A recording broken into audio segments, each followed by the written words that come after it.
Express. Friday afternoon. Flight 225, international. Suppose I decide to stay on until I've nailed you. That would be a very unfortunate decision. Learn to quit when you're ahead. You are ahead right now. Well, I want to thank you for everything. All the arrangements. Very neat. Very efficient. Thank you. And now I should like to drop you at your destination. My hotel? I was thinking perhaps that you would be going to the American Embassy. There to call your superior in New York, Chief Borden, and verify the information that I have given you.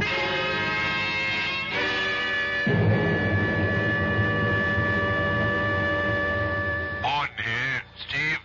Right, Chief. Been trying to reach you all day. I haven't got good news for you. I know. I'm coming home Friday. Sorry, Steve. I'm just following orders. Oh, don't bother to explain, Chief. Someone over here doesn't like me, that it? That's about it. Maybe because I'm getting close to something, beginning to press where it hurt? Well, if you want it straight, we got the info that you're having a big thing with a certain Miss Helene Frayne, spending government bread on her fancy restaurants, things like that. Yeah, no mention of Orestes Kolodinos in all the memos on me. No, not a thing. Marvelous. It's simply astounding how that overweight olive salesman can be everywhere at the same time. Wield influence strong enough to get our government to back down and still not show himself. Steve, I'm sorry. Yeah. I'm not fired yet, am I? No, not yet. It's nice to know where you stand. I'm still employed until Friday. That gives me 3.5 days. I'll do what I can for you, Steve. Thanks, Chief. I knew you'd say that. Now listen, call on me for anything I can do from here. Any time of the day or night. Now, here's my home number. Don't hesitate to call. It's 415-3132. Hang on. I haven't got a pencil or a paper handy. Oh, just remember the name McCauley.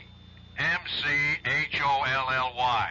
That's how I remember all telephone numbers. I convert them to names. Oh, you use the letters on a telephone dial instead of the numbers? Yeah, it's an old trick. You remember, Steve? Can't forget. Macaulay. Okay, good luck, Steve.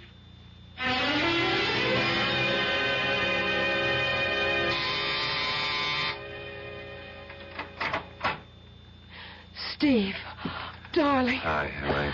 Oh, come in. Come in, let's shut the door. Oh, I called you all day yesterday. I left messages. I was in jail. Jail? Yeah, I ran into the buzzard who hit me that night. Oh, that night? Yeah, I was making that overseas call in the Gare du Nord when I noticed him getting into the booth next to mine. What a coincidence. That was no coincidence. Someone knew I was to be there at 3 o'clock and tipped him off. I hit him, and the gendarme... Say, you've been packing. Are you leaving Paris? Well, that's what I wanted to tell you. We're flying to New York on Friday. Friday? I'm going back on Friday, too. Flight 225, international. You're kidding. Oh, that's our flight. Oh, Steve, that's wonderful. Oh, we'll have 6 whole hours together. Speaking of coincidence. I'm beginning to wonder if it is really that or if someone isn't programming my whole life to suit his own wishes. I don't understand you. I'm just talking to myself. You're going to be a wee bit overweight, Helene. All these boxes and packing crates, are they going with you? Oh, heavens, no. We'll just carry suitcases. This'll all be sent by freighter. Oh, I see. Ship via SS Andreas Bordeaux. Is that a French ship, Helene? Well, I wouldn't know. Harrington made all the arrangements. Oh, speaking of your brother, how's his little swindle going? I'm afraid that it's all been settled. He sold it, eh?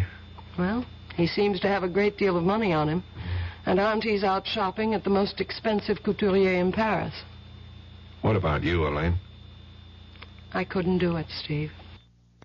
Couldn't turn them in. Oh, the whole thing's a mess. I feel helpless. Well, take heart.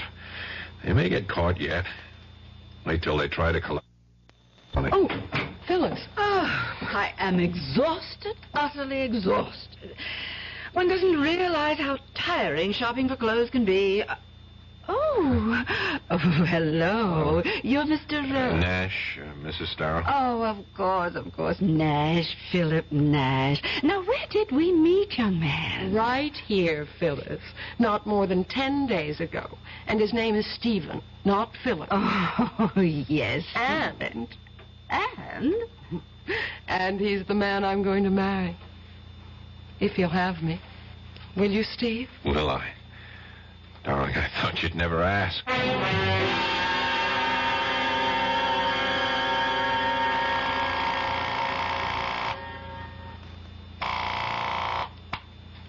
Hello? Chief, Steve. You know what time it is? Yes, 8 o'clock in the morning. Where you are, here it's just 2 o'clock in the morning. I just got to sleep an hour ago. I'm sorry, Chief. I had to call. It's urgent. Chief, I'm in Bordeaux. What the hell are you doing in Bordeaux? I'll explain it to you later. Just tell me this. You mentioned that Colodino's had varied business interests. One you mentioned in passing, shipping. Yes, he has. He owns 2 ships, both under Liberian registry. He uses them mainly for his olive oil company. Would the name of one of them be the SS Andreas? Can't remember the names. The files are at the office. Well, I'll be in Paris in a few hours. Would you check and call me? You sound like you've latched onto something, Steve. I may have. I'll tell you about it when I see you. I'm flying home this afternoon, remember? Yeah. If I have anything, I'll have you to thank. Thanks for the tip, Macaulay.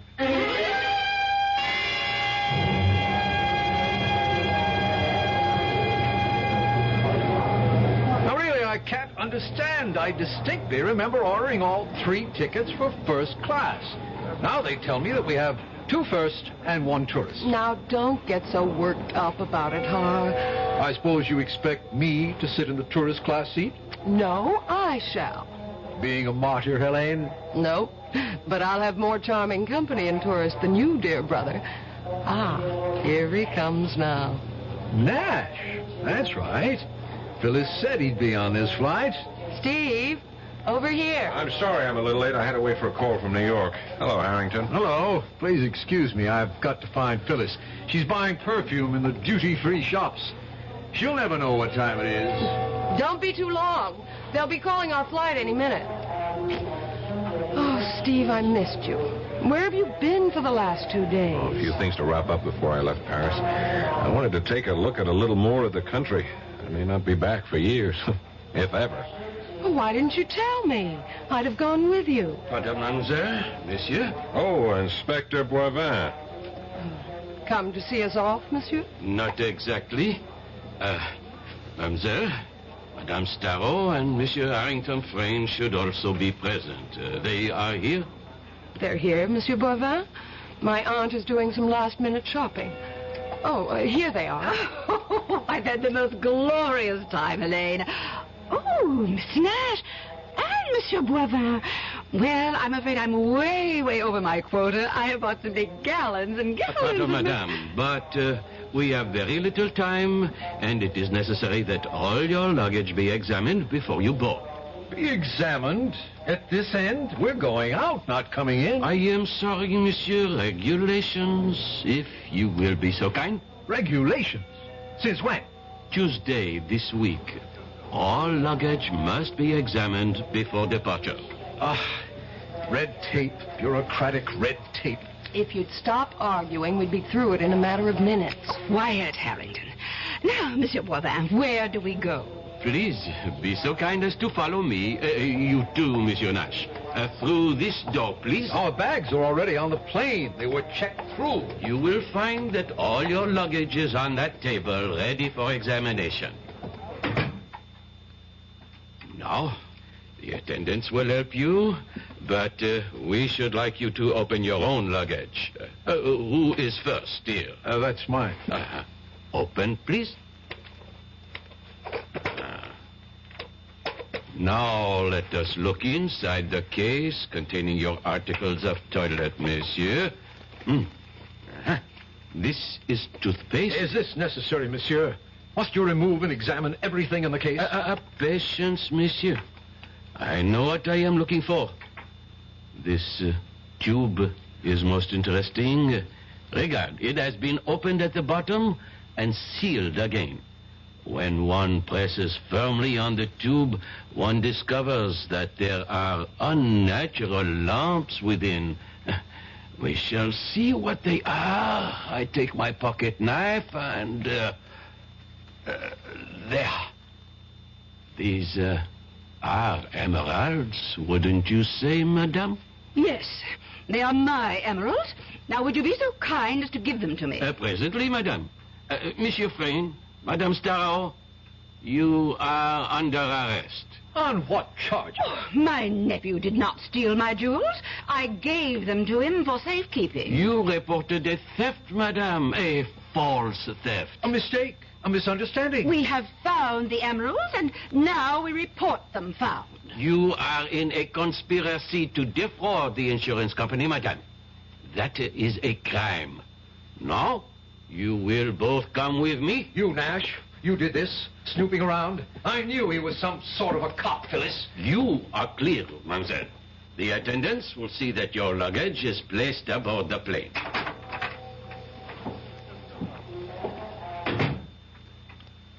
So you finally decided to do it, eh, Elaine?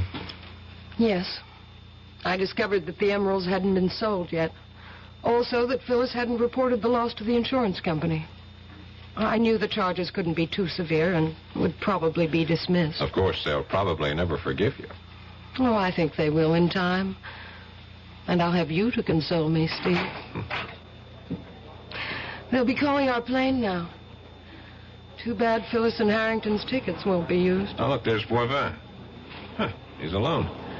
I guess he sent them off to the Bastille. I don't envy them their visit. My experience was pretty bad. Will Mademoiselle Elliot Frayne come to information, please? Oh, you're being paged, Elaine. Will I can't imagine what it is. Elliot Frayne come to information, Let's please? find out. Come on. You have a message for me? Oui, madame? Hélène Frayne? Yes. Ah, oui. I have it here. Thank you. Merci. Oh, what is it, Elaine? You look worried. Nothing. Nothing, Steve. I just got to make a telephone call that I neglected to... there's a booth over there. Do you want me to come with you? No, wait for me here.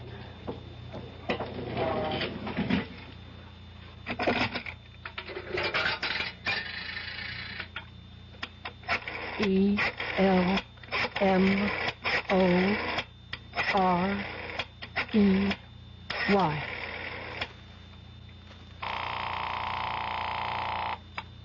Yes?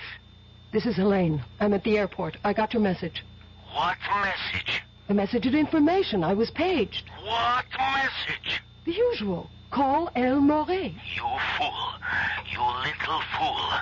I sent no message. You've been trapped. You are caught. And so am I. They will be waiting when you come out of the booth. You have involved me, you stupid fool. Thank your American lover for this. You are under arrest, mademoiselle. Would you be so kind as to accompany me? Yes. Monsieur Nash, I leave the prisoner in your custody. Your plane is already boarding. You do not have much time. Thanks, Inspector. Steve, Don't cry. It can't change matters. Steve, I won't try to defend myself. You were planted on the plane I came over on, weren't you? Yes. This whole business of the stolen emerald was a diversionary move, eh? Harrington and Phyllis would be caught and the police satisfied with the capture. This would allow you to slip through. Yes. It's true. It's all true. We were the clearinghouse. The crates we sent to Bordeaux. I know. Narcotics. The ship SS Andreas belongs to Colodinas. I checked it out. Sailed yesterday for New York. 12 gallon tins in the cargo contain heroin, not olive oil. They'll be found when the ship docks in New York. I've wired ahead. I'm sure you have. So this has all been a performance. A charming charade to throw dust in my eyes. No, that isn't entirely true. Come on, Elaine. It started that way, I admit. Please believe me. I love you. Mademoiselle? Yes, I'm ready. Goodbye, Stephen.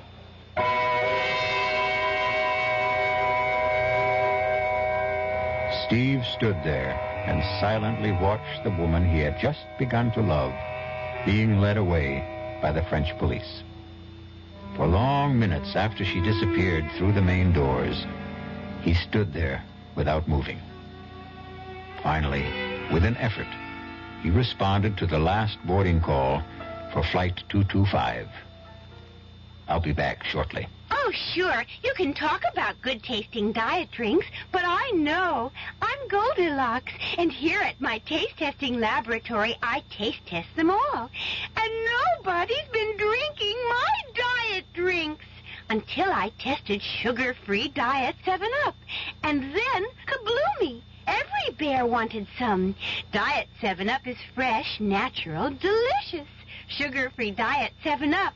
This one's just right.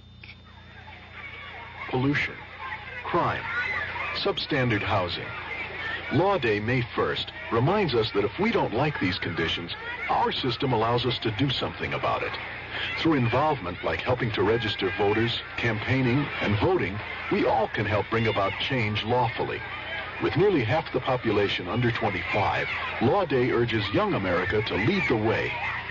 A public service message of the American Bar Association and your state and local bar associations.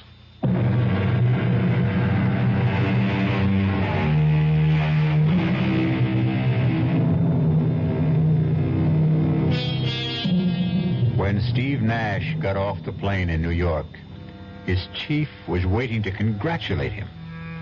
But all the praise and promises of a promotion couldn't wipe out the last look on Helene's face. He knew it would stay with him forever. Our cast included Paul Hecht, Suzanne Grossman, Ruth Warwick, George Petrie, Leon Janney, and Gil Mack.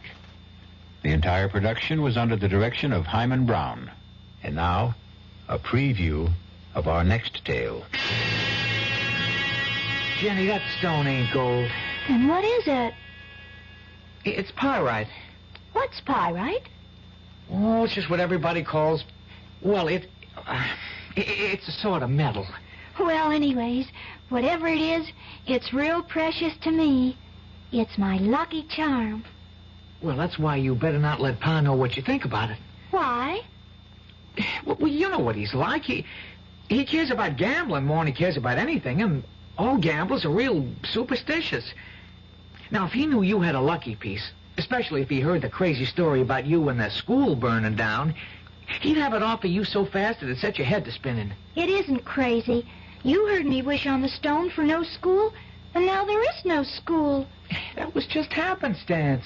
You don't think it happened just 'cause I wished it? Of course it didn't.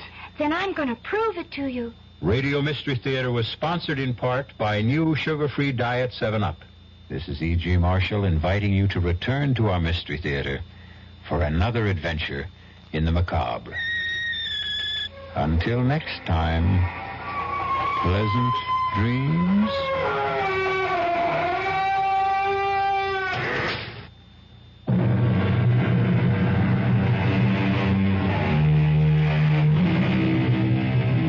WDAF, Kansas City. RLD. The CBS Radio Mystery Theater presents...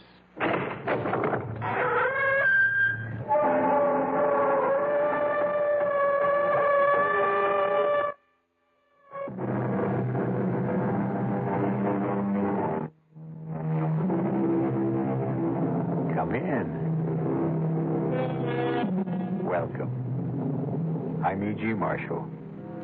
Welcome to the sounds of suspense, to the fear you can hear.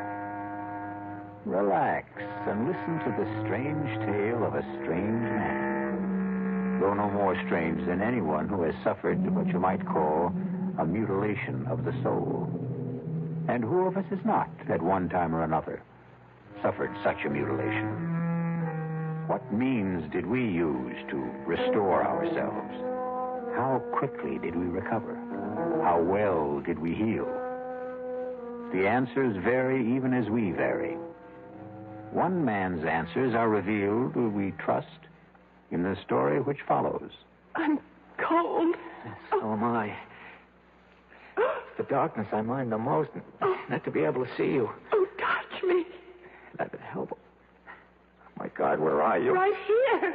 Right here. I can't find you. Keep talking. Keep talking. Oh, here. I can't. Huh? Oh, here you are. Oh, darling, don't let go. Never. Oh, never. Never.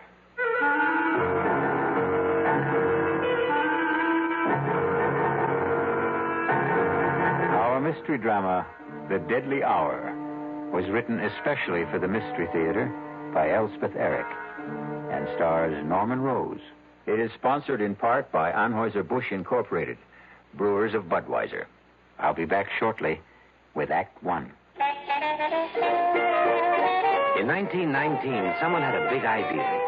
Let's help youth understand big business by starting them in small businesses of their own.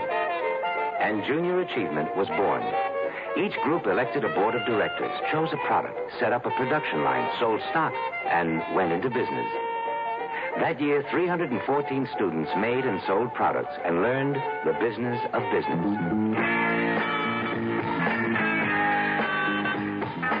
Today, Junior Achievement has grown to nearly 200,000 members. Junior Achievers are designing and marketing their own products and services, from cutting boards to printing. They're organizing sales efforts, writing marketing plans, calculating profit and loss. Running these small businesses helps Junior Achievers understand how big business works. Support Junior Achievement, where youth learns the business of business. Call your local Junior Achievement office. Hello. Hello, Mrs. Ken Driggs of Salt Lake City, Utah? Yes? Mrs. Driggs, my name is Ted Brown, and I'm calling for Campbell Soup. And we're calling ladies in the Salt Lake City area asking if they'd like to sing the Campbell Soup jingle. Come on, you're kidding. No, honest, I'm not. And if you sing the Campbell Soup jingle for me, why, I'd love to send you a case of Campbell's tomato soup. All right, but if I sing it and you don't send it, I'll be awfully disappointed. Well, you just sing it and you see. Okay, goes, good, good. That's what Campbell soups are, good. That was just marvelous, really. And we're going to send you a case of Campbell's tomato soup. Are you kidding? I'm not kidding. How cold does it get in Salt Lake City, by the way? Below zero sometimes. But if you like skiing, you don't mind. Uh-huh. When it does get cold, good hot Campbell soup warms you up. Yeah, that's right. Now, you enjoy yourself, you hear? All right. Bye-bye. Bye. The preceding recorded message was selected from random phone calls.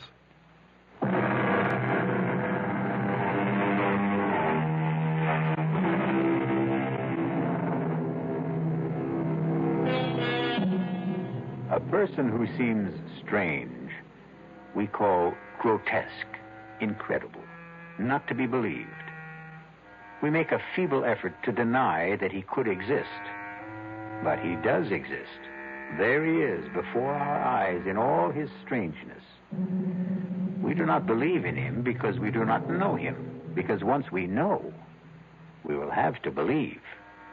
And this can be a long and painful process. Listen now to the story of Martin Jerome. See if you can believe it. Mr. Jerome, I only consented to see you because your letter sounded quite desperate. As a rule, I only see patients on referral. But your letter, may I read it to you? Perhaps it will help us to get started. Last night, I heard you being interviewed on a radio program. In the dark of my room, in the darkest hour of the night, I thought, here is a man who can help me to solve the awful predicament in which I find myself. I enclose a stamped, addressed envelope for your reply, since I have no phone. I am counting on you. Sincerely, Martin C. Jerome. Well, Mr. Jerome, the hour is passing, and I don't want you to waste your money. Take your time. Take your time if you have difficulty in talking. I'll wait. Doctor. Did you say something, Mr. Jerome? Doctor, you... Yes? You are the first person I have spoken to in 25 years. You said 25 years? Yes. I begin to understand your silence. Can you tell me what drove you into this silence? I married a woman. Yes. The most desirable woman in the world. My Helen. My adored one. I never thought that an insignificant man like myself could even aspire to possess such a woman. And the day she said those words to me, I could scarcely believe my ears. You're a dear, Martin, and I'd love to marry you. Helen, I can't think why you'd want a man like me. Because you're sweet. Let's get married right away. What about next week? The world changed completely for me. Everything became important, immediate. The sun shone just to keep me warm, and the breeze blew to make me cool. Me, Martin Jerome, me. I had been so blessed. Yes? It was a beautiful wedding. Helen had a great deal of money, and I was fairly well off. Many people came to the church, and even more to the reception. People of prominence. I knew them all. All but one. He was tall. Unusually tall. As I am unusually short. He was handsome, as I am not. He was charming, self-assured, very much at his ease. All of which I have never been. You couldn't help noticing him. Helen, who's that very tall man talking to your mother? The pale man with the black mustache? I've no notion, love. It's probably someone Mother invited. Good looking, isn't he? Sort of. Come on. It's time to cut the cake. We sailed for Europe. My head was swimming with visions of the life I had embarked on. The good life, the beautiful life. One night on the ship, we were at dinner. Helen, look over there. To your right, against the wall, sitting by himself. Isn't that the man who was at our wedding? 500 people at our wedding, love. He's getting up from the table. The tall man, black mustache. Your mother must have invited him, you said. Well, then I guess she did. After dinner, we danced for a while. Then Helen said she had a headache, but I should stay and enjoy myself. Well, I tried, but I couldn't enjoy myself without her. I was too much in love for that. I watched the dancers for a while, drank a brandy. I managed to kill an hour, and then I went down to our stateroom. Helen wasn't there. When I stepped back out into the corridor, there she was, coming out of another stateroom about 6 doors from ours. Darling. You weren't in our room. I didn't know what to think. You said that you had a headache. I've been doing a little detective work. You were so anxious to know who the tall man was. Well, I found out. He's not precisely a friend. His mother came to the wedding and dragged him along. Helen, you were in his stateroom. I ran into him in the corridor, and he said to come in for a nightcap. Let's go to bed. Our stateroom is much nicer than his, by the way. We went to Paris. And then because she loved to ski, we went to St. Moritz. She was very good on skis. Effortless as a bird flying. I watched and watched and never got tired of watching. And then, one day, there he was again, the tall man. I've got to catch the ski tow. Wait for me. Helen, he's here. Who's here? The man from the wedding, the man from the ship. Oh, is he here? Oh, so he is. Well, I'm off. Wait for me. After St. Moritz, we came back to the city and moved into an apartment. I went to work. We made friends. Helen grew lovelier every day, and she was her loveliest the day she told me that we would have a child. Tell me about that. Well, Helen was very, very light-hearted, very casual about the prospect, but I... Yes? How did you feel? Well, it's hard to tell you, Doctor. Oh, I know every man is what, excited, happy, I don't know, but I felt bowed down, Doctor, actually crushed by my own good fortune. That a man like myself, so petty, so pitiable, should be given a child by a woman like Helen. Have you always thought of yourself as petty and pitiable? I have. Why? Because I am. Go on, please. I could scarcely concentrate on my work once I'd heard the good news. Helen was on my mind all the time. And one day, I suddenly couldn't bear being in the office, couldn't bear being anywhere except where she was. And I rushed home. I suppose you know what I found. I think you'd best tell me. I hurried to the bedroom, looking for her. I burst through the door, and in the bed, our bed, there he was. The man from the wedding. From the wedding, from the ship, from the ski tow. He looked at me, standing in the doorway. He said not a word, but his red lips smiled. And then the bathroom door opened, and Helen took a step into the room. Helen, all scrubbed and fragrant. She was wearing something pink. I think it was made of lace. And she smiled, too. While I stood in the doorway, she smiled. And then she said, "Well, love, now you know." And the world rocked, and I felt as though I had died, but I hadn't. I was still standing there. Doctor, I've never told what I just told you to anyone before. Not to anyone? No. It wasn't simply grief that I felt. It was my pride that had been destroyed. My marriage to Helen had built up a sort of pride. I thought, if she loves me, then I must be something. Oh, it is not a good thing, Doctor, to build your pride on what other people think of you. Or seem to think. No, it isn't. So I cleared out. That was 25 years ago. And I have not said a word to anyone until today. How have you lived? Well, I had a business, import and export. I kept the business, but I dismissed my staff. I had the phone removed and made arrangements to conduct my affairs by mail. I took a one-room flat with a little kitchen, a bed, a chest of drawers, an easy chair with an ottoman. And to one side of the chair, my hi-fi stereo set and my records. To the other side, my books. After my work, I'd sit in my easy chair with my feet on the ottoman, listen to my records and read. Only writers who are dead, however. I'd read till about 10 o'clock, eat a little something, and go to bed. The next morning, go to work all day and do the same thing all over again. No relaxation of any kind? No enjoyment? Well, vacation in the summer. I shut down the office for 2 weeks and take my vacation. Where do you go? I take a train, 2 trains, actually, and a bus to a little town on the coast called Marsh Hills. You probably never heard of it. I'm afraid I haven't. No one has. And there's no reason why anyone should. And you spend your 2 weeks in Marsh Hills? Oh, no.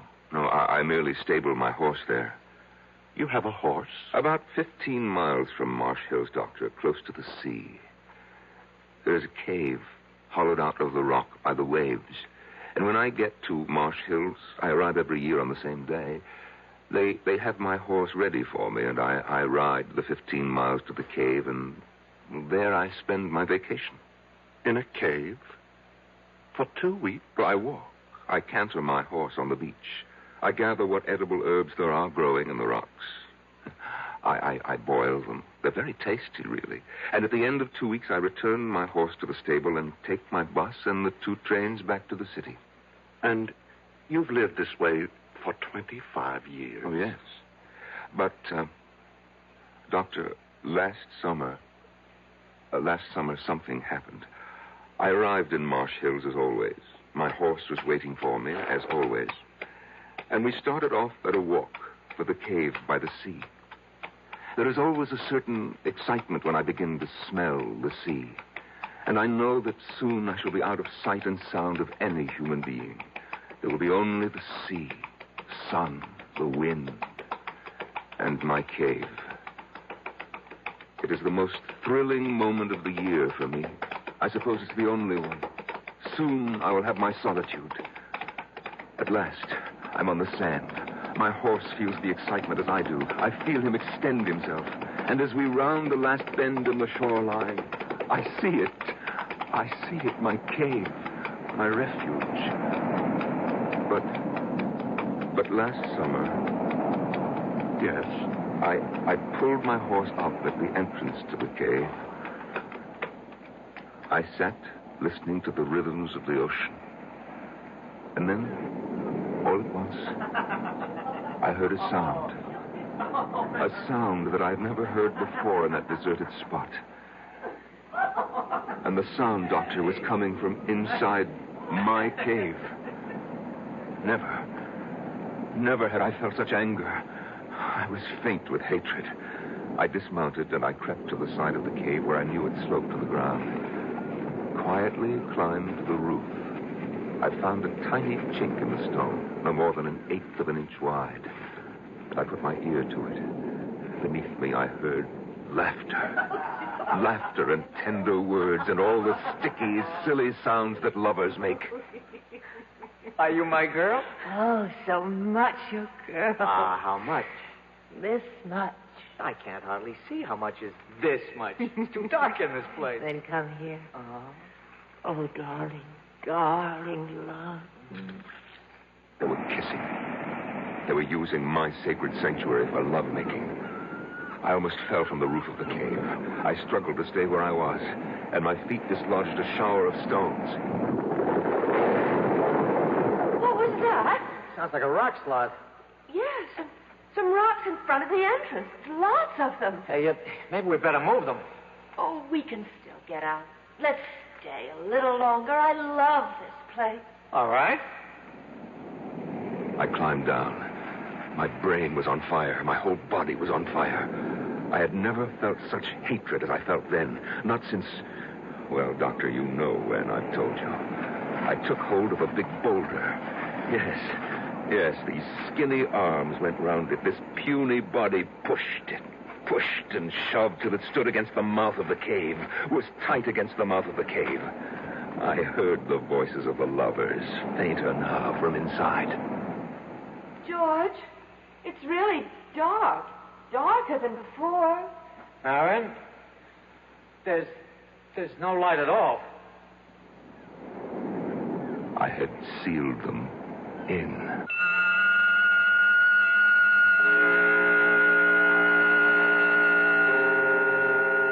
What is darkness?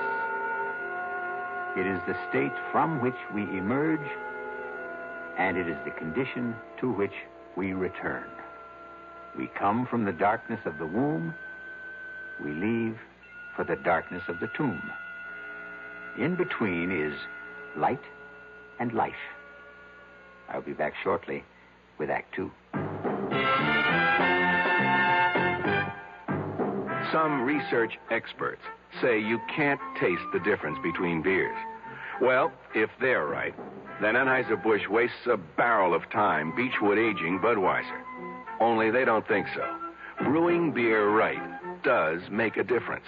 And they're betting a bundle that you can taste the difference in Bud. When it comes to brewing Budweiser, the Anheuser-Busch choice is to go all the way because they still care about quality.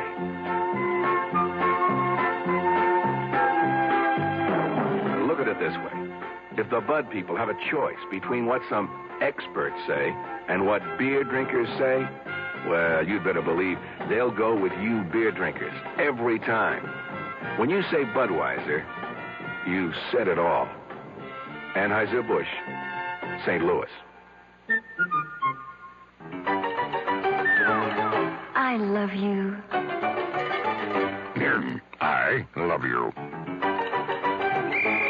Love you. Love you. Love you. Love you. That's why Hallmark makes over 1,000 different kinds of Valentines to get everybody's message across on Valentine's Day. I love you! Let Hallmark say you care enough to send the very best on Valentine's Day, Thursday, February 14th. That's Thursday the 14th.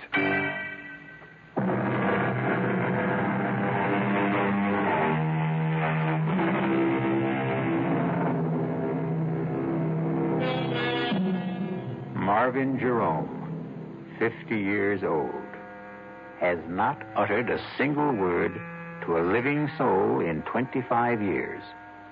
But now, in the office of an attentive psychiatrist, it seems the dear man can't stop talking. After I had pushed and shoved the big rock into the entrance to the cave, Doctor, I stood for a few seconds, panting from the exertion and oppressed by the silence.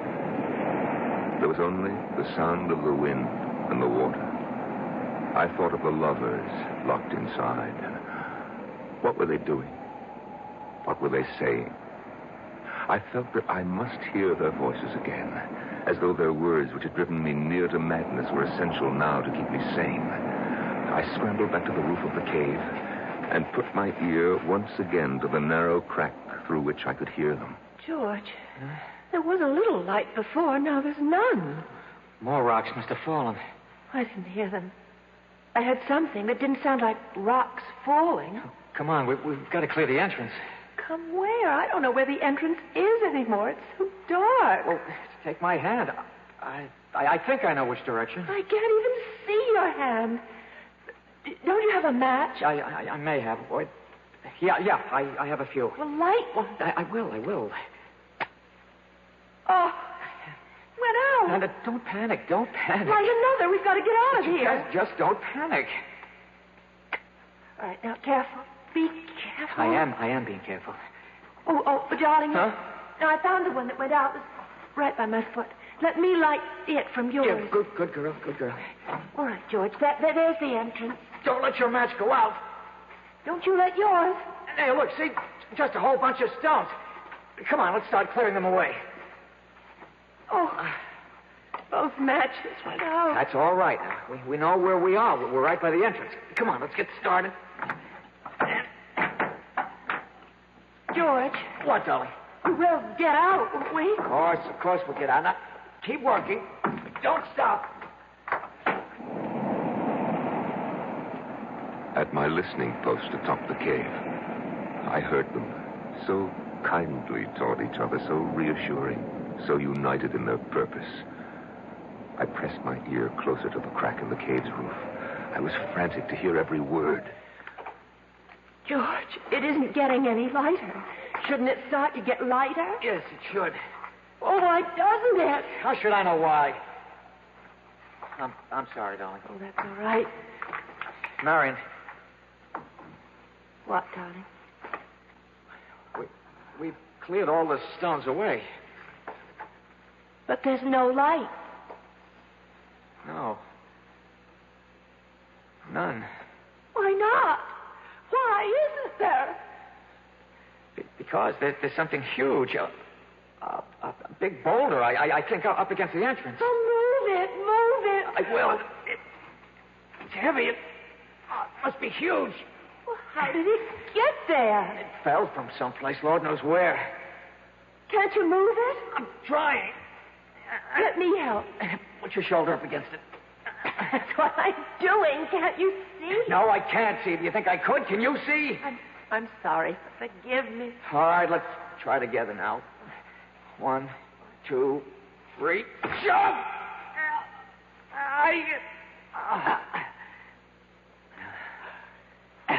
don't think we moved it at all. No, not a centimeter. Darling, you know what the trouble is? We're tired, that's all. Clearing away all the stones just took our strength. I haven't had anything to eat since this morning. We need to rest for a little while. Then we'll be able to move it. Oh, you're probably right. So let's lie down right here by the entrance so we know where we are. First, I want to light a match. Why do you want to do that? I want to look at your face. Oh. Light it. This is the face I love. This is the face I love. It's dark again. No matter. When we wake up, we'll find our way into the light. Sleep now, my darling. The thought of them, lying there. No, the vision of them, for I could see them. The image was so strong. The two of them pressed close, their arms entwined, their hands clasped. The two young bodies fitted so tightly together against the dark and the cold. The nameless memory crowded in on me, and I knew what it was I remembered and would not name. And It was love. Love. It was love that I remember. I'm sorry. I'm sorry, Doctor. For what? For crying like this. If there is anything to be sorry for, it's that it took you so long to cry. All I really know is that when that word came into my head... What word? The word love. I shrank from it as though it was tainted. Poison. Yes. And then? And then? Oh, then. Then, Doctor, I climbed down, I got on my horse and rode back to Marsh Hills. I took the bus and the 2 trains back to the city. You what? I opened up my office. I took the dust covers off the furniture in my flat, and I resumed my old routine. Didn't you ever think of them? I'd shut them out of my mind, just as I'd shut them in the cave. You didn't worry about them or anything? Well, they had each other. Mr. Jerome, I have to tell you, I can't help being shocked. Forgive me. Go on. Well, after a while, the old feeling of loneliness came back. You see, I missed them. Missed them? Yes, it may sound strange. Indeed it does. I began imagining what they might be saying to each other. I couldn't know for sure, of course, but I imagined. I'm cold. So am I. I'm hungry. I can't find you. Keep talking. Keep talking. I'm here. I can't. Oh, there you are. Oh, darling, don't let go. Oh, never. Never. I invented their conversations, of course, but I was fairly sure my inventions were accurate, or nearly so. You simply left them there. For 2 weeks. And then I was suddenly seized with the desire to hear their voices once more before they were silent forever. I closed the office, closed the flat, took the 2 trains and the bus to Marsh Hills. They were surprised at the stable to see me back again so soon, of course, but they saddled my horse and I set off for the cave. The old excitement came back when I started to smell the salt air. There was the familiar thrill which I had looked forward to each summer for 25 years, till they had invaded my kingdom by the sea. Such a tiny kingdom, a cave no bigger than a tool shed, with no comforts, no conveniences, and they had taken it away from me. On the sand at last, we round the last bend, and I see it. My cave, my refuge. And even from a distance, I can see that the big boulder still stands wedged into the entrance. What did you do then, Mr. Jerome? I dismounted. I climbed to the roof of the cave. After all, I had made the long and rather arduous trip to hear their voices once more, if I could. I crouched down. I put my ear to the narrow crack. And were they still alive? Oh, yes. Yes. Weak, of course, but alive. Oh, yes, they were still alive. Are you all right, George? Yes. Are you? I'm all right. If we only had something to eat. Anything. Don't think about it. You think there's any use trying to move that big rock again? No. I guess you're right. Oh, we've got about a third of the energy we had to start with. We gotta save whatever we've got. Save it for what, George? I don't know. I know. For when somebody finds us, it's possible, isn't it? For somebody to find us? Of course. Oh, George, I'm thirsty. Can you find the place where that trickle of water runs down the side? I think so. Feel along the cave wall to your right. It's so black. in here. You should be there by now. Light the match. No, it's the only one we have. George, wasn't there a sort of a ridge, an indentation where the water trickled down in some moss? That's right. Well, I think I found it. Oh, good. There's no water. There must be. There isn't. Then you're in the wrong place. Then you find it. You're so smart. I know exactly where. It's about here. I remember this. It ought to be right here. Yes, it ought to be, but it isn't. It ought to be, but it isn't. Marion, shh. There's no food. Now there's no water. What will become of us? Doctor, I wanted to call to them. I wanted to say, wait for rain, because as soon as a good rain came, the water would start to trickle down the cave wall again. But I couldn't speak. I don't know why I couldn't. Do you? I have some notion, yes. Why couldn't I? I'd rather you told me the rest of the story first. All right, Doctor, if you say so. Well, they must have gone to sleep after that. I think they probably slept a lot. I know that I didn't hear anything more after that until much later.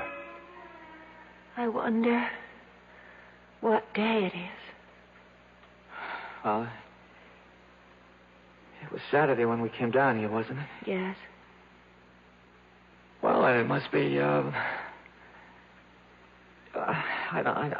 don't know. We've been here a week, I think. More than that. Much more? About a week and a half. Oh. You think it's Wednesday? Or... I think so. If it's Wednesday, then we've been here 11 days. Something like that.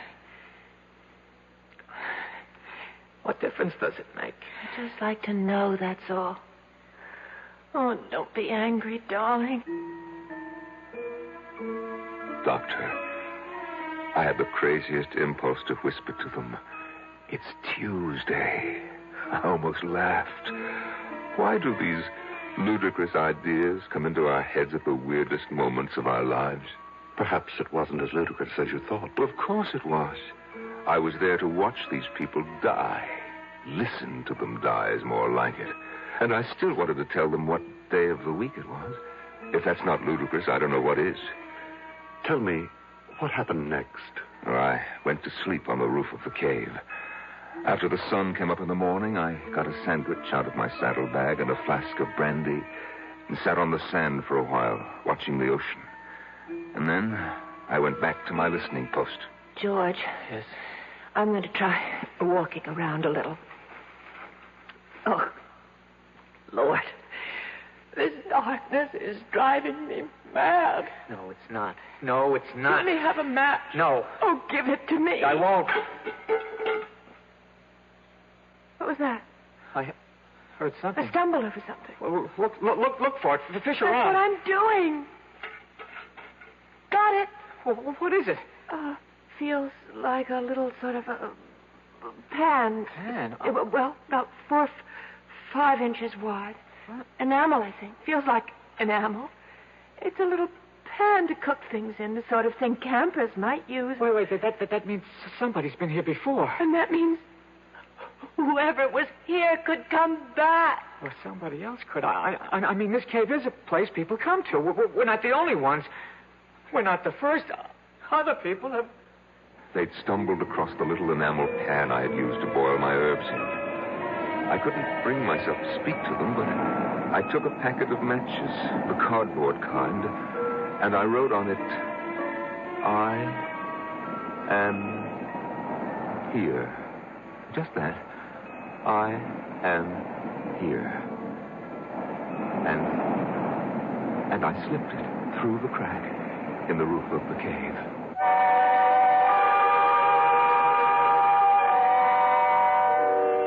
Three little words. I am here. I suppose the most cherished trio of words in our language consists of I love you, But surely there are times of trouble when I am here is even more welcome. I'll be back shortly with Act 3. And now another tale of the ball and chain. At Kellogg's Special K presents Last Tango in Pittsburgh. There I was at Raoul's All-Night Tango Lounge. My little orchid, will you tango with me? It was Raoul. You're a splendid dancer. But what was that? I was what? That sound effect. Oh, I'm a few pounds overweight, and this ball and chain points out how my extra weight can get in the way. I'm pointing you back to your chair. Our heroine decided to lose that extra weight. She exercised and ate smart at every meal, starting with a Special K breakfast. A bowl of Special K, skim milk, tomato juice, and coffee. It's less than 240 calories, 99% fat-free, and 100% delicious. After a while, she was rid of the ball and chain and back at Raoul's. Darling, you're looking fantastic. What a happy ending. What ending? We're just getting started. Raoul, get lost. Your happy ending could begin with the Kellogg's Special K breakfast. And that's another tale of the ball and chain. Give your hand to a friend. Give your heart to your heart. Give your cold to contact. The sooner the better. Hey, I'm back. How's that cold? Rotten. Get the contact? I got everything. Contact, cold tablets, and this liquid. Oh, no. Honey, it's all cold medicine. Well, sure, but it only takes one contact for up to 12 hours continuous relief from sneezing, drips, congestion. For that, I'd need 6 of your cold tablets. 2 every 4 hours. Or 3 ounces of nighttime liquid. 1 every 4 hours. Or just one contact. The tiny Tide pills do it. Well, it's all cold medicine. Those others contain antipyretic analgesics. The liquid, antitussive, and alcohol. They're not in contact. 6 or 3 or 1. I'd choose the one contact. Me too. And I'm the one with the cold. Give your cold to contact. The sooner the better. 6 or 3 or 1. When you catch a cold, take contact. Only as directed.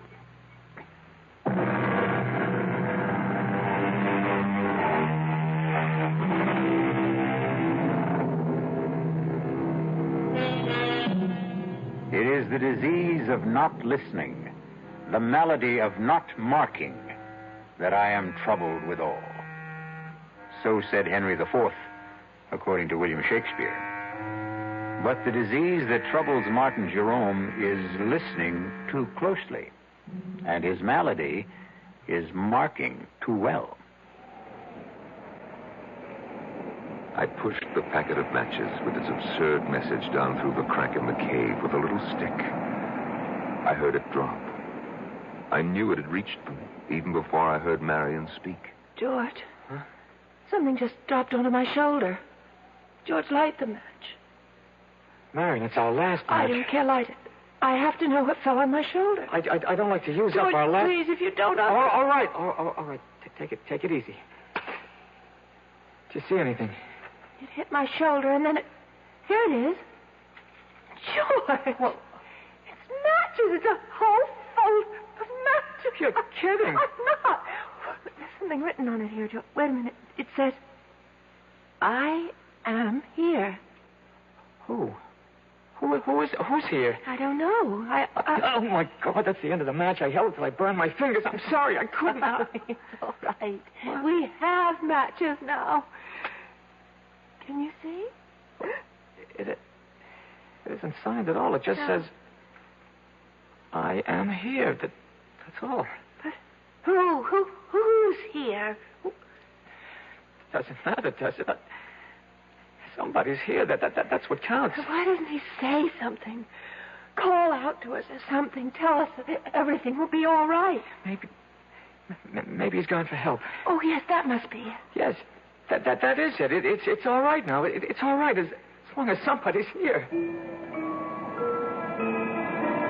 I couldn't stand their joy over my simple-minded message.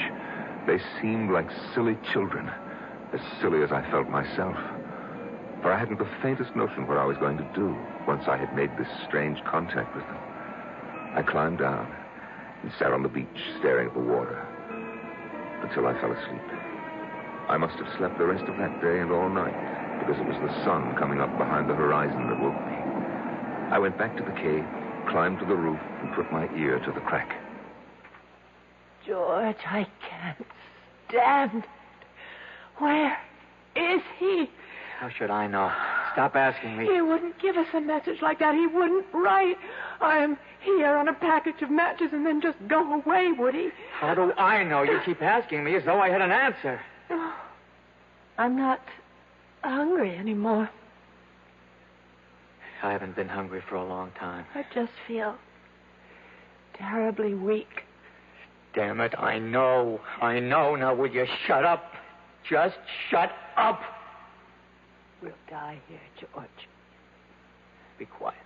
No water. No food. We'll die here. I said shut up. Whoever wrote that note must have been a madman. Wherever he was, he's gone away. Yes.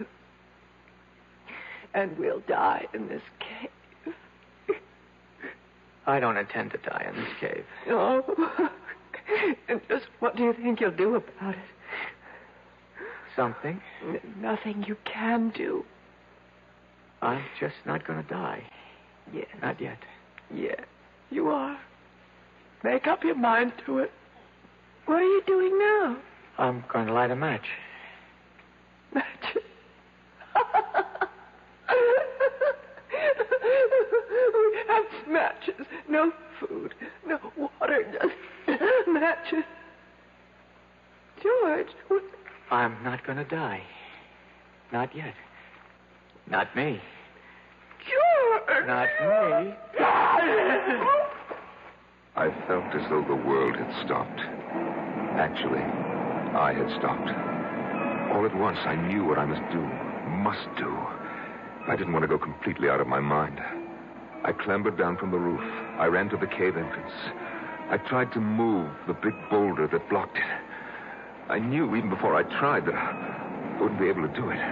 But my mind was working brilliantly. I ran to where my horse's saddle and bridle lay on the sand. And after taking it all apart, I began working to put it together again for a new purpose. Oh, I used everything. The girth, the reins, the stirrup leathers. And in an hour, I had fashioned a crude device. I led my horse to the cave entrance. Somehow, I wrapped the girth around the boulder and made it firm. The reins circled my horse's shoulders. And then I stood back and gave him a sharp rap on the flank. He moved. And the boulder moved. The boulder moved away from the entrance to the cave.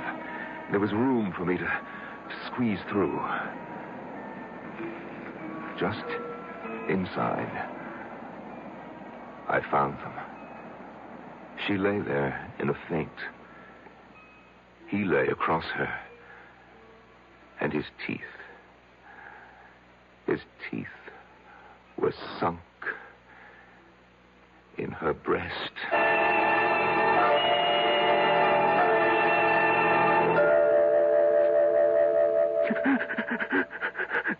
Mr. Jerome, would you like to wait till another time to tell me? No.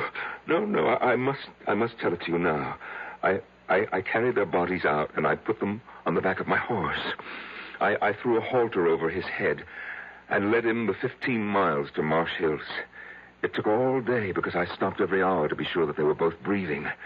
There's a doctor in Marsh Hills, and I left them on his doorstep. I rang his bell and fled. The next day, I waited outside the doctor's house until I saw an ambulance drive up and take the young couple away. They were able to walk, so I knew they were all right, or soon would be. I went back to the city, but not before I had memorized the name of the hospital, which was printed on the ambulance. And from the city, I wrote to the hospital. I pretended to be a concerned relative. They answered me.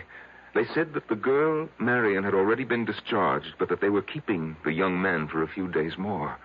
They would let me know when he could go home. And they did let me know. I remember it was on a Sunday. And as he walked out of the hospital, I was waiting for him. He didn't seem at all surprised to see me. I took his hand. He came with me quietly.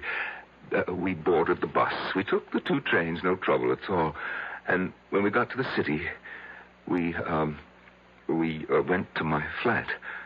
He undressed, he bathed, and got into my bed. And he went to sleep. That was, 6 months ago, Doctor. And he's been there with me ever since.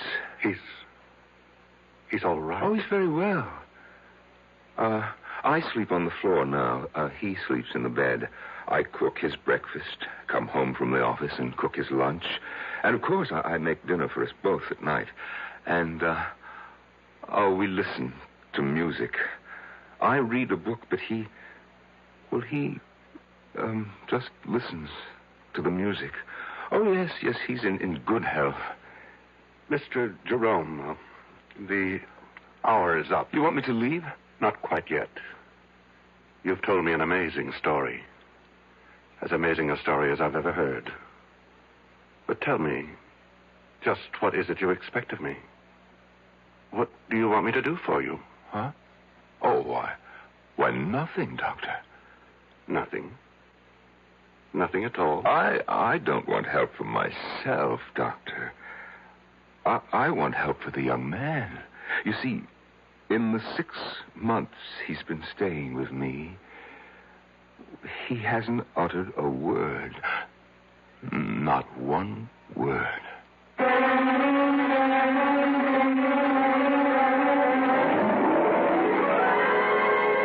see the doctor, young man. Yes, George. He can help you to unburden yourself. He will make the words pour out in full confession, and you'll feel the better for it. Why, look. Look what he has just done for Martin Jerome. As the deadly hour passed. I'll be back shortly. Young I may be, but still I'm a man. Just turned 18, and I'll do what I can to find me a place where I can be me. Get ready for life and be free as the sea. Where do I go from here? Oh, where do I go from here? I finished school, but what lies ahead? Don't want to get trapped, want to feel free instead. All over the world, there's so much to do. The call of the sea, don't you hear it too? Where do I go from here? Oh, where do I go from here? What about the new Navy? You'll get your chance at success, learn an exciting job, and see the world. Call toll-free 800-841-8000. That's 800-841-8000. Or see your Navy recruiter. Be someone special in the new Navy. I know where I'm going from here.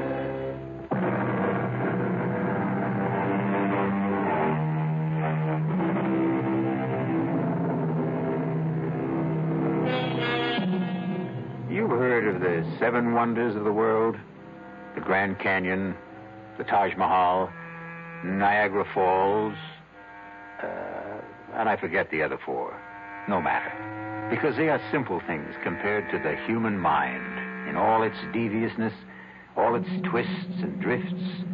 Why, I could sit in wonder at the human mind for the rest of my life. Our cast included Norman Rose, Marion Seldes, John Barragray, and Jack Grimes. The entire production was under the direction of Hyman Brown. And now, a preview of our next tale. That's impossible. Why is it impossible? It's all right for the simple-minded hicks up here to swallow that superstitious nonsense, but me, I'm a doctor. There has to be a reasonable, logical, rational explanation for what happened to George Morrissey. Oh, there is. He offended the spirit of the mountain. Oh, you consider that reasonable, logical, rational? Would you feel better if I said there's something up in that mountain, a virus, a bacillus, a fungus, which somehow causes immediate aging? It would be a more rational explanation. You mean more acceptable? I want to know what you believe. I believe the evidence. If you go up there, you can die. Radio Mystery Theater was sponsored in part by the Kellogg Company, makers of Kellogg's Special K cereal. This is E.G. Marshall inviting you to return to our Mystery Theater for another adventure in the macabre. Until next time, pleasant dreams.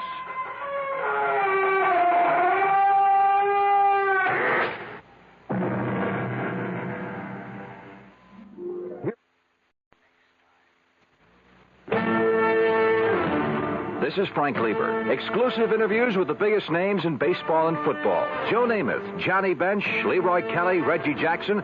They were all at the recently concluded American Airlines Golf Classic in Puerto Rico, and so were we. Here are informal chats with the superstars each morning at 8:15 and each evening at 9:50. Another service of KRLD Sports.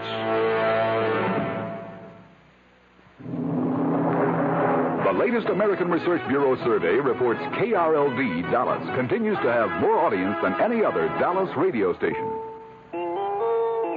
CBS News. The FBI in Berkeley, California says a search is on for a young couple wanted as possible suspects in the terrorist kidnapping of newspaper heiress Patricia Hearst. This is John Meyer reporting on the CBS radio network. That announcement in California marks the first major break in the case since the terrorist Symbionese Liberation Army claimed last week that it had kidnapped Miss Hearst and is holding her as a political prisoner. Reporters were given a description of the wanted couple by Thomas Druken, Assistant Special Agent in charge of the San Francisco FBI office. We determined during the course of our investigation that a dark, late model Volkswagen was in the immediate area of the kidnapping, occupied by a white male and white female.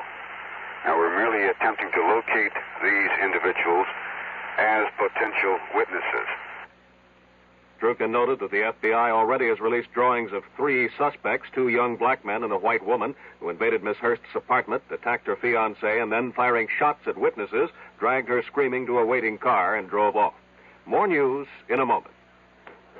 Oh, hello, Mr. Carlson. How are you today? Oh, fine, just fine. How about yourself, Gladys? Oh, I'm pretty good, thank you. Yeah. Now, let's see what we've got here. Toothpaste, razor blades, prunes.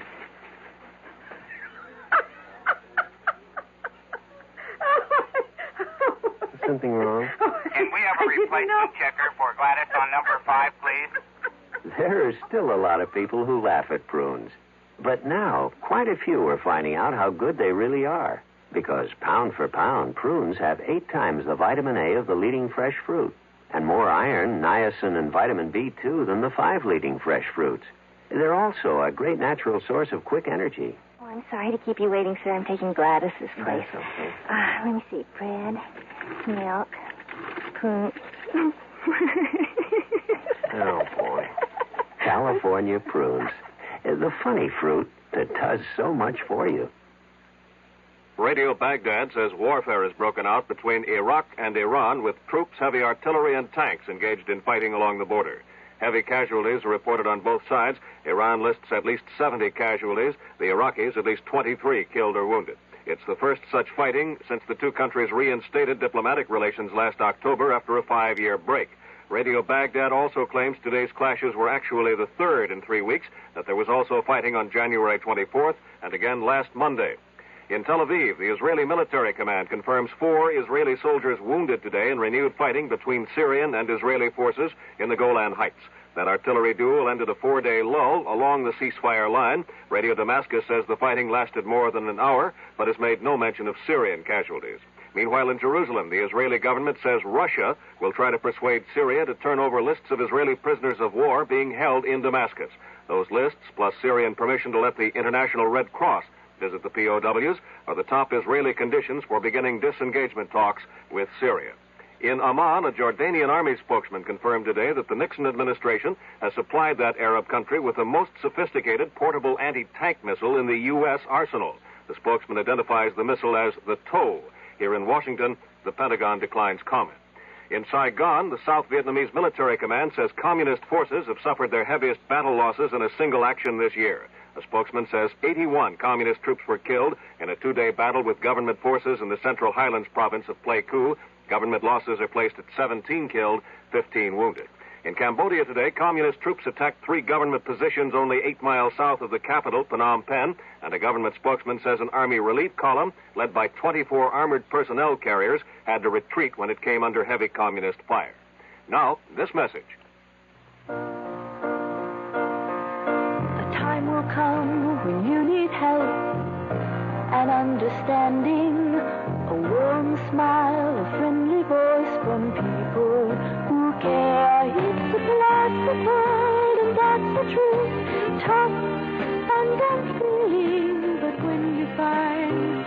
it's easier to bear.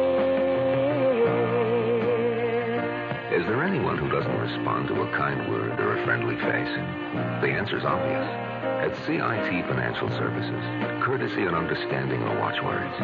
Sure, we make money happen, but we do it quietly, quickly, without embarrassment. So whenever you need a loan, and some kind words to go with it, drop into your nearest CIT office. We'd really like to make money happen for you. CIT makes money happen. We really do. The Nixon administration's energy czar, William Simon, has announced that the major oil companies can now begin refining more gasoline if they have produced enough home heating oil to last out the winter.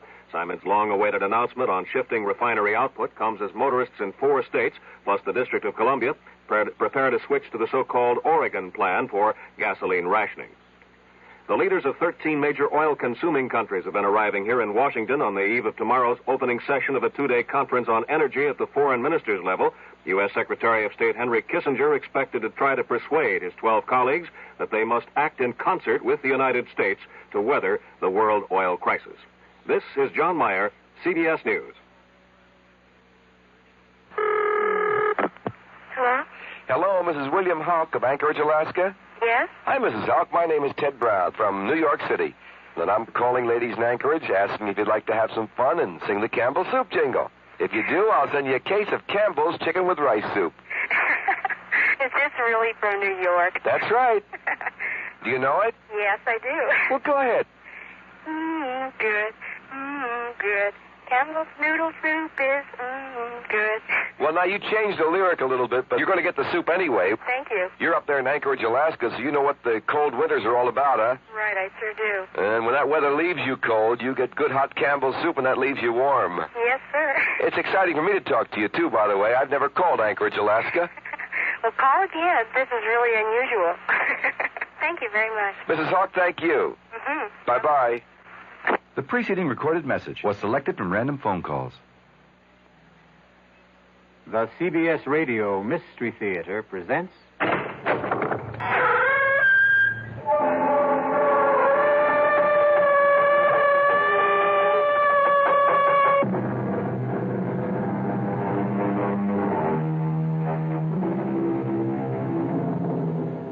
Come in.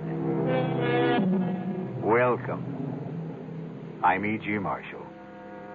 Welcome to the sounds of suspense, to the fear you can hear, to the terrifying world of the imagination.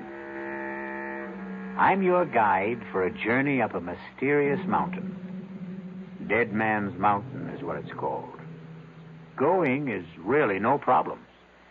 It's coming down that separates the living from the dead. Doctor, a man simply cannot age 40 years in one night.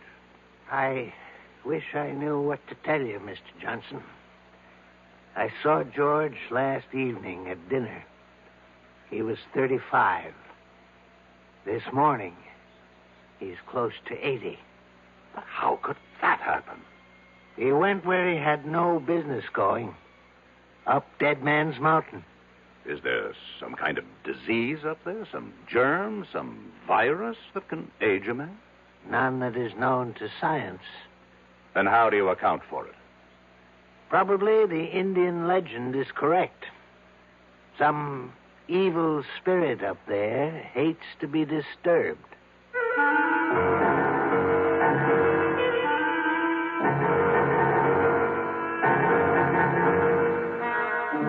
Our mystery drama, Dead Man's Mountain, was written especially for the Mystery Theater by Sam Dan and stars Alan Hewitt. It is sponsored in part by the Kellogg Company, makers of Kellogg's Special K cereal. I'll return shortly with Act One. Hi, son. Hi, Mom. Hi, Dad. Hi, Junior. Kellogg's Special K presents Junior Gives Up. Junior, why aren't you eating your Special K? It's your favorite cereal. Oh, just 'cause. Just 'cause why, honey? Just 'cause Darla said some evil things about it. That's just 'cause why. Hi, Mom. Hi, Dad. Hi, Darla. Hi, sis. Hi, Junior. Darla, what did you tell Junior about his Special K? Daddy, all I told him was that Special K is good for us. Yeah, and anything that's good for me never seems to taste good. But, Junior, you already know that Special K tastes good. Who do I believe? Darla or my taste buds? What's that, son? Oh, nothing, Dad. Son, Special K is America's favorite high-protein cereal. It's got minerals, vitamins, iron, and all those good, nutritious things. But it got to be so popular over the years because it tastes good, too. You mean it's good for me and tastes good, too? Right, son. Right, Dad. Right, Junior. Right, indeed. Start your balanced breakfast with Kellogg's Special K. It's nutritious and delicious. Right, Dad. When occasional heartburn or acid indigestion is combined with a gassy, foolish feeling, that's what we call gassed indigestion. Digel is made for gassed indigestion because Digel is different. It does more than plain add acids. Digel reduces excess acid while its patented simethicone gets rid of trapped gas fast. Use only as directed. Digel for gassed indigestion. No plain add acid can do what Digel can. Was I embarrassed? Even though I used an adhesive on my dentures, they still came loose during dinner. And when I had to be... This denture wearer should change to Cushion Grip, a soft, pliable thermoplastic adhesive that even hot or cold liquids can't dissolve. That's why Cushion Grip lasts and holds dentures much longer than ordinary powder, paste, or cream adhesives you often must apply 2 or 3 times daily. For new, long-lasting security, new comfort, change to Cushion Grip.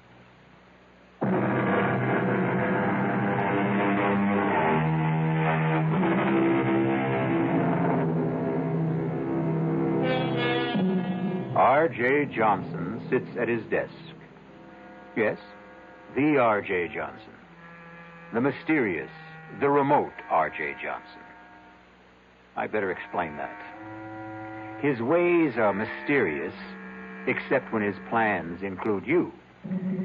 He is remote, except when he wants something from you. Then his presence can become an overwhelming reality. Some say R.J. is the richest man in the world.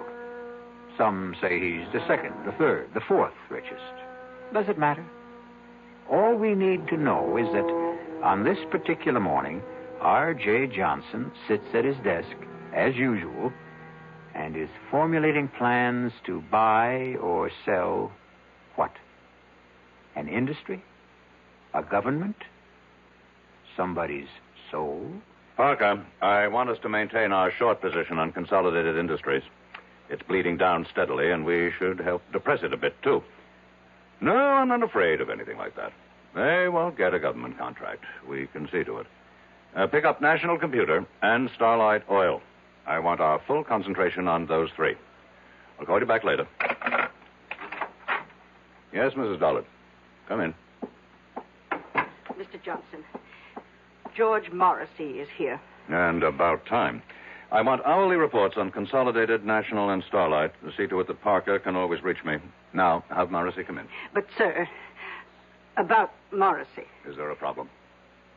Well, I... You were saying? Perhaps I should have said... Mrs. Dollard, are you all right? Perhaps I should have said... There's a man outside who claims to be George Morrissey. Mrs. Dollard, you know George Morrissey.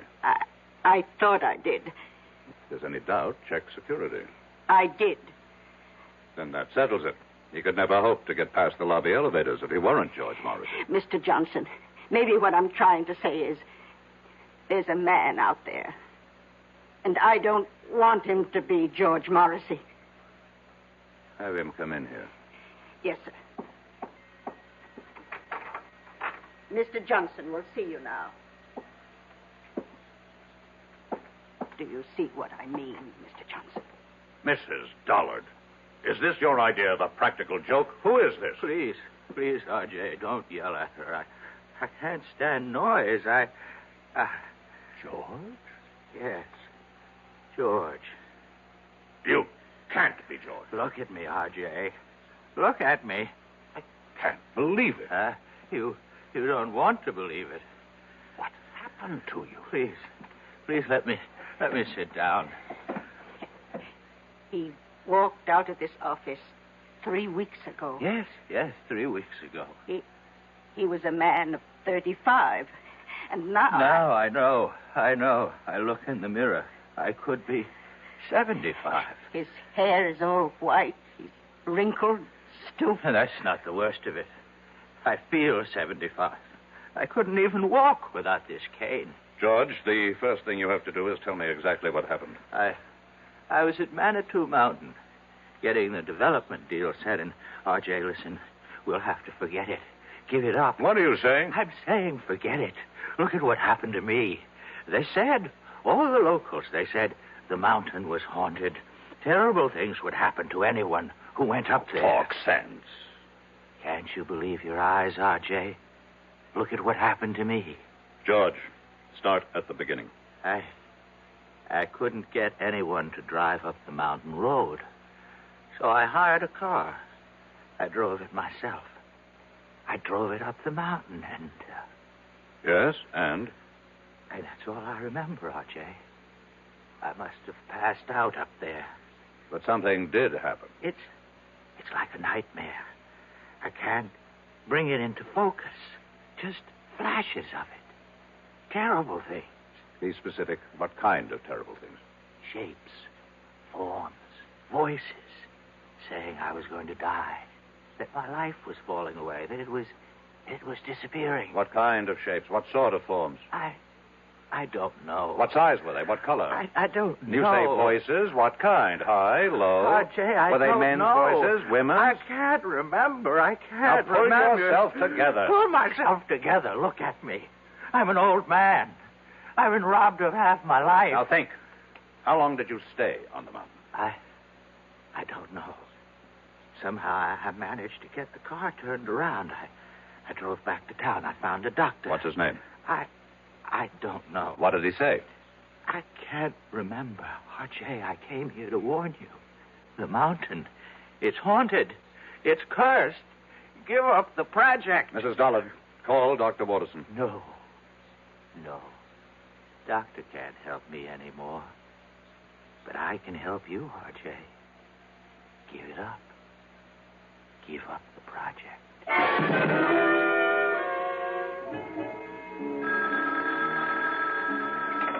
Dr. Waterson? Yes. Keep him on fluids, and whatever you do, see that he remains absolutely calm. That was the resident. About George? No change in his condition. Have you checked the local doctor? The one who saw him first? Well, we called him. He reports he treated a man of about 70 for exhaustion. That's all you could get out of him? And that's all he had to say. And what have you got to say, Doctor? We find that George Morrissey has the physical signs of a man in his 70s. But you know very well he is not in his 70s. Chronologically, no. Medically, yes. Is there a disease that could age a man so radically in so short a time? I would say a man could be ravaged by some psychic or physical attack, but here we have no signs of trauma. His tissues, organs, nervous system, circulatory system, they show the deterioration that could only be caused by aging. Let's cut through all this, Doctor. How did it happen? We don't know. You don't know. Am I supposed to buy this nonsense about a haunted mountain, curses, and all that? I don't have the answer, R.J. Watterson, over the years, I have contributed millions for medical research. I bought this whole hospital for you. So, are you telling me that now, when I need some answers, I'm not going to get anything for my money? I'm telling you that we have no answers at this time. Is it possible that George could be faking? Why should he want to fake? Answer my question. The answer's no. I want to see him. He's very weak. Is it important? I don't make unimportant requests. Well, just for a minute or two at most. And please, don't excite him.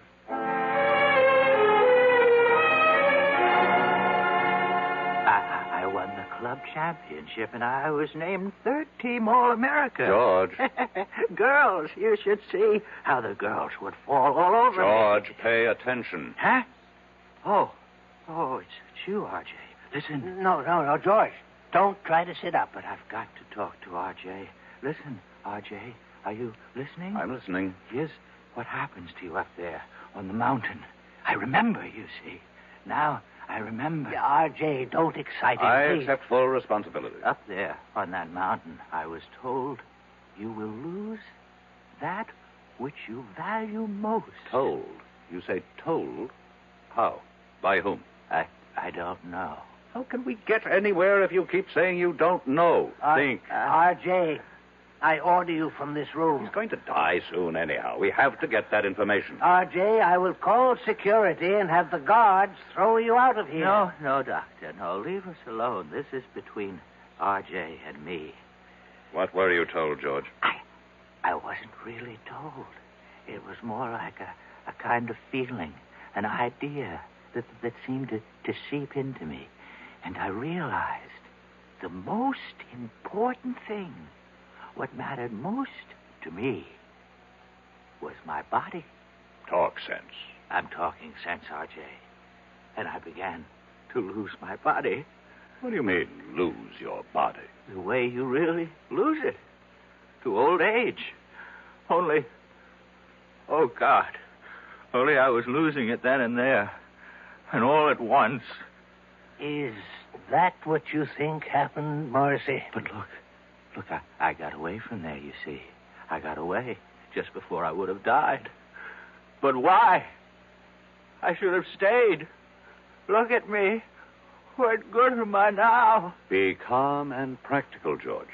We have the greatest doctors in the world here. We'll beat this thing. You can still beat it, R.J. You can still beat it. Just don't go near that mountain.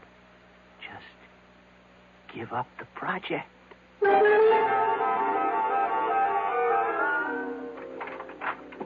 You wanted me, Mr. Johnson? As Parker called while I was out. Yes, sir. He reported in. Consolidated stock is still falling. That's good. National computer is rising. And Starlight Oil is doing well with the new government. Tell him to increase our holdings. Try 10%. Now, cancel the rest of today and all of tomorrow. Yes, sir. Call Chuck Daly. I want him here in 3/4 of an hour. Sir. What is it? Well, Chuck's about to leave for Florida. His daughter's getting married this afternoon. Tell him he is to fly me up to the Manitou Mountain area. But, Mr. Johnson... Now, what is it, Mrs. Dollard? You can't go up to Manitou Mountain. Why not? You saw what happened. What did happen? You saw George Morrissey. About George Morrissey. Either he caught a disease... But medical science doesn't know of such a disease. Medical science is constantly being surprised.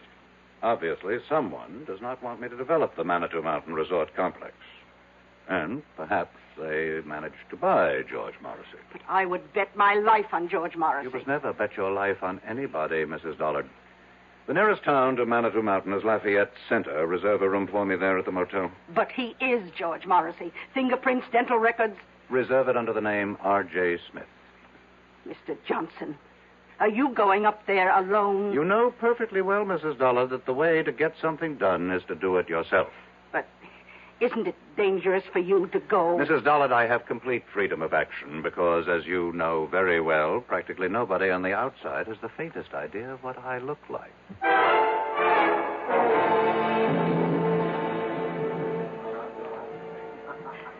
How many days do you plan to spend with us, Mr. Smith? Well, that all depends. Oh? On what? Do you suppose I could hire a car and driver? Oh, let's see. I have some cards here. Pick out any name. Tell him Doris Evans over at the motel recommended you. Do you mean I need a recommendation to hire a car? Well, it's deer season. Can't expect a man to concentrate on his business. I would think you can if you pay him and he recognizes his obligation. Well, I can see you're a very serious-minded person, Mr. Smith. What brings you up to our frivolous part of the world? I intend to do some sightseeing.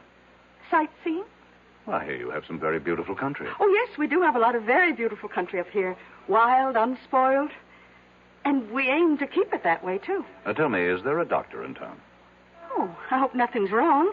I wouldn't want you to get sick on us while you're here. No, I should just be checked every now and then. Oh, well, we do have Doc Stallings. Does he have office hours now? His office hours are when he's not hunting or fishing. But I think he'd give up a chance at a 12-point buck for you. Why? Well, he doesn't get an opportunity like this every day. To do what? To treat the world-famous R.J. Johnson. I see. How did you know I'm sorry. Really, I shouldn't have given it away. After all, if you want to call yourself Mr. Smith, we should indulge that little conceit. But how did you know?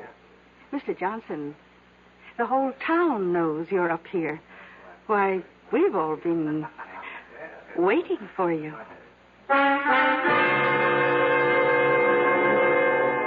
We've all been waiting. Waiting for what reason? Had they also been waiting for George Morrissey? And George was only R.J. Johnson's hired man. We'll be back shortly with Act Two. For children growing up in homes without books, there's a special emptiness. A deep-down hunger for the world beyond the street corner or playground. A world where they could grow up to become whatever they want to be. But millions of these children will never find out about that world because they'll never know what they can learn in books unless you help. RIF, Reading is Fundamental, is helping to get millions of books into the hands of these boys and girls. Books they can choose themselves for keeps. And once a child gets into books, there's no stopping him. More than 150 local RIF programs are proving it in communities like yours. Won't you help RIF? Help the children in your community. Write to RIF Incorporated. That's RIF, care of Smithsonian Institution, Washington, D.C., 20560. Give your hand to a friend. Give your heart to your love. But if you're cold, contact, the sooner the better. Hey, I'm back. How's that cold? Rotten. Get the contact? I got everything. Contact, cold tablets, and this liquid. Oh, no. Honey, it's all cold medicine. Well, sure, but it only takes one contact for up to 12 hours continuous relief from sneezy, drips, congestion. For that, I'd need 6 of your cold tablets. 2 every 4 hours. Or 3 ounces of nighttime liquid. 1 every 4 hours. Or just one contact. The tiny time pills do it. Well, it's all cold medicine. Those others contain antipyretic analgesics. The liquid, antitussive, and alcohol. They're not in contact. 6 or 3 or 1. I choose the one contact. Me too. And I'm the one with the cold. Give your cold contact, the sooner the better. 6 or 3 or 1. When you catch a cold, take contact. Only as directed.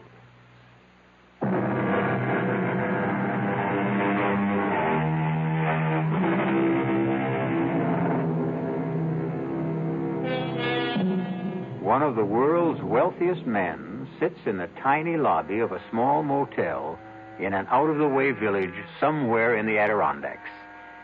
And suddenly he feels that all of his money and power somehow seem to be very far away at this anxious moment. You say the whole town's been waiting for me, Mrs. Evans? Yes, we've been waiting. Why?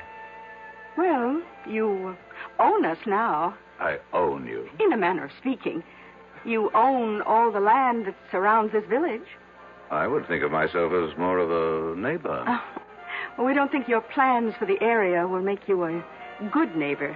You had your chance to protest against the project at the hearing. And we did. And after the legislature weighed all the pros and cons, they acted in the interests of the entire state, not your narrow provincial prejudices. You really believe that, don't you? I certainly do. Well, we know why certain votes went a certain way. Oh, do you? Suppose you tell me. We know there was bribery and pressure. Really?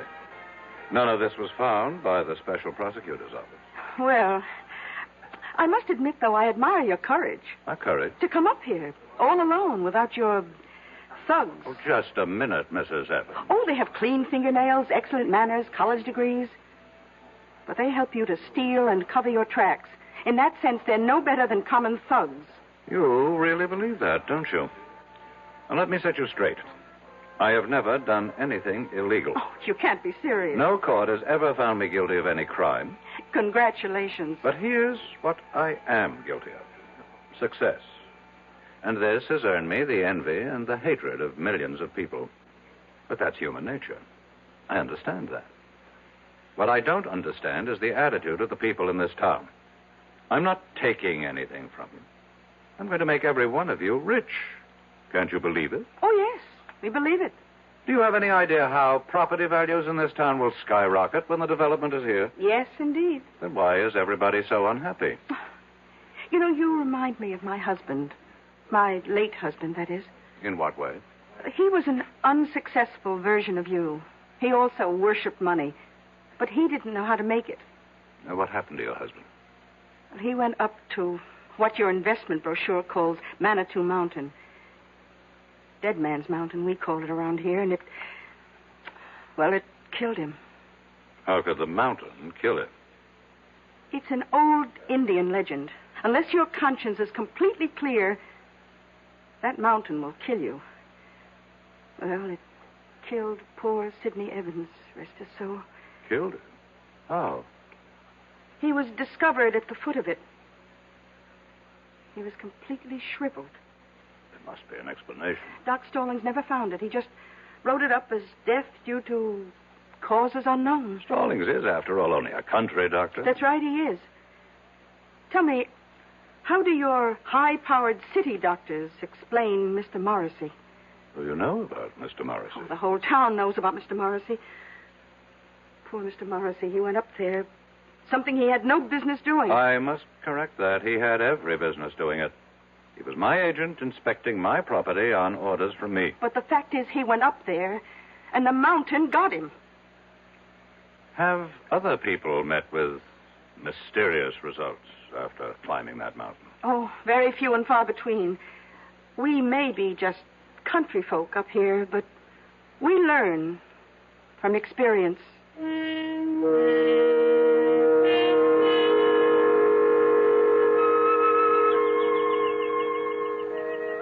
Are you Dr. Stallings? Well, look who's here. They said you'd be out fishing. Well, that's never a bad guess, but it takes two, and the trout won't play. I'd like to talk to you. Sure. I'm willing to pay you for a consultation. Oh, I intend to charge you. Well? Well, what? Well, aren't you going to come up here out of the water? Well, you see, I got my eye out for a certain brown trout. So you just tell me your symptoms, and I'll decide whether I have to examine you. An employee of mine. You treated him recently. George Morrissey. Oh, him. What happened to George Morrissey? Well, I met him at the motel. It was a Thursday night. I go there for dinner whenever Doris Evans serves pot roast. Hey, you're lucky. She's having it tonight. About Mr. Morrissey. Oh, he was a serious kind of fellow. About like you.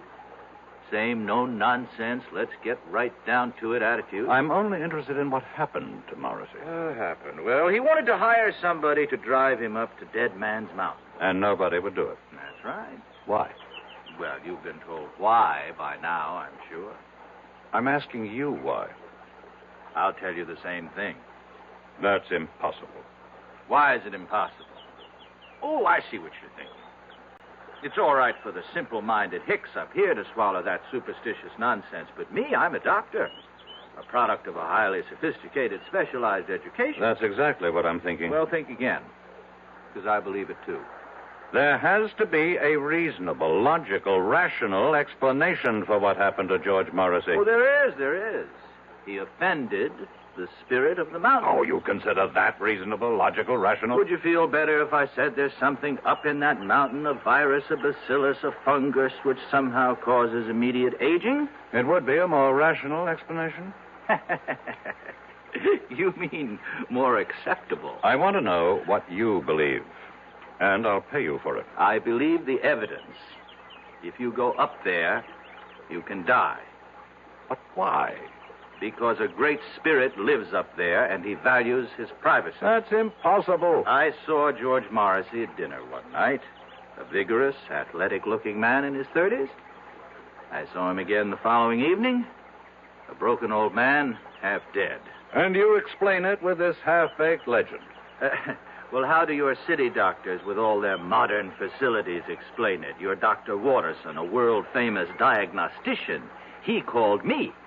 He asked me. This thing has to be cleared up. Why? What's wrong with a nice, quiet mystery? If word of this becomes general, it can destroy the entire project. Uh-huh.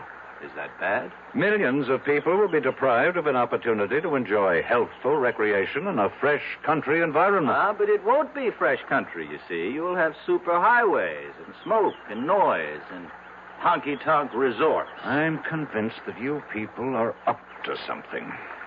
Well, you tell me what. I don't know. But I assure you, I have the resources to find out. Well, if you ever do, let me know.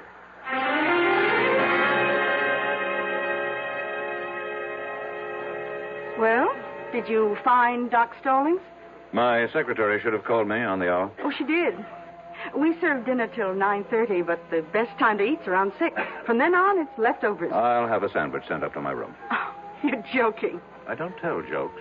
You mean all you want for dinner is a sandwich? Mrs. Evans, food is merely fuel. The body is just a machine, and so my tastes are very simple. Whom do rich men think they impress when they say they have simple tastes? Do you have a wife? I never married. Oh? Well, so far we've eliminated wine and women. I can see by looking at you that there isn't too much song. Oh, what do you do with all your money? I make it grow. Well, whatever you do, don't go up that mountain. I don't think I need any more advice from anyone around here. I would like to place a call to New York. You go up that mountain, and when you come down, you'll be penniless. You have my secretary's number there. Please put it through. Just remember, I told you.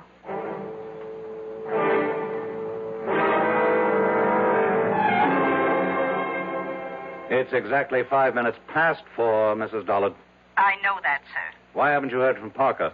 I'm expecting a call any moment. Any moment was not his orders. I specifically directed him to report on the hour. Yes, sir. Why is there a delay? I don't know. Well, find out.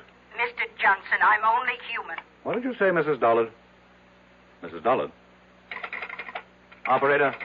Operator!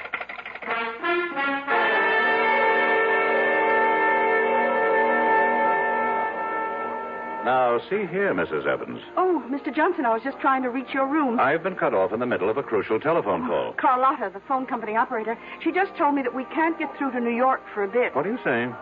Well, you've seen those signs along the roads. Look out for falling rocks.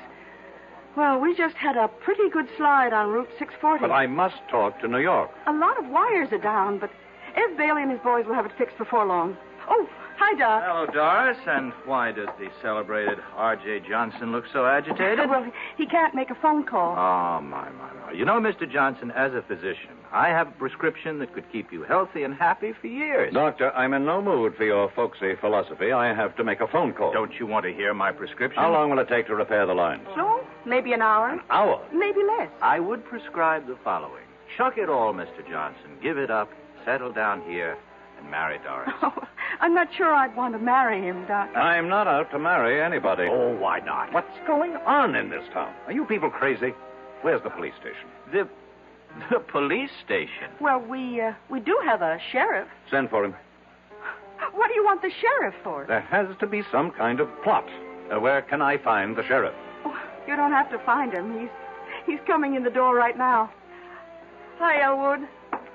Evening, folks. A gentleman here wants to see you, Elwood. Yes, sir. Sheriff, I need your help. That's what we're here for, sir. My name is R.J. Johnson. Pleased to meet you. Sheriff, these people are trying to... Yes, sir? These people are out to do me harm. Which people? Among others, these two. Yeah, but Doc Stallings here is the greatest guy you'd ever hope to meet. Matter of fact, he takes care of me. And I personally vouch for Doris. She's my sister.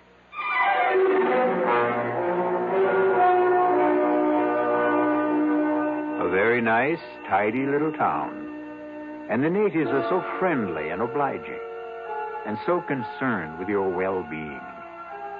But right now, R.J. Johnson feels overwhelmed by their solicitude, as if he is being literally killed with kindness. We'll return shortly with Act 3. Ever see a beer drinker pour his beer real easy down the side of the glass? Maybe you do it yourself. If so, the Budweiser Brewmaster thinks you're missing something, especially if you're a Budweiser drinker. You see, Bud is brewed, so it will kick up a healthy head of foam. Exclusive beechwood aging and natural carbonation make it a lively brew. Well, anyway, pouring Bud plunk down the middle of the glass helps bring out the best in that clean white Budweiser foam and real beer aroma. It also helps you get the full benefit of a taste, smoothness, and drinkability you'll find in no other beer at any price. Remember, brewing beer right does make a difference. Next time, pour that Budweiser right down the middle and see for yourself. Anheuser-Busch, St. Louis. I'm Art Linkletter, and I'd like to talk about something that everybody loves. Babies. Play School has introduced a group of fascinating baby toys. Play School, a Milton Bradley company, has been making toys for generations of preschool children. And their baby toys are just terrific. They're fun and safe. Babies will love the Baby Action Ball. They can grasp it, roll it, shake it, or throw it. The Baby Mirror of unbreakable stainless steel introduces them to the most important person in the world when they look into the mirror, themselves. The Play School Toddler Truck is great for baby to scoot around in, and it even has a miniature telephone for baby's first phone calls. My children are grown up now, but if they were babies, I know what I'd want them to have, the Play School Baby Toys. Your children are going to love making discoveries every day with Play School's new baby toys. And every day is a good day to make a baby happy.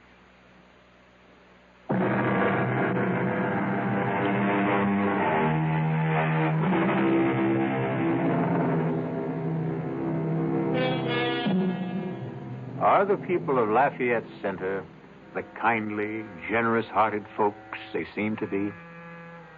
Or is this a place of evil where death waits for strangers, especially a wealthy stranger like R.J. Johnson? How are these good people out to harm you, Mr. Johnson? I don't know, Sheriff, but something is going on. And I demand protection until I can get some of my own people up here. You got to appreciate my position, Mr. Johnson. There's nothing I can do unless you make a choice. Well, we're only trying to help him, Elwood. You see, I look at this man's face and I hear the tension in his voice and I see his color, you know. So I say to him, change your way of life. Settle down up here. Is that harming him? Well, it doesn't seem like it. I recommend a more regular routine. And we both keep warning him, stay away from Dead Man's Mountain. Mr. Johnson? Thinking about... For reasons best known to yourselves, you people are determined to keep strangers at a distance. Oh, we'd only be too happy if more folks would move up here. And so you invented this nonsense about a cursed and haunted mountain. But why? You know why, Sheriff. Because to any man of intelligence and courage, it presents a challenge. But before a man goes up there, you prepare him. Well, gentlemen, you can stay and listen to all this. I've got to serve dinner. By all means, Mrs. Evans. We can continue this discussion at the table. Oh? I thought all you wanted was a sandwich. Oh, no. Tonight, I'm having all the trimming.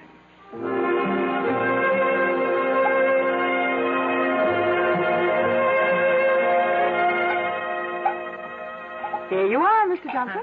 Thank you. Pot roast, mashed potatoes, peas and carrots. Now, that's a cure for whatever ails you. Hold on. Dr. Stallings, change plates with me, please. Why? It's the same portion. Except I always give you a little bit less, Doc. Would you mind changing plates, Doctor? No, not if you tell me why. Since I'm going up to the mountain, there could be something in this food. A drug, perhaps. Oh, I like that. Very well, Mr. Johnson. Here, have it your way. You say you're going up the mountain? Yes. After all we told you? I'm going up that mountain to prove that it's just an ordinary piece of undeveloped country real estate. Can you stop him? Why does everybody want to stop me? Well, look what it did to your Mr. Morris. Suppose, for the sake of argument, there is something dangerous up there. And it gets me. Isn't that to your interest? Without me, there can't be a development project. Well, we have a more basic interest. We have obligations as human beings. Well, now, I will need a car. There's a road, I assume. Oh, yes, sir. It leads up to the top. But why go now? At night? Because the word should get around. R.J. Johnson drove up this dead man's mountain, as you call it, in the dead of night, and just as calmly drove down again. But, Mr. Johnson, You really... have something to learn, Mrs. Evans. You think a man becomes rich through trickery, violence, and all manner of illegal, immoral, and unethical acts. I never said that. But you believe it. Tonight, you're going to discover how I became rich. By daring to do what other people consider impossible. It's that simple. I would still advise you to keep away from that mountain. Let's end the little game, Doctor. I've humored all you people long enough. Well, very well. How do you account for George Morrissey? Very simple. George Morrissey is not R.J. Johnson.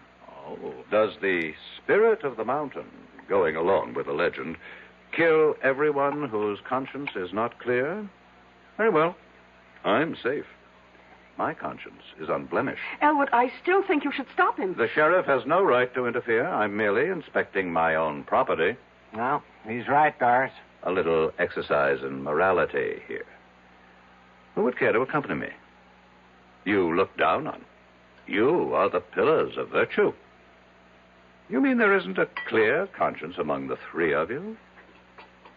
I'll drive you. Doris. Doris, what are you saying? He's challenged us. But, Doris, you know you can't fight the mountain. Well, we can't let somebody else get killed up there either. Well, what can you do? Well, at the first sign of anything suspicious, I can turn the car around. Mr. Johnson, you've got yourself a driver, and I suggest we leave right now. The moon goes down early around here. First, I have to call New York. But the lines are still down. How do you know? Carlotta will let us know when they're fixed. Maybe I'd better wait. Oh. Don't tell me you're starting to have second thoughts. I have some very important things to check out. Well, we can drive to the top of the mountain and back again in an hour. How do you know? Have you done it before? No, just a guess. And I'm ready if you are.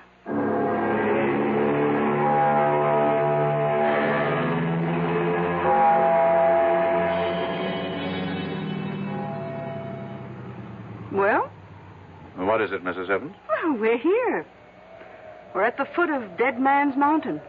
And there, you see, on your right, is the dirt road that leads upward.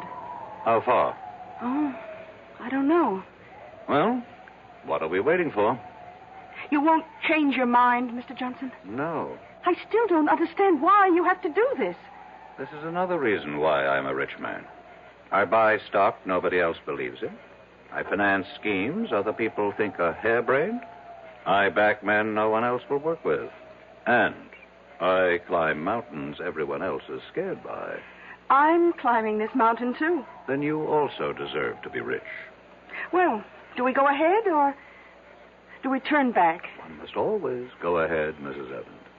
Then, here goes.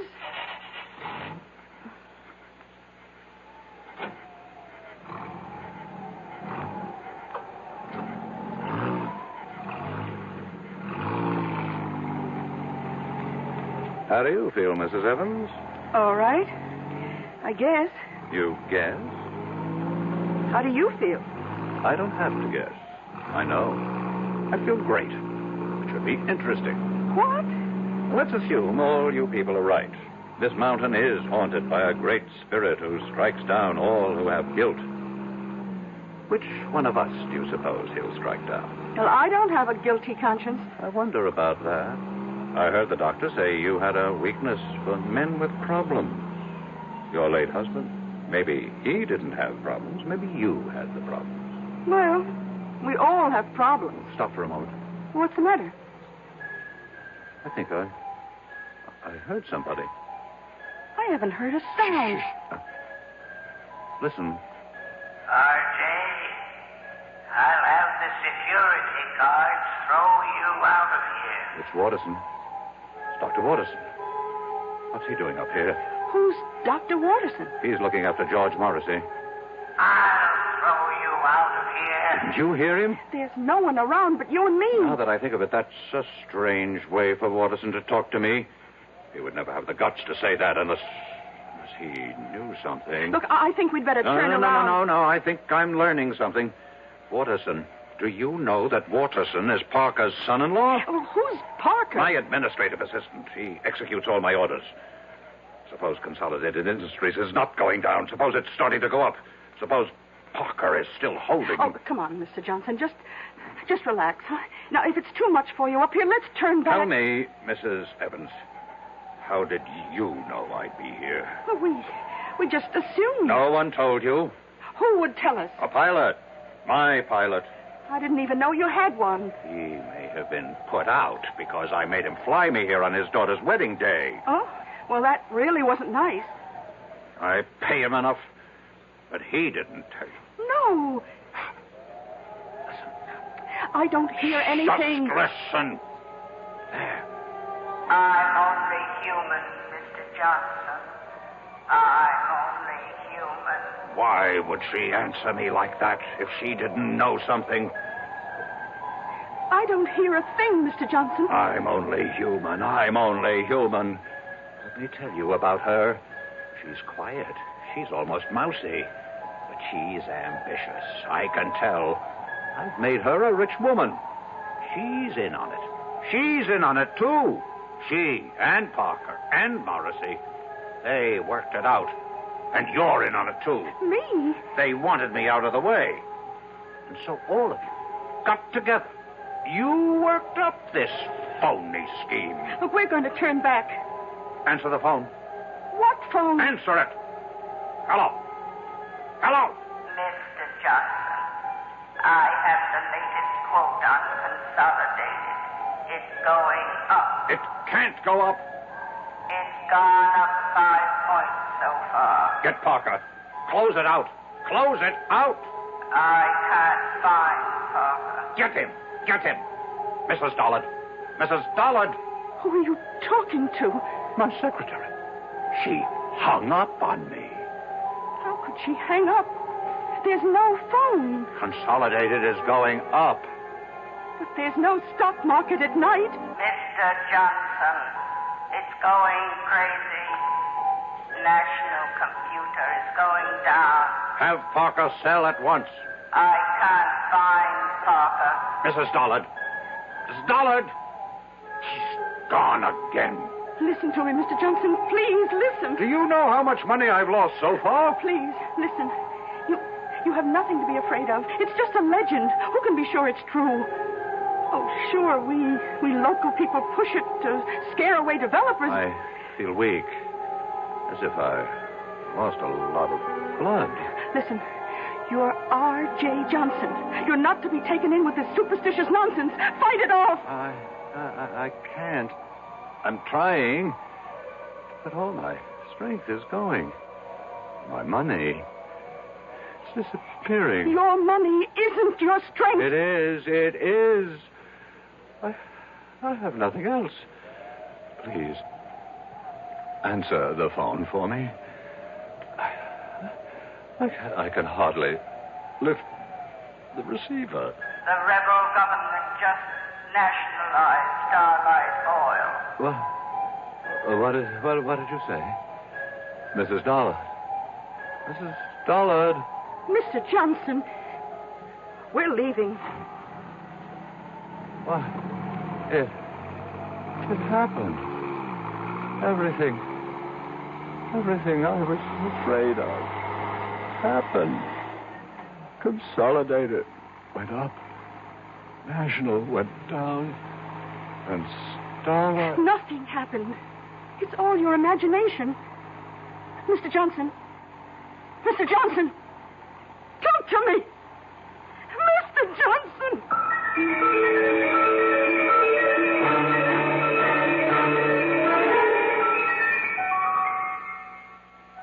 He's dead. How? Why? Doris, I don't know. There isn't a mark or a sign on him. It's as if all the force and vital energy just left his body. Well, maybe it's all for the best. He was in trouble. Trouble? It was on the news. Some of his holdings went haywire for some reason. 3 big companies. He's out millions. He may have died just in time. The mountain. The mountain. What about the mountain? It's true. Every word we say about it. It's true. Oh, come on, sis. How can it be true? The mountain killed him. It took away his money. Doris, are you all right? I don't know. I don't know yet. I wonder. What did it do to me? Well, what did it do to Doris? Everybody loses what he values most up on Dead Man's Mountain, as the saying goes. Maybe Doris had fallen in love with R.J., and thus the mountain robbed her, too. I'll be back shortly. Who knows how to help you solve your shopping problems? Your Better Business Bureau knows. For heaven's sake, this store won't give me back my $25 for the ice skates. All they would give me is this credit slip, and they don't even have any more skates in my size. Oh, what am I going to do? Madam, not all stores make cash refunds on returns, you know. Who are you? I'm the man from the Better Business Bureau. You know, only some stores will make refunds because it's their policy to do so, not because they're required to do so. Next time, remember, find out about a store's policy on refunds and exchanges before you buy. I guess you're right. Well, you know, it's just another tip from your Better Business Bureau.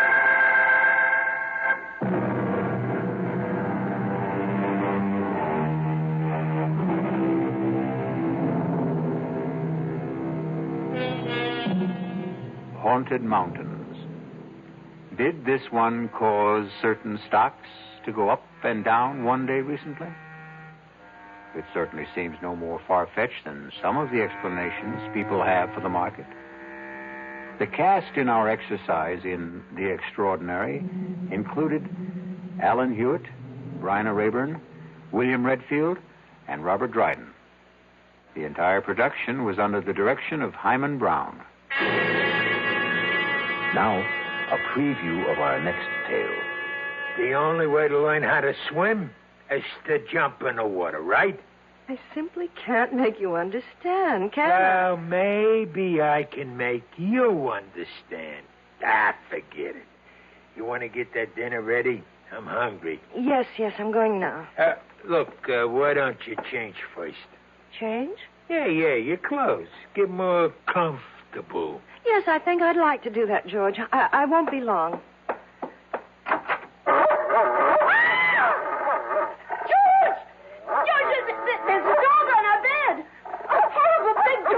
Take it easy. That's my surprise. That's it. Tell him. Get him out of here. Please, George, take him away. It's only a dog, for Pete's sake. He's not going to hurt you. Get it out, George.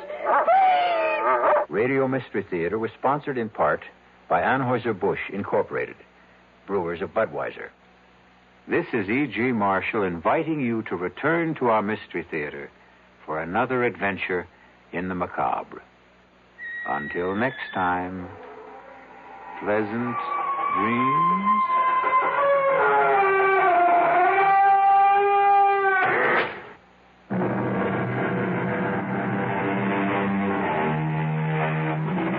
KRLD's Mystery Theater presents 7 thrilling dramas each week. Sundays at 4:07 in the afternoon. Then nightly at 10:07, except on Tuesday and Saturday nights when the basketball broadcasts necessitate delaying the mysteries until midnight. This is John Wherry for the Kansas City, Kansas Public Schools. Vicki Nagel, kindergarten teacher at Central Elementary School, has some suggestions for parents whose children will start school next year. If a child can come to kindergarten knowing how to write his name, or at least a beginning of how to write his name, it's a big help.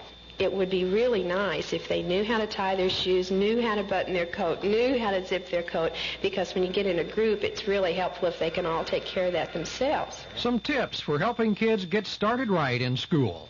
Listen again when WDAF and your Kansas City, Kansas Public Schools present another School Note. WDAF, Kansas City. Kansas City teachers and the school board have given overwhelming support to a contract hammered out during extensive bargaining with a federal mediator. Sunday's vote clears the way for reopening all 100 public schools today, or rather tomorrow. This is WDAF Kansas City. It's 11 o'clock. News of the hour on the hour from American Information Radio. This is Steve Powers from New York. And at this hour, a positive reaction to the acquittal of John Mitchell and Maurice Stans extends from the defendants themselves to the White House and to Geneva. For the defendants, the reaction was predictable. They were happy. Maurice Stans. Looking back, all I would like to say in conclusion is that even the book of Job has a very happy ending. And that's the way I feel today. Stans had praise for the jury, and so did John Mitchell. It was decided by 12 good American people, part of the cross-section of all of America. Mitchell says now he's going to take a vacation and a drink. The other side, that story coming up.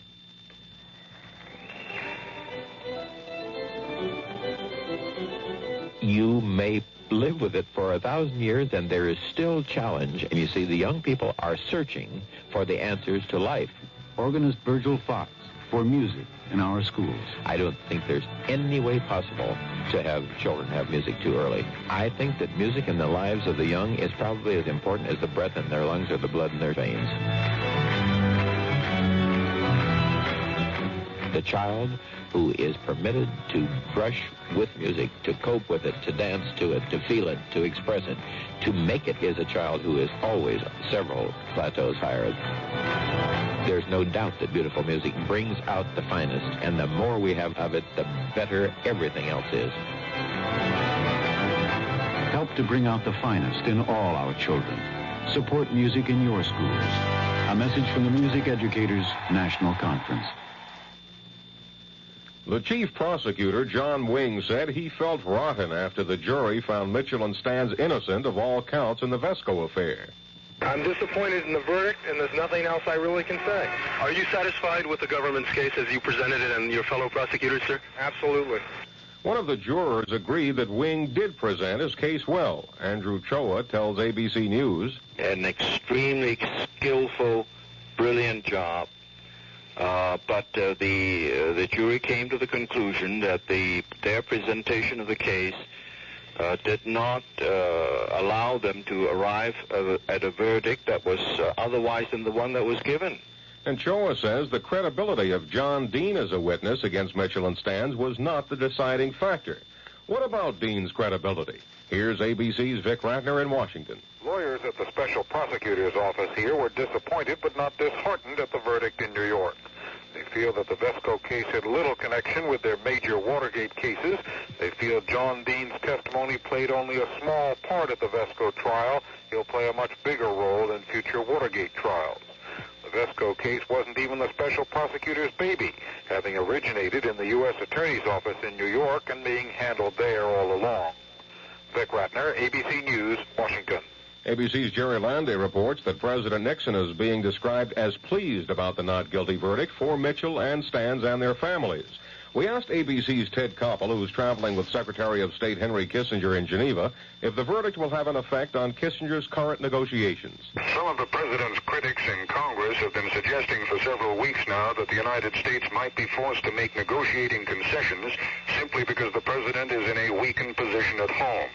The fact that Messrs. Mitchell and Stans have now been acquitted is not, of course, going to take the heat off altogether. There is still the danger of impeachment hanging over the president, but Secretary Kissinger was clearly elated when he heard the news of the acquittal this evening and felt that his hand was somewhat strengthened as he goes in now to his first round of negotiations with Soviet Foreign Minister Gromyko here in Geneva.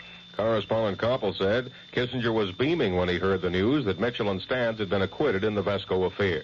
This is Information Radio News. From the Kurt Murr Sports Desk, Johnny Miller sank a clutch 4-foot putt to win the $200,000 Tournament of Champions today. Miller fired a final round 69 to win by a single stroke over Buddy Allen and John Mahaffey.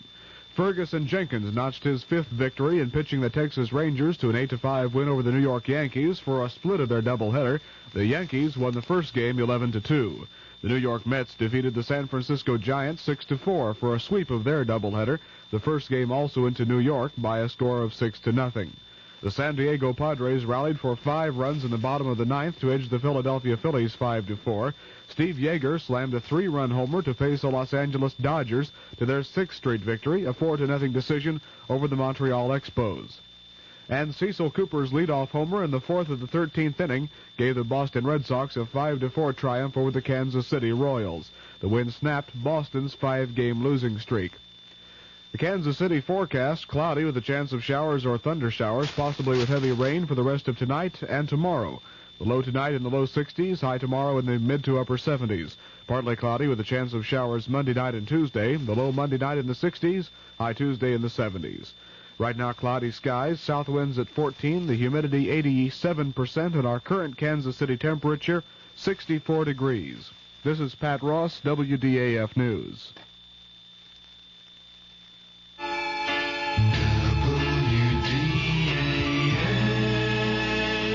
The CBS Radio Mystery Theater presents...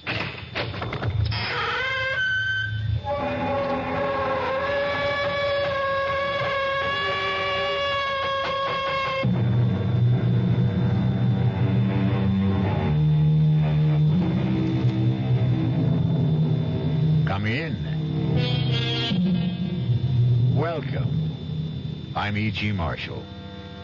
Welcome to the sound of suspense, to the fear you can hear, to the world of terrifying imagination. They say, hell hath no fury like a woman scorned. And perhaps it's true. But the question is, how long can that fury endure? How long can the passions burn? Well, Miss Charity Youngblood was left waiting at the church some 200 years ago, and she still isn't over it. Sheriff's Office, Deputy Palmer speaking. Sheriff, there's someone who wants to murder me. Yes, sir. Your name, sir? Well, is that important? Yes, sir, it is. Well, I hesitate to give you my name because you might think I'm unbalanced. Now, why would I think that? Because of the peculiar circumstances involved. Why don't you let me be the judge of that? Well, this young lady wants to kill me, and she's armed. What's her name? Well, I wouldn't want her to get into trouble. What? She doesn't look like a killer, and besides, I can't prove it. It's just that I know it. Now, sir, calm yourself and tell me, why does she want to kill you? Because I broke our engagement. All right, it's possible. Now, when did you break that engagement? Oh, about 200 years ago.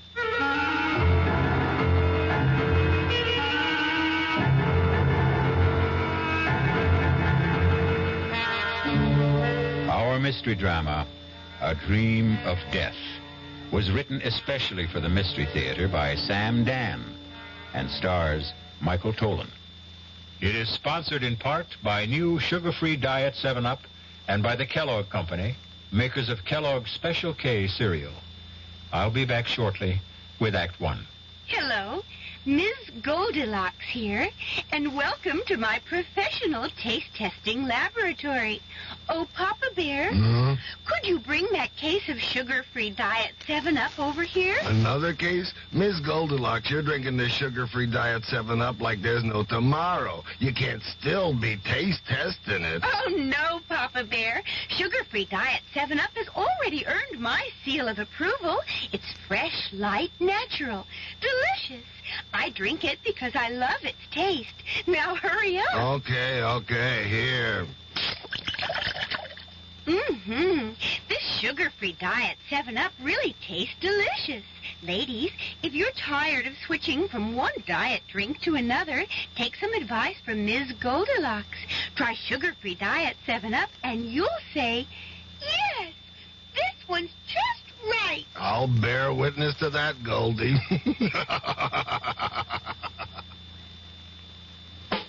Young I may be, but still I'm a man. Just turned 18 and I'll do what I can to find me a place where I can be me. Get ready for life and be free as the sea. Where do I go from here? Oh, where do I go from here? I finished school, but what lies ahead? Don't want to get trapped, want to feel free instead. All over the world, there's so much to do. The call of the sea, don't you hear it too? Where do I go from here? Oh, where do I go from here? What about the new Navy? You'll get your chance at success, learn an exciting job, and see the world. Call toll-free 800-841-8000. That's 800-841-8000. Or see your Navy recruiter. Be someone special in the new Navy. I know where I'm going from here.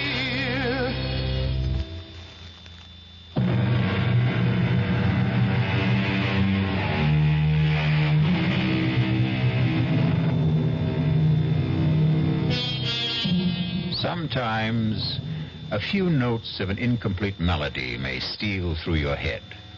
It isn't like any tune you know, and yet you've heard it before. For no reason, a name, a noise, an aroma may evoke a dim and distant memory.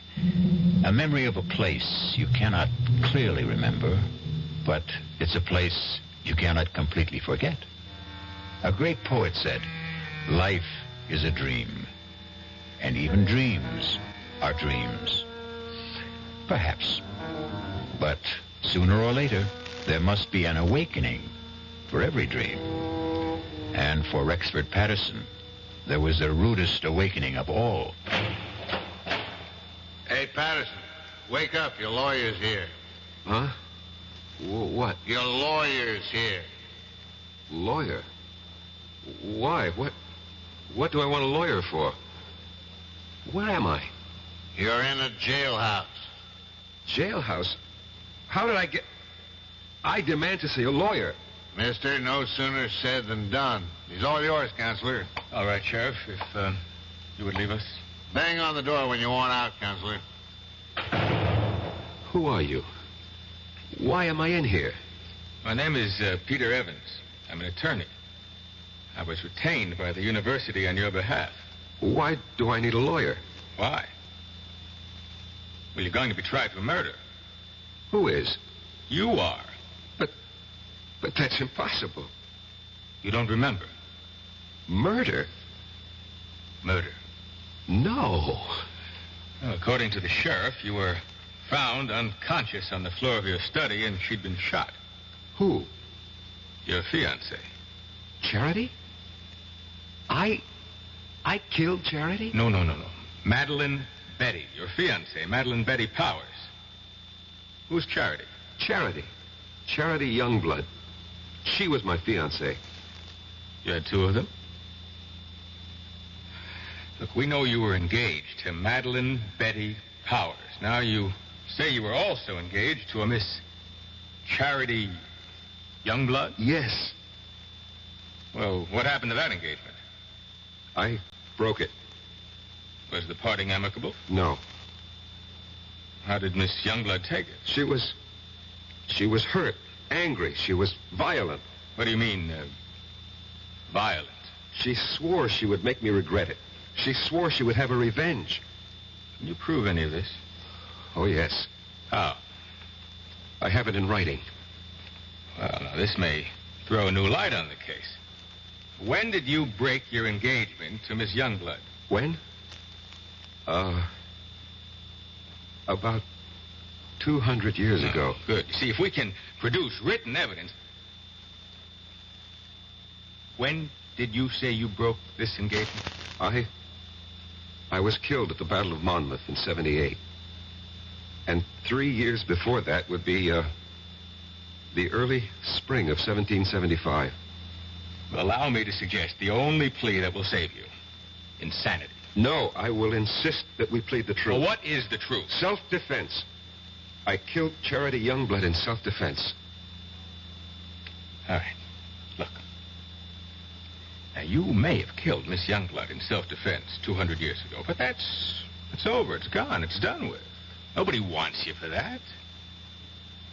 You're going to be tried for the murder of Madeline Betty Powers. Exactly.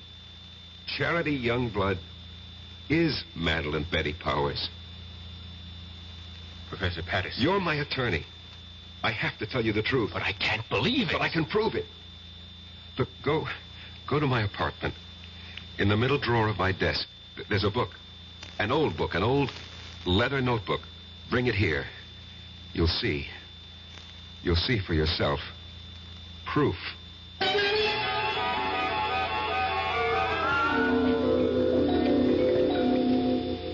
You read the book? Yes. It's a diary kept by a girl named Charity Youngblood, daughter of a Connecticut gunsmith during the Revolutionary War. She was jilted by a young officer named Eli Wallington. Naturally, she was quite upset about it. But where is the proof you promised me? I was that young officer. I was Eli Wallington. Look, Professor Patterson, if I'm to represent you, you'll simply have to tell me... The truth. I know the truth. But I tell you the truth, and you refuse to believe me. It's impossible to believe you. Impossible. That's the key word.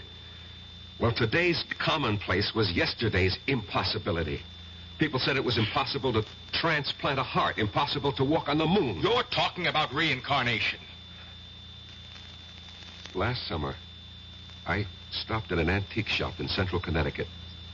Heaped high on a counter was a pile of old pictures, letters, books. I picked up that little notebook, the one you're now holding. I read that name, that hand-lettered name, Charity Youngblood. And suddenly I felt as if I'd been stabbed through the heart. I knew that name. I knew that name. Please, Professor Patterson. No, don't tell me to be calm. Don't humor me. Just listen to me. I knew that name.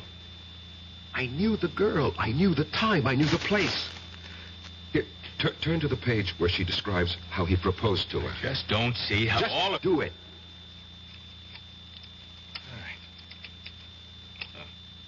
All right. This is what you want? Monday.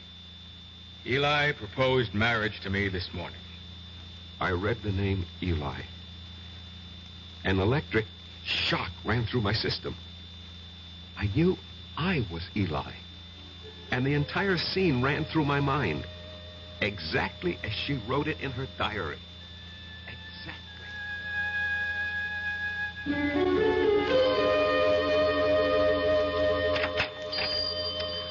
Good morning, Charity.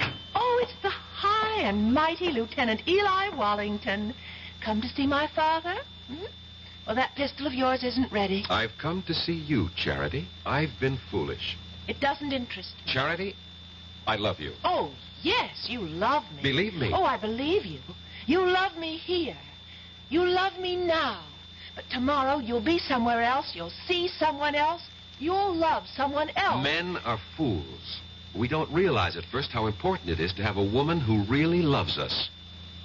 And you love me. Please go. Marry me, Charity. Eli? We'll have the banns on Sunday and marry the week after. Now, come, close the shop. We'll go riding this morning. But I promised Father... Let's be together this morning. Come with me. Oh, Eli, you're a scoundrel. Yes, Charity. But I'm your scoundrel. You must never forget that, Eli. Never forget that.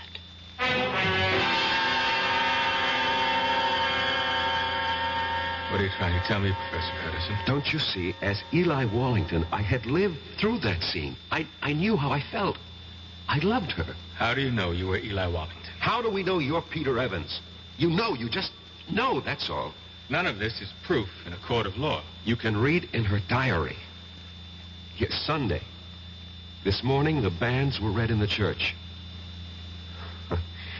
But Eli never married her. Do you know why? Because Charity was right. The very next week, Eli was somewhere else. He saw someone else. He loved someone else. He never saw Charity again. And 3 years later, he was dead at Monmouth. Turn to Charity's diary. See what she wrote when she heard the news of Eli's death. Here's the evidence you need to defend me in court. Read it. All right. Now, Friday. This morning, the Reverend Fallowfield came into the shop with news.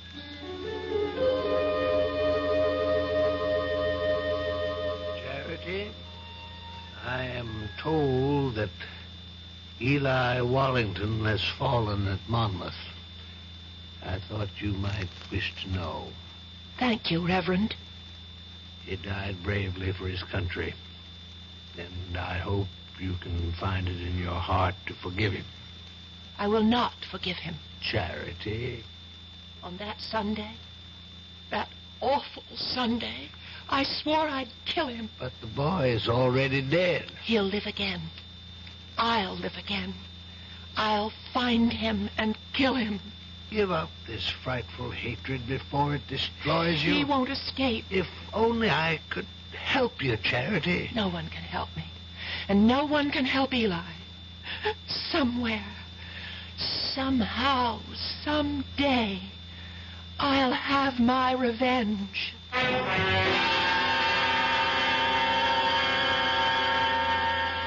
And when I picked up that diary in the antique shop, Mr. Evans, I was almost frozen with terror. I knew I had come back. Why shouldn't she? But you know something? After a while, I began to laugh at myself. Why? Well, for the same reason you're probably laughing at me. After all, we live in the modern, rational 20th century. Every night, I'd sit alone at home and wait for Charity to come and kill me. And nothing happened. She didn't show up. No. And you can't maintain an emotional pitch forever. And so soon, I stopped thinking about it. And then one afternoon, I was sitting in my study. Come in, it's not locked. Good afternoon, Professor Patterson. Yes. Let me see, you're Miss... Powers. Madeline Betty Powers. I'm scheduled for a conference at exactly 1500 hours. 1500 hours? 3 p.m. We use this terminology at the engineering school. Oh, I see. You're an engineering major, Miss Powers? Have you any objections? Oh, no, certainly not. Professor, I require 3 credits in the humanities for my degree. I chose your American history course. I am flattered. It was the only one open. You shouldn't have said that. Oh, I have no interest in the dead past, only in the dynamic present.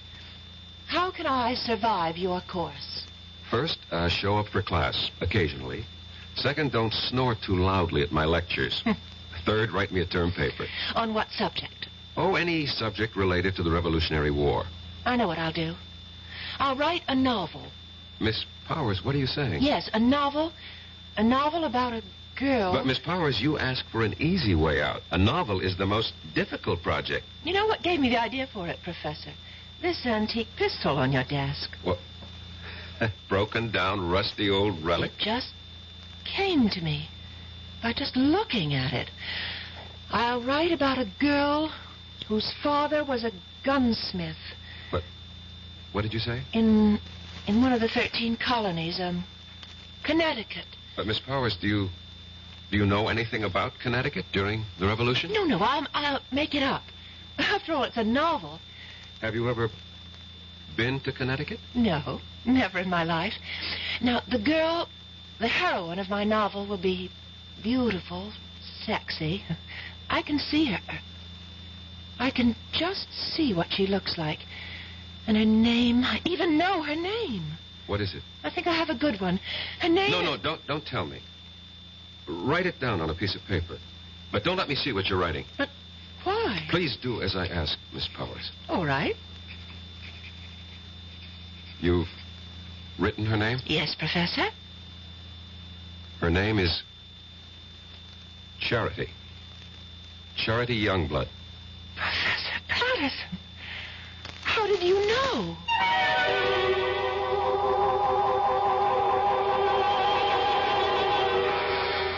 does he know? Funny how these things work out, no? You can never tell who you'll come back as. Devil-may-care adventurer. Getting any money, but he's entitled.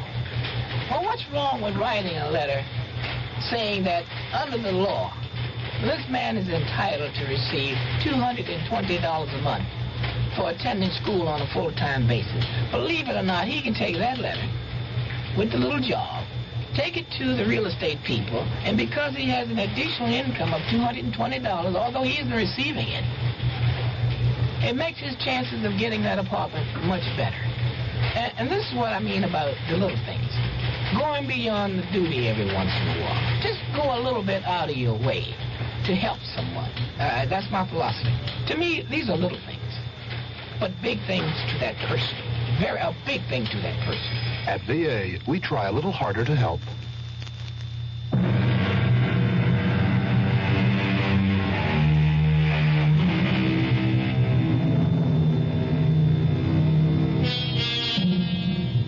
Professor Patterson, a quiet teacher of history, is in jail, accused of killing his fiancée. He doesn't deny it. What he's desperately trying to prove is that he killed the one he had 200 years ago. Where, Miss Powers, have you heard that name, Charity Youngblood, before? Nowhere. I made it up. You made it up? Well, Charity sounds like a name a girl might have had 200 years ago. And Youngblood has a kind of colonial quality to it. Charity Youngblood. It just sort of popped into my head. And everything just came to you, the whole idea for the novel, the heroine, her name, it all occurred to you just now? Yes, that's right, Professor Patterson. I simply can't account for it. It has no scientific basis. But suddenly, I have feelings that I've never experienced before. What sort of feelings? I can't describe them. Vague ideas, hazy pictures. Of what? But this woman, this girl, this Charity Youngblood, she's a creature of my own imagination. I only conjured her up a few moments ago, and yet she seems to be alive. Give it up, Miss Powers. You know, sometimes when you write fiction, the character takes over, and unless you're a skilled professional author, this can be dangerous. Just attend class, look intelligent, and you'll pass the course. Well, Professor, that wouldn't be ethical. Miss Powers, we'll just let that be our secret.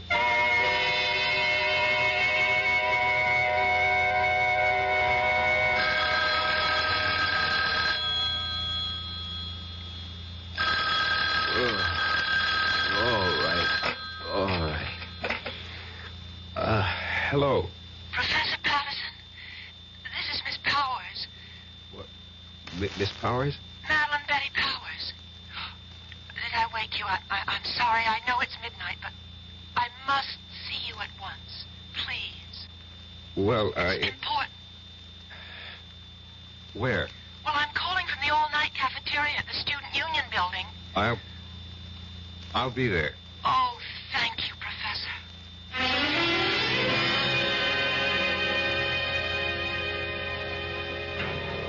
I had to see you, and I didn't think it would be proper for me to go to your apartment at this hour. Well, what seems to be the problem, Miss Powers? The story. The story?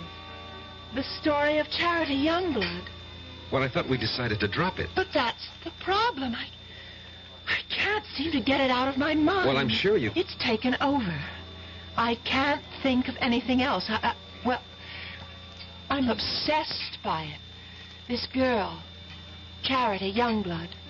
I know her so well, I sometimes think... No, you'll laugh. No, tell me. I sometimes think she's me. Well, of course she's you. What are you saying? Well, when you write fiction, every character has to be yourself in one form or another. No, it's more than that. It's a feeling in my bones. I seem to have an urge to do something. What? I don't know. But I keep writing. Now, I've written 20 pages so far, and most of the time it doesn't even seem that I'm the one who's doing the writing. I get the feeling that I'm just holding the pen, and my hand is being guided. I'd like you to read what I've written so far. Please. Miss Powers, you've been working too hard. No, I just feel that something is happening to me. I seem to feel I have some sort of mission. What kind of mission? Well, I don't know. But every day I feel it's becoming clearer. But I still have no idea of what it is.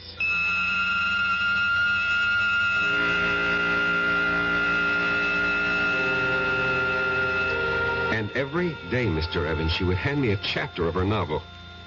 And that novel will win me acquittal in court. Why? Because each chapter is word for word a day in Charity Youngblood's original diary.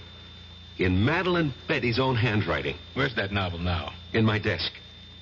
I did everything I could to get her to stop writing, hoping that somehow I could get her mind off it. But of course that was useless. After all, if she really was Charity Youngblood, and there was no doubt in my mind about it, nothing would stop her from finding it out. And every day she was getting closer. Not just to Charity, but to me. Professor, I decided to give Charity a love interest. We're about to have the war, and I've created a young cavalry officer of the Connecticut Brigade. I have a name for him. Eli Wallington. Eli Wallington? Yes. Miss Powers, you've already written more than enough to earn a good grade. It's already longer than the average term paper. Oh, but I have to finish. Why? This whole thing started as a term project, Yes, it and may as far... have started that way, but now it's something that belongs to me, and I can't help it. I have to keep writing until... Until? Until something happens. What? What is supposed to happen? I don't know. But I'm afraid. I'm very much afraid.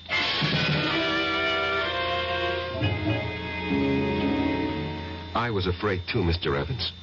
Afraid that at any time she would suddenly realize that she wanted to kill me. But surely you realize... What?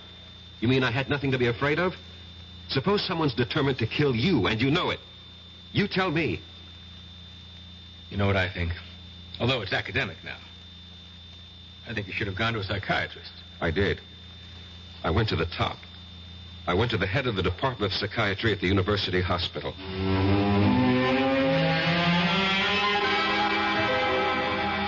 All right. Now, let us see if we can delve into the core of these hallucinations. No, let's not, Dr. Laufer. You see, these are not hallucinations. No? No. These are matters of fact. I know them to be true. You're talking about reincarnation. Yes. And you obviously don't believe in it. That's hardly the point. It may exist, for all I know. However, if it does, then we have no way of knowing who we were in a past lifetime. Perhaps we had no way of knowing. Perhaps today, with heightened powers of communication, perhaps our modern scientific technology has upset certain natural balances. Whatever. The fact is, I know. If you know, you know. What do you want me to do? Suggest a way I can live with it. I'm afraid I don't understand. Look, if a man was an alcoholic or a drug addict or a gambler, and he said to you, this is what's wrong with me, how do I live with it? What would you tell him? You are oversimplifying. I am a... I'll coin the word. Reincarnate. How do I live with it? Especially since my life is in danger. Very well. Why is your life in danger? I told you. Charity Youngblood wants her revenge. And she's here in the person of Madeline Betty Powers to exact it. Don't you see what you must do? No. This is all within the framework you yourself have created. If you remove the motive, you can prevent the crime. I still don't know what you mean. If she wants to kill you because you jilted her, well, all you have to do is give her satisfaction. How? Marry her. Marry her? Marry Madeline Betty? She's hardly my type. You're 32 years old. You're not married. Are you going with anyone? No. But marry her? How do I know she'll have me? Were you once Eli Wallington? Yes. Was she once Charity Youngblood? Yes. She'll have you.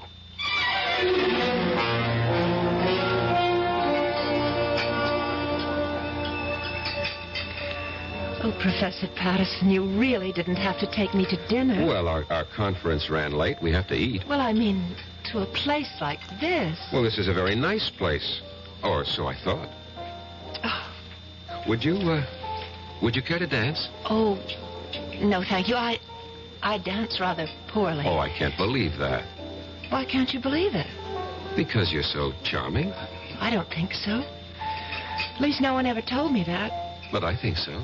Do you? Why? Well, it's a subjective thing. I lied to you just now. I said I dance poorly. The truth is, I don't dance at all. Now, how is that possible? Girls who don't get asked usually don't bother to learn. I don't know why I'm telling you all this. It's just that since the day I met you, I started thinking. I don't know how to describe it. Well, what were you thinking? Oh, crazy things. That is, for me. I suddenly wanted to write a book. Why, I'll never know. And I began thinking of a girl who lived hundreds of years ago in a place I've never heard of. I can't understand it. Madeline, Betty, maybe I can help you. Would you, Professor Patterson? Rex. Go on, say it. Call me Rex. Rex. I've also felt something since the time you walked into my study for conference. And I've been trying to analyze it. And I finally discovered what it is. It's love. Professor Patterson. Rex. And so I'm asking you, I hope that you will marry me.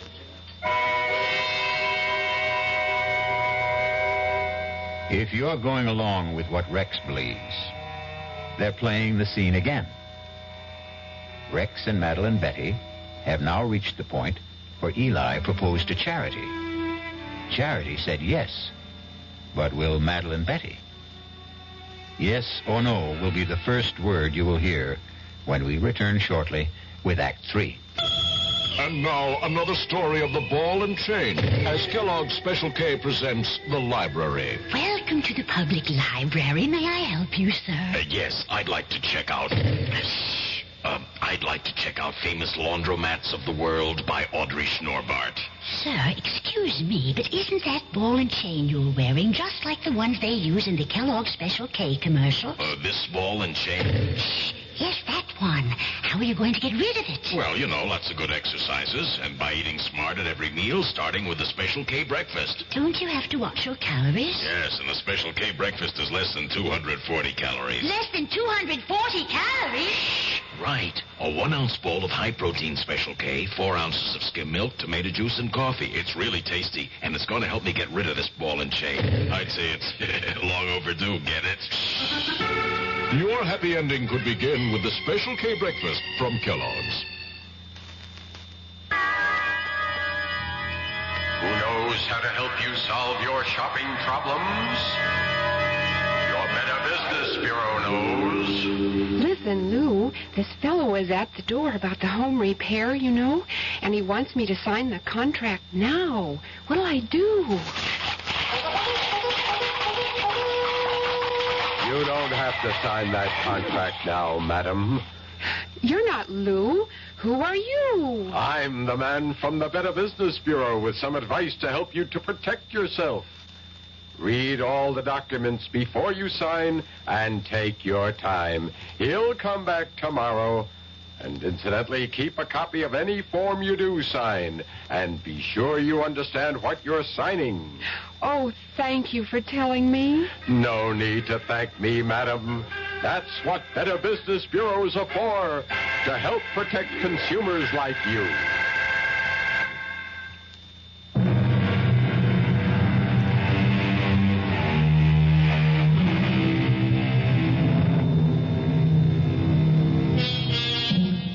Eliminate the motive, and you prevent the crime. Excellent advice. And Rexford Patterson has taken it. He has just proposed to Madeline Betty Powers because it's the only way he can think of to keep her from killing him. And now, she looks at him and says, Yes, Professor Patterson. Yes. You can't agree to marry a man and call him Professor Patterson. Rex. I know it's sudden, Madeline Betty. We can get married after you graduate. Oh, I'll marry you anytime you say, Rex. I love you. I love you, too. I fell in love with you. Must have been at first sight. Why? Why? Because you're handsome. I was hoping I had other qualities. Oh, you do. You do. But being handsome's part of it. Why did you fall in love with me? Because you're beautiful. Oh. No, you don't believe it. No, well, I feel beautiful. You make me feel beautiful. Oh, Rex. I can't believe this is happening to me. It's happening. It's happening to both of us. And I'll be such a good wife for you. What is it? Oh, my head. What's the matter? Suddenly feels so light, so clear. Well, that's good. And different. Different? Yes, different. How? The book. You know the novel that I'm writing for the course? Yes. All of a sudden, I don't want to write it anymore. Why not? I don't know how it came into my head in the first place. Just as suddenly as it came, it's gone out. Gone out? That girl, Charity? Oh, yes, Charity, the heroine of your book. Yes, that's her name? Yes, I seem to remember. Well, she's gone from my mind, too. I simply can't understand how it happened. Well, why bother? Yes, that's right. Oh, why bother about anything except us? Except you and me.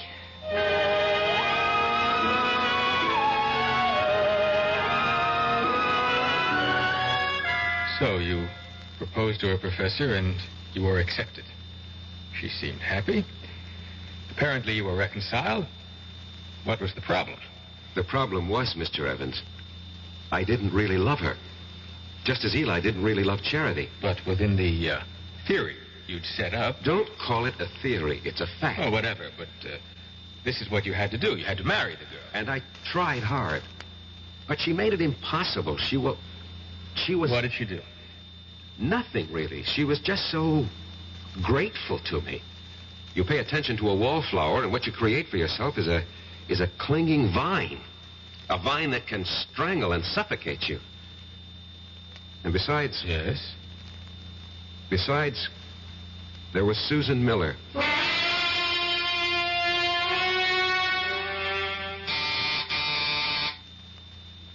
Come in, Madeline Betty. I'm not Madeline Betty, but I came in anyhow. Well, how do you do? Professor Patterson? Yes? I'm Susan Miller, of the English department. You're new here. Oh, I received my teaching appointment last week. Early American Lit. A favorite field of mine. Well, that's the scoop on campus. Anything early American, see Rex Patterson. I just thought we'd chat. Fix you a drink? A soft one. Naturally. Diet, if you have it. I'm watching my weight. Why? I think it's most attractive the way it is. Well, if you think so, I'll keep it that way. Did you know that General Burgoyne wrote a play? Yes, it was called Maid of the Oaks. And it was produced in New York during the Revolution. Yes, and I'll tell you who was in the cast.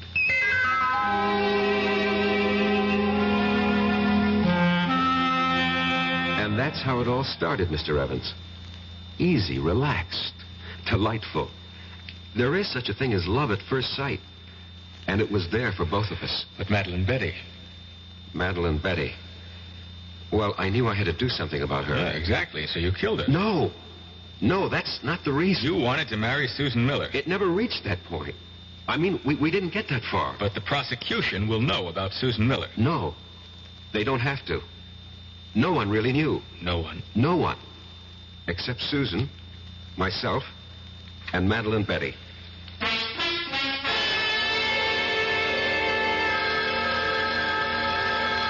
I'll get it. Hello? Hello, is Rex, Professor Patterson there? Oh, who's calling? This is Susan. Miss Susan Miller. Rex is for you, Miss Susan Miller. Oh, thank you, Madeline. Yes, Susan? Rex, how about a drive in the country? I have considerable work to do. But I thought you had nothing to do all weekend. So did I, but, I have this research project. I see. Did your project answer the phone? No. No, it's nothing like that. Well, maybe we can get together tomorrow. Sure thing. Goodbye. Bye. And who is Susan Miller? She teaches here. I'll bet. What does she teach? English. You could look it up in the catalog. I'm sorry. I'm so jealous. Forgive me. You're forgiven. I just can't believe my good luck, that's all. Rex, you said you'd marry me any time I chose. Well, yes. Well, I choose now. Now? Well, next month. I want Mother and Dad and my sisters, and I have some cousins. I'd like to see the looks on their faces. The first Sunday next month. That's almost 4 weeks from now. Is that all right? Well, You haven't changed your mind, have you? But I had changed my mind, Doctor. I see. I wish I knew what doctors meant when they say, I see. Patterson, you are the one who set up the ground rules. You said she was Charity Youngblood, reincarnated to have her revenge. I know. I know. And using that, I suggested marriage. It was your only chance. I realize that, but you see, I really don't believe that anymore. You don't? I should have listened to you when you called it an hallucination. You agree with that now? I think I do. What caused this radical change? I'm in love. With whom? A woman. A woman? Yes, a woman. Not a girl, not an immature, neurotic girl, but a woman. A woman who is beautiful, intelligent, who has everything in common with me, who has something to offer me, just as I have something to offer her. And what of Madeline Betty or Charity Youngblood? Charity Youngblood was an adolescent delusion. You're hardly an adolescent. In many respects, I was. I fell in love with the idea of Charity Youngblood, this voluptuous creature, but... Yes. You grow up when you meet a real woman. As I said before, you're hardly a boy. It takes some of us longer than others. And Madeline Betty? What of her? She'll have to grow up, too. Somehow, all this, it doesn't seem fair to her. Life itself is unfair, Doctor. You make everything seem very neat. Somehow, I don't think you'll be able to unwrap the package as easily as you think. But why? Why? I told you, Madeline Betty. I told you. You said you loved me. I thought I did. No. Please, Madeline Betty, don't make this difficult for both of us. Oh, Rex, please, marry me. No, it wouldn't be right. I told everyone, my parents, my sister, my friends. Oh, Rex, what can I tell them now? Would you want us to live a lie? I don't care. Rex, why did you do this to me? These things happen. You loved because I was here. You went somewhere else. You saw someone else. Now you love someone else. What do you say? I don't know what I'm saying. Look, you'll find someone else, too. I'm sorry, Rex. I've been speaking to you like a fool. You want to break our engagement? Only because it would be best for both of us. For whatever reason. I won't stand in your way. Excuse me. Hello? Rex? Could you... She doesn't have to call back. I'm leaving. But before I go, Rex, I'd like to have a memento of us. I'll leave you what I wrote about Charity Youngblood, and, could I have... Anything, Madeline Betty. That... Anything. Pistol, that old broken antique pistol? Well, certainly, of course. Well, goodbye, Eli. What did you say? Nothing. What did you call me? I called you by your name. Goodbye.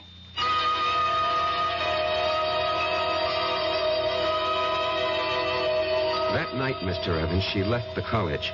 Her roommate called me and said Madeline Betty had disappeared. Didn't you feel that perhaps you should investigate?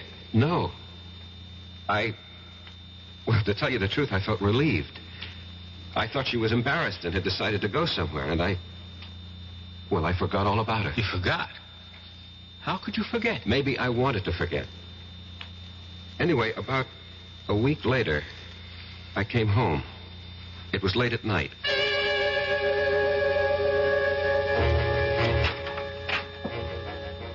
Good evening. What are you doing here? I have a key, remember? Look, what can I do for you? Nothing. Ask me what I can do for you. What? I can kill you. What do you say? Yes. I can kill you very easily. And I'm going to. Madeline Betty, Who are you talking to? My name is Charity. Charity? Yes, Eli. Charity. Remember Charity? No, you're Madeline Betty. Betty. It's taken me such a long time to find you, Eli. Such a long time. Listen to me. I'm not Eli. I'm Rex Patterson, and you're not Charity. You're Madeline Betty Powers. Sweet talk, Eli. You always could do it, but it doesn't go with me anymore. Look, Madeline Betty, I'll have to ask you to leave. Oh, I will. After I kill you. No, you can't kill me. I can. With this. What are you talking about? With that rusty old antique pistol? No, not anymore. I brought it home to Father, to Isaiah Youngblood's gun shop, and I said, Father, fix this pistol. And he did, you see, how he cleaned it and oiled it. See how it shines now. Madeline Don't Betty. move any closer. Not one step closer. See how it sparkles. He gave it a new frammer and a fresh flint, fitted a new flash pan, and then primed it. Poured in the powder, rammed home the ball, and now it's ready to fire. Charity, no. Get away from me. Take your hands off. No. Get away Drop from it. me. Let go of me, Eli. Charity, Eli. drop it.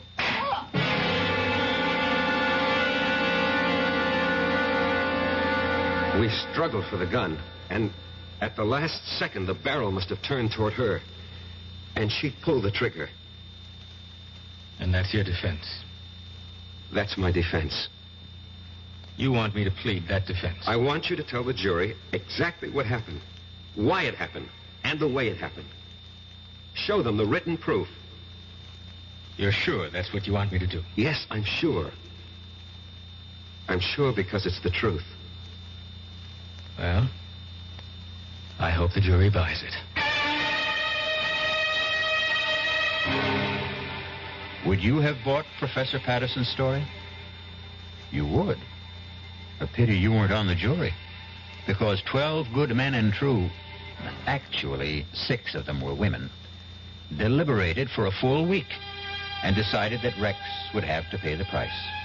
Not just the price for Madeline Betty, but also, as it turned out, the price for Charity. I'll be back shortly. This is Ray Scott for the President's Council on Physical Fitness and Sports. Sometimes we're accused of exaggerating the importance of a game, along with millions of Americans across the country. Well, maybe so. But one thing is sure. We certainly under-exaggerate the importance of physical fitness and sports among our children. We send our kids to the best schools we can to get the best education they can, and yet we often completely neglect their physical education. Phys ed departments are usually the first to suffer when budgets are cut. That's why we urge you to support the physical education departments in your schools. and to make sure your kids are getting the kind of programs and instruction that will do them the most good. Physical fitness can help them develop into healthier adults and help them live up to their full potential. For more information, write the President's Council on Physical Fitness and Sports, Washington, D.C., 20201.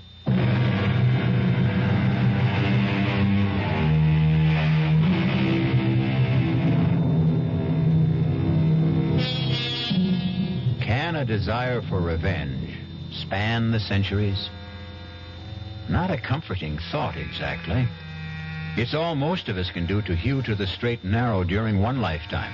If we're going to have to pay for the sins of other incarnations and existences, well, who has the price? But there is no price for our next meeting, when we shall enjoy another suspenseful experience. Our cast included Michael Tolan, Marion Seldes, E.V. Juster, Ira Lewis, and Robert Dryden. The entire production was under the direction of Hyman Brown. And now, a preview of our next tale. The answer's still the same. No dog, no baby. Just be happy with these dumb plants. They're bad enough. Taking up the whole bloody windows. I hate you. Yeah, look, I'll let you keep them. I hate you. I wish you were dead. What did you say? I said I hate you. I wish you were dead. Did you really say... Hey. Hey, what? Hey, what's this? The bloody plants are on my neck. Hey, Barbara, they're all around me. They're choking me. I can't get them off. Hey, Barbara, they're too strong. Barbara, don't stand there. Get them off. No. Get the scissors. Barbara, the scissors. I hate you. I hate you. I want you dead. Radio Mystery Theater was sponsored in part by Anheuser-Busch Incorporated, brewers of Budweiser. This is E.G. Marshall inviting you to return to our Mystery Theater for another adventure in the macabre. Until next time, pleasant dreams.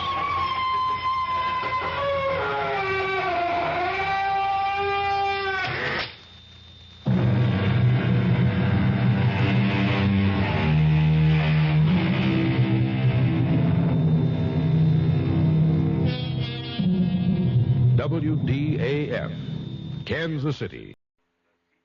The CBS Radio Mystery Theater presents...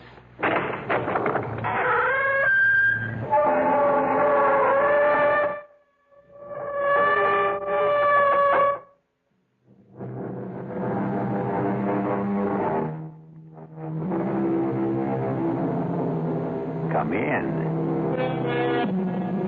Welcome. I'm E.G. Marshall. Welcome to the fear you can hear. Welcome to the world of terrifying imagination. It gives me a fiendish delight to invite you on a very unusual expedition. For in our tale to come, we are going to travel not to distant shores, not to outer space, but instead backwards in time. Time as the archaeologist knows it, the depths of time. Strange thing about archaeology, it seeks to understand life by the study of death. Can we try to uncover the rest of the body, Professor? Of course. Jimmy, get the 3 or 4 fellows to help you, and do it carefully. There's no way of telling the body's position. Sure thing, Professor. Oh, this is awful. What are we going to do? Don't worry. Ancient bodies are your specialty. Fresh ones are mine. But how do you know it's murder? You surprise me. A suicide may dig her own grave, but you'd hardly expect her to pull the dirt in after her.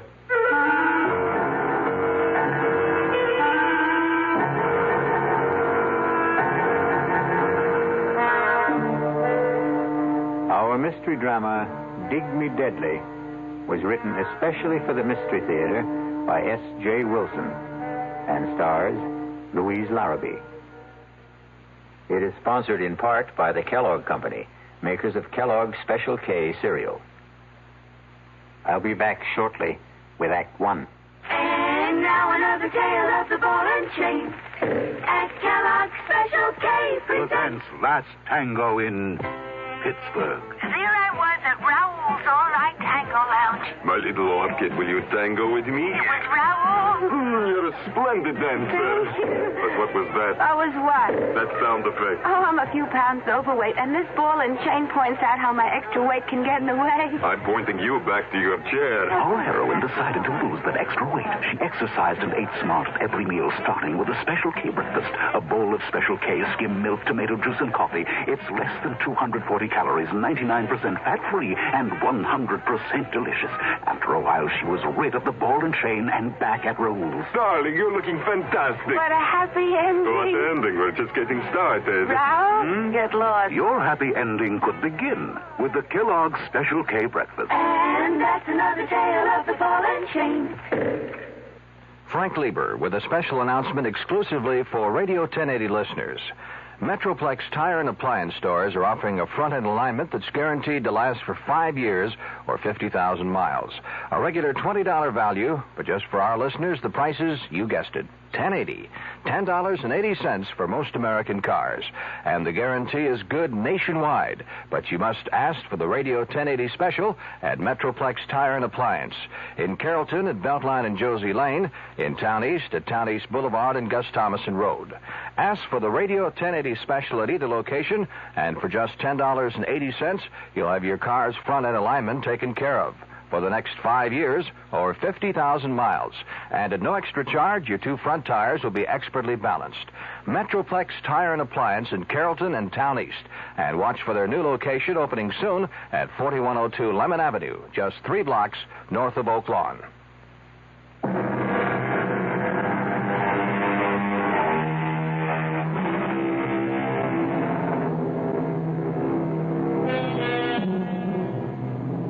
I know that death is no respecter of time. It often comes unbidden, unexpectedly, even fiercely and murderously.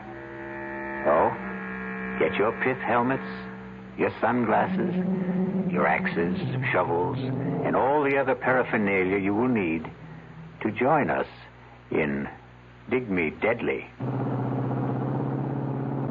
Young man, why aren't we on a road? Why do we have to cross the desert? Because it's the fastest way to where we're going, Detective Scrubshaw. Not Scrubshaw, Trubshaw. Trubshaw. Detective Claudia Trubshaw. And I bet your last toothpick, which I wish you'd take out of your mouth, that we're really crossing the Rocky Mountains. They're in Colorado. This is Arizona. I know it's Arizona, Sheriff Wiley. It's where I came to spend my vacation with my sister before you showed up with all your hornswoggling. Oh, ma'am, I did no such thing. Now, what else would you call it?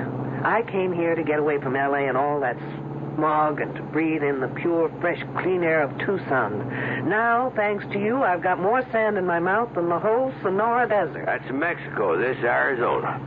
I've got news for you. It's left Mexico and settled in my lungs.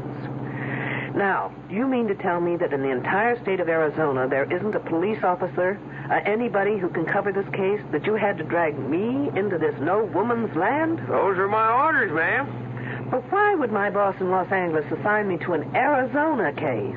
Well, I guess he knew you were in the neighborhood. That makes as much sense as kissing one of those cactuses. They're called saguaros. Now stop changing the subject. Now, will you tell me where we are going? Like I said, west of Naco. Good for you. You have advanced to the next plateau. And why are we going there? Because that's where they're digging. Superb. Now, who are they? The kids that are digging. Wiley, did you ever have your IQ tested? Not so as I know. Well, don't. It's probably lower than Death Valley. And I know that's in California. Now, why are they digging? For dead bodies, I think. Stop this car at once.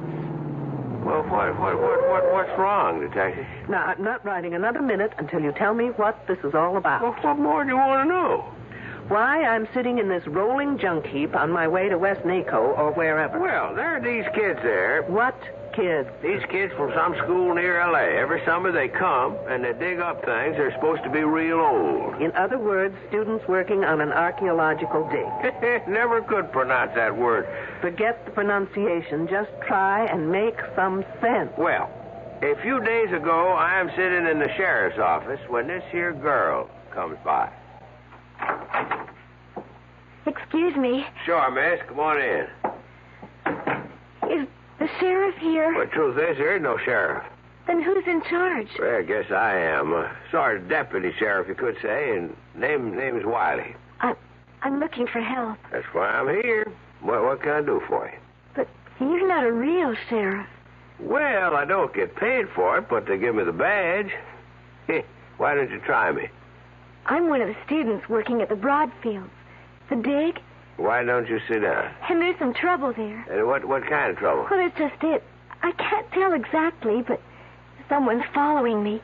Wherever I go, I have the feeling someone right behind me or hiding and waiting to do something to me. Something terrible. Isn't there anyone in charge? Well, Professor Wilkerson. But he says I'm imagining things. Well, now, have you ever really seen anyone following you? No. But only the other day someone went through my bureau and my luggage. And are they messing? No, but things were all messed up. And what's your name? Rogers. Edith Rogers. Miss Rogers. Now, do you have any idea why somebody'd be tailing you or looking through your things? I think someone's trying to kill me. Kill you? Hey, that's serious. Why would anyone want to do that? Because they're afraid of me, scared of what I could do. Well, you don't look like you could trouble a horned toad. What are they scared of? Well, you see, no, I can't tell you. If they found out I came here, they'd do it faster. Anyway, you can't help me. Maybe nobody can. Hey, wait a minute. Wait a minute. Wait there.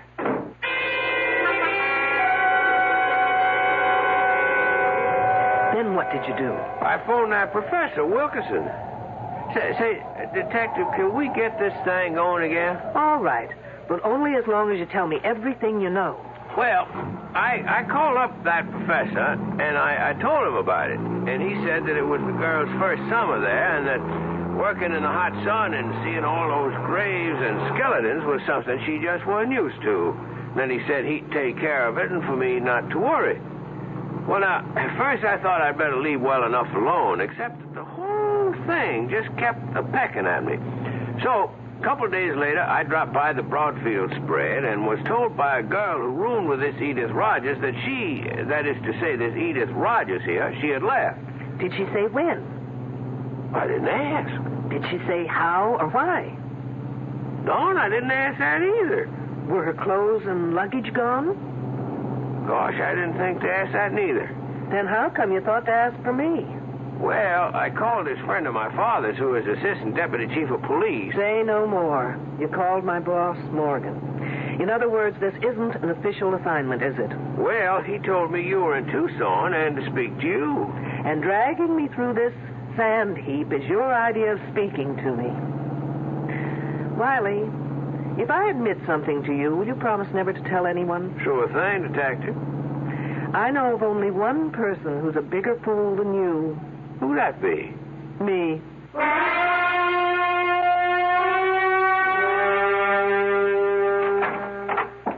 Detective Troopshaw? I'm Julian Wilkerson. One of the students tells me you'd like to see me. Only in an unofficial capacity, Professor.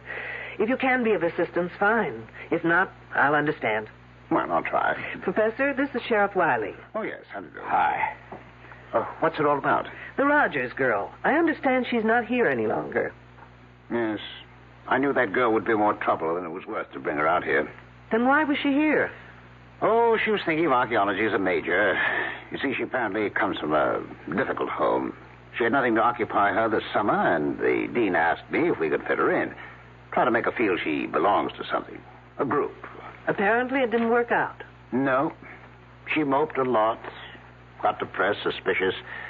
Felt she wasn't wanted. I did everything I could. I got two of the nicest girls to room with her. Now, who are they? Oh, Janine Boulanger, a French exchange student, specializes in atomic physics. And Susan Lathrop, a straight-A student, very outgoing, very bright. Were there any young men? Yes, and I didn't like doing it, but I got Jimmy Trumbull to spend some of his free time with her. He's our prize. He's a brilliant fellow. We call him our Libby. Libby? Well, now that's a girl's name, eh? Wiley, you're famous for not asking questions. Why not live up to your reputation? Professor Libby developed the carbon-14 dating system. Oh, he did he? Yes. Anyway, Edith didn't take to the work or to anyone. It's no surprise that she just dropped out. Are her belongings still here? Well, I wouldn't know, but Susan would. She's in the specimen shed next door. Let me call her. Sue Lathrop. Yes, Professor? Well, can you come to my office for a minute? Wiley, why don't you do something constructive, like seeing if you can get me something to wash down this sandstorm I swallowed, thanks to you. Sure thing. Detective, anything special? Just something soft, wet, and cold, please. I'll be back in a minute. Oh, sorry, miss. I didn't mean to knock. Oh, that's all right. Susan, I'd like you to meet Detective Troopshaw. A detective? From the police? Yes, but not on official business. What for, then?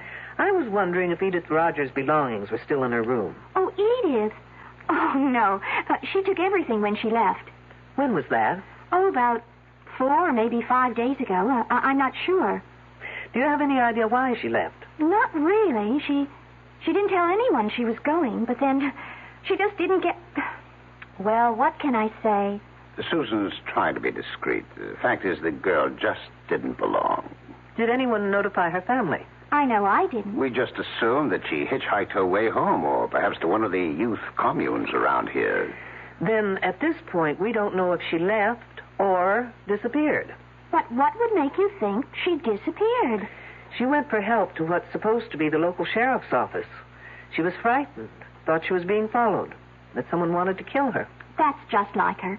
She was so silly, so romantic, always making up stories where so-and-so loved her madly and so-and-so was terribly jealous of her. And, of course, she was always at the top of the triangle. I suppose we could phone her home and see if she got there. You fool! You stupid idiot fool! Such a Well, no call to get yourself all heated up. It's just an old arrowhead. Sign says radioactive area. Do not enter. Sounds like Wiley tried to get me a bottle of atomic soda pop. Oh, that's Janine. Let's see what the fuss is about. Now what, Wiley? Well, it beats me. I just picked up this here arrowhead in that shed, and she comes down on me like an eagle on a stray lamb. That is not an arrowhead, young fella. It's a spear point that happens to be about 12,000 years old. Trouble is, it's recently been through carbon-14 dating. That? Yes, and it may still be hot. Like an atom bomb? Hopefully, Wiley, you'll go up in a mushroom any minute. Oh, Professor, I am so sorry. Wiley, just give that arrowhead to Janine. She's wearing protective gloves. And then follow her. She'll take you to the decontamination room. You'll probably be all right. Don't look so worried, Wiley. There's no chance of it affecting your brains. You're sure now, Detective? Absolutely. Follow me, you goose. Quickly. So that stone point is 12,000 years old. Yes. Well, that's as close as we can get within the margins given by C-14. But Jimmy is now working with radioactive potassium, which can give us an earlier reading. I thought 10,000 to 15,000 was about the earliest records we have of man on this continent. Well, we've got some surprises in store. Not only for you, Detective, but for the world. Really? Care to give me a clue? I already have. I filed that one away. Which one? With C-14, you can date back some 50,000 years, but with potassium, you can go back to at least 1 million years, right? Yes, that was the clue. Interesting. What are you hoping for? It's no longer a hope, Detective. But you'll have to be patient and wait until we release our reports. What's that all about? I don't know. The kids seem to be heading for the northwestern bridge. I've got to go. I'll bet it's Wiley again. Nothing like this has happened before. Nothing like Wiley has happened before. Susan, do you know what's happening? No, Professor, but it's something exciting.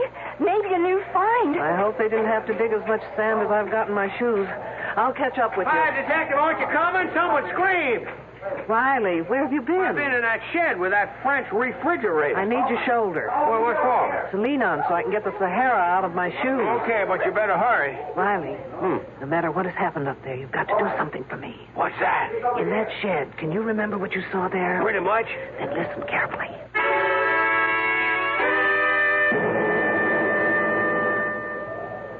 Oh, mon Dieu, it's a woman's hand. And I know whose it is. By the ring. The silver band. Well, whose is it? Edith Rogers. Oh. All right, no one touch anything until Detective Troopshaw gets here. A detective? Lady detective in here. Okay, kids, one detective coming up. Let me through. All right. Yes. Let the detective through, please. Well, from the looks of it, here's a lady who definitely needs a hand. Who found her? I did. And who are you? James Trumbull. I told you about him, remember? Oh, yes, you're Libby, as you call him. Yes. But there doesn't seem to be any digging around here. Is this the way you found her? Just one hand sticking out of the sand? No. I was on my way to the datum point to figure out what the next grid would be when I passed this place and noticed that someone had been digging around here. The sand wasn't as flat as the surrounding area and not as compact. So I began to brush away the top layer until I uncovered this one hand. Professor, have I your permission to supervise this matter until I get official regulations? Well, yes, of course. Thanks. Has anyone been able to identify the hand? Susan, she said it is Edith Rogers. What makes you think that? The silver band. I was with her when she bought it in town a couple of weeks ago. She bought a silver wedding band? I asked her why, and she said she expected to be married very soon. It just sounded like one of her crazy stories, so I forgot about it. I see. Well, rings have been known to change fingers.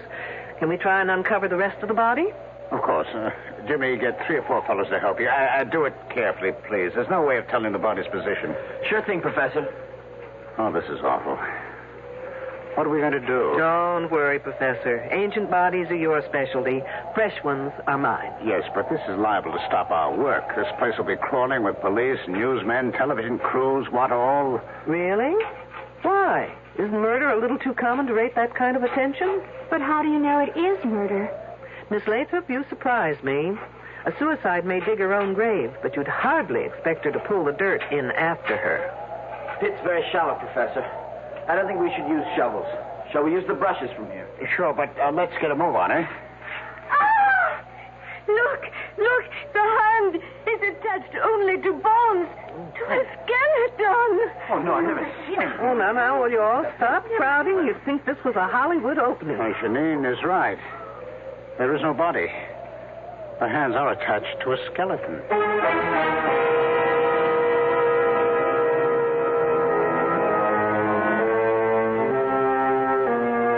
Fully fleshed hands attached to a body that is nothing more than bones. A skeleton. You know, Mother Earth is very miserly about giving up her secrets. But little by little, man has dug them out of her.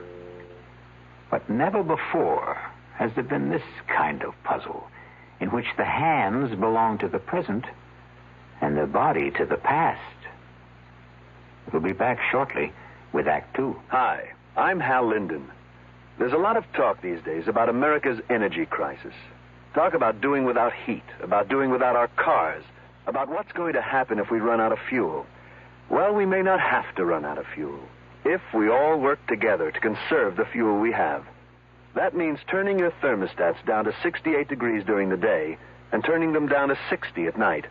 It means turning off lights, TV sets, and electrical appliances the minute we're finished with them. It means driving no faster than 50, starting or joining carpools, avoiding the kind of stop-and-go motoring that eats up gas by the gallon. In short, it means saving every ounce of energy we can, every chance we get. So please, do your part to make the fuel supply stretch a little further. For your own sake, don't be selfish. Don't be foolish. Don't be fuelish. This message from the Federal Energy Office and the Advertising Council.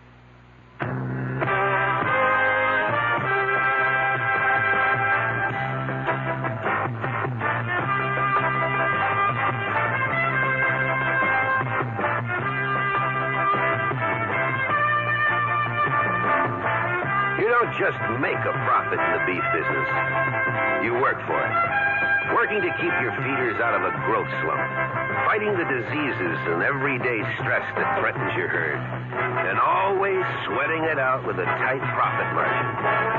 Through it all, one name is there to help you. Terramycin. When the going gets rough, nothing works harder, more ways, to give you the kind of protection you need. Terramycin. Depend on it. From Pfizer.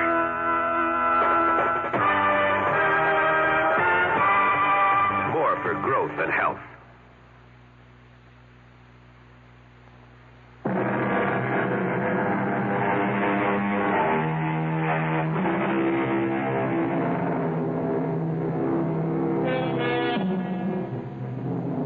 We return to our dilemma.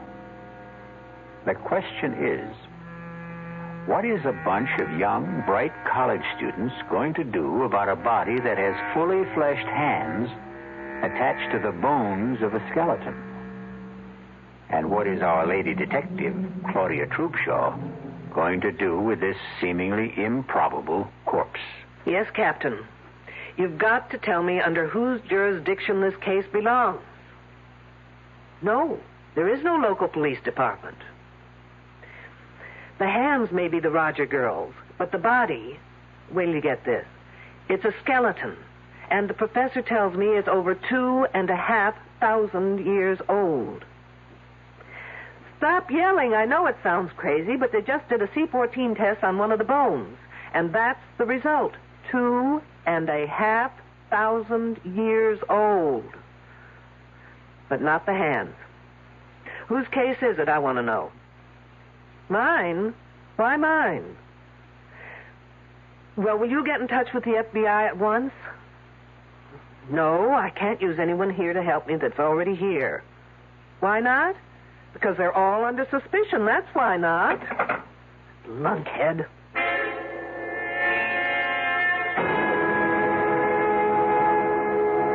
It's nice of you, Miss Boulanger, to take time off to have this little talk with me. Professor Wilkerson said I should answer all your questions to the best that I can. Do you always do what Professor Wilkerson asks? Oh, yes, he is a marvelous man. He is so brilliant. I'm sure. Tell me, do you have many friends among the other students? I don't think so. Not even Jimmy Trumbull? Oh, he is nice, but he is such a little boy. And the others? I am afraid they're all too jealous. Do you know why?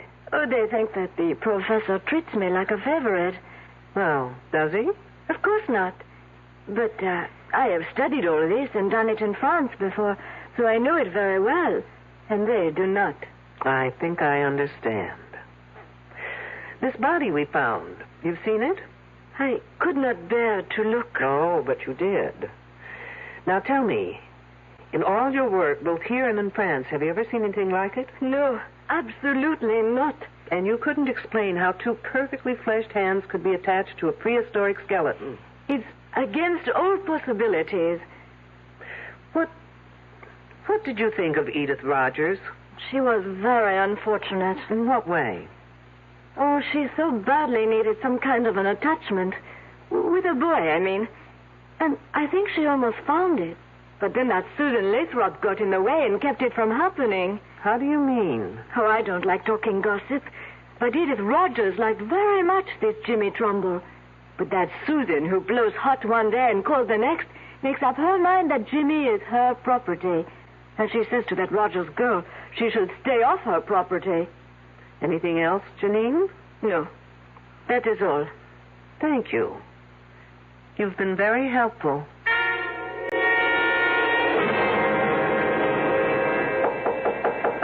Come on in. Oh, hello, Jimmy. Hello, Detective Troopshaw. Professor Wilkerson says you want to see me. I have just a few questions that may or may not help clear up some of your problems. My problems? No, not yours personally, but the outfit. But where's the problem? Well, if those hands belong to Edith Rogers, it means she's dead. And that, I'd call a problem. This whole thing's crazy. It's some kind of gag. I mean, it's not possible for a skeleton of someone who's been dead for over 2,000 years to have the hands of someone who was alive a week ago, or less. Did you see Edith Rogers about a week ago? Yes, ma'am. I understood you were one of the very few who was sort of interested in Edith Rogers. Well, I was sorry for her. She was lonely and frightened. Did any of the others talk to you about her? No, but Edith had a lot to say about us. Can you give me some idea? Edith thought Susan was a fake, that Janine was phony, and the rest of us pretty silly digging away in over 100 degrees temperature. She just didn't understand why we were doing it. Didn't that make you wonder what she was doing here? Oh, sure. But she was lonely, and she would have done anything to be anywhere. Oh, say, I almost forgot. Something funny happened this morning, and I meant to tell you about it, but with all the rumors and gossip, well, it just slipped my mind. What was it? On my way to the grid we're working on, I ran into this Indian, a really strange guy. He was dressed in some weird Mexican costume and had long, drooping mustaches. And he asked me in this queer accent if I knew where Minnehaha was buried. Minnehaha? Was he kidding? Who knows? When I told him I didn't know, he became very sad. And he said his name was Tepexpan, and that his wife had died 10,000 years ago. Tepexpan, no less. The name's sort of familiar. Oh, come on, Jimmy. Even I know that for years the Tepexpan man was considered the earliest specimen of man found in the United States. Oh, of course. What else did he say? Now, let's see. Oh, I wrote it down here. Here it is. He said, "She who seeks shall find the answers in her mind if she can find the man that is called Tepexpan." You're putting me on. No, I'm not, honestly. And then he said that she would find the star of Tepexpan in the south of Tuxpan. Can I have that paper, Jimmy? Of course. Thanks. Tepexpan, my foot.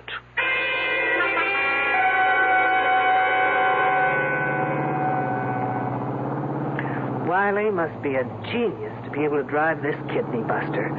I can just about manage to keep the wheels straight. Now, where am I? Tuxpan. Ah, here it is, Tuxpan Avenue. Now turn south. How am I supposed to find the building? The Star of Tuxpan. Ah, lo and behold, a building with a star over the door.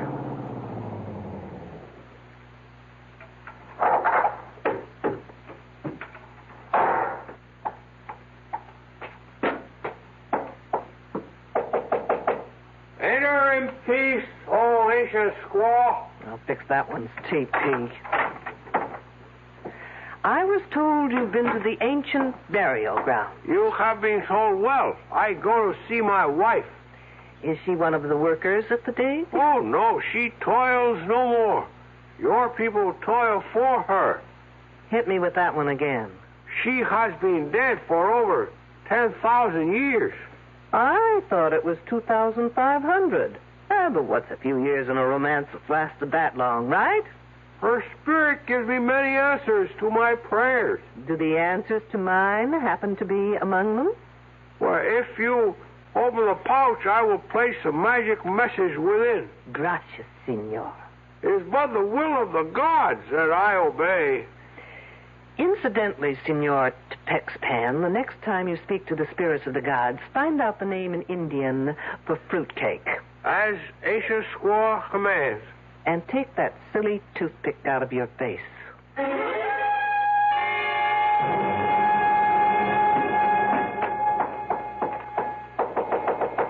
Who's there?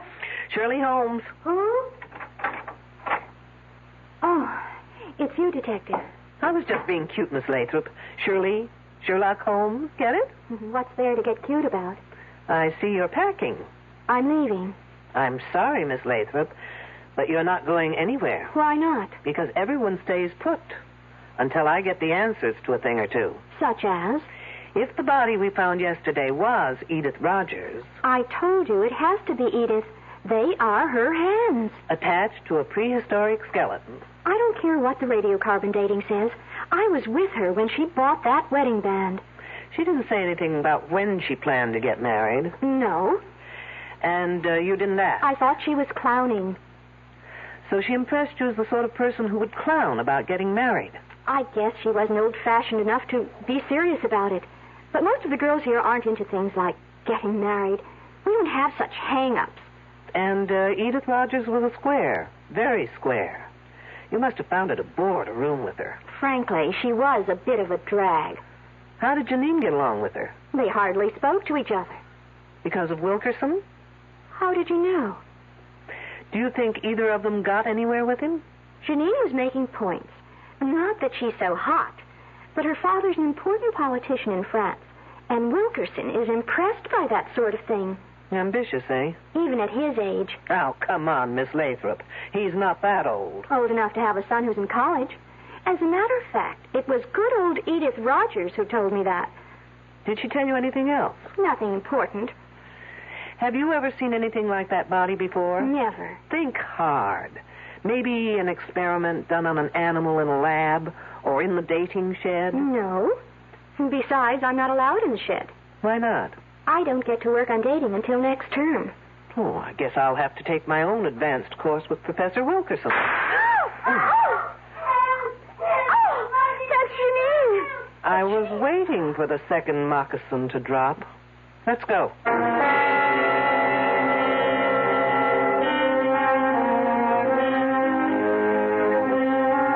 It is written in the book of Proverbs, and wisely, I believe, that whoso diggeth a pit shall fall therein.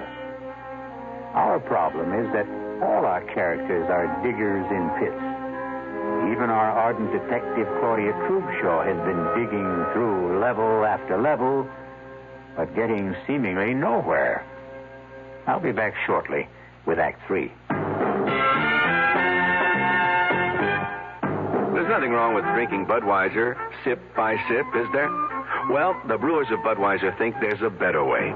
Sipping's fine if you're drinking wine. But Bud is the king of beers, a hearty drink. Look, rinse a 10 or 12-ounce glass with cold water. Then open a can or bottle of Bud and pour it right down the middle so it kicks up a good head of foam. Now, take a big drink and then swallow big. No sips. That's how it should be done. More taste, more beer drinking enjoyment. Thanks to exclusive Beechwood aging, Budweiser has a smoothness that lets it go down especially easy. Sure, it's an expensive way to brew beer, but brewing beer right does make a difference. That's why, when you say Budweiser, you've said it all. Anheuser-Busch, St. Louis. There's no satisfaction quite like the satisfaction of getting a bargain. It brings a smile to your face, partly because you've saved money, mainly because you've beat the system by paying less when everything seems to be costing more. Hi, I'm Frank Lieber. Right now, True Value hardware stores have 14 of those smiles of satisfaction in stock. They're kitchen helpers from Echo and from Foley. You can get 2 for just 88 cents. Choose a can and bottle opener, a fruit and vegetable slicer, or a serving fork, or get a nylon baster. Its tube is graduated for measurement. And there's a 2.5-inch strainer for making egg coffee, for straining loose tea, or for separating orange juice from its pulp and seeds. You can get 2 of these kitchen tools for just 88 cents. That should make you smile with satisfaction. You'll grin from ear to ear when you see the rest of the 2 for 88-cent bargains at the True Value hardware store near your home.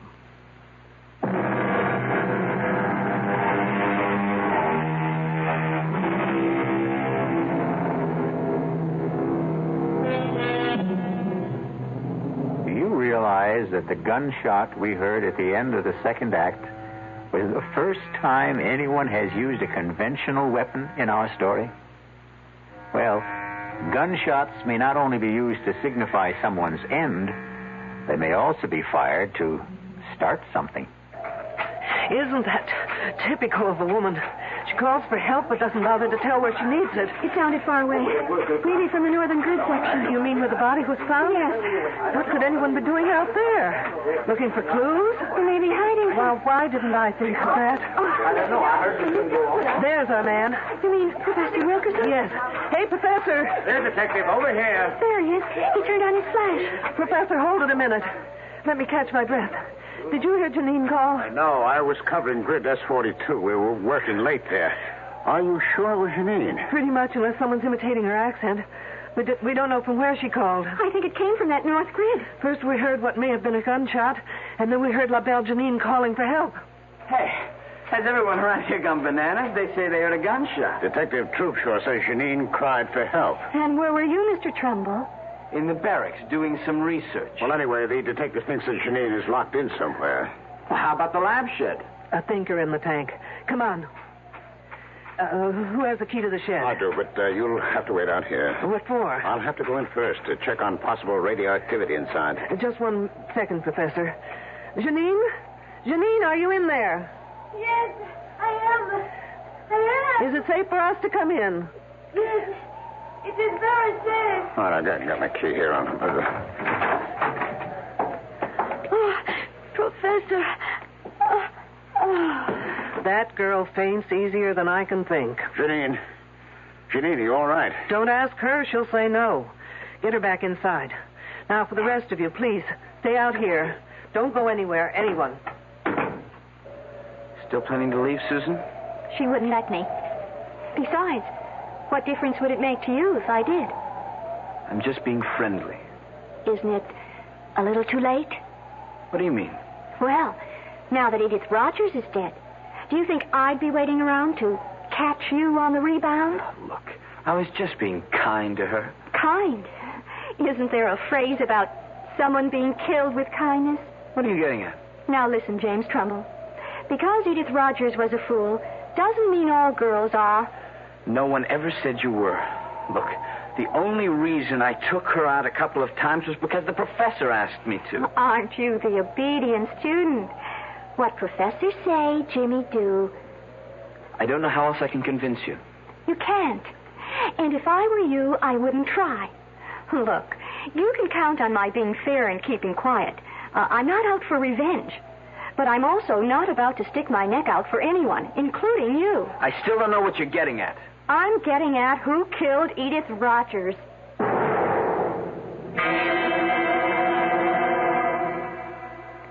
I don't know why it is, Professor, but I've never seen a woman in a faint whose legs didn't look lousy.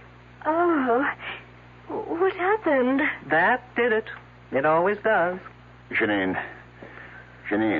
I don't want to interrupt, but like a good archaeologist, would someone please get to the bones of the matter? Speaking as fast as I know. I heard a noise at the window. What kind of noise? The window was opening. Wasn't it locked? It's always locked. So I went to see what could be happening, and already there was this man climbing inside. What was it like? He was an old Indian man with long mustaches.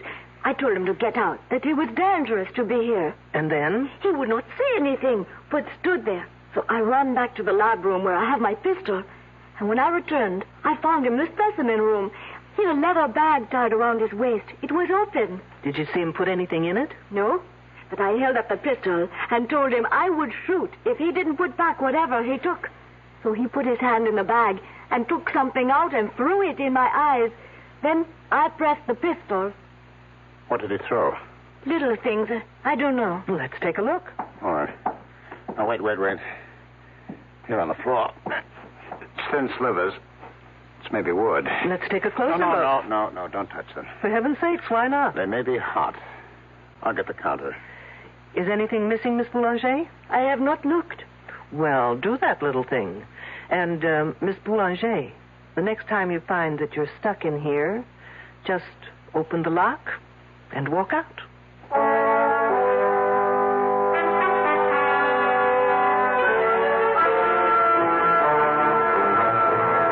Okay, folks, time has come to stop playing games. What kind of games? The game where one hand washes the other. Now, since you've got seniority, Professor, we'll start with you. What kind of a game could I possibly be playing? Well, as a professor, you're a great show. As a poker player, you're stupid. Oh, really? You don't know how to bluff. Remember how you insisted that spear point Wiley took from the shed had to be radioactive? Well, you were lying. How dare you? When it comes to the truth, Professor, I'm very daring. That spear point was in perfect condition. If it had been dated, a piece of it would have had to be missing. How could you know that? What do you think they teach us at the police academy? Home economics? Now, putting it simply, The less carbon-14 in an object, the older it is, right?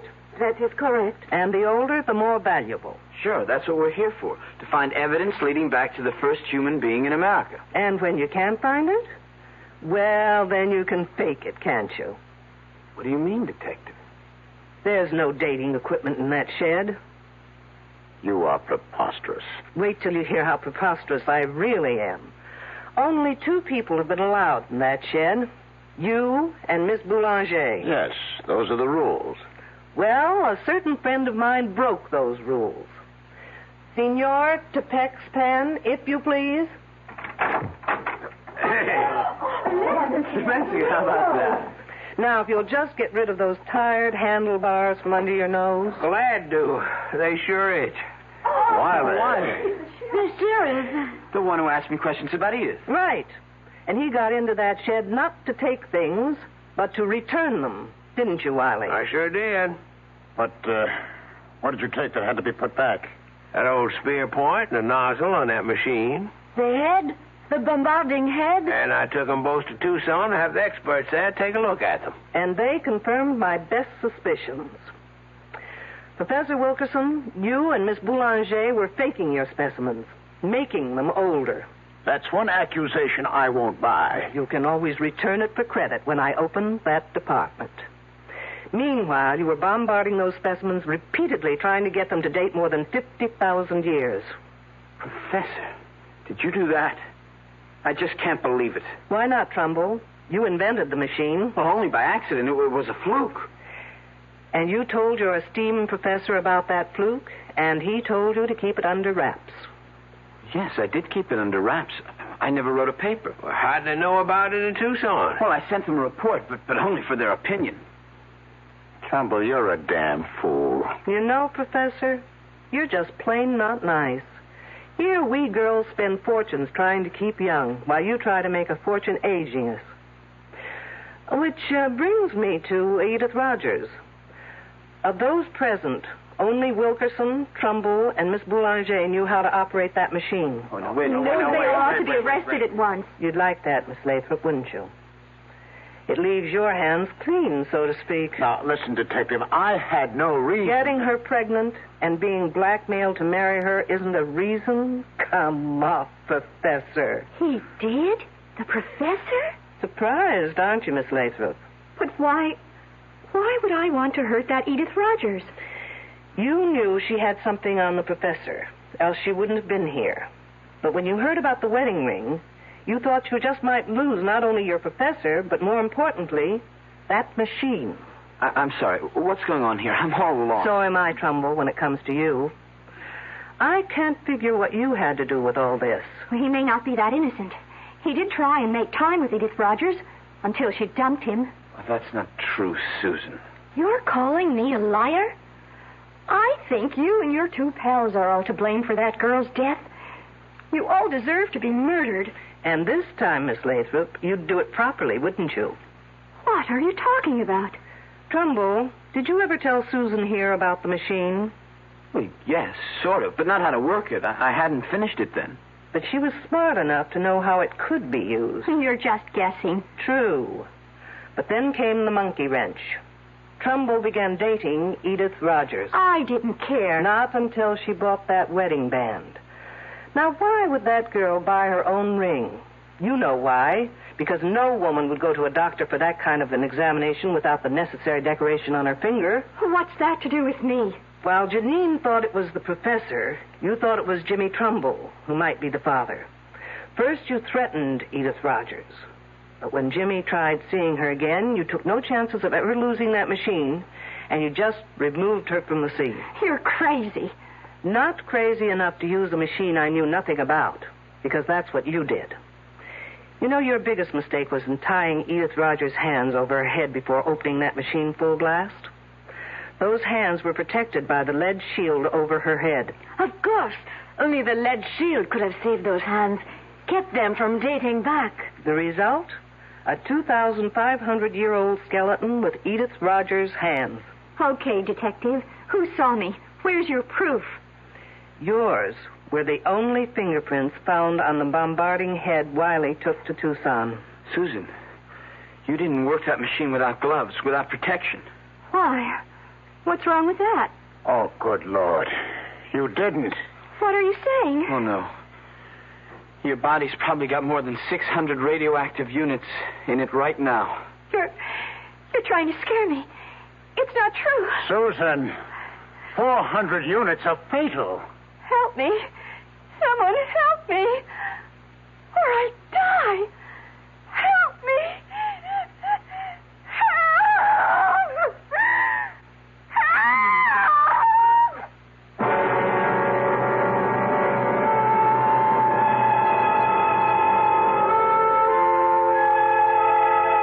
Obviously, Miss Susan Lathrop got a dose of the same medicine she gave Edith Rogers. Except in her case, its effects will be much slower and very much more painful. Sad. Very sad. But it will save the state a great deal of money. I'll be back shortly. Well, it's all right to tell one lie, isn't it? You can't. Then how about lying just a little bit? Not a little bit. You mean you can never lie? Never.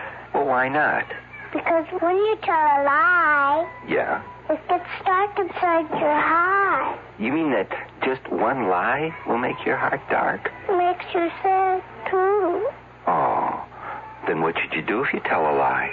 Well, you just say I'm sorry. And then what? Then the light goes inside your heart. Oh, the light goes on? Yeah. Oh, a light doesn't really go on in your heart, does it? Yes, it does. Well, how do you know? Because the light in your heart will shine in your eyes. Oh. And then you'll be happy. I wonder why people tell lies. I wonder why, too. From the Franciscans, with love.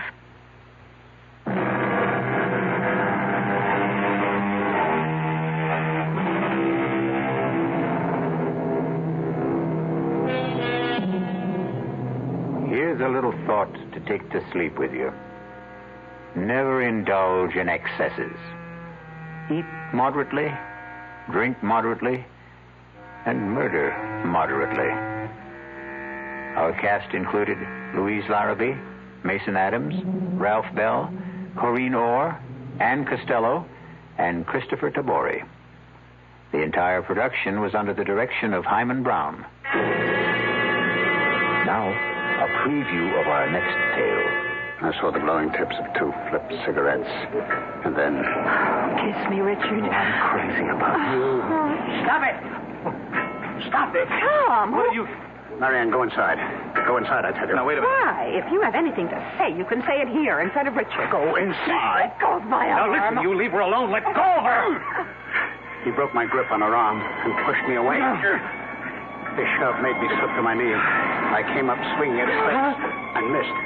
He pinned my arms from behind. Now, listen, what's the matter with you? Are you crazy?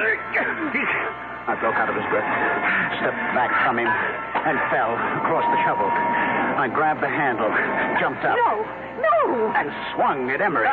Too late for me to stop the swing. No! As she rushed in between us, the sharp edge of the shovel hit her in the back of the head. I stood there, holding the shovel, unable to move. Radio Mystery Theater was sponsored in part by Anheuser-Busch Incorporated, brewers of Budweiser. This is E.G. Marshall inviting you to return to our Mystery Theater for another adventure in the macabre. Until next time, pleasant dreams.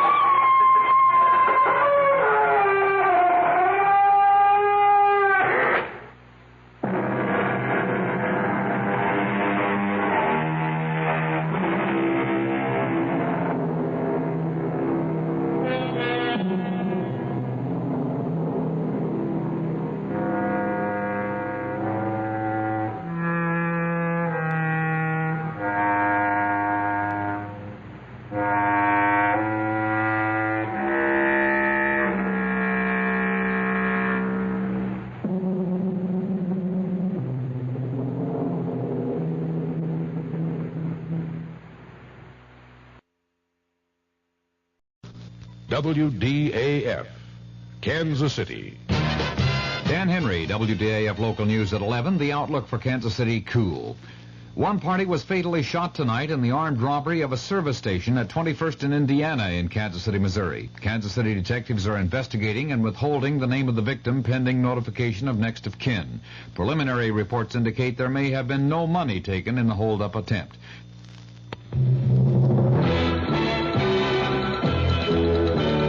News of the hour on the hour from American Information Radio.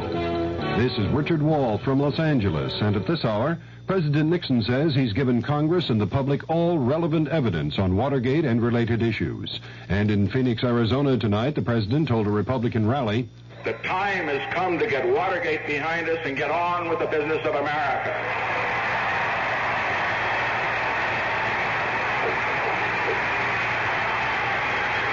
The time has come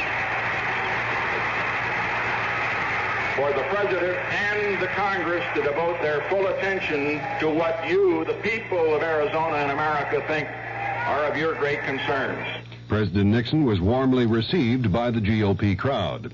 In a broadcast taped in Phoenix earlier, Democratic Congressman Morris Udall of Arizona criticized the White House for sending transcripts rather than tapes to the House impeachment inquiry. That either the President has committed impeachable offenses and should be tried and removed from office, or he hasn't. And every day that goes by without delivery of all the evidence to Congress and to the special prosecutor drags this process out and hurts this country. Congressman Udall is the featured speaker at the Democrats' counter rally in Phoenix tonight. The vice president on the transcripts, that story coming up. Paper's full of those women again. They say they don't have equal opportunity. Ridiculous. I don't know, Bob. I'm beginning to see they may have something there. What do you mean? Your daughter Mary Jean's doing all right, isn't she? Oh, yeah, just great. She's finishing college with almost a straight A average. Cost me $15,000. Hey, she wants a job in publishing. Can I send her to see you? Sure. Always glad to have a bright, pretty girl like Mary Jean around. We'll start her in the typing pool. Typing pool? Good college, great grades, and a $15,000 diploma so she can be a typist? If she were a young man, would you say the same thing? Let's stop neglecting one of the greatest untapped resources we have, the young women of our country. They deserve the same breaks as young male graduates who often move into executive training jobs straight out of college. Stereotyping women constantly as office workers only is just not fair. Woman power, it's much too good to waste. This message sponsored by the Now Legal Defense and Education Fund. Vice President Gerald Ford has outlined his impressions of the transcripts released in answer to the House Judiciary Committee subpoena for tapes for the impeachment investigation. Correspondent Bill Zimmerman reports from Myrtle Beach, South Carolina. The Vice President told a news conference here in Myrtle Beach, South Carolina, that he has been disappointed at some of the talk and harsh language indicated by the edited White House transcripts. Said Ford, "You can't help but be a little disappointed in what you've seen and read." But overall, the Vice President said he still believes President Nixon is innocent of Watergate and its cover-up. Bill Zimmerman, ABC News, with the Vice President in Myrtle Beach, South Carolina. State tax officials in Sacramento say President Nixon has paid more than $5,000 in back taxes, interest, and penalties here in California. Senator Edward Kennedy says he disagrees with critics who say President Nixon might give away too much on nuclear arms limitation with the Soviets to draw attention from Watergate. Kennedy says the president should make a Moscow trip this summer. U.S. officials with Secretary of State Henry Kissinger in Damascus say there was some progress toward a disengagement agreement with Israel in Kissinger's talks with Syrian President Hafez Assad. But Reuters quotes sources in Damascus as saying there was no agreement by Assad and Kissinger on any point. In San Francisco, the FBI says it's believed that Patricia Hearst stayed in the Symbionese Liberation Army apartment raided last night. The FBI says the SLA apparently pulled out of the apartment about a week ago. 3 men have been arraigned in San Francisco on murder charges in the zebra killings. 4 others arrested in the zebra case were released for lack of evidence. Atomic Energy Commission officials say a cloud of radioactive gas has drifted off the South Carolina coast. The tritium gas was accidentally released from the AEC Savannah River plant. This is Information Radio News. From the Kurt Murray Sports Desk, the Kansas City Royals will be hosting the Yankees tomorrow and Sunday. Pistol Pete Maravich has signed with the NBA's new franchise in New Orleans. Kansas City's Tommy Watson is tied with Bruce Crampton in third place in the Byron Nelson Golf Classic in Dallas after the second round. And 23 horses are set to run tomorrow in the largest field yet in the Kentucky Derby. The Kansas City outlook fair and colder tonight with a chance for scattered light frost in low-lying areas, the low in the upper 30s generally, sunny and warmer tomorrow with a high near 70. Dan Henry, WDAF News. Mystery Theater presents...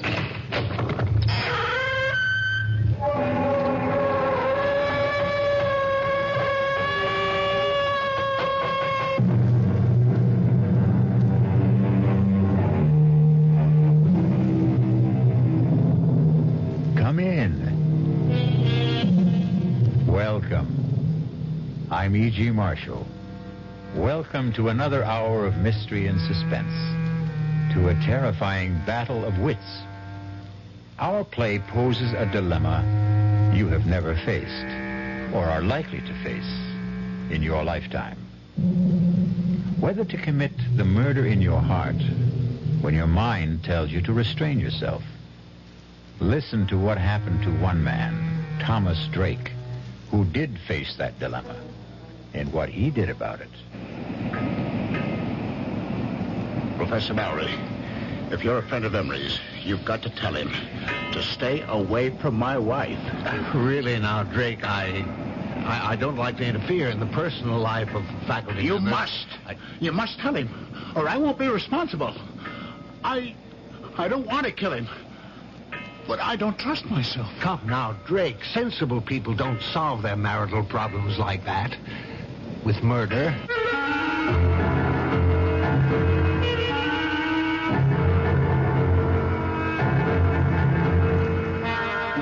Our mystery drama, Under Grave Suspicion, was written especially for the Mystery Theater by Hank Warner and stars Ralph Bell. It is sponsored in part by the Kellogg Company, makers of Kellogg's Special K cereal, and by Anheuser-Busch Incorporated, brewers of Budweiser. I'll be back shortly with Act One. You've seen the Budweiser commercials on television, and maybe you've wondered how long people have been putting that famous Bud label on things. Well, not as long as the brewers of Bud have been putting things on the label. Things like a list of Bud's most important ingredients. Quote, brewed by our original process from the choicest hops, rice, and best barley malt. And things like the following statement. This is the famous Budweiser beer. We know of no brand produced by any other brewer which costs so much to brew and age. Our exclusive Beechwood aging produces a taste, a smoothness, and a drinkability you will find in no other beer at any price. Unquote. Yes, brewing beer right does make a difference. Read the Bud label. Taste the king of beers, and you'll agree, when you say Budweiser, you've said it all. Anheuser-Busch, St. Louis. Hey, we're the Action Corps. See, we contribute more. T's for the teamwork of our crew. Our ideals are high. Oh, oughtn't you apply? Means it's now that we need you. A-C-T, we could go on all day. Oh, here's why volunteers are needed right away. Action is VISTA, the Peace Corps, RSVP, SCORE, and other volunteer programs that are helping people to help themselves. If you're trained in a skill or just have a little love to share, Action needs you. Yeah, baby. Action really needs you. Don't crawl under a rock. Get into action. Oh, yeah. This is a public service of this station and the Advertising Council.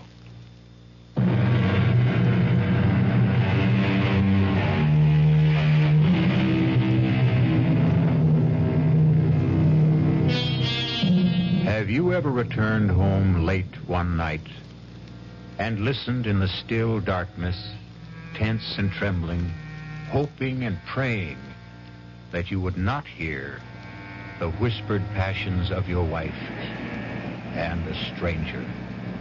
Fearful that you would not control a blinding fury to kill. That man getting out of the car on that dark dead-end road on the windswept bluff overlooking the desolate Long Island Sound beach, hurrying by cloud-veiled moonlight down the winding footpath through the scrub pines and brush to his isolated cottage, is Thomas Drake. Despondent, depressed. I should have telephoned, given us some warning that I'd be home a night earlier. But deep down I had the feeling that I still couldn't trust her. And I had to find out. I hurried towards the cottage, wondering why there were no lights on. Wondering whether she was asleep, alone, or with. I walked around from the back of the house, across the gravel mound, toward the waterside porch steps, not caring whether the crunch of my footsteps could be heard inside. The only other sound was my pounding heart and the surf washing the loose gravel off the berm. The half-moon slipped behind a bank of black clouds. And in the darkness, I tripped over the shovel, left lying on the gravel. I kicked it away. I went up the porch steps to the front door. I tried it. It was not locked. I stepped inside and listened. I called out, "Marianne." The bedroom door was closed. I opened the door. I stabbed at the light wall switch. The ceiling flooded. An empty made-up bed. I went to the kitchen. Turned on the light. It was swept and tidy. The counter, the sink, the stovetop, bare and dry. Not a trace of food particles. No lingering cooking odors. The dish mop, dish towel, bone dry. I needed a drink to calm down. I reached for the bottle of bourbon in the kitchen cabinet. Poured myself a stiff one. Wondering where she was. The drink only added fuel to my slow burn. I flushed with waves of anger. I had to get out in the air to think. I put out the house lights, carried the bottle and the glass to the porch, and settled down to wait. The cool onshore wind on my face. The moon playing hide and seek with the dark clouds. The lights of Connecticut blinking across 10 miles of black water. The old field light alternating beams of green and red. It was restful. But as I nursed the bourbon, I couldn't altogether get her out of my mind. My thoughts wandering back in time, wondering if she'd left me or would, once again like the first time, before we were married and were living together in my apartment on Manhattan's swinging east side. Two modern, sensible singles willing to give it a try.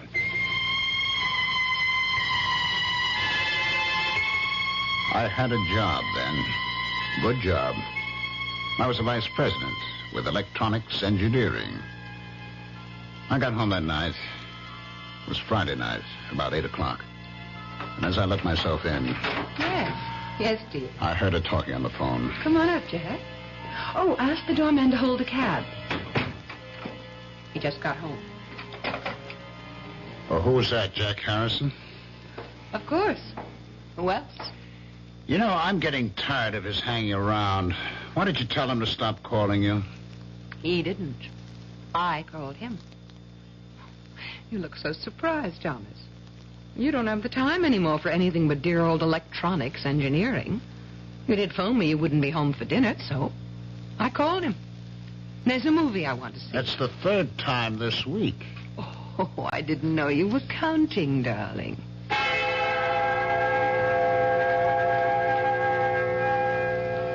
I waited that night watching television, dozing fitfully.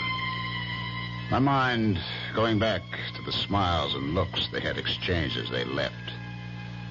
I could see them after the movies going to the Purple Camelot for nightcaps and the wild rock of the panting cougars, and then senses-stimulated bodies pulsating with savage beats to spend the night with him.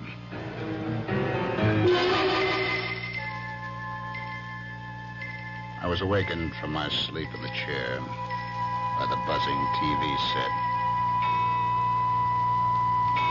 It was 4 o'clock.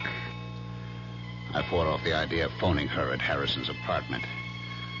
I had no one but myself to blame. We had agreed, like two sensible moderns, that there'd be no strings, that we'd be free to live our own lives. And for the first time, I admitted to myself I didn't want that freedom. By 10 o'clock that morning, I couldn't stand it. I phoned Harrison's apartment. There was no answer. I went down to the lobby reception desk to get the mail. It hadn't arrived yet. But the clerk handed me an unstamped envelope. My name and apartment number on it, in Mary Ann's handwriting. I tore it open. Dear Tom, I'm sorry. I think it would be best for both of us to call it quits. I'm going away. There was no date on the plain white notepaper. No imprint of name and address, no forwarding address. Just signed, Mary Ann.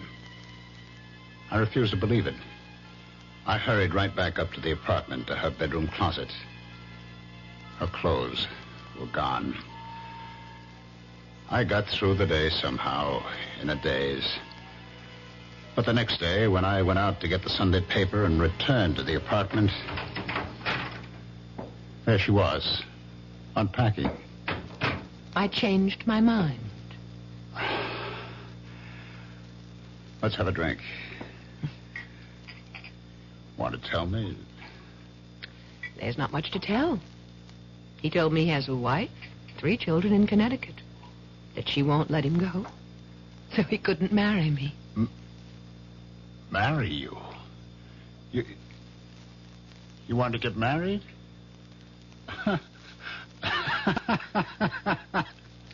Is that all? You wanted to get married? Will you marry me? Yes.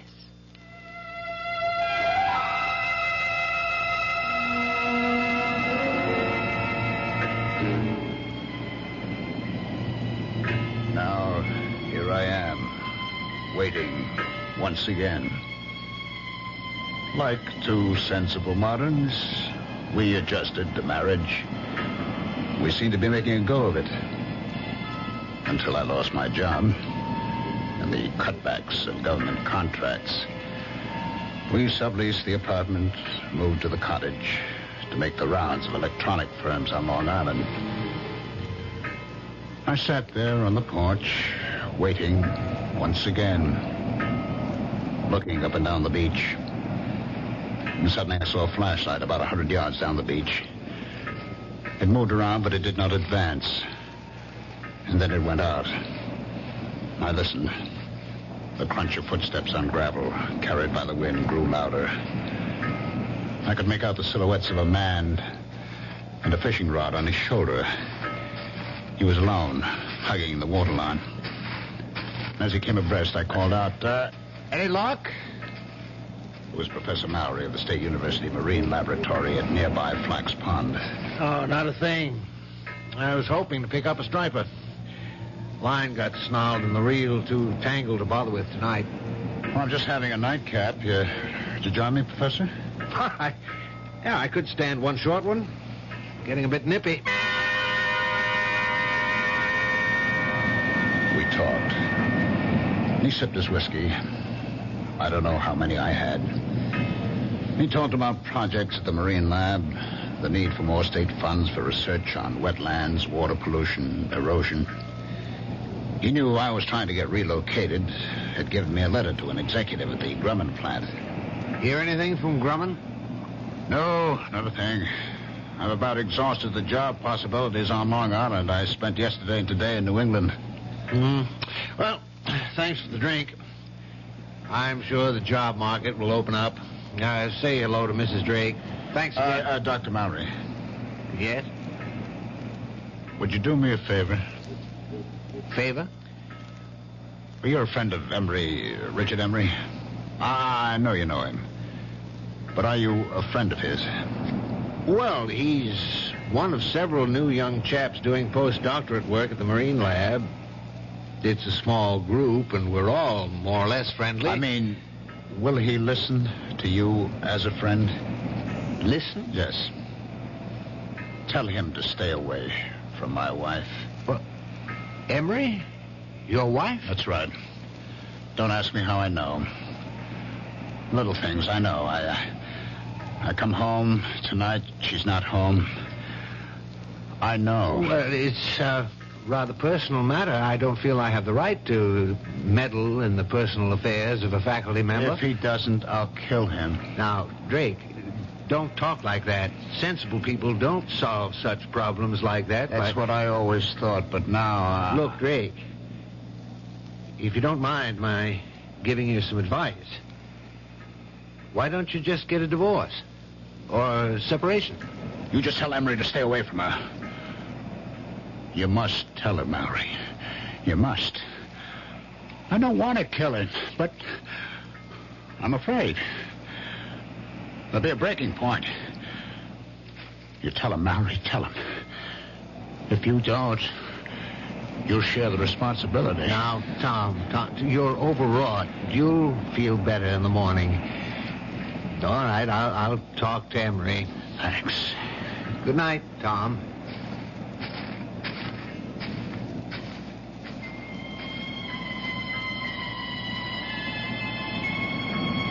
I picked up the bottle.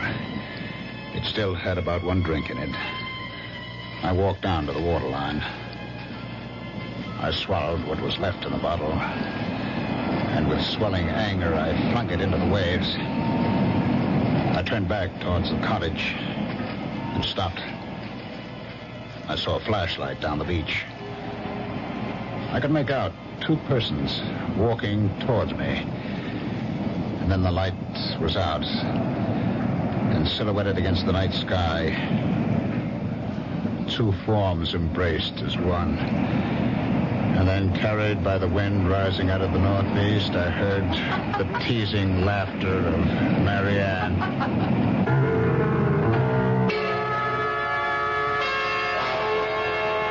Well, there may be laughter in the wind, but for poor Tom, this is no time for levity. Wonder whether he knows that it's an ill wind and will blow him no good. I'll be back shortly with Act 2. Great taste in the morning. Kellogg's has that wholesome taste to get you up and grinning. This is Jerry Coffer for Kellogg's Special K. You know, for years we've been talking about the Special K breakfast, a great way to start the day if you have a weight problem. You may have seen or heard our latest commercials, which symbolize the problem of being a few pounds overweight by using this ball and chain. That's the sound effect. But so many people have come to know the Special K breakfast that can help solve weight problems, they sometimes forget that Special K is America's favorite high-protein cereal. It has 8 essential vitamins and iron, and so delicious that lots of folks, kids as well as adults, eat Special K just for the sheer good taste of it. So we don't want you to think that you have to wear a ball and chain to eat Special K. All you need is an appreciation for the finer things of life, a 1-ounce bowl of Special K, 4 ounces of skim milk, tomato juice, coffee, and maybe a little sugar. The Special K breakfast can help you lose weight all by itself, but it really is a good start. Who knows how to help you solve your shopping problems? The Better Business Bureau knows. Wednesday, 10 o'clock. I'm back at the office working on the case when my secretary brings me the mail. Thanks, kid. The usual stuff. Then I see it. It's addressed to me, resident. Inside, a fake rabbit's foot. The pitch, a $2 donation or send back the rabbit's foot. My problem, what to do about it.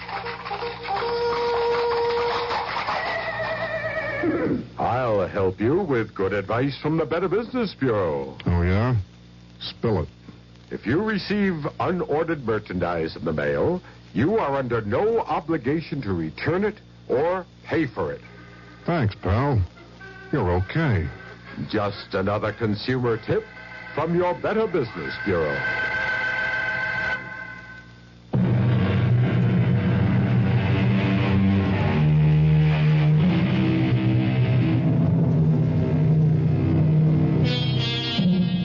Now, what's a fella to do? Poor Tom Drake is in the dark and all at sea, wondering where he ought to be or not to be. But let's not blow the man down. Just lend me your ears, and we'll listen.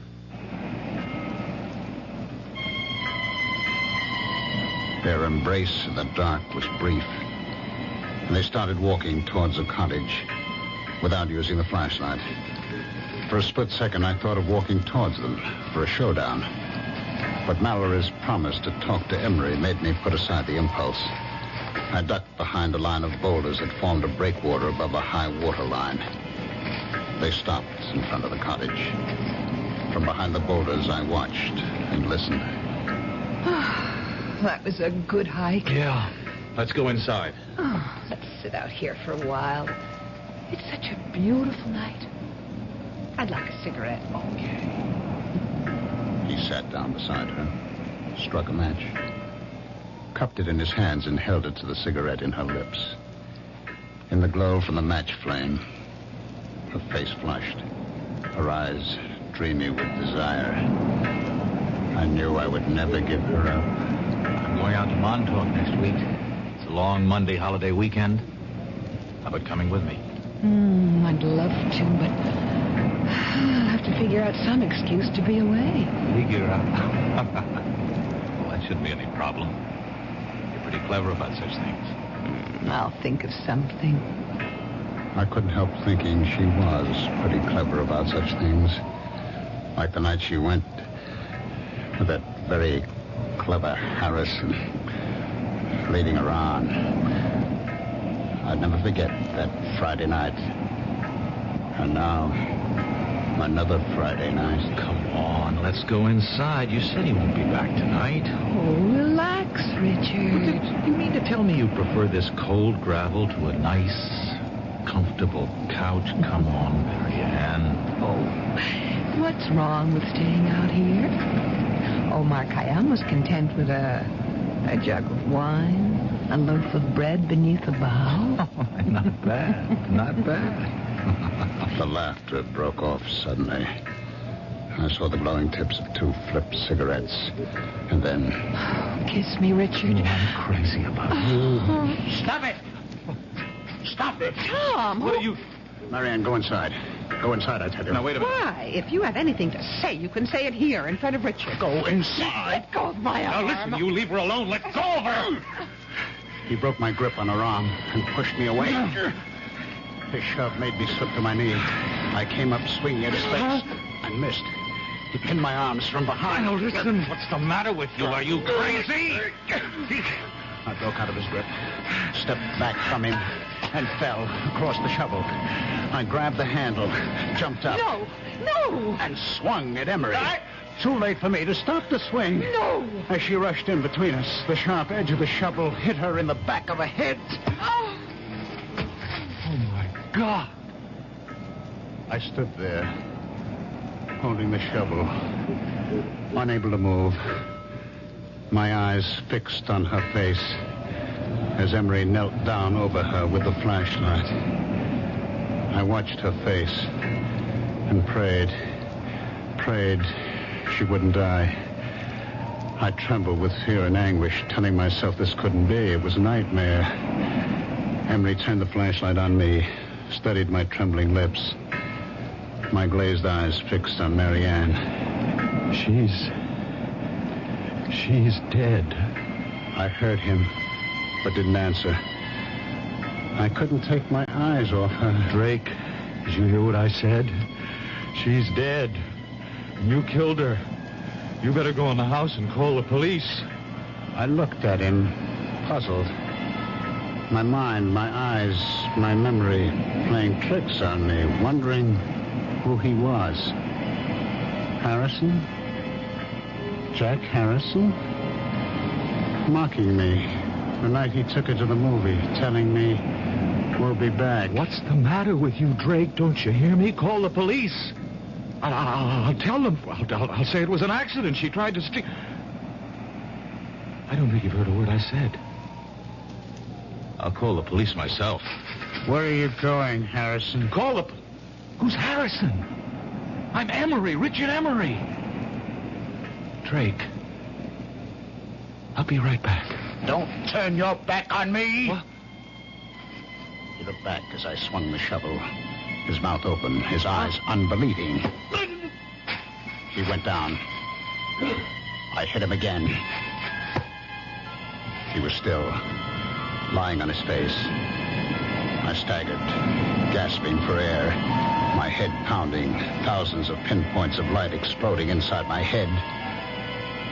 I sank down on the steps of the porch, holding my head in my hands, trying to clear my head, groping to recall, understand what had happened to me, to them. Slowly, the horror of it all returned. Marianne was dead. I turned the other body face up. It was not Harrison. It was Emery.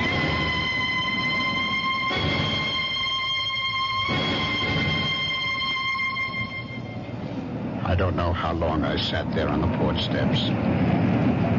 Finally, I faced it. I decided to try to get rid of the bodies, bury them temporarily in the gravel berm. I'd have to get a small boat, that rowboat, in the woods just above the flood water line stored by one of these summer residents. I'd row the bodies out to the channel, weight them, drop them overboard on an outgoing tide. The strong current on the bottom of the channel would move them out to the sea. The loose gravel was only about 3 feet deep. It would be deep enough to hide them. I dragged the bodies over, laid them end to end, covered them, building up the gravel mound to the same height of the berm that ran parallel to the water level. I inspected the shovel. The metal glistened clean, no sign of blood or hair. I stood it against the porch rail, went inside. I sprawled out on the bed, exhausted, and fell into a heavy, dreamless sleep.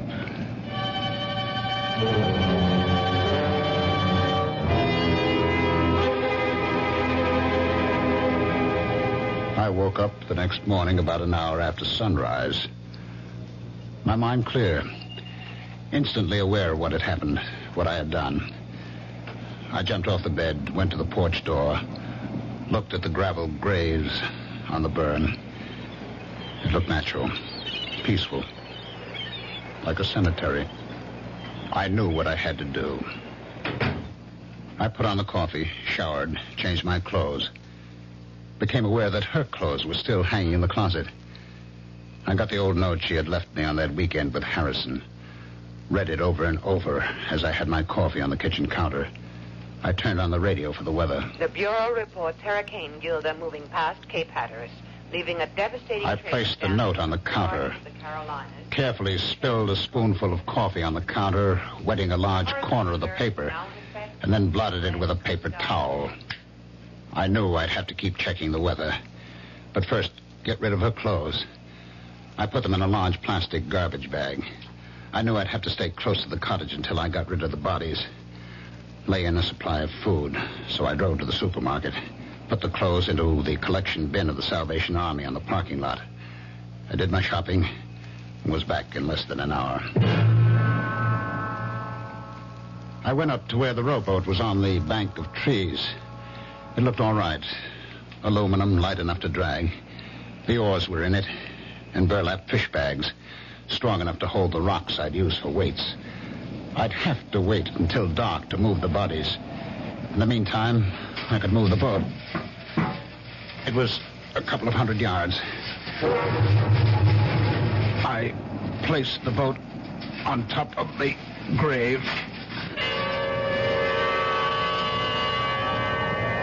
By nightfall, the Coast Guard was sending out small craft warnings, and all through the night, I was glued to the radio for weather checks, feeling trapped, helpless to do what I had planned. I finally fell asleep on the couch.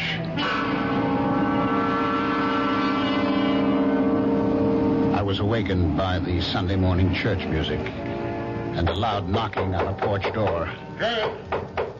Are you in there? I didn't recognize the voice, and I hesitated.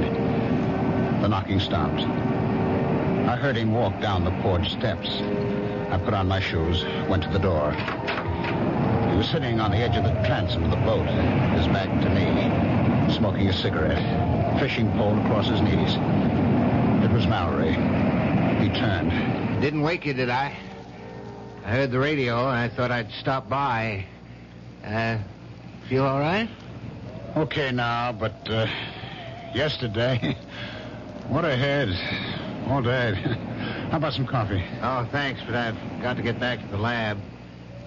I didn't know you had a boat. Well, it's not mine. Belongs to the Johnsons. I saw a couple of kids dragging it out of the patch of trees up there. They ran when I started towards them. Thought I'd better keep it here for them. I guess it's safe enough here, unless we get that hurricane. I'd pull it up on higher ground if the weather gets worse and Gilda doesn't move out to sea. Well, I'm glad to see you feeling better. Dr. Mallory, did you get a chance to talk to Emery? No. Matter of fact, I haven't seen him. I stopped by his room Friday night after I left you. He wasn't in. I left a note to call me. Didn't hear from him all day Saturday. He wasn't in Saturday night. Not in his room this morning either. It's not like him to go off without a word. I've been thinking over, Dr. Mallory. It's no use talking to Emery. I can't keep it tied to me. She's left me. Oh, did she? I'm sorry. Perhaps for the best. Well, she didn't get home Friday night and left me a note. I found it in the kitchen Saturday morning. Is she leaving you for Emery? She didn't say. I see. Well, I'm sorry, Drake. I really am.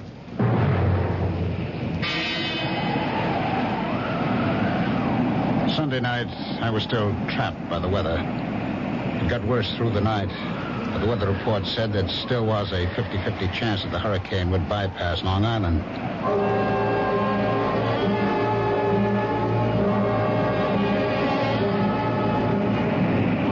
About noon the next day, the wind died down.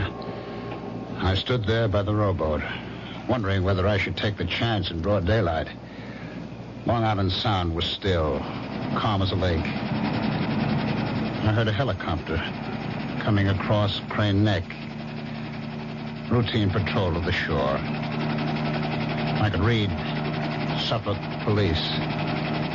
And then Dr. Mallory coming down the beach towards me. I stood there waiting for him. Well, I'm glad I found you home, Drake. I just been answering more job ads. Yeah, have you heard from Mrs. Drake? A letter, perhaps? A phone call? Why, no, I haven't. Well, I'm getting really concerned about Emery. No one at the lab has seen him or heard from him for 3 days. This morning, I looked through his room. His clothes, his suitcases were there. I can't understand. I was hoping if you'd heard from Mrs. Drake and knew where she was, I'd ask her if she had any idea about where Emery might be. Well, I do have her mother's phone number in Ohio and her sister's in Connecticut. If you don't mind. Do you want to call from here? Thanks, but I'm on my way to the village hall to see Police Chief Raymond. I stood there watching him make his way along the beach to the village hall at the old field lighthouse, wondering just what he'd tell Chief Raymond. Well, You know what they say. The path of gory murder leads but to the grave. What do you suppose will happen to Tom Drake?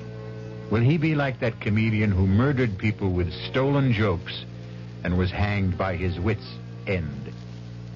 I'll be back shortly with Act 3. Hi, Ms. Goldilocks here. Professionally taste testing diet drinks can be very difficult, but I've just had to bear with it.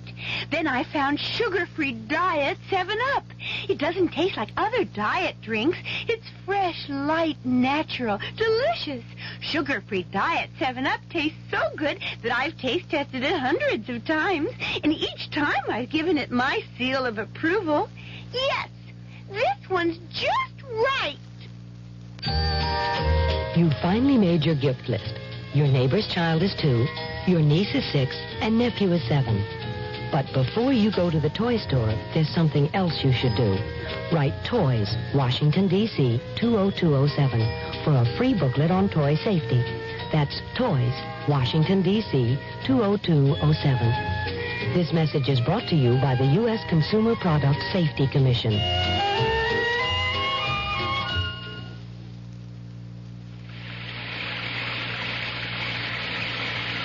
Sometimes a gentle rain in one place adds up to a raging torrent in another.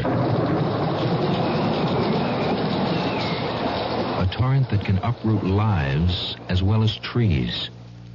To remedy the things that can be remedied in a disaster, America has a unique emergency force, the American Red Cross, America's good neighbor. Red Cross is on call 24 hours a day, every day, to cope with emergencies, whether they're on the next block or a continent away. Most of the help that's given is from volunteers. The money's from volunteers, too. Volunteers like you. If you need help, join us. If you can give help, join us. The American Red Cross. Help us help people. Just like you.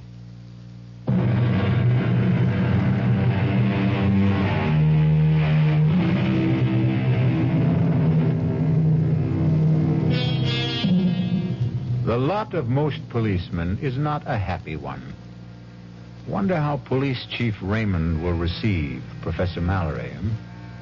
Will he use the right bait and make a haul, or lose hook, line, and sinker? Let's follow our troubled professor and find out. What's this all about?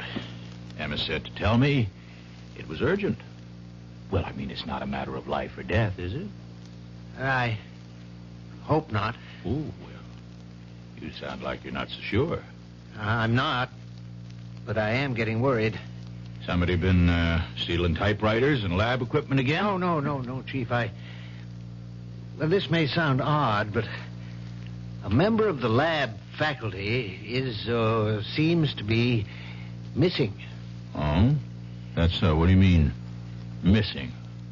No one's seen him since Friday afternoon. Well, this is only Monday. Yes, but he was not in his room Friday night, Saturday night, Sunday night.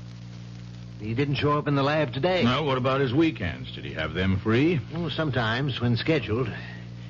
He was not scheduled to be off this weekend. Uh-huh. The chap he rooms with, Garrison, says he saw Emery Friday noon. Well, Garrison was off this past weekend. He got back Sunday night. I saw Garrison this morning. He wasn't surprised or upset over the fact that Emery hadn't spent the night in his room. Mm-hmm. It wasn't the first time. Do you know that cottage the Drakes rented? Yes, I do. It belongs to Howard. Is that the one? What about it? Well, last Friday night, I was out casting along the beach. On my way back to the lab, Drake invited me to stop for a nightcap on the porch. He'd already had quite a few. I had one drink with him, and he asked me, was I a friend of Emery's?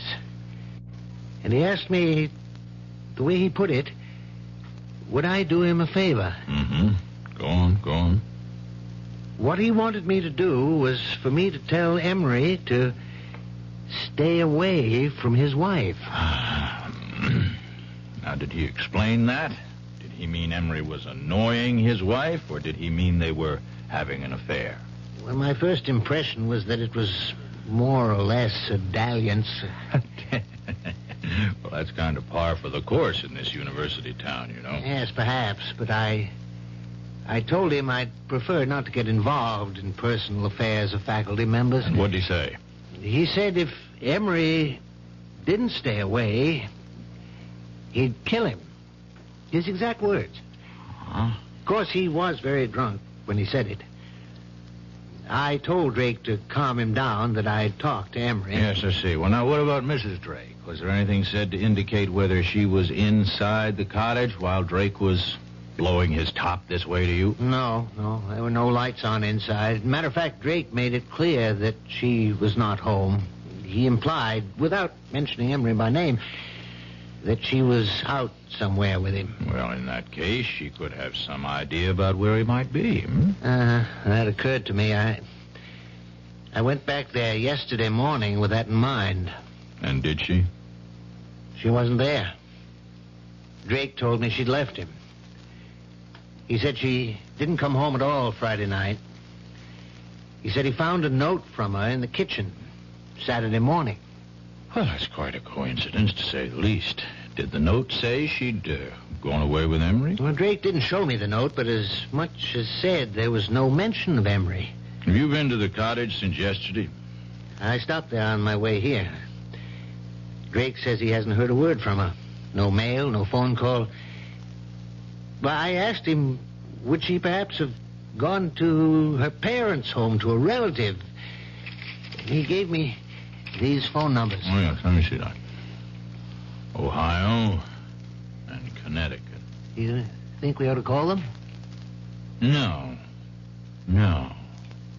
I'll drop in on Drake. I'd rather he made the call. You see, if we can't locate Mrs. Drake and you don't hear from Emery, that leaves us with 2 missing persons. We'll put out an all-points teletype alarm, full descriptions and photos. I'll keep you posted, Mallory.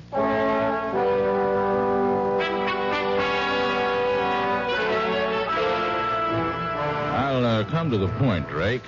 Mallory, Professor Mallory up at the Marine Lab, you know, came to see me.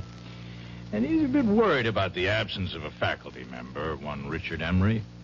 There's no use being delicate about this, Drake. From what he told me, it does look like Emery and your wife ran off together, doesn't it?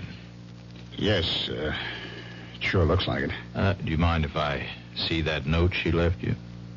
Oh, no, not at all. It's on the kitchen counter where I found it. We went into the kitchen. He picked up the note, studied it carefully, looked at the back of the paper, felt the coffee stain. When did you, discover this note? Saturday morning. Well, that stained some coffee spilled from my cup as I was reading it. Oh, I see. You mind if I, look around? Oh, go right ahead. I followed him into the bedroom. He looked through her dresser, the closet, the night table. Well, her clothes are gone, all right. I was looking for a letter she might have received from a friend or relative, you know, inviting her for a visit for a few days or a week. I mean, did she mention such an invitation to you? No. Well, if she did get such a letter, she could have taken it with her. I mean, have you called her parents or her sister? Well, frankly, no. I was hoping I wouldn't have to do that, when she come back, or write or phone. Well, if they don't turn up in a week or two, we might perhaps go on the assumption that they're dead. You see? And start a search for their bodies. You don't think... Well, look, Chief, I was drunk when I told Mallory... No. I don't think you killed them. Of course not. What would you do with the bodies? Bury them out there? Let's not get morbid about this. You don't think I'm going to call out the tractors to scrape down the gravel, do you? Oh, by the way, how long are you planning to stay on here?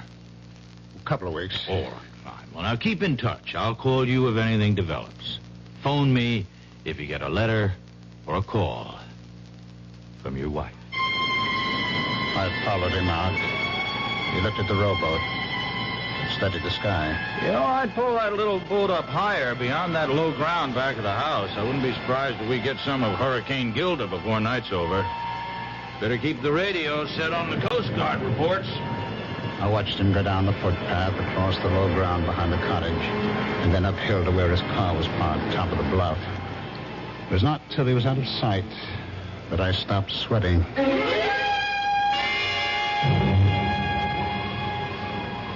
It stayed calm, windless, an oppressive silence hanging over the water and the land. The sky was sunless, gray, not a cloud in sight. I'd heard of the calm before the storm, but I'd never seen it. I filled the kerosene lanterns, got candles ready. Gale warning, Cape May to Block Island. High tides 3 to 4 feet above normal with flooding along lowlands. By late afternoon, all up and down the sound, white caps galloped shoreward from as far as the eye could see. Treetops swayed and twisted in the whistling wind. The waves crashed higher on the shore. It started to rain hard. Windswept sheets of water lashed the roof and the shingled siding. The lights went off. I lit the lanterns and candles. Winds 50 to 60 knots. Residents alerted to evacuate low-lying shore areas. The door banged open, and the wind picked up the rowboat, sent it rolling side over side across the low ground behind the house. I stood with a lantern on the gravel burn, watching the waves inching closer, lapping the foot of the gravel mound, loosening gravel in the backwash. And then I heard the phone ringing. I went to it, picked it up, still watching through the open door, the waves breaking over the gravel. Hello? Hello, Drake. This is Police Chief Raymond. What the hell are you still doing out there? Didn't you hear the evacuation alerts? Oh, the phone fell out of my hand. I saw waves crashing over the grave and ran out. Now, Drake, you listen to me carefully. There's been a breach in the shore about a quarter mile down the beach. Get the hell out of there. You'll be cut off. You hear me? Be there. Hello? Hello? I must have gone dead, that idiot.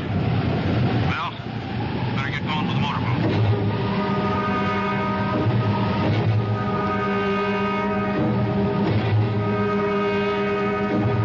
I knew I had to keep shoveling on the gravel and sand as fast as the waves washed it off. But for every shovelful I threw on the grave, the waves washed off too. I lost track of time. I knew I had to keep at it to keep the grave covered.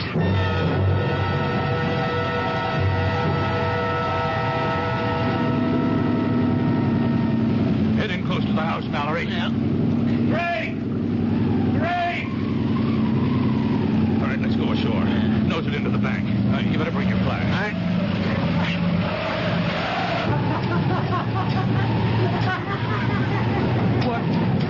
What the hell is he doing? No! No! You can't come back! Never, Harrison! Never! God of mercy. It's Emery.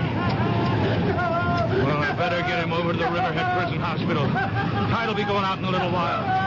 Let's put this rope around the ankles and secure it to the porch. Mallory, you stay here till the county police and the coroner get here.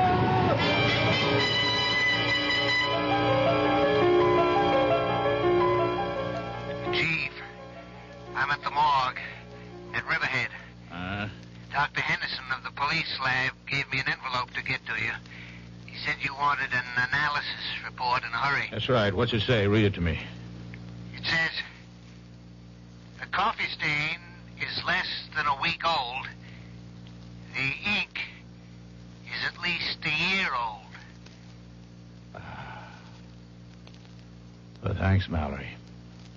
By the way, do me a favor, will you? Leave a note to Highway Superintendent Murphy in the State Office building. And tell him I said, I won't be needing those tractors.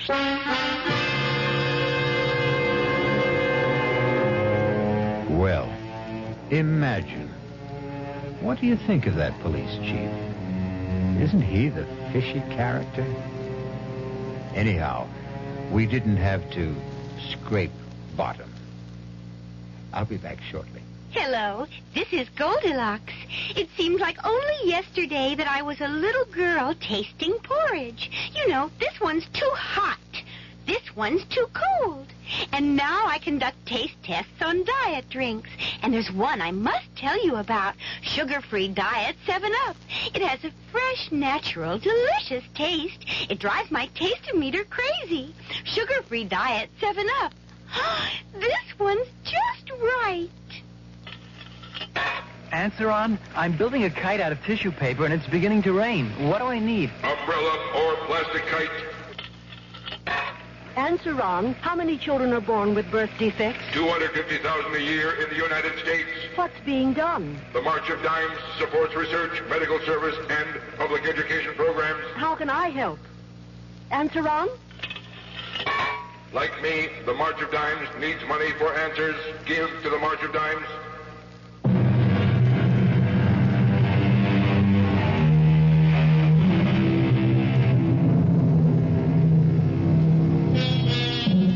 Still in a dilemma? We hope you never have to face it. We can offer some advice, though.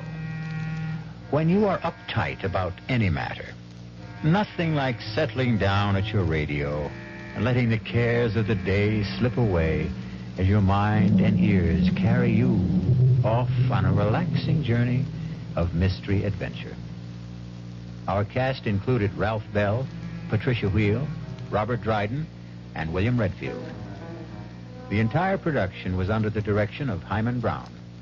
And now, a preview of our next tale. No, I want to know. I'm afraid he had the head impaled on a pike and left to wither on the battlements. The body, of course, was interred. Oh, my God. Nasty types they were in those days. How old was she? Oh, see, I think I remember. Oh, yes, 24. Just my age. So young to die and be buried forever. Oh, well, the legend is, of course, that she hasn't been. You mean she haunts? Oh, rather. She was quite a horsewoman, history tells us. And any night, but particularly when the moon is full, she rides the grounds, searching for her lost head. Radio Mystery Theater was sponsored in part by new sugar-free diet 7-Up. This is E.G. Marshall inviting you to return to our Mystery Theater for another adventure in the macabre. Until next time, pleasant dreams.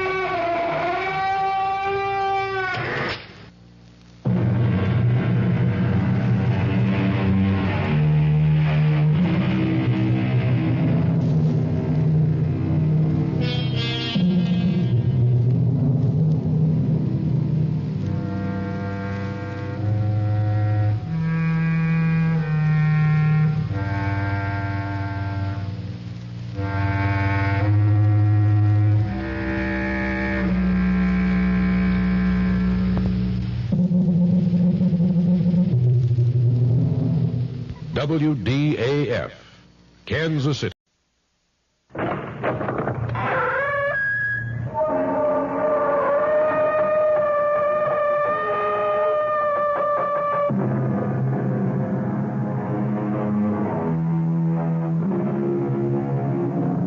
Come in.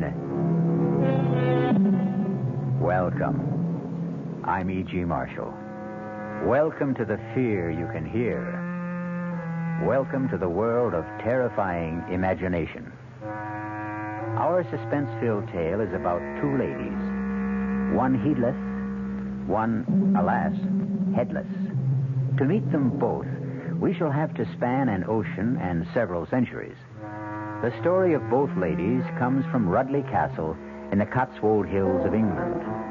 But the tale of the first lady belongs in this century, while the legend of the second comes riding to us out of the medieval past.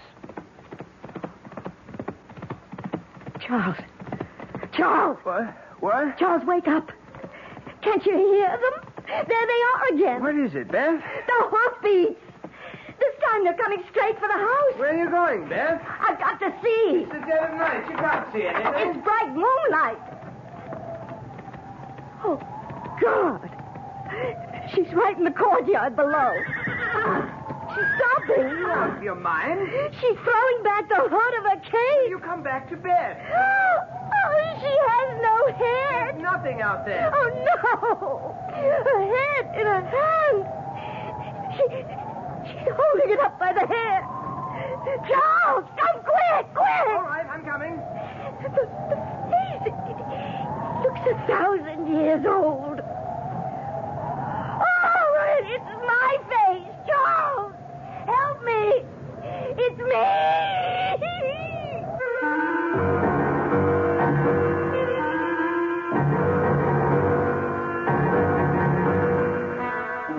Our mystery drama, A Lady Never Loses Her Head, was written especially for the Mystery Theater by Ian Martin and stars Kim Hunter. It is sponsored in part by the Kellogg Company, makers of Kellogg's Special K cereal, and by new sugar-free Diet 7-Up. I'll be back shortly with Act One. Oh, somebody's been drinking my sugar-free Diet 7-Up, and it's all gone. Oh, actually, I saved a little. Oh, a bear! Hiya, Goldie. What's brewing? That's Miss Goldilocks to you. Oh, come on, kid. You mean you don't remember me? The cottage, the 3 chairs, the porridge? Baby bear! In the fur. Been a long time, Goldie. But baby bear... Just call me BB. You drank all the sugar-free Diet 7-Up, and I have to conduct another diet drink taste test today. Well, yeah, I saw the sign on the door, a professional taste tester, huh? But how can I conduct my taste test now? Why bother? I tried those other diet drinks, too. You'll notice there's still plenty of them around. Why not ask me? Well, okay, BB. Tell me, why did you drink all the sugar-free Diet 7-Up? I like the taste. Light, fresh, natural. Sugar-free Diet 7-Up is definitely unbearably delicious. Mm-hmm. The title of our tale is A Lady Never Loses Her Head. This has been an accepted dictum since the beginning of recorded history. But in the literal sense, in feudal times, a lady unfortunately could, and frequently did, lose her head. Thank heavens, of course, that is no longer possible. Or is it? Let's travel to London and start our narrative in the gloomy, gray atmosphere of Scotland Yard. Excuse me, Inspector. Yes, Crothers, what is it? Young lady outside to see you. Most attractive. Blue-eyed, blonde hair, about 24. American, about 5... Yes, I can do without the vital statistics. Does she have a name? Yes, sir. Beth Stanton. Miss. Beth Stanton. Stanton? My old friend Biff's daughter. Well, don't just stand there, man. Bring her in. Right this way, Miss Stanton. Thank you, Sergeant. My dear girl, you are Biff Stanton's daughter, of course. Of course. Oh, how nice to meet you. Come in, come in. Dear me, this is a pleasure. Oh, do sit down. Oh, thank you, Inspector Finchley. Tell me, what are you doing in England? Well, first, before anything, following Dad's orders and coming to see you. Also, I brought you something from him. Really? I should have brought it earlier or sent it, but well, after he died, I was a mess. For so long, it had just been the two of us. It took me a year to paste myself back together again. I wish I could have helped. At the very least, I should have come over for the funeral. Oh, there was none. Dad wouldn't have wanted that. I can imagine. Anyway, he wanted you to have this. Oh, no, I can't. No, you have to. Biff Stanton's wings. Any idea what they mean to an old fogey who went through the Battle of Britain shoulder to shoulder with him? I can tell you something, my dear. These mean more to me than the crown jewels. You're everything Dad said you'd be. Hello for real, Uncle Alfie. After that, what can I do to make England yours? Not a thing. It's already mine. Oh, how so? Well, it's mad, wild, out of sight. Here I was on the boat coming over, still fighting all the trauma of Dad's death, and suddenly I met this marvelous Englishman. Well... Only a little less marvelous than you turned out to be, of course. And just like that, I did a crazy thing. What was that? I married him. I'm not really Beth Stanton anymore. I'm Mrs. Charles Rudley. Well, dear me. Congratulations. I deserve them. I'm so lucky. Well, I'd like to meet your husband. What's he like? Too much. He's tall, black-haired, blue eyes, and just so Englishy English. Well, now, will you live here or in America? Oh, it has to be here because of Charles. Ah, what's his line of work? He doesn't have to work, actually, although he is a very fine artist. Well, I envy this chap in more ways than one. Why doesn't he have to work? Oh, well, because most of his time is spent in managing his estate. Oh, which reminds me, I've got to run. I'm off to the ancestral home in the Cotswolds to take up my position as Lady of the Manor. Ah, Dorset, eh? Lovely country. Whereabouts? Chauncey Castle. I expect you know it. Well, I'm afraid I'm a bit shaky on Burke's peerage. Oh, Charles isn't an earl or a duke, really. It's just his family line. I don't even know what his title is exactly. Well, would you like me to find out? No, in this day and age, what does it matter? Now, Uncle Alfie, I must go. Charles went on ahead of me with his sister. Nora insisted she had to have a day to get things ready, and I told Charles I needed a full day to shop for a sort of late trousseau. So he drove her up with most of my bags. All right, my dear. I shan't keep you. Give me a few weeks to get settled, and I promise you'll be our first house guest. You only have to ask me. Bye-bye. Yes, sir. A very tasty young lady. And a hasty one. How's that, sir? Marion Haste repented. Beg pardon, Inspector? Oh, nothing. Too many years a policeman, I suppose. One tends to fall into the habit of looking for trouble. Still, she is the daughter of the best friend I ever had, and she must be a very rich young woman. I say, Crothers, rustle me a copy of Burke's Peerage, will you? Something I'd like to have a look at.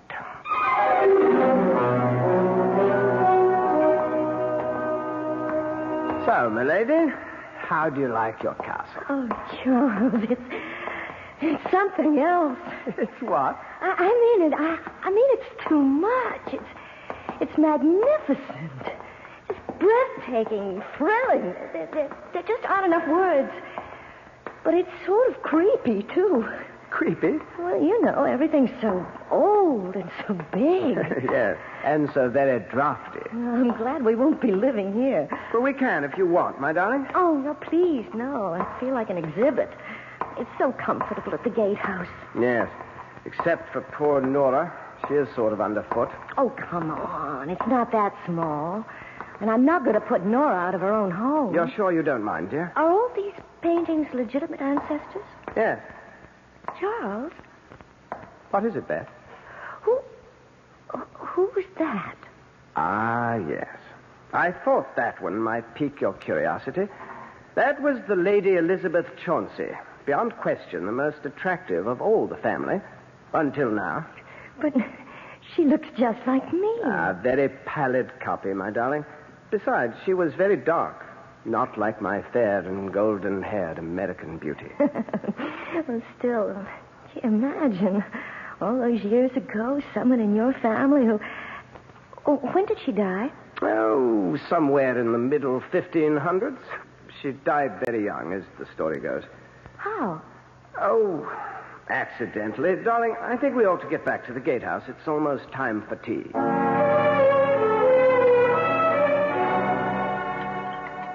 Do you have milk in your tea, Beth? No, thanks. Oh. Well, how did you like the castle? Oh, it's great. I mean, it's terribly impressive and fascinating and inexpressibly gloomy, damp, and musty. Well, I didn't say that. Oh, but it was what you were thinking. Oh, no, you're marvelous. Yes, I thought all of those things. I just hope Charles doesn't want to live there. Oh, heavens, dear, not a chance. You see all the rebuilding, refurbishing that's going on there? Yes, I did. That's why I thought maybe... Oh, not intended for private life, Beth. Strictly for the public. Beg pardon? Well, the only way of supporting these charming and historic white elephants is to open them to the public for a small fee, which mounts up. Oh, what a shame. Your own home. poor Charles. Oh, he doesn't mind any more than I do. The place is much too big and full of cobwebs and ghosts. It gives me the shivers. Ghosts? You mean real ones that actually haunt? Well, if you want to believe in such things, the usual clanking of armor and dragging of chains. Except, of course, for the Lady Elizabeth. The one whose portrait I saw today? Oh, I'm not sure if I know you did. We've had a great many Elizabeths. Well, the very young one. The one who looked like me. Oh, that would be she. Yes, you do favor her. You know, Charles was so funny about her. I mean, he didn't seem to want to talk about how she died. Jolly right, I should think. Gruesome, silly story. Well, she was married to one of the first Earls of Chauncey. A man quite literally, believe it or not, old enough to be her grandparent. And so, quite naturally, she fell in love with one of the young bloods who traipsed around in the retinue. Oh, what was his name? Oh, heavens, dear, I haven't the foggiest. No one remembers him. At all events, sex being just as urgent in those days, if not quite so publicized, the two of them were caught cavorting in flagrante delicto, I think is the polite Latin phrase. And the elderly Earl was quite put out about it. So much so that he had the poor little thing beheaded. Oh. Violent times, you know, violent measures. Even that wasn't quite enough for him. What do you mean? What else could he do to her? Well, it gets a bit bloody, dear. Maybe we'd better just... No, I want to know. Well, I'm afraid he had the head impaled on a pike and left to wither on the battlements. The body, of course, was interred. Oh, my God. Oh, nasty types they were in those days. How old was she? Oh, see, I think I remember. Oh, yes, 24. Just my age. So young to die and be buried forever. Oh. Well, the legend is, of course, that she hasn't been. Our parlor legend. You mean she haunts? Oh, rather. She was quite a horsewoman, history tells us. And any night, but particularly when the moon is full, she rides the grounds, searching for her lost head. She's quite famous locally. I must admit, when the wind's from the west, I sometimes swear myself I can hear the hoofbeats.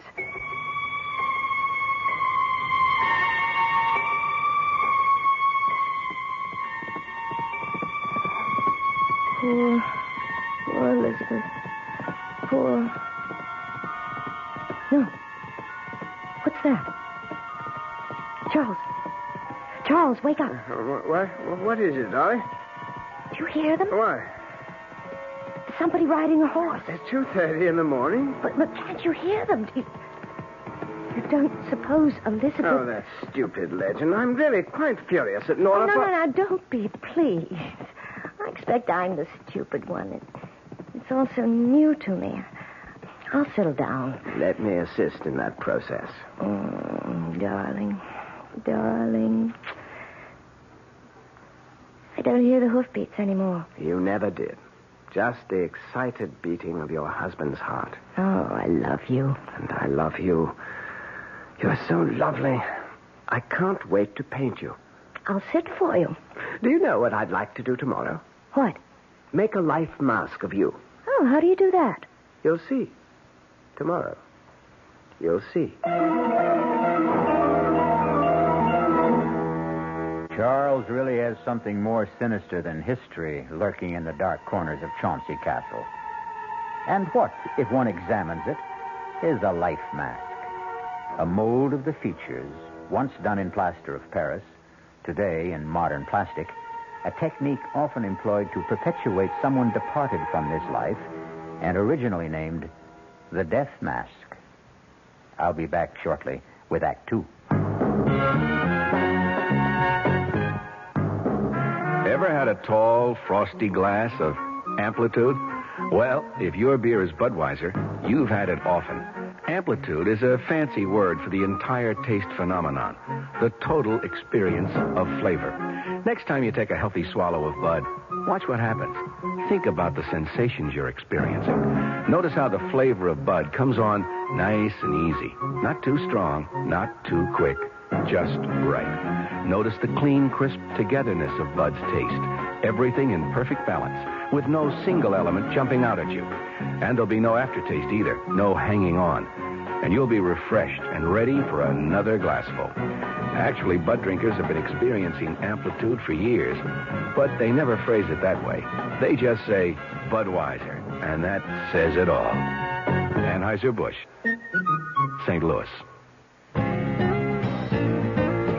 Hey, Mom, what's for dinner? Hey, Mom, what you got?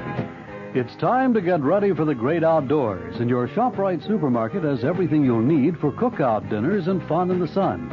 And for this week's dinners, ShopRite is featuring whole grade A frying chickens just 37 cents a pound. Roasting chickens up to 4 pounds, 47 cents a pound. Choice beef rib steaks $1.19 a pound. ShopRite Franks 89 cents a pound. Get all your outdoor cooking equipment and many great food values at your ShopRite supermarket.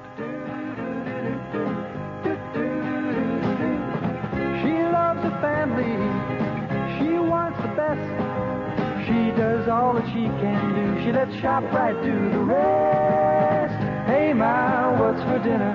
ShopRite has the answer.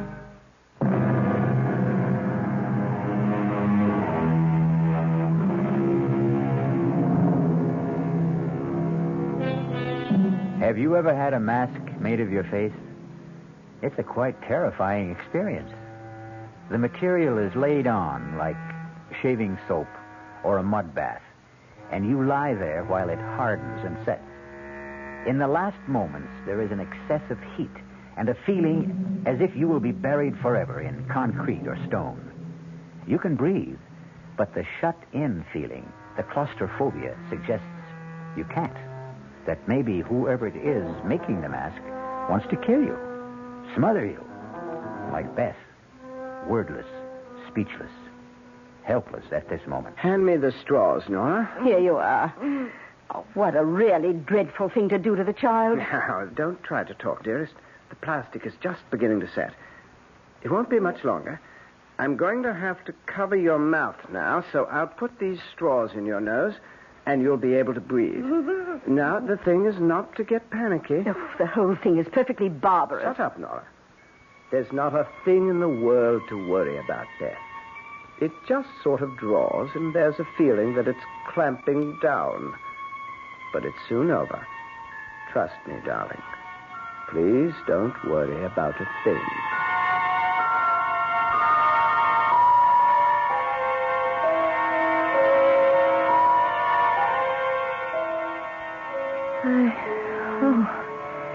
I thought I was going to die. I got the most beautiful mold of your face. You'll see it was worth it. Oh, honestly, darling, I was scared. I'm like Elizabeth. I'm much too young to die. Will you forget her? Yeah, I'd like to, but she haunts me. I never ever thought about death before, and now suddenly... Darling, have you made a will? Good Lord, Beth. You are morbid. No, since you ask. Well, you should. Well, everyone should. Well, I expect you're quite right. I'm rather careless about money matters. I'll take care of it first thing in the morning. May I come with you? Why, if you want. But... I want to make one too, Charles. It's really quite important. Well, my dear, if you insist. You see, I never told you, Charles, that I'm really worth an awful lot of money.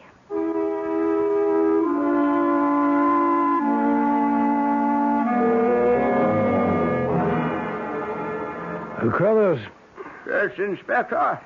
Remember that chap in Margate we had to look into because he kept getting rid of well-to-do wives at quite a clip? That'd be Humbert, sir. Yes. Tall, dark chap with a thick beard. Made a joke about Bluebeard. Oh, did I? Have we a photo of him handy? Oh, I think I could dig one up. Why don't you? And by the by, next weekend's Halloween. I think I might leave crime to the small fry and take a busman's holiday. Oh, you deserve it, sir. Well away. Well, I might take a run up to the Cotswolds. Sort of a sentimental journey, you might say. Morning, Beth. Special today, kippers. Oh, no, thank you. Not for me. Oh, out of sorts, dear. I haven't... I didn't sleep so well. Just a little orange juice and coffee. Oh, absolutely. Well, anything wrong? Oh, no, not really. You know, I guess maybe I ought to look out for those toddies of yours. Why, Beth, nothing but a little Scotch, sugar, and lemon. I didn't mean I suspected the ingredients. It's just that maybe I can't handle quite so much whiskey. Oh, there was only a nip in there. Child, you do look a little wan. Should we have Dr. Yule in to have a glance at you, do you think? Oh, I can't need a doctor. I'm always so healthy. Oh, change of clime and all that, dear, and damp old England. Flu is always floating around. Why don't we just play safe? What do you think, Doctor? Oh, well, nothing serious, of course, but a high-strung young lady, you know. Well, sensitive, naturally, but high-strung. Well, you know Americans, very suggestible. What is this notion she has about somebody on horseback without a head? I beg your pardon? Some legend about a girl who looked like her centuries ago. I haven't the foggiest idea. Yeah. Well, for the moment, there's no real concern. I've left a sedative to be filled at the pharmacist with your sister. Convenient thing she happens to be an RN.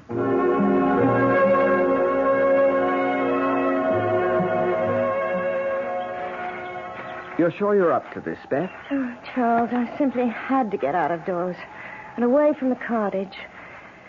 Let's just enjoy a walk into the castle and pretend it's all the beginning. Well, now, just stay well in the center of the drawbridge. Needs a lot of repairs. You know, it's just incredible to think that knights in armor rode across this bridge. How far do you suppose it's down to the bottom of the old moat? 50, 60 feet, perhaps. A mess, isn't it?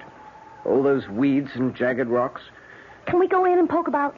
Your wish is my command. Beth? Right here. Where on earth have you got to? Like a magnet. Right back to her. The Lady Elizabeth. She fascinates me so. Well, there really isn't all that much resemblance. Oh, I don't agree. She could be my twin. And it's funny. What's funny?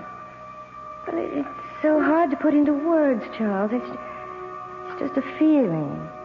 I mean, her portrait is just as old, and the paint is just as cracked as all the others, but somehow she feels so immediate, so today.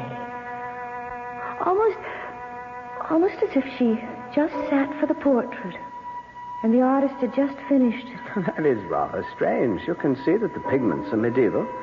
The patina is centuries old, just like the model. I know. I should stop identifying myself with her just because of a chance resemblance. Oh, Charles, I'm cold. Let's get back to the gatehouse and that nice living room fire.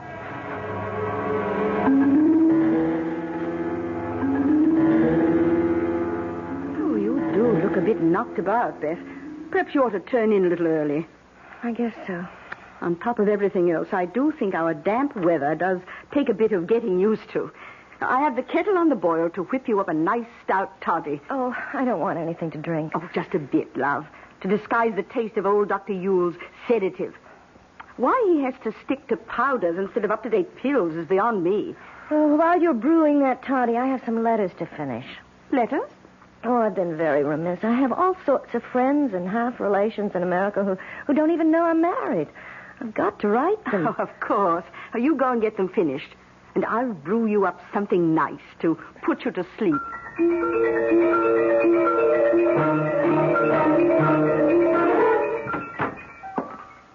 There you are, darling. Nora's best. Plus Dr. Yule's guaranteed potion for a restful night. Thanks, Charles. Oh, I'm sorry to be such a bother. Hush. Get all your letters finished? Yes. I must mail them first thing tomorrow. Let me have them, darling. I have to run into the village to pick up the post. I'll send them off then. Okay. And by the by, I hate to bother you with this, but as long as you have pen in hand, want to look this over and sign it? What is it? That last will and testament that you insisted on making. Technically, I suppose I should have John and Nellie witness your signing, but I'm sure they'll take the will for the deed, if you'll excuse a complicated pun. Sign it later. Oh, yes, let's get it out of the way. I have enough morbid thoughts as it is. What morbid thoughts? There. I hope to God it never has to be executed. Amen. Now drink your toddy, and it will relax you. All you need is a good night's sleep. I'd give anything for that. If I could just stop dreaming about her, or hearing those hoofbeats. Charles. What, dear? You don't think I'm going crazy, losing my mind? Oh, now, come on. Drink up.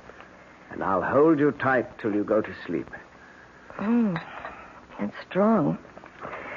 But it does feel good. Charles, you're so good to me. How can I ever repay you? You will, darling. You will.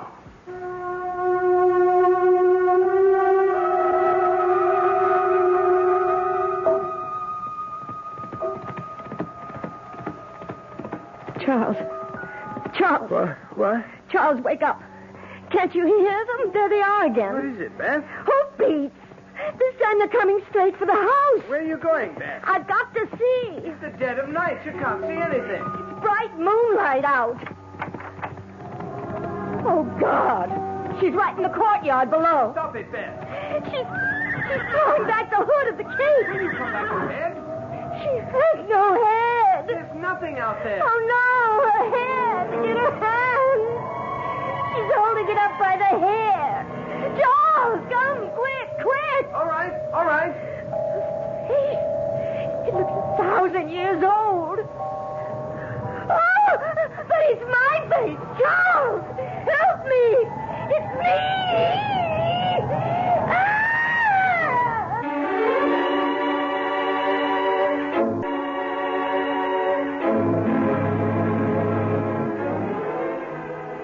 More and more, the question narrows itself down to a very simple one. Which lady has lost her head completely? Elizabeth from the past, who will not stay at rest? Or Beth from the present, who seems bound to raise her from the grave? I'll be back with at least some of the answers when I return shortly with Act 3. And now another story of the ball and chain as Kellogg's Special K presents Veronica and Jack. Oh, Jeffrey, isn't this romantic?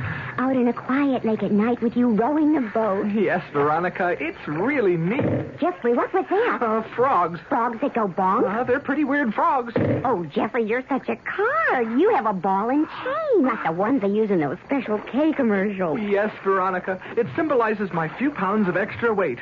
But I'm going to get rid of it. How? By exercising. You know, like rowing this boat and eating smart at every meal, starting with a Special K breakfast. You mean a 1-ounce bowl of high-protein Special K, 4 ounces of skim milk, orange juice, and coffee? Precisely. It's less than 240 calories, and it tastes delicious. It'll help me get rid of this ball and chain. I'll help too, Jeff. After all, we're all in the same boat. You have a ball and chain, too. Your happy ending could begin with the Special K breakfast from Kellogg's. This year, Italy gives you the one thing every vacationer wants for his money. More. In fact, your dollar buys more in Italy than in 85% of the tourist countries of Europe. Take restaurants. There's one in Rome called Ambasciata d'Abruzzo. Without asking you, the waiter brings a whole ham, 24 kinds of sausage, a huge antipasto, and 3 courses of pasta. When you've consumed all this, the waiter finally asks, "What would you like to eat?" You order the meat platter and get 6 kinds of roasts. After a salad, cheese, fruit, and cake, the waiter now asks, "How much would you like to pay?" You agree to $5 a person. And how do you get to this feast? On Alitalia. No other airline flies only 747s nonstop from New York to Italy. Call an expert, your travel agent, or Alitalia, and come to Alitalia's Italy, where you get more than you dreamed of for less than you thought. based on exchange rates as of April 1st, 1974. North Jersey is certainly getting a higher yield this spring, especially with Suburban Savings' special high-yield savings certificate that you can raise for fun and profit. All you have to do is plant a modest $2,500 minimum in Suburban's limited-issue 7.50% savings certificate. Then put your certificate in a nice, safe place. Suburban takes care of the rest by compounding interest continuously from day of deposit, paid quarterly. You'll get a nice, healthy 7.90% effective annual yield on your 7.50 savings certificate when you let it grow from 4 to 10 years. Early withdrawal prior to maturity is, of course, subject to a substantial penalty.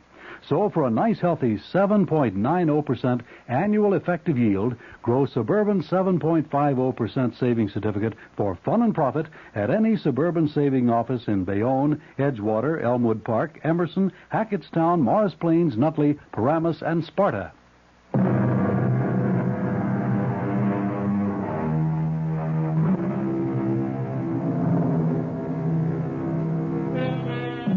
So, back once again to the problem of our twin damsels in distress.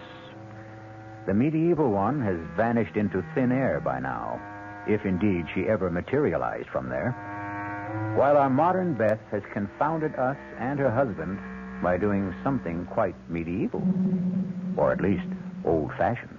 Beth? Mm-hmm. Beth? Oh, yeah. Beth, it's Charles. Wake up. What? Charles? Oh, what happened to me? What happened to her?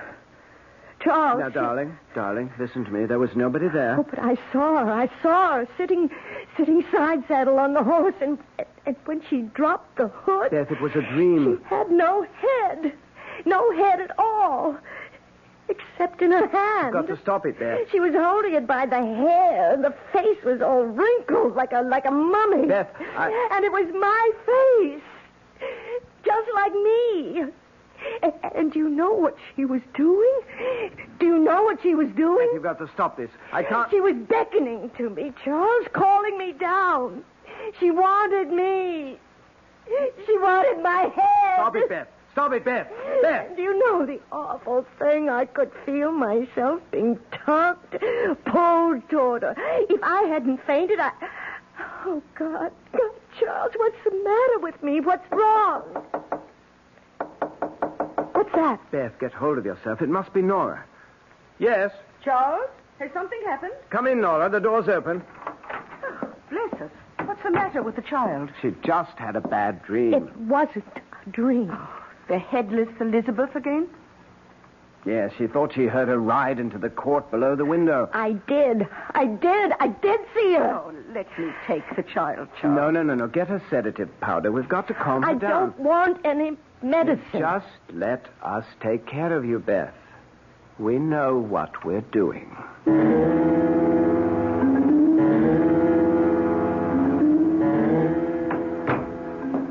Well, I think we've got her under control now. I'm so sorry to rout you out so early in the morning, particularly on All Hallows Day. Oh, that's quite all right, Mr. Rudley, quite all right. You'd never have gotten her calmed down without a shot from me. Oh, silly children and their Halloween pranks. I can't imagine how they got this far out of the village. Did you see this apparition that scared Mrs. Rudley so? Oh, good Lord, no. By the time I got to the window, the yard was bare. How the young'uns could have disappeared so far? Oh, I don't think this was any childish prank. What? No, it's something much more serious, I'm afraid. You don't mean sleepwalking? Oh, dear me, that too. I see. Now, you say she lost her father recently. Yes, a year ago. And they were very close. Yes, extraordinarily so, I would say. What is it, Doctor? You don't think... I'll tell you what I do think, Mr. Rudley, and I'm going to be very honest. This case, your wife's problem, is far beyond a country doctor like myself. I think she needs psychiatric help. Oh, no. For her own sake.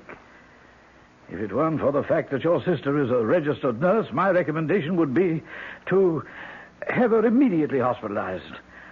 Psychiatric diagnosis is still my recommendation. I believe it's vital to keep her from harming herself. Harming herself? How? Oh, I don't know that. But I do know that for whatever reason, she is, well, in layman's terms, a nervous wreck. Hypertense, in spite of all the sedation I've been giving her. Subject to delusions and the victim of a death wish. You must get help very quickly. Help from a specialist. And she should not be left alone for a moment. Well, that's quite a blow. I'm sorry, but even suicide is not out of the question. Good Lord. I wonder, could I talk to her now? Well, she may be a bit drowsy, but if she's not asleep, yes. Now, I'd like to suggest some doctors... Doctor, I want you to. I have to go into the village to pick up the post. Would you mind dropping me? We can talk on the way. Splendid. I'll only be a minute. I want to go back to Beth. Meet you at your car. Oh, it's you, Charles. Is she asleep? No, I'm awake. Charles, Yes, darling. don't leave me. Stay with me. Don't leave me. Of course I won't leave you. You can't get rid of me. I've been very silly, haven't I? I can't quite remember. There's nothing to remember. What you need's a nice long sleep. And while you're having it, I'm going to the village for a few minutes, get the post, and a few things we need for dinner. And the post? Mail. Oh, yes, don't forget to mail my letters. I should say not. Have them right here in my pocket. It won't be long. No, not over an hour. And Nora will be right here with you every moment I'm gone. Beth, dear, don't you worry. Charles and I know just how to take care of you.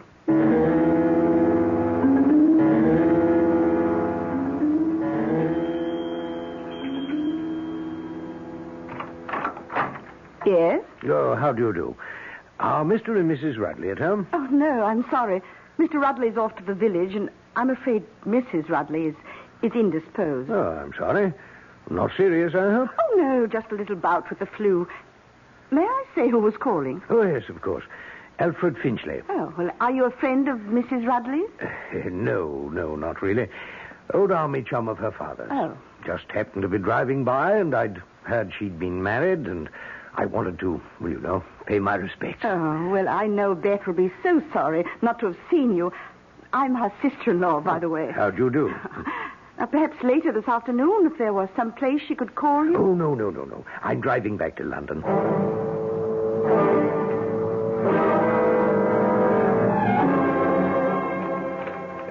Well, that's the lot, Mr. Rudley. You owe me tuppence on the one overweight letter. There you are, Mr. Morgan.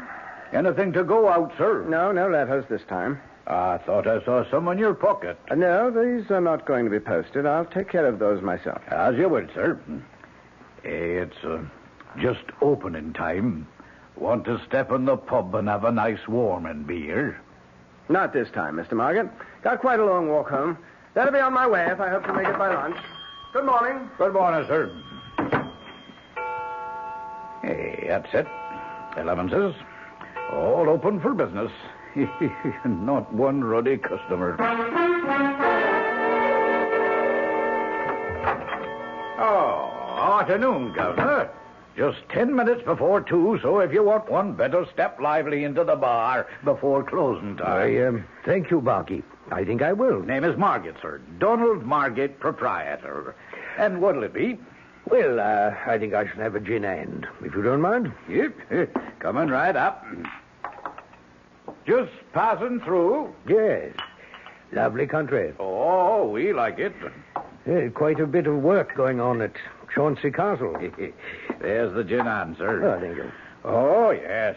Going to be good for business. Oh, so? Going to open it to the public, the family is. Make a tourist attraction. Ah, well, I thought it was because the present incumbent has got married.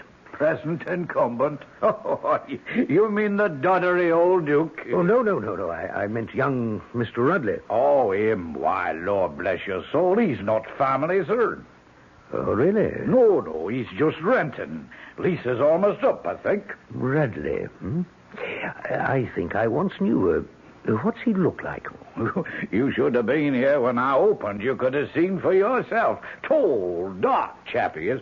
Yes. He wouldn't by any chance be this chap in this picture, Well, no. That'd be hard to tell. I mean, Mr. Rudley's clean-shaven and a lot thinner than this chap. Still, take away the beard, cut off some of the hair. No, I just wouldn't know. Do you have a doctor in town? Oh, yes, sir. That'd be Dr. Udall. You'd find him right across the green, sir. Good timing, too, because I have to close. Timing couldn't be worse, Nora. She never mentioned she knew anyone in England. Oh, I don't think we have to worry. He was just a little wisp of a man, very inoffensive. You doctor her food at lunch. Get another of your special toddies into her before she goes to bed.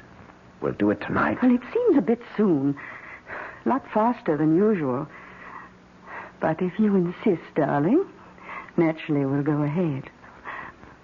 Kiss me. Yes, sister, dear. Well, at least she is the last one. She has enough money to leave you. So I can stop sharing you with the pigeons. Inspector Finchley of Scotland Yard, Doctor. My credentials. Oh, dear me, a policeman, but why on earth? Could you answer my question? Well, of course. Yes, I've called on her several times in the last 10 days or so. What's the matter with her, Doctor? Well, that's rather difficult to say. She has delusions. Caused by what? Oh, now, Inspector, that would take a psychiatrist to explain. She couldn't be under the influence of drugs, could she?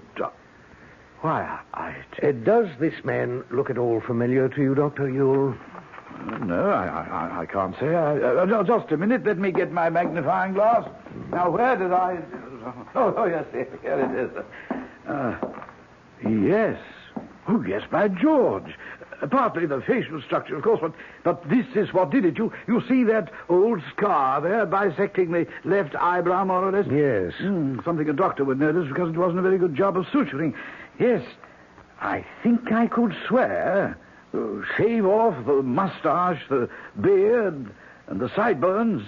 And by George, you'd have Charles Rudley. Or George Humbert.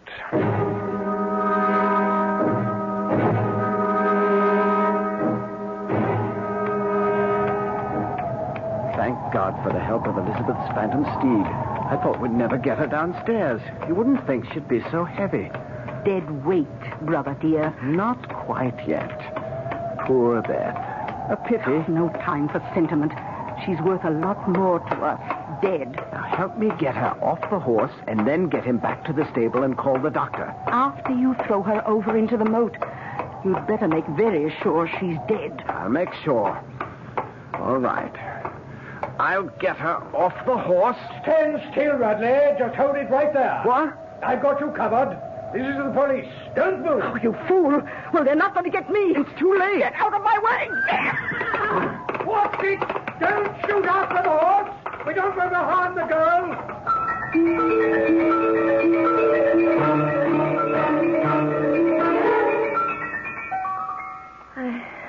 I just can't believe it, Uncle Alfie. Well, I can't blame you, my dear. Nasty chap you got mixed up with. 3 others before you he got away with. The same way? With variations. He got a little too fancy on this one. The false portrait, but the apparent nervous ailments and the sleepwalking were the key to all of them. I feel as though I'm going to be sick. A little pass, dear. He was a bad lot. Worth not one single tear. And Nora, she was the one on horseback? With the costume rigged to appear as if the wearer was headless, and a papier-mâché head made from your life mask. I think she's almost worse than him. And to think she got away scot-free. Not quite, my dear. We'll catch up with her. Now, you rest a while and don't worry. I'm right outside. As long as I'm around, you'll never have to worry again. Good night. Good night, Uncle Alfie. All right, Doctor? Oh, yes, she'll be fine. You say you did catch up with the woman? Nora. A lot more than just police caught up with her. You know the work they're doing on the castle? How's it called? Well, apparently they found some structural weakness in the arch of the main gate. So they supported it by stretching a thin steel cable from one side to the other. Well over normal head height, of course, if you're walking. But unfortunately, not high enough to clear someone on horseback. Good Lord, no. Oh, yes. Cut her head off as clean as a whistle. Charles Rudley was eventually convicted of murder of one of his earlier wives. He was sentenced to life imprisonment. His common law wife, Nora, lost her life and, of course, her head. It's nice to consider that, in her case at least, the punishment fit the crime. I'll be back shortly.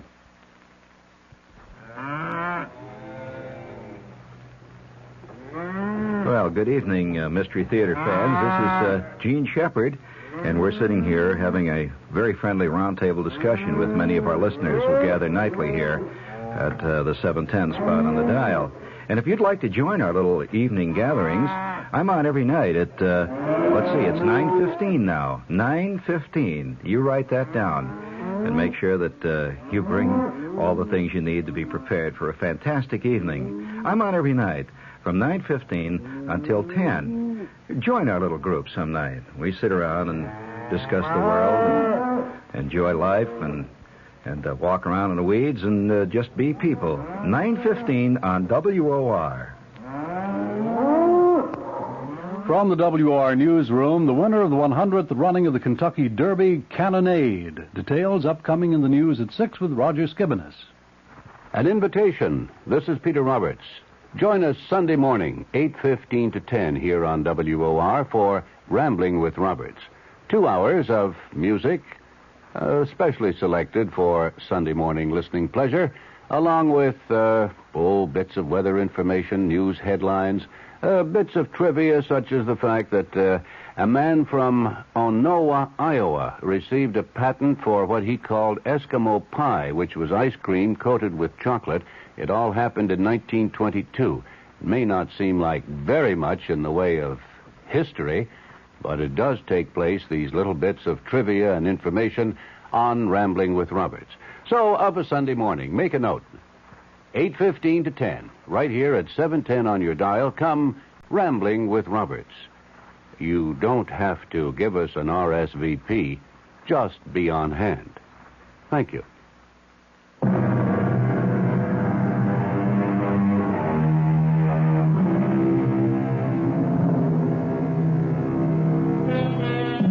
Uncle Alfie proved to be right about the resiliency of youth.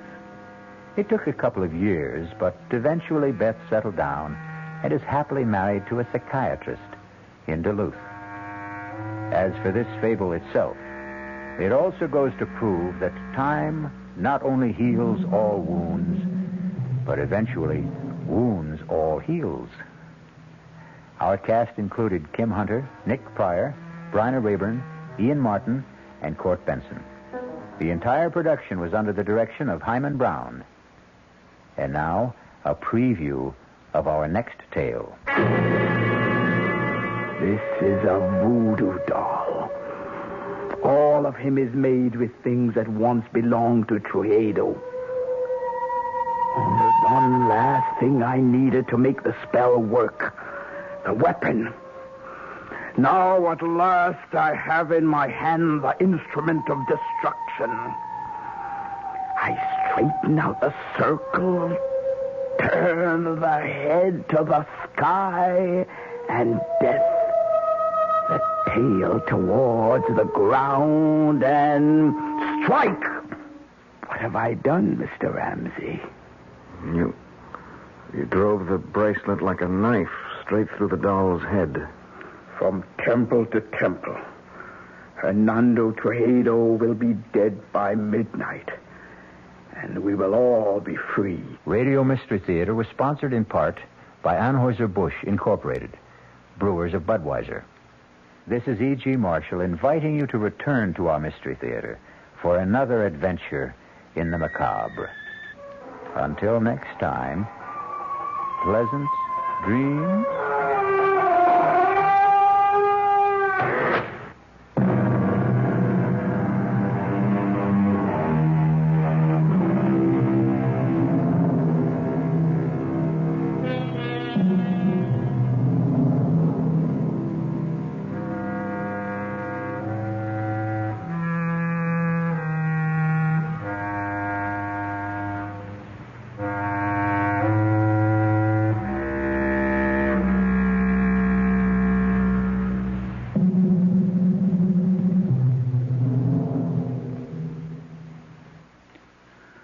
The WR Mystery Theater has been brought to you by ShopRite Supermarkets, where you get a lot more for a little less, and by Suburban Savings, with offices throughout North New Jersey.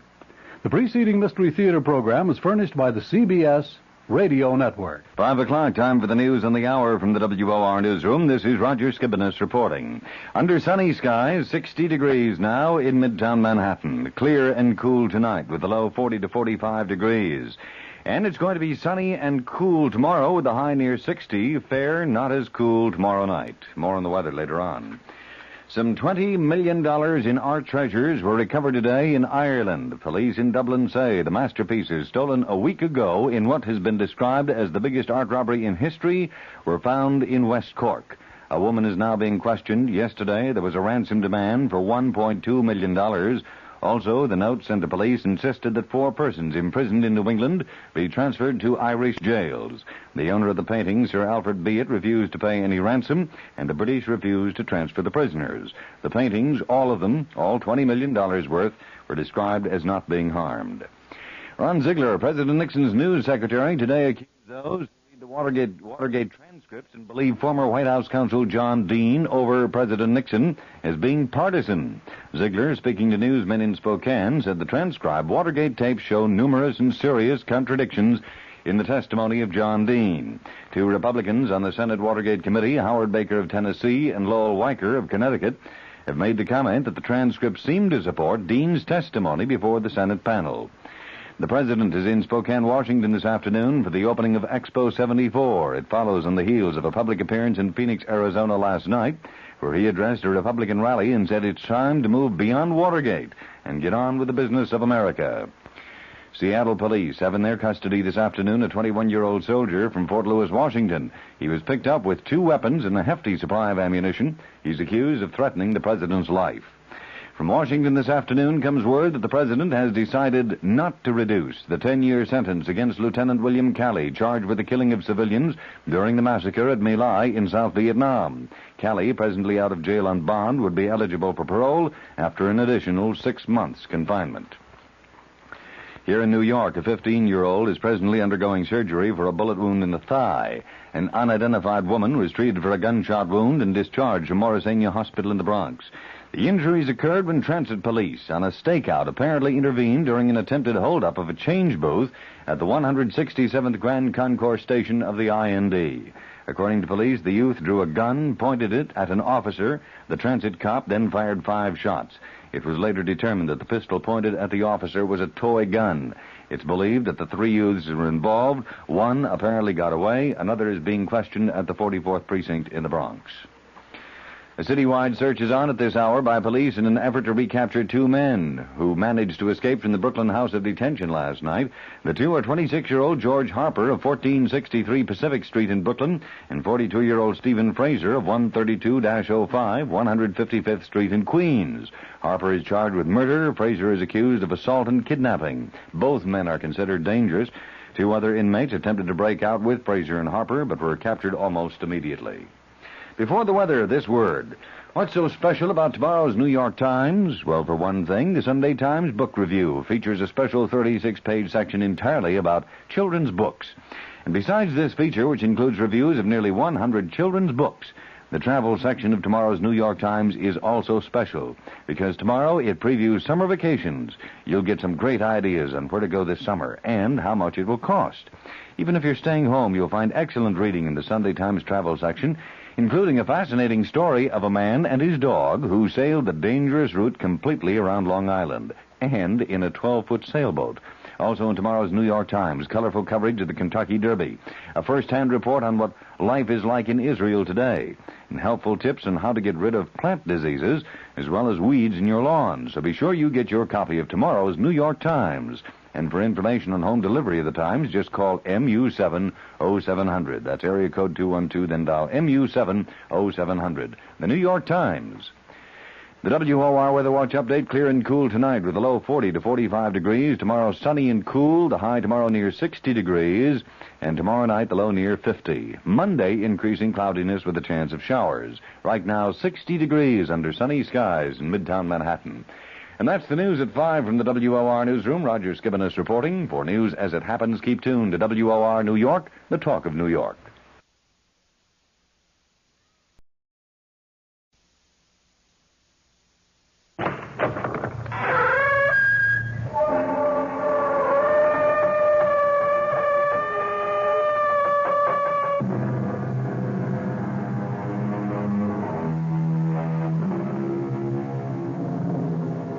Come in. Welcome. I'm E.G. Marshall. Welcome to the world of terrifying imagination, to the fear you can hear. Tonight, I hope you have strong stomachs, for we're bound on a Caribbean cruise. Oh, we don't expect rough sailing on the way. So if you are easily seasick, have no fears. Save them all for your landing on the twin island of Mauritius and Sandorin. For it is the home of voodoo and the living dead, the soulless legions of men who are called zombies. That's it, compadres. That's the coffin we seek. Scrap away the earth so we can get the lid open. Soon we can steal another corpse for the witch doctor. That's it. Now break open the lid. Swing it back. Muy bueno. Shine the light. Oh, must have been strong as an ox. He'll make a fine zombie brother for El Generalissimo's elite guard. Está bien. Señor Ongan, here is another carcass for your living dead.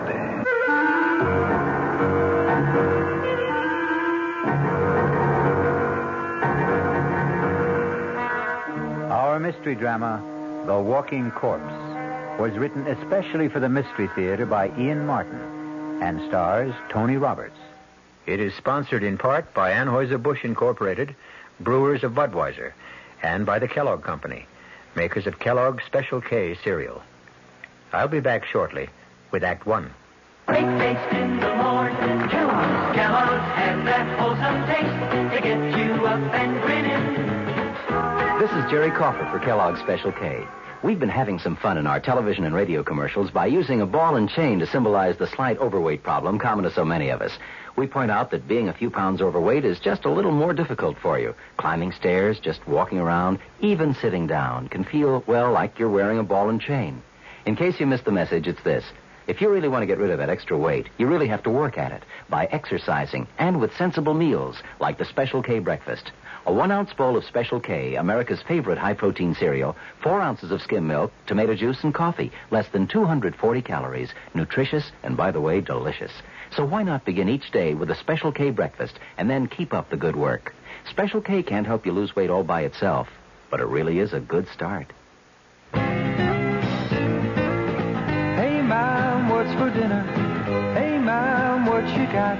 What's for dinner? Your ShopRite is featuring ShopRite or Shenandoah brand Grade A Rock Cornish hens, a real family treat at just 47 cents a pound. What's for breakfast? Listen to these ShopRite values. ShopRite Grade A large eggs, 59 cents a dozen. ShopRite sliced bacon, 1 pound package, 79 cents. ShopRite Grade AA butter, 1 pound brick, 69 cents. Crown Top white bread, 22-ounce loaves, 3 for $1. Save on every meal at ShopRite.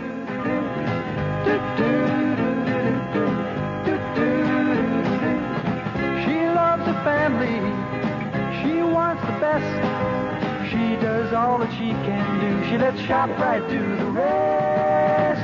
Hey, Ma, what's for dinner? ShopRite has the answer.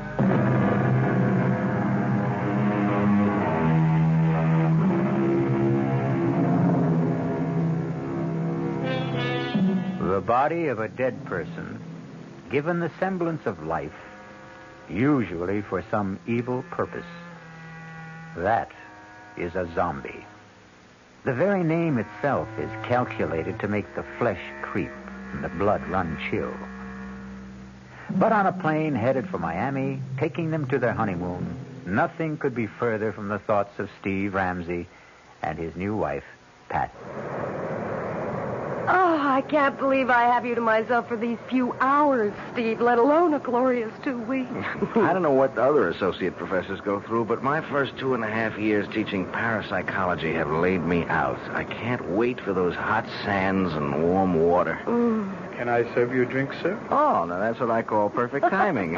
Why not? One more, and I can fly solo to Miami without the plane. Well, then I'll join you. I can't have you orbiting alone. May I get by, please, stewardess? I'm sorry, sir. Just let me move the cart. Oh, thank you. Chris! It is Christopher. It's all right, stewardess. I'll join my friend here for a moment. Hey, Steve, man. Good to see you. Here. I'll move over. Sit down. Chris, you look something else. It's great to run into you. Only just for a moment there, I thought you were thinking of giving me the brush. You? Never. I'll explain in a minute. Oh, Pat, this is Christopher LeClaire. I want you to meet my brand new bride. Oh, this is a pleasure, Mrs. Ramsey. Let me congratulate you on your impeccable taste, Steve. And both of you on your marriage. I'd like to buy some champagne, but you already have your drink. No more champagne, thank you. We've had enough in the last few weeks to float a battleship. At least let me get a drink for myself to toast the bride and groom. He's your old football buddy, right? Yeah. Greatest running back I ever saw. All-around athlete. He could have made it big in the pros. Any sport. Isn't he a prince or something? And his father is the king of Mawisha. I wonder what's bugging him. Now, this is better. A toast from my country. To be a good man is first to have a good wife. Abusantes. Thank you, Chris. And to yours. Yours, too. Oh, yes. Drink to my good health, please. What is it, Chris? You want to talk about it? I wish I still had you calling the plays for me, but this is a different ball game. You know about my father? No. What? He's dead. Oh, no. What can I say? Hang in there, man. Oh, I will be tough, all right. Was it recent? The day before yesterday. I didn't see anything about it in the papers. It wasn't in the papers. He didn't die. He was assassinated. Oh, no. Any idea who did it? There is no proof, but I know. Who? Oh, maybe not by his own hand, but at least on his orders. Hernando Trujillo. The Generalissimo? But I thought he was your father's best friend. And my godfather. His gift to me on my 21st birthday. His own good luck charm. The bracelet of the sacred serpent. The head, the voodoo symbol of life. The tail, the symbol of death. You see, they are woven together. But then why should he? Because, Mrs. Ramsey, my father gave our people freedom. A freedom the San Dorindian cannot share. Why not? Because if they had it, they would tear the man who rules them by terror to pieces. So he's planning to move in on Mawisha and annex it. The moment my father's assassination is revealed. A coup d'etat while the people are in confusion with no leadership. That's why I've given up any dream of becoming a doctor. And am going home. A private plane will meet me in Miami to fly me to Mawisha. To save time, I took this commercial flight under an assumed name. You think Trujillo might... I was warned just in time. Less than an hour after I left my apartment, a bomb gutted it. I'm a dangerous man to know these days. so before I do cause any... Oh, my God. Steve, what is it? Two hoods with machine guns. It looks like a sky. Senores. Ladies and gentlemen. Oh, my God. May I have your attention, please? That's Juan Garcia, Trojedo's hatchet man. Oh. What can we do? Nothing. It's me. Everyone quiet. If you do as I say, no one will be hurt. We are commandeering this plane. Quiet! Quiet! There is nothing for any of you to fear. The plane will land at Miami, and all passengers will be discharged, except for the flight crew and 4 hostages. I repeat, there is no cause for alarm if all of you keep your seats and your heads.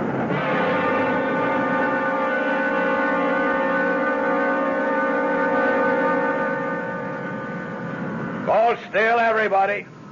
Just follow orders. Anyone who doesn't will be shot. Okay. All right. You 3. Up, point it to first class. Look, Garcia. No names. And no wrong moves. My orders are to bring you dead or alive. I was only going to ask that my friends... Your friends can identify you. We don't want that for a few days. They will only be held as hostage till we are ready. If they do as they are told, they will be released unharmed. Now move! Join the other hostages you were staying with in first class. Steve, I'm so sorry. It's not your fault. You okay, Patricia? Ready, unwilling, but able. That's my gal.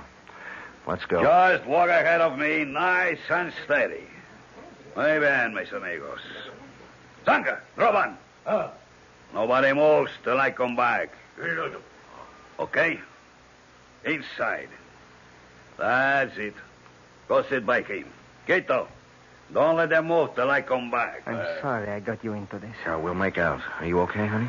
Oh, a few butterflies in the stomach. What does he want? To move in and sit down, I think. Better keep him happy. He's a surly character at best.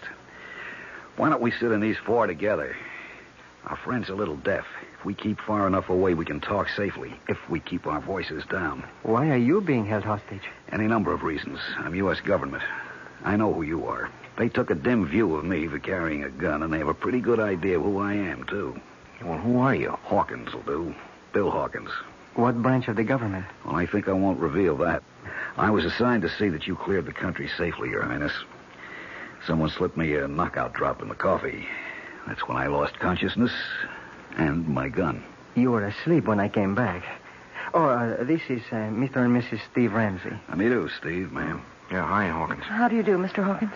Any idea what their plans are? Refuel, clear the rest of the passengers out. Then we head straight for San Dorinde. That's the notion. So, the moment they get our friend Christophe here to San Dorinde, he's a gone goose. He'll just drop out of sight suddenly and for good. Now, my guess is they'll set up one of these goons as a fall guy, have a big show trial, and in the meanwhile return the plane with us aboard. Only, somewhere on the way, we'll all disappear in a puff of plastic bomb smoke. We're just as long gone as the king here. What's the alternative? Distract Ugly there long enough for one of us to disarm him. Garcia and his other boys can only get at us through the narrow passageway between tourist class and here. I can keep them pinned down till you get out the emergency exit. He's a big guy, but I'll admit... Okay, no time to argue. Now, how do we distract him? That's my job. Pat, please, stay out of this. I'm in it just as much as all of you. Watch this. Hey, mister, come here a second. Well, okay, then, I'll come to you. Take it easy. I just want to ask something. Well, if you can't hear me, I can't speak any louder. Oh, please, come closer. That's it. I just want to ask where the ladies... Watch it. He's strong as a bull. God, he's broken my arm. It's all right. I have the gun. Stay where you are. Don't let him near you. I'll shoot. What are you waiting for? Stop him. No. Good, stay like that. Don't move. All right, Kilo. Bring up your gun. Chris, you shot him, Garcia. You killed him. I told him dead or alive. It makes no difference. But that other man, Chris shot him twice. point blank. It should have killed him. Cato? Oh, no. Don't you know you can kill a zombie?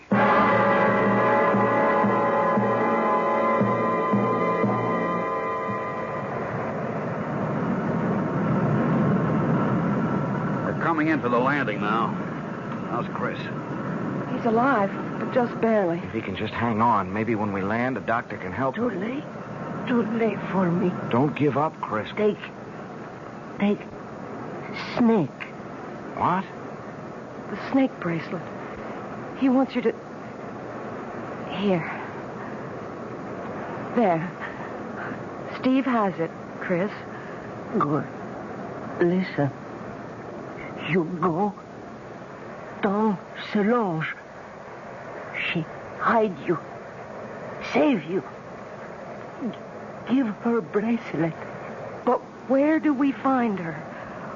Où est votre tante? Quelle rue? Quelle place? Pense Avenida de las Muñecas. Avenue of the Dolls. Yes, what number? Up there. Oh, Grace Harper, take me home. Take me home. Dans ce loge. Help.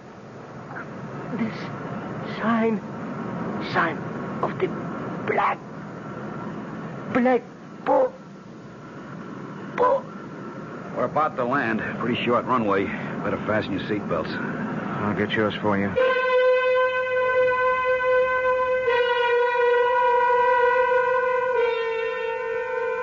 Not the most promising way to begin a honeymoon, particularly when it seems there is more than a little chance of ending it, even before it's begun. Who knows what kind of reception is ahead for the newlyweds? I'll be back shortly with Act 2. Oh, sure. You can talk about good-tasting diet drinks, but I know. I'm Goldilocks, and here at my taste-testing laboratory, I taste-test them all. And nobody's been drinking my diet drinks until I tested sugar-free Diet 7-Up. And then, kabloomy, every bear wanted some. Diet 7-Up is fresh, natural, delicious. Sugar-free Diet 7-Up. This one's just right. There's a very special deal going on at all offices of Suburban Savings throughout North Jersey. It's called Suburban Special Interest Deal. And you'll be especially interested in these savings you get. A top 7.90% effective annual yield on Suburban's limited issue 7.50% savings certificate. And Suburban guarantees it from 4 to 10 years, minimum deposit $2,500. Early withdrawal prior to maturity is subject to a substantial penalty. Suburban compounds interest continuously from day of deposit, paid quarterly. So you not only get interest on your savings, you get interest on the interest. And Suburban offers you the highest interest rate allowed by law. Here's your chance to get a great savings. A top 7.90% effective annual yield on Suburban's limited issue 7.50% savings certificate. Why not deal yourself into Suburban Savings Special Interest Deal in Bayonne, Edgewater, Elmwood Park, Emerson, Hackettstown, Morris Plains, Nutley, Paramus, and Sparta. There is no mystery about the morning when you come rambling with gambling. Good evening, evening mystery fans. This is John Gambling, and every morning, Monday through Saturday, here at WOR from 5 a.m. till 10, we get the crew together to try to put the morning together for you, to tell you what the weather's going to be like, whether there's heavy traffic coming into the city, whether the subways and the commuter trains are running. Bob Harris is in WOR's Weather Center every morning with all that very complicated equipment that he has to help prognosticate the day's weather.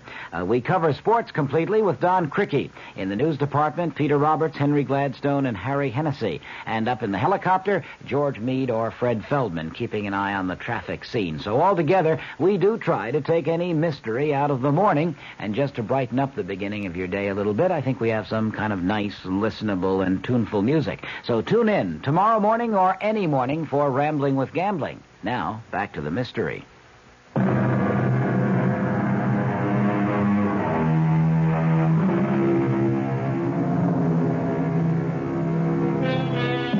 Under other circumstances, Pat and Steve would have no complaints about their accommodations on the island. Drained and exhausted, the silk-sheeted bed in an expensive suite is an alluring invitation to sleep. Except, even if you're dead to the world, who wants to become part of the world of the dead? Oh, Steve. Is it possible? Could there really be such a thing as a zombie? No, of course not. It's just a superstition. But you saw Chris fire 2 bullets right into his body. Yes. And he didn't even flinch. Cogito ergo sum. What? I think, therefore I am. Pat, look, under any other circumstances I'd be fascinated, but, this is my field. And you do believe that there are walking dead? Do I believe that a man can be exhumed from the grave and life breathed back into his corpse? No, I can't accept that. That's beyond my credulity. But I've seen things in parapsychological experiments and in psychic research that... Honey, the power of supernatural belief is beyond belief. The right subject, particularly one of low mentality, under hypnosis, is capable of incredible feats. Superhuman strength, no sensation of pain, no shock reaction. Oh, Lord. Now what? The knock wasn't at the door we came in. It's that one over there. Oh, wait a minute. Stay where you are, Pat. Yes? Who is it? Bill Hawkins. I'm in an adjoining room. Is there a bolt on your side? Yeah. Half a sec. Hiya, Bill. Listen, we've got to talk. What's the sense in talking? Hello, Pat. Hello, Bill. How's your arm? Feels fine. They did a real good job of patching it up. I just wondered before we all turned in if you had a radio in here. There's one right over there. Good. Mind if I turn it on and see if I can catch some news? Uh-oh. Only one band. Well, let's see what it's got. Hey, I see they provided you with a meal, too. I never even noticed. Pretty good grub. You should try it. I wouldn't touch it. Nor I. Look, I don't see how well. All right, we can cut the comedy now. This place is bugged. The radio ought to block us out. Now, we've got to plan some kind of escape. How? I may have that lined up. It's where to hole out after we bust from here that's got me stumped. I've got a possible answer to that. What? Saint Solange. Who? Chris's aunt. She lives here. Where? The Avenue of the Dolls. It's a long, winding street. Any idea where? You know it? Well, I spent 6 months on Secret Service here before we closed down our embassy. Did he give you a cross street, a number? He was pretty incoherent before he died. When I asked him, he just sort of rambled on about the great serpent and the black bull or something. The serpent is the basic symbol of the voodoo religion. The black bull I never heard of in this liturgy. Wait a minute. The chicken in the Obeah cult is a sacrificial animal considered to... Maybe it was the black pull. He was trying to say black pullet. Does that mean anything to you, Bill? Yeah, wait a minute. It's sort of a souvenir shop. You know, a typical tourist trap with straw hats and dolls and voodoo drums, you name it. Yeah, well, could you find it? Sure, it's not far from here. But how do we get out first? You got slacks on. Good. You got a dark scarf to cover that blonde hair? Right here. All right, come with me. Walk soft. Keep your voices low. Turn up that radio a little. Roger. I'll get you at the door.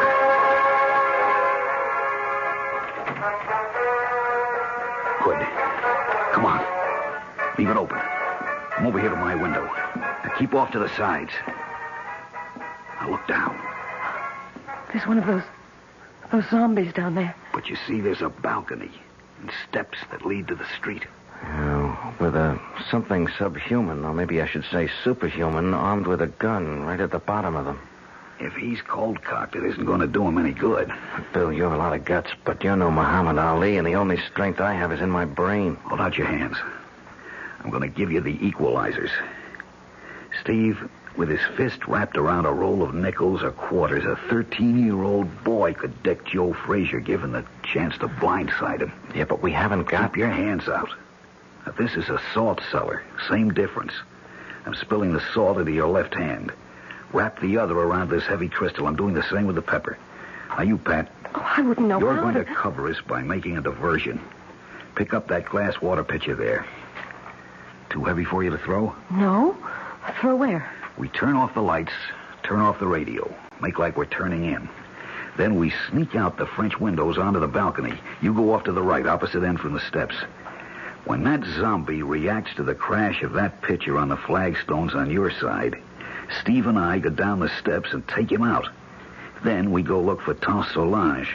No, but he'd see you. Of course. So we wait until dark. And that won't be long now. Now! You take him, Steve. He's still not out. I'm throwing the pepper. Throw the salt in his eyes. There you are. Watch it. I think I killed him. Well, don't stop to find out. The light's going on. Come on, Pat. We'll have to run for it.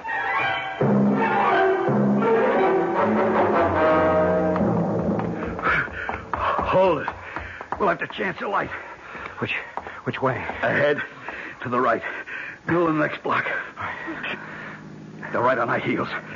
Give me that flashlight and you get out of here, both of you. What about you? Don't be a fool. Somebody's got to be a decoy. You have a wife to think of. Now, hurry. Come on, Pat. Run. To the left! They went to the left! Follow that light!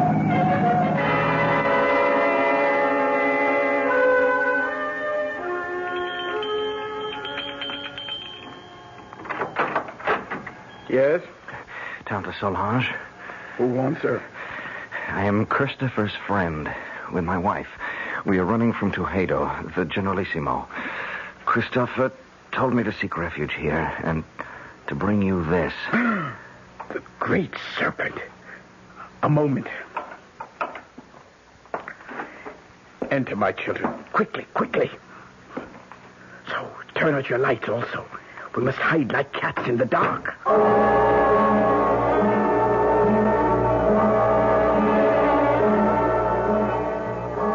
So, they have killed little Christophe. First my brother, then his son. Well, he will be made to pay. An eye for an eye, a heart for a bleeding heart. Now shall the tyrant bleed. Now at last my curse shall enter his vitals. Now will the great serpent uncoil and strike Hernando Trujillo dead. Oh, it wasn't the Generalissimo who shot Chris. It was a man named Garcia. Garcia. That jackal puppet dangled by the strings. That less than nothing with no mind or will of his own. Is he a zombie, too?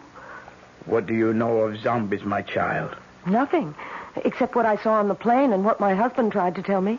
Oh, you are a teacher in college, Monsieur Ramsey, no? Yes, and much of my studies are in the supernatural. You believe in zombie? Well, no, not altogether. Very well. We shall put our beliefs to the test. It's a doll, like the ones you sell in the store here. Not quite the same.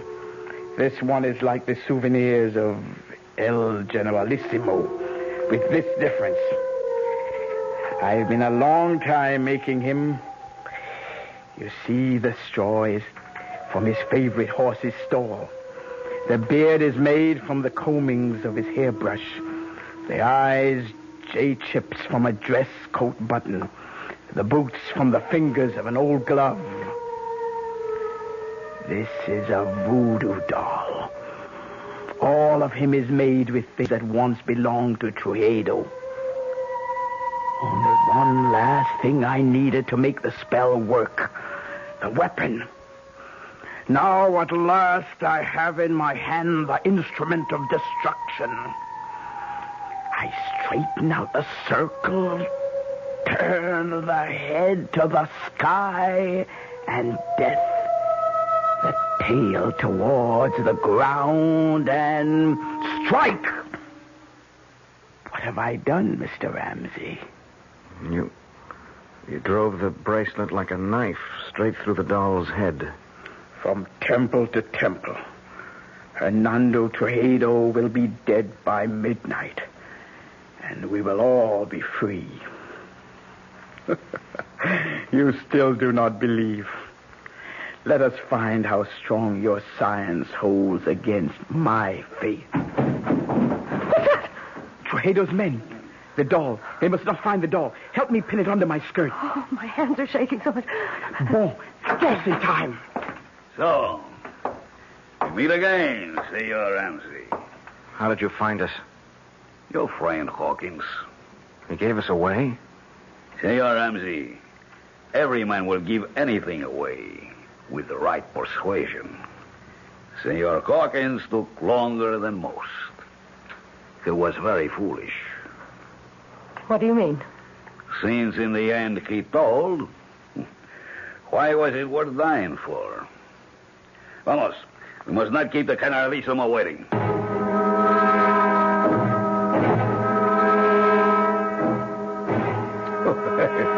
Please, let me assure you that you have nothing to worry about. I ask you all to relax.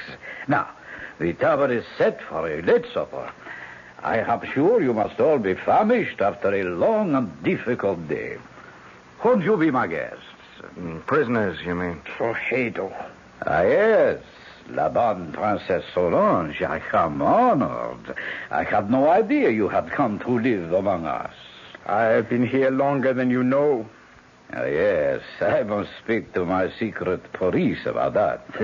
Had I been told you were honoring our country with a visit, I would have arranged a more suitable welcome. I am sure you would, by disposing of me as you did my brother and my nephew, Christophe. I suppose it would be impossible for me to convince you that I had no hand in the death of King Francois. The sad truth is that his heart failed him.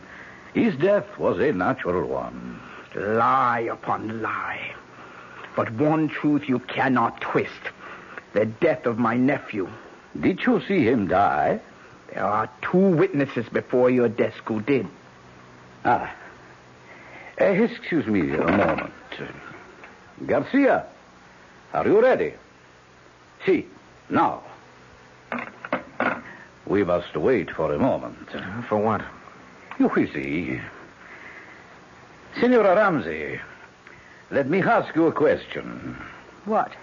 Did you see Christophe Leclerc die? Yes. And you, senor? Yes. You are quite sure? Of course. Yes. Look, what are you trying to prove? Not I. I will let him show you that for himself. You see? Chris. Monsieur Baby. Steve. He's alive. It's Chris. Chris. Is it really you? Sure, man. Sure. Don't you know me? There is no mistaking the tall, lithe figure, the regal bearing, the proud, handsome face. All those belong to Christophe Leclerc. He might easily have remarked, as Mark Twain once telegraphed, "The reports of my death are an exaggeration." We'll return shortly with Act 3. Some research experts say you can't taste the difference between beers. Well, if they're right, then Anheuser-Busch wastes a barrel of time Beechwood aging Budweiser. Only they don't think so. Brewing beer right does make a difference. And they're betting a bundle that you can taste the difference in Bud. When it comes to brewing Budweiser, the Anheuser-Busch choice is to go all the way because they still care about quality.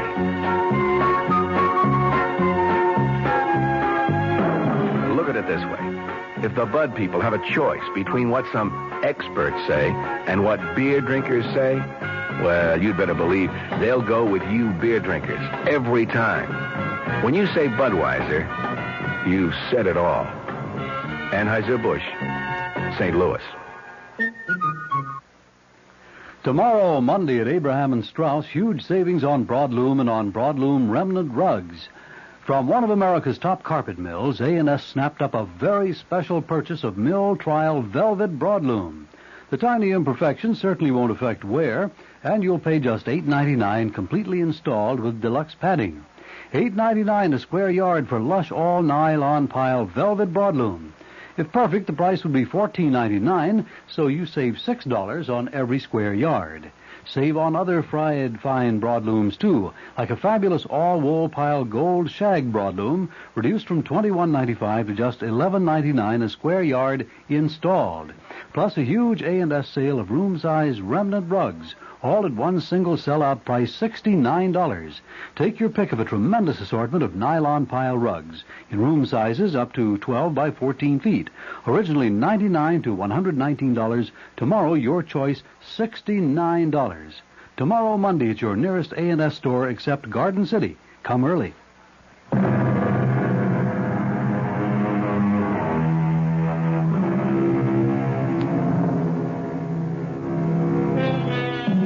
At the shock of the reincarnation of a dead man appearing from the grave, it is not surprising that his friends and relatives are literally frozen in their tracks. Under the circumstances, then, it is only decent courtesy for the returned corpse to break the ice. Tante Solange, qu'est-ce que c'est? Have you no greeting for me? Ah, mon pauvre, je te remercie, pardon. Forgive me. I thought never to see you again. But here I am. Ah, mon cher baby, mon cher baby. Well, now, here is a reunion worth celebrating. That was a pretty rough wound you had, Chris. Worse than it looked. Thank God. It was mostly flesh damage. The doctors tell me the bullet bounced off my sternum and never entered the chest. But should you be on your feet? Long enough to ease your minds about me. I'm still a bit woozy. It was like the time you took the XB2 slant off tackle against Ohio State and that big linebacker, Sawchuck, kicked you in the head. Something like that. Tell them the good news, El Generalissimo. Set my aunt's mind at rest. Well, I know you hold out my motives, even Christophe did. I can hardly blame him, since I took such extreme measures to bring him here to Sandorinde before his planned arrival at the Moesia. What was your reason for that? We walk a tightrope on this shared island of ours. 2 cultures, 2 languages, 2 forms of government, perched precariously on a ever-increasing population in a far more ancient and primitive culture than either of ours. Your brother and I, each in his own way, preserved that delicate balance. With his unexpected death, steps had to be taken. Why? You know his plan was to return the government to the people. That would not have worked, not even for them. We would have ended, both of us, in anarchy. Fortunately, my godson was perceptive enough to realize that. We have worked out between us a better plan. A compromise? I would prefer to call it an entente. Tell them, Christophe. It's quite simple. Tomorrow, together, my godfather and I shall proclaim a union between Mauritius and Sandorinde. A trilingual state with one government. Ruled by whom? By the Generalissimo and myself. I as president, and my godfather as prime minister. Trujillo in second place.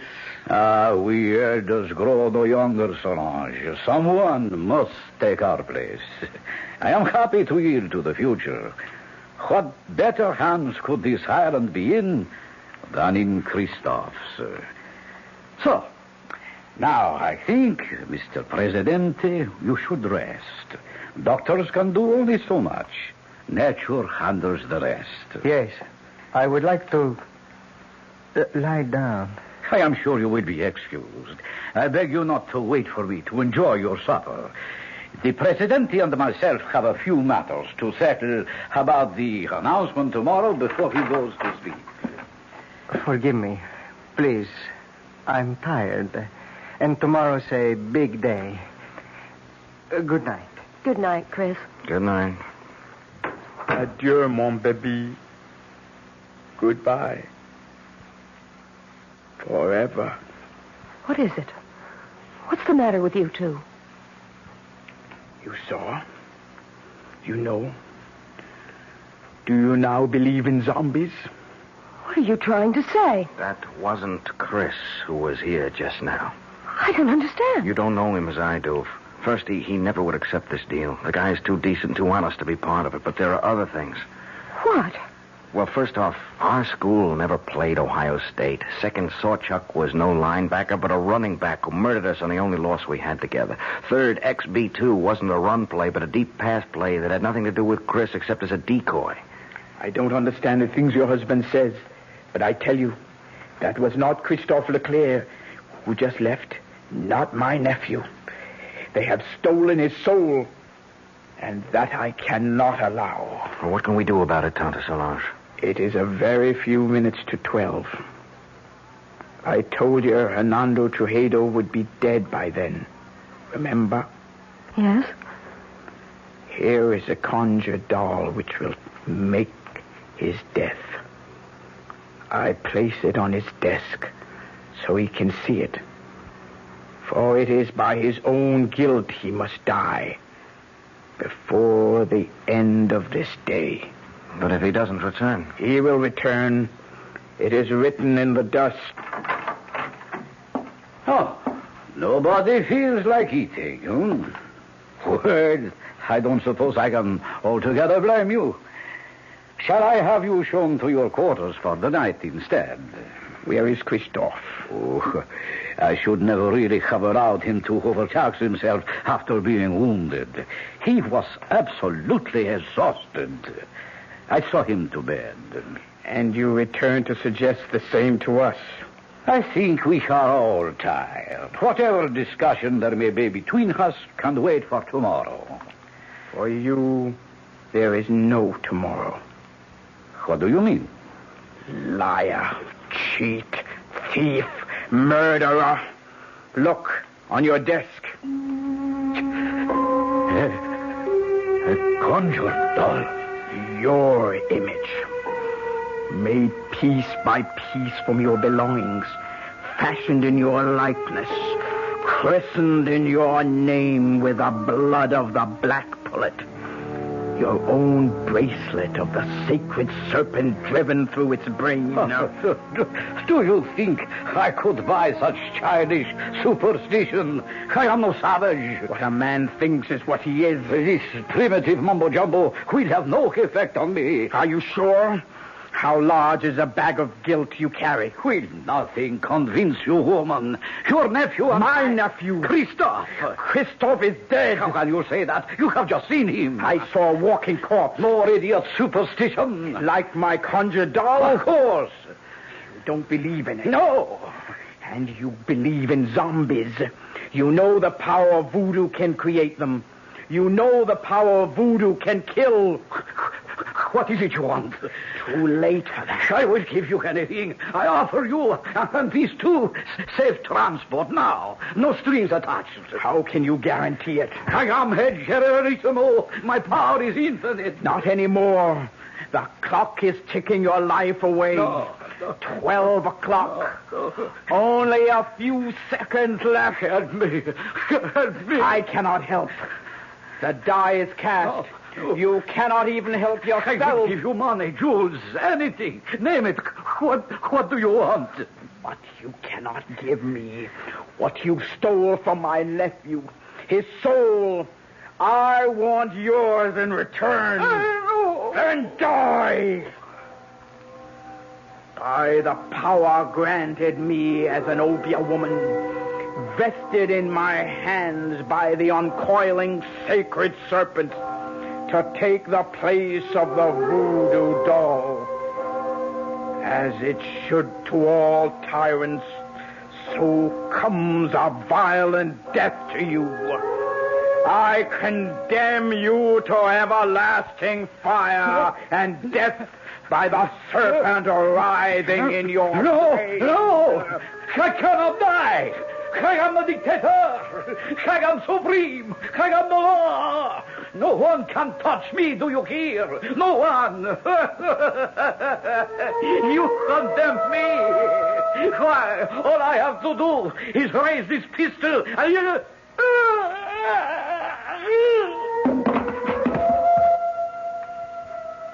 What happened? I wouldn't like to guess. Does it matter? He's dead. Are you sure? He's dead, all right. Now what? Got to get away. Escape somehow. Yeah, only how do we get through the palace guard? At least I have his gun. We'd better try and make a run for it. We have to rescue my nephew first. But Tante Solange, he's our enemy now. I still must rescue him. Mi pardon, el generalissimo. Let him see me on the gun! That's for Bill Hawkins. Pat, Tante, run for it. I'll try to hold them off. You can't kill dead men with that. Garcia, yes, but not a zombie. Hand me that salt cellar. Here, but what good... Salt is the only thing that will kill a zombie.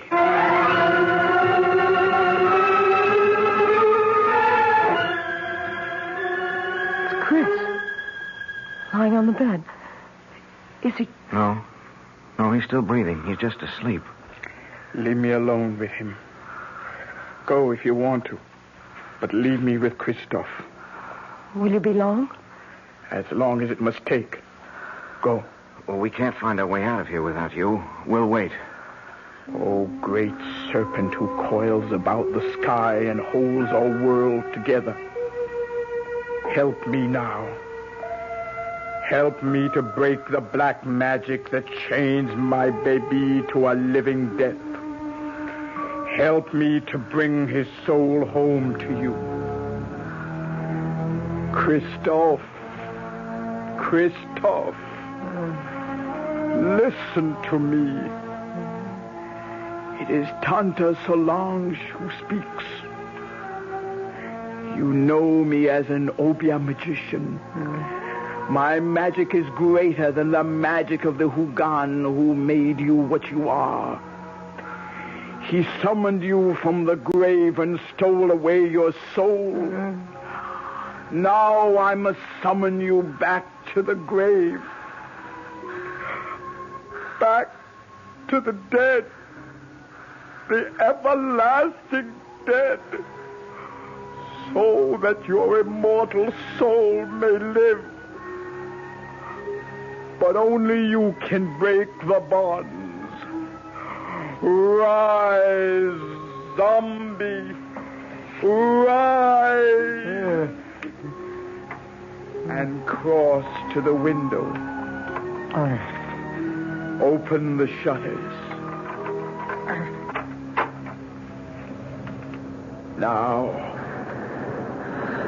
Now, open your eyes and look at the sea.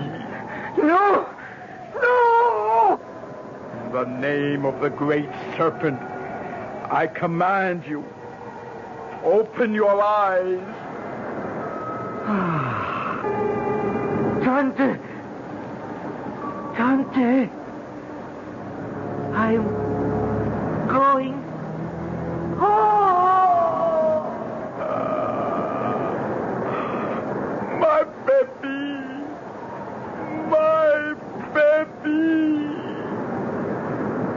Tante, are you all right? What happened? Is he... His body may be dead, but his soul is safe. Christophe is home at last.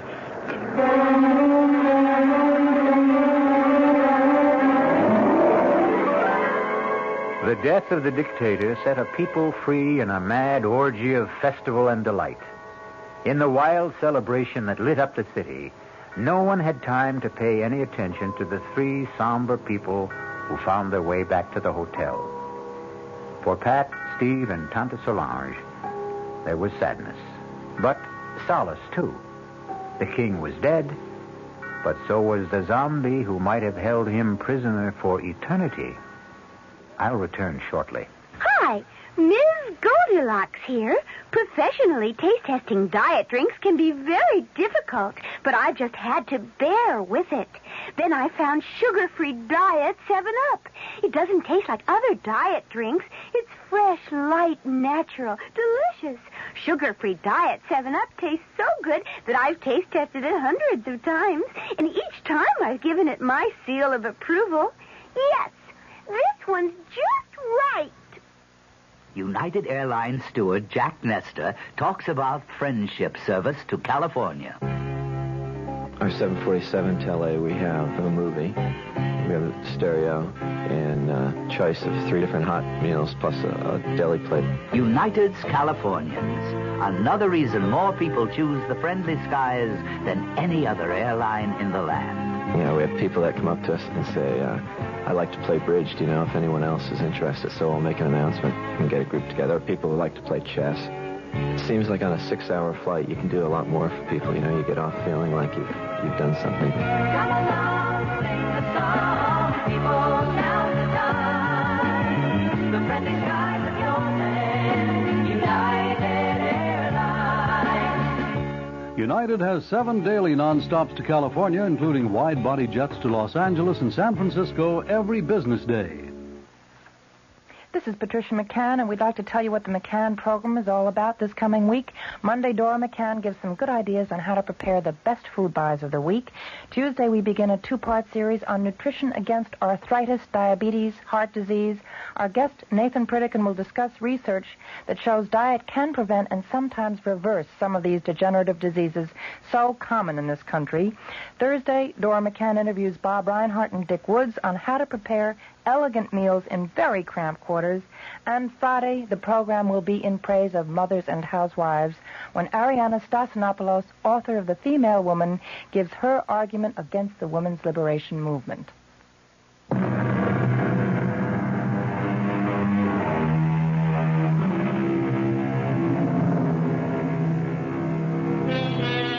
Power of suggestion, hypnosis, superstitious fear, overpowering guilt complexes, terror of the unknown. Do any or all of these explain the events of the tale I've just told? Or are there really such terrifying things as a walking corpse? Are there really zombies? Well, let's hope you and I never have to find out. Our cast included Tony Roberts, Suzanne Grossman, Vinette Carroll, Bob Caliban, Jackson Beck, and Ian Martin. The entire production was under the direction of Hyman Brown. Radio Mystery Theater was sponsored in part by new sugar-free Diet 7-Up. This is E.G. Marshall inviting you to return to our Mystery Theater for another adventure in the macabre. Until next time, pleasant dreams.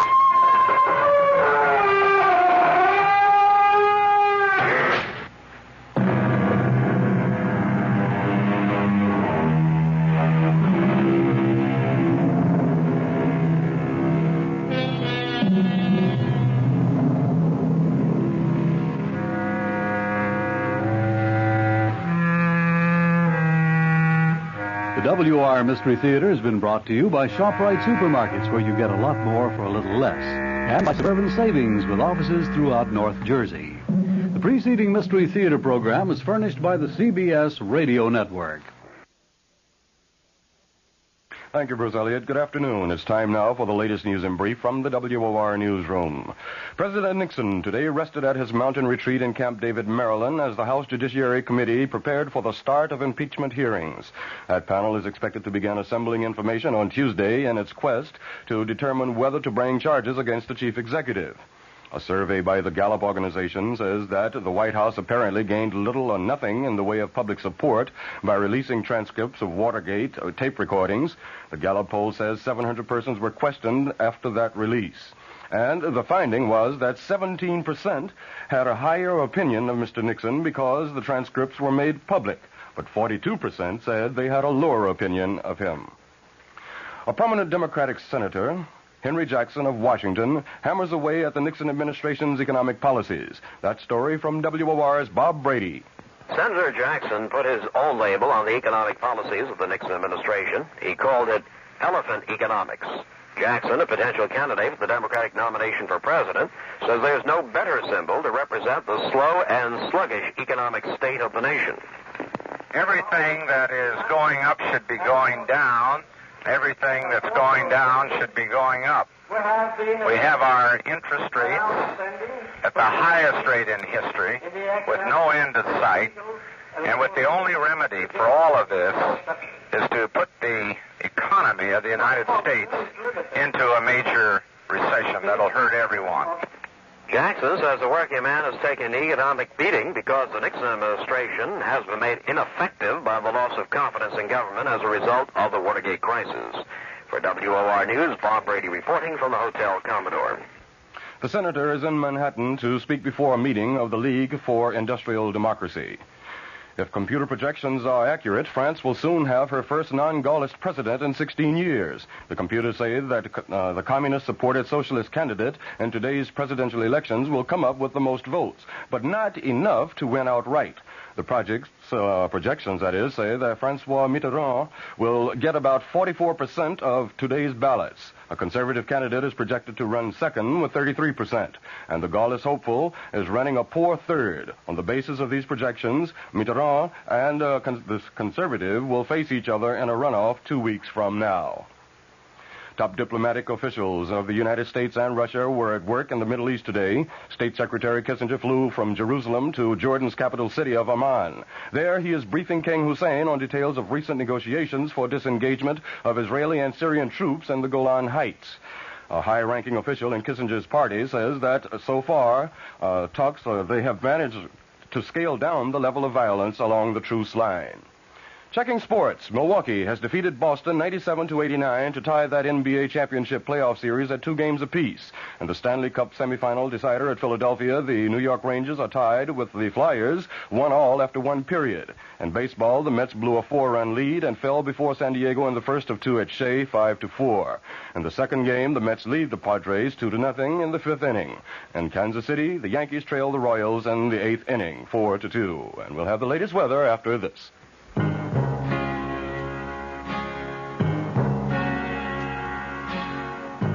Someday you'll own, someday you'll own, sooner or later you'll own Generals. With so many new kinds of tires coming out and so many claims being made about tires, maybe you're puzzled about making the right choice. There's a solution. It's your General Tire specialist. He's trained to handle all your tire needs and automotive service problems, too. So if you need new tires, he'll be glad to spend a few minutes explaining which General Tire is the best for you, your driving, and your budget. Your General Tire specialist is just one reason why, sooner or later, you'll own Generals. Look him up in the Yellow Pages today. Sooner or later, you'll own Generals. Sooner or later, you'll own Generals. Here's the latest forecast for New York City and vicinity. Cloudy and cool tonight, with rain likely developing towards morning. The low tonight in the mid-40s. Tomorrow will bring periods of rain into tomorrow night. The high in the mid-50s tomorrow. The low tomorrow night in the mid-40s. Under cloudy skies in mid-Manhattan, the temperature 52 degrees. Humidity 38%. Barometric pressure 30.02 inches and falling. The winds are out of the south at 9 miles per hour. That's the latest news. I'm Bert Wilson. This is WOR New York. The CBS Radio Mystery Theater presents...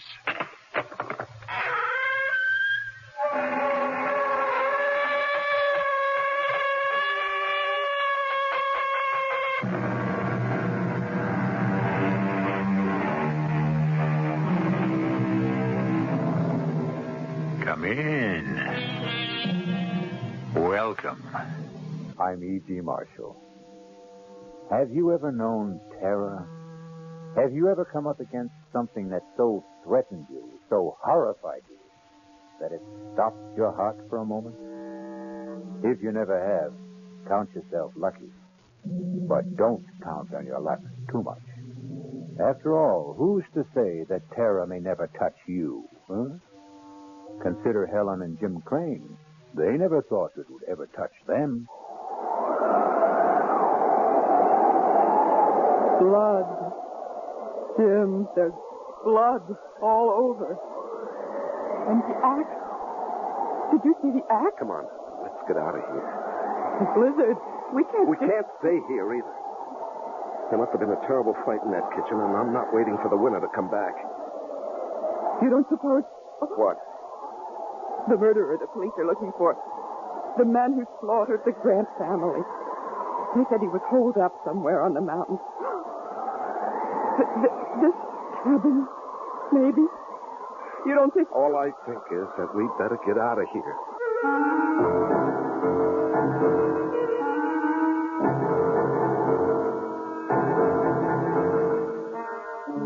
Our mystery drama, Blizzard of Terror, was written especially for the Mystery Theater by George Lothar and stars Lois Smith. I'll be back shortly with Act One. More of the Mystery Theater on WABC.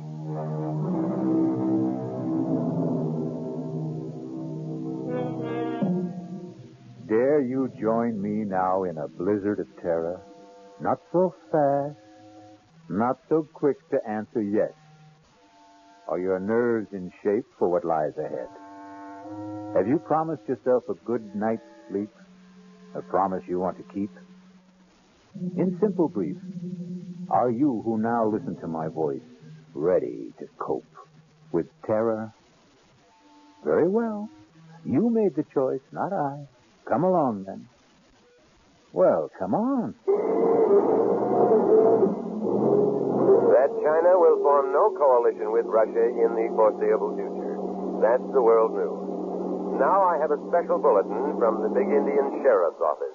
Jim, turn the radio Sheriff off. Ed Ralston warns all motorists to stay off the roads on Thunder Mountain. Not only because of the blizzard, but also because the man sought for the brutal murder of the Grant family is believed to be hiding out somewhere on the mountain. Please, shut Slaughtered, it off. all of them, with a kitchen carving knife. The Grant family... Thank you, Mr. Crane. You're welcome, Mrs. Crane. We don't need to be told again and again that we're in a blizzard on Thunder Mountain. We know we are, thanks to you. I'm sorry. Okay, skip it. Maybe it is my fault. Jim! Wow, that was a close one. You know, I can't see the road. All I can see is snow. What's that? What's what? There, just ahead, back under the trees. A cabin? So? We better stop. Oh, no way. Yeah. We're just managing to make it up this grade now. If we stop, we'll never get started If again. we keep going, we're sure to get stuck. Those snowdrifts out there are getting worse. Yeah, I know, We'd be safer in that cabin. we could freeze to Jim, death. please, for once, listen to reason. Okay. You win. You always do. Don't stop here. The cabin's over there. If we drive in there, we will get stuck. You really are going to have to get new glasses. Can't you see the road? Oh, yeah. Tire tracks. Snowed over, but tracks. Those tire tracks, they mean somebody's there. Yes. Look. Smoke's coming out of the chimney. Ah, now, are you glad we turned in? Swooning with delight. You're angry because I was right. When are you wrong? When are you ever wrong? Oh, you are something. You are. You are really Why do we quarrel like this, fly at each other every time? Well, maybe if you weren't so darned independent. Forget it. Okay, come on.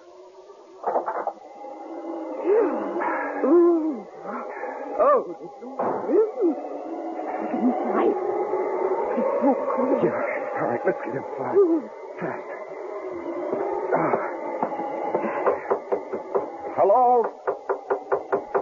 Hello? Anybody home? Hello? Just open the door and go in. Well, I don't like to just barge in. Jim, under the circumstances. If you won't, I will.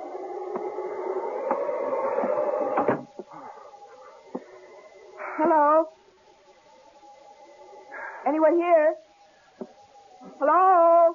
There must be somebody here. There's a fire smoldering in the fireplace. Here, look, there's a pipe in this ashtray. The tray is full of pipe ashes. Yeah. Oh, here's a coffee cup, half full. Uh-huh. There's a book open on the table. Jung's psychology of the unconscious. Whoever owns this place must be a brain. Hello? Anyone here? Hello? Helen, don't do that. You've got no right to go nosing around. Bedroom. Nobody in it. Must be the kitchen. Behind that door. Helen! Yes. Let's just sit down and just wait for whoever owns this place to come back, huh? I just want... You've got no right, Helen. Now, the owner of this place must be the kind of person who wouldn't like people nosing around. Oh, now, I'm telling really? you. Just look at it. This isn't just a cabin. It's a kind of lodge. Here, that wall lined with books. There, a hi-fi. Stacks of records, all classical. And those paintings on the walls. Helen, please. I want a cup of coffee, and if this door leads to the kitchen... Just won't ever live. Well, what are you standing there for? Now that you've opened the door, go on in. Oh. Good Lord. What is it? Oh. Jim. Oh, Jim. Helen, what is it? The kitchen. Oh. The kitchen. Ah. Here. Helen, here. You better sit down. You look like you're going to faint. Now, you just sit there. I'll have a look.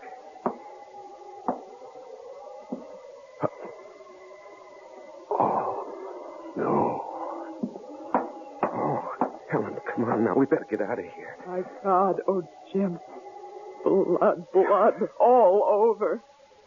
And the axe. Did you see the axe? Yeah, that's the first thing I saw. Come on. Blizzard. We can't stay here. There must have been some hell of a fight in that kitchen, and I'm not waiting for the winner to come back. Oh, you don't suppose... What?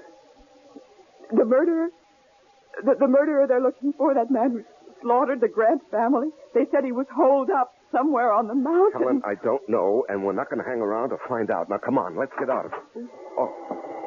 Hello. Hello. I'm Jim Crane. This is my wife, Helen. We got caught in a blizzard, and we saw your cabin, and we just came in. We were over at Big Mountain for a skiing weekend, and we started back too late, thanks to my husband. Oh? Yeah, I guess it was my fault. You see, I don't ski. My wife does, but I don't, and, well, I got into this poker game, and I was winning, and I couldn't quit when I was ahead. You know how it is? You don't have to make any excuses to me, friend. Maybe to her, but not to me. Well, I was just explaining. Like ice in here. Better get that fire going again. You needn't bother on our account. I'm not. Well, what I meant was we were just leaving. Not in that blizzard, you're not, Mrs. Crane. It's Miss Morgan, if you don't mind. I thought you said she's your wife. Well, she keeps her maiden name. You kidding? No, You marry a doll and give her your name and she won't use it? What's the matter, excuse me, Ms. Morgan, you said, huh? What's the matter? Your husband's name isn't good enough for you? It isn't that. Then what is it? I prefer to keep my own name, that's all. A lot of women do these days. Yeah, they call it women's lib. Women's what? Lib. For liberation. You know, they keep their names, their independence, their jobs, everything. Everything, eh? That's too bad. You were my wife, doll. You wouldn't keep your name or your job or, anything. What do you do besides letting her get away with all this? Engineer. I'm an engineer. You drive a train? Oh, no, not that kind of engineer. Hydraulic engineer. Water power. Oh. Cigarette? No, thanks. I don't smoke. You? I don't smoke either. And I thought you...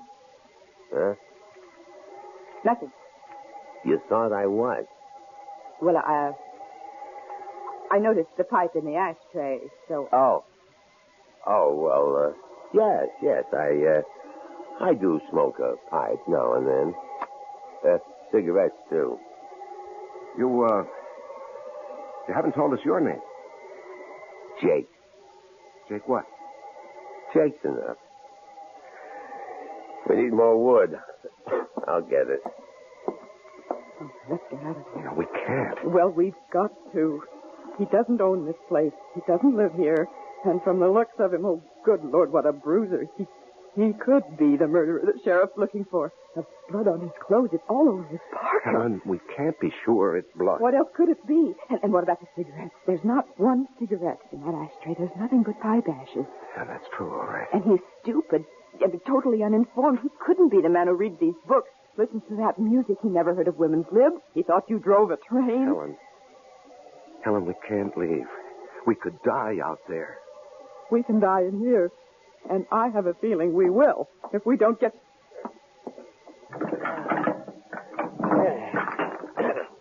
That'll hold us for a while. And enough wood in the shed to keep us warm through the night. As though with a little lady like this to keep you warm, you wouldn't have to worry too much, would you? Well, don't look so upset, Jimmy boy, would you? I wouldn't. But then I'd see to that. Not a bad idea, come to think of it. How about a drink, sweetie? Or don't you do that either? I could use a drink, yes. You, Jim? Thanks, yes. What do you do, Jake? Right now, nothing. Well, I mean when you do something. Let's see, we got scotch, bourbon, vodka. What'll it be? Helen? Scotch. Huh? I said scotch. No, please? Excuse me, please. Jimmy boy? The same. Please. One thing you gotta say for men. They got better manners than women. Well, come on. Pull up to the fire here. Let's all get, cozy. That okay with you, Helen? It'll certainly be warmer by the fire. That isn't what I said. I know what you said. What'd I say? Here you are. Thank you. Showing better manners. Good. Thanks. That's better. Easy chair, warm fire, drink. That's much better. Nice place you've got here. It's all right. You must do a lot of reading, all those books. I read some, yes. Mm-hmm. I see you like classical music, too. Hmm. Who are your favorites? Composers, I mean. Oh, Beethoven, maybe? Yes, I like Beethoven. Oh, me too. I'm especially fond of his 10th Symphony. Oh, yes, I go for that, too. Well, I don't know about you two, but I'm getting hungry. Could use some supper. How about it? Yeah, I could eat. You, sweetie? Oh, I suppose. Yes. Good. But first, we'll have to clean up the kitchen. It's a real bloody mess out there, and I mean bloody. What do you mean bloody? Just said there's blood all over.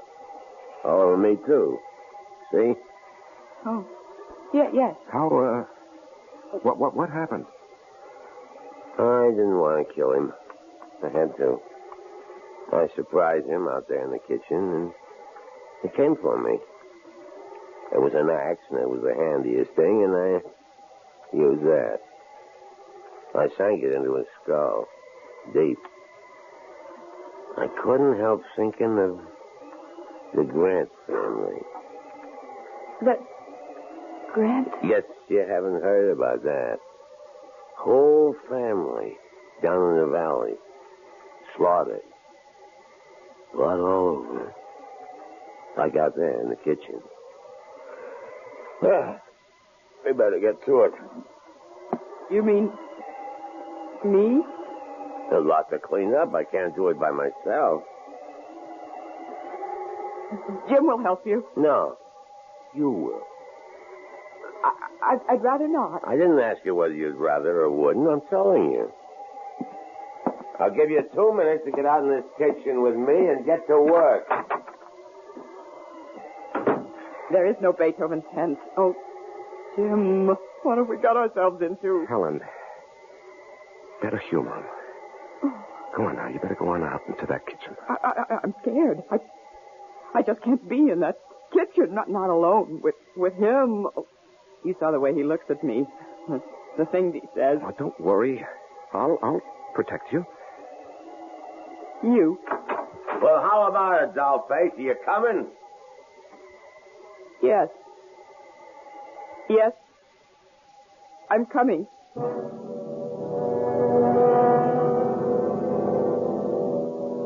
Helen and Jim feel the first stirrings of terror. But worse, much worse, lies ahead for them. I'll be back shortly with Act 2. On WABC.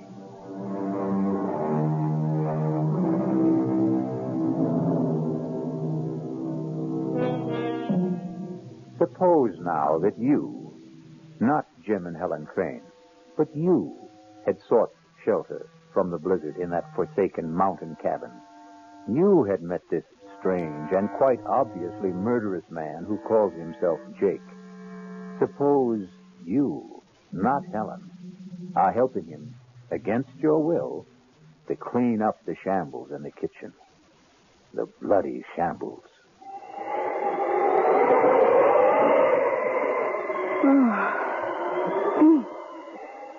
Well, that's it, I guess. The axe needs to be washed. There's blood all over it. Well, go on, wash it. I can't touch it. And not as liberated, wasn't that the word, as you thought? I don't see what that's got to do with it. I kind of got the impression you felt you could do anything a man could do. All right, I'll wash the axe. You start making supper. Well, what are you standing there for? Get busy. I don't know where anything is. Lots of canned stuff in that closet, and there's a can over on the wall. Think you know how to use it? I'll try. Spunky, aren't you? Spunky. You know there was a killer in this kitchen this afternoon, and I was the one who used this axe. You know that, but you got the nerve to stand up to me. Maybe too much nerve. There's beans and spaghetti, stew, and that's about it. What do you want? You decide. I figure you're good at deciding things. That's what's wrong between you and your hubby. How do you know there's something wrong? No sweat. 5 minutes with the two of you, and anybody could see you're too pushy.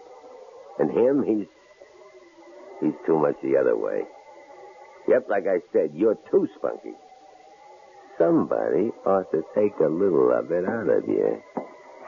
Get your hands off me. Oh, come on now. Now let me go. Oh, stop it. Stop it. Hey, what's going on here? Oh. What's going on? Well, you might say I was, starting to do what you should do, Jimmy boy. Well, don't try that again. You do. And you won't do any more than you're doing right now. Oh, no? Oh, no? Oh, Jim, please. It's all right now. No harm done. I'm not hurt or anything. What's the big deal, Jimmy boy? Little kiss between friends. What's to get psyched up about? Come on, chum. Let's you and me have a friendly drink while Helen gets supper ready. No, I don't want to. Come on. You know how to use that can opener, sweetie? I'll manage. That's my girl. Scotch, right? Yeah. Oh, I see you tried to use the phone. What? Don't look so surprised. You put it back the wrong way around. The phone's dead. I could have told you that. The wires are down, I guess. No. I cut the wires. You cut? I see. Well, you drink, Jimmy boy. Cheers. Oh, and by the way, in case you've got any other ideas about getting help, those guns over the fireplace aren't loaded. And neither is that revolver on the mantel. Jake. Yeah? I'll make a deal with you. What gives you the idea that you're in any position to make a deal? I'm not, but you've got aces back to back. I know that, but I'm still in the game, Jake. You're a good poker player. You're bluffing, but I'd never be able to tell it in your face. Are you going to listen? All ears. Let us go, Helen and me. Let us go, and we won't say a thing, not a thing, to anybody. About what? What? You know. I don't know. Look, I don't want to spell it out. You got no choice.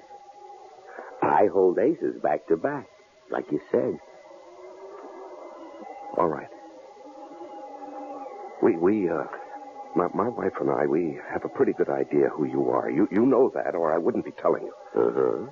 So, what you're thinking, once these two leave here, they'll contact the sheriff and give them a lead on me. Well, all I want to say is, just give us a break and we won't say a word to anybody. Thanks. I appreciate that. And in return, you just let us go. Who's holding you? Well, you know what I mean. We can't go now, not with that blizzard out there. I mean, tomorrow or the next day. Whenever the plow comes through and clears the road. I want you to let us live. What for? Answer me that, Jimmy boy. What for? Well, that's a crazy question. Yeah? Let me tell you something. Tell me. You in love with your wife? You can't answer that, huh? She in love with you? Can't answer that either, huh? Can you? How long you been married? You can answer that. 3 years.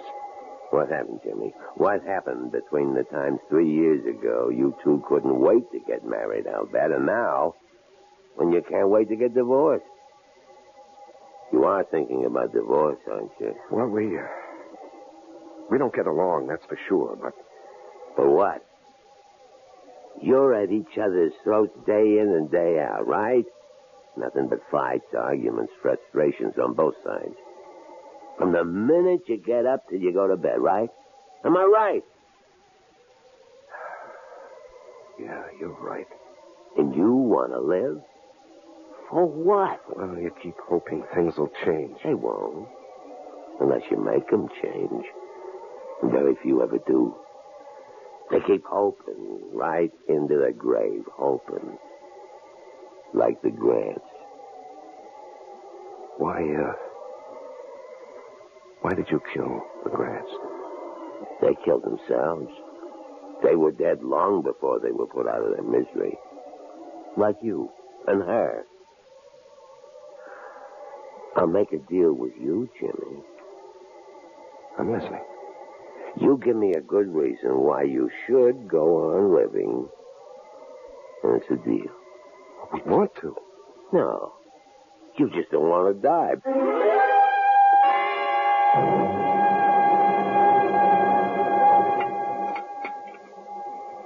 Now, it wasn't a bad meal, sweetie.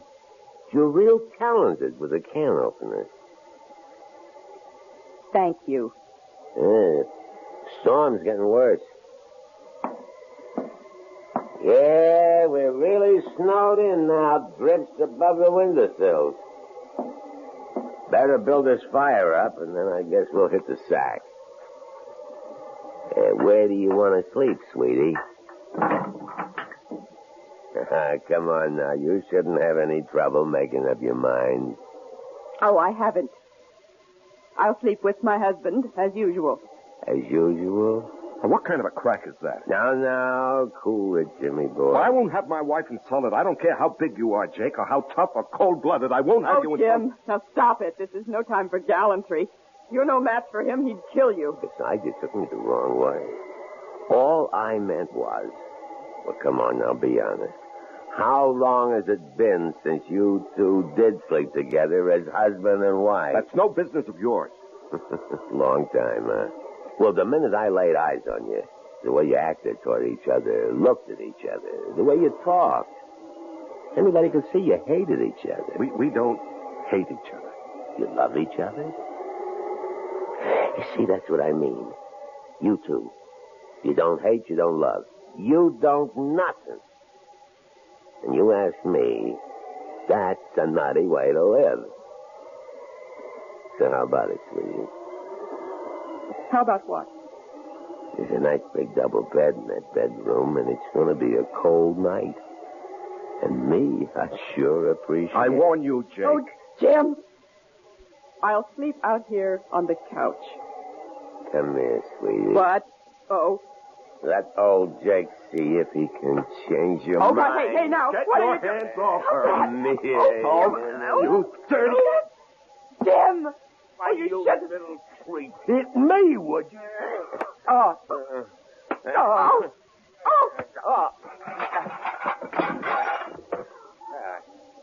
I guess that'll hold you for a while, Jimmy boy. Now you, dog. Oh, no. Yeah. You can kill me if you want to. You could torture me for hours, but I would never.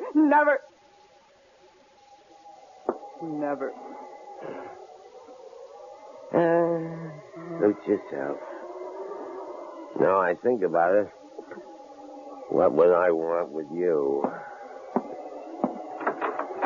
Oh, when Jimmy boy comes to, tell him not to get any ideas in the night about escaping or overpowering me. He hasn't a chance. Jim? Jim? Oh, I'll be okay. He sure packs a mean wallop. You shouldn't have even thought of standing up to him. Some things a man will take and some things he won't. And manhandling his wife is one of them. Jim, can we get out? Do you think? Would there be any way? No. We're snowed in. Even if we could get to the car, we wouldn't be able to drive it afoot in those drifts. What about telephoning for help? Well, the phone's dead. He cut the wires. Oh. But don't you worry. Don't you worry, Helen. There's one thing he overlooked. What? That revolver on the mantelpiece. This. It's loaded? Not yet, but it's going to be. He made a big point about those guns over the mantel and this revolver having no bullets in them. I knew that without being told. Those guns were the first thing I went for when you two were in the kitchen. But if they're unloaded... Well, I nosed around. I couldn't find any ammunition for the guns on the wall, but I found these in that drawer. Do they fit? Looks as if they ought to. We'll soon find out. They do. They fit. Thank heavens. What do we do now? We'll wait till morning. But we're safe now, Helen. Safe. Thanks to you, darling. You know, you haven't called me Dad in I don't know when. Jim, there's something I forgot to mention. I kind of figure you must have found the bullets for that revolver in the desk drawer. You did, didn't you? What of it? Don't bother loading that gun. It doesn't work. The trigger's broken. Nice.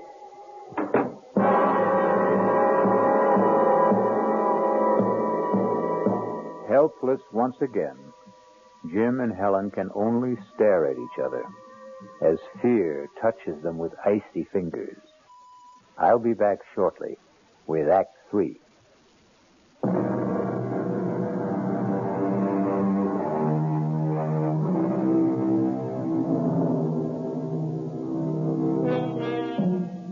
Terror's icy fingers grip Helen and Jim Crane as they face all but certain death at the hands of Jake. Curious, though, isn't it? Even strange that their fear, shared in common, brings them closer to each other than ever before in the 3 years of their marriage. Strange. Curious. Jim? Oh, I didn't know you were awake. I've hardly slept. I'm sorry. I've done the best I could with this fire through the night to keep the room warm. I know. I watched you get up out of that chair again and again. Thank you, Jim. What? You did it mostly for me. For my comfort. Thank you. Oh, nonsense. I need a little warmth, too, you know. You don't get much, do you? From me. Could be I don't rate much. I think you do. Why do you withhold it? I only just found out. Found out? It wasn't the cold that kept me awake through the night.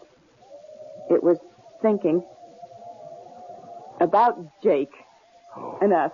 Yeah, well, we'll manage a way out of this. I don't know how, but we will. I wasn't thinking about that. I was thinking about something he said last night. He said, we don't hate each other, we don't love, we don't nothing. And then he said, you ask me, that's a nutty way to live. Well, it is, isn't it? If what he said was true about us, but it isn't. It is. Not for me.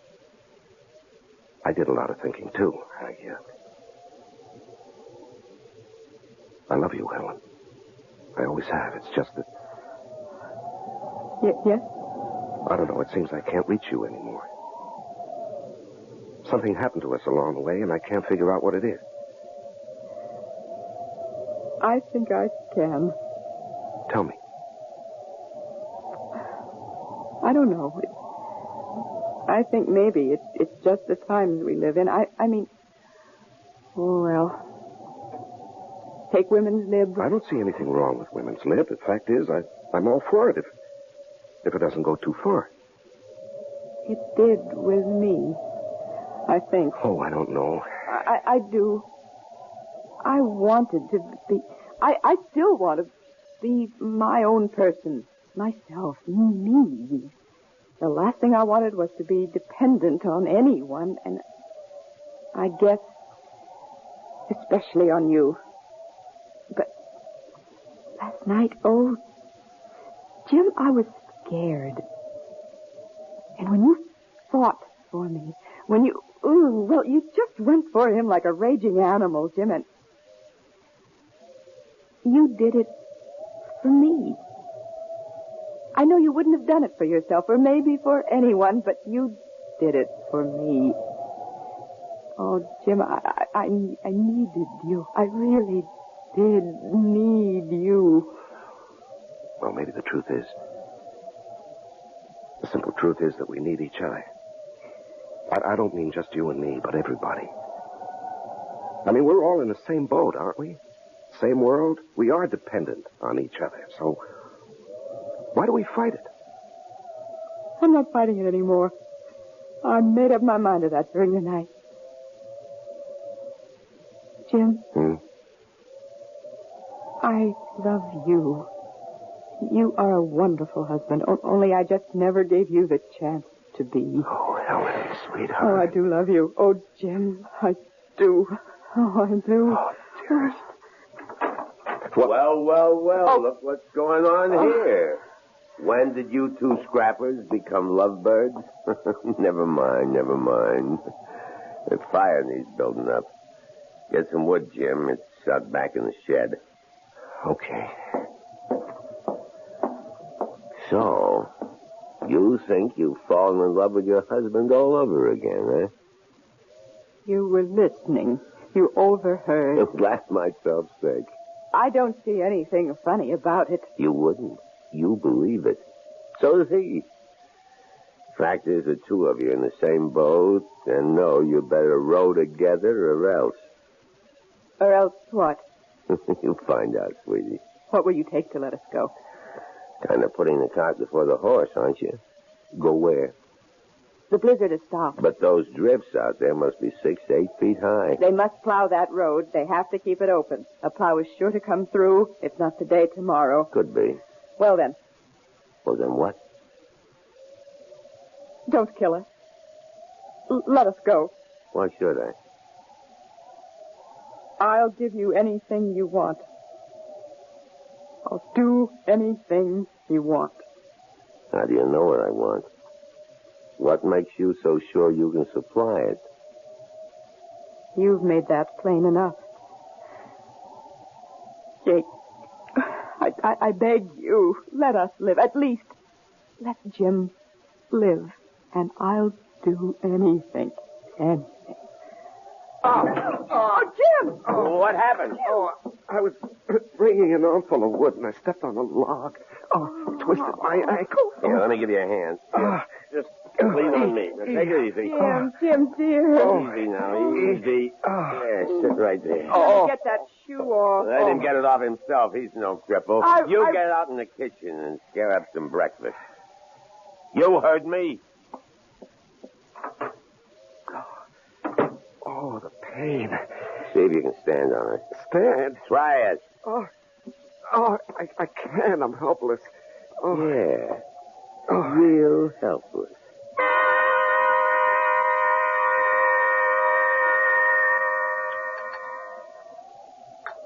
you make a good cup of coffee, doll.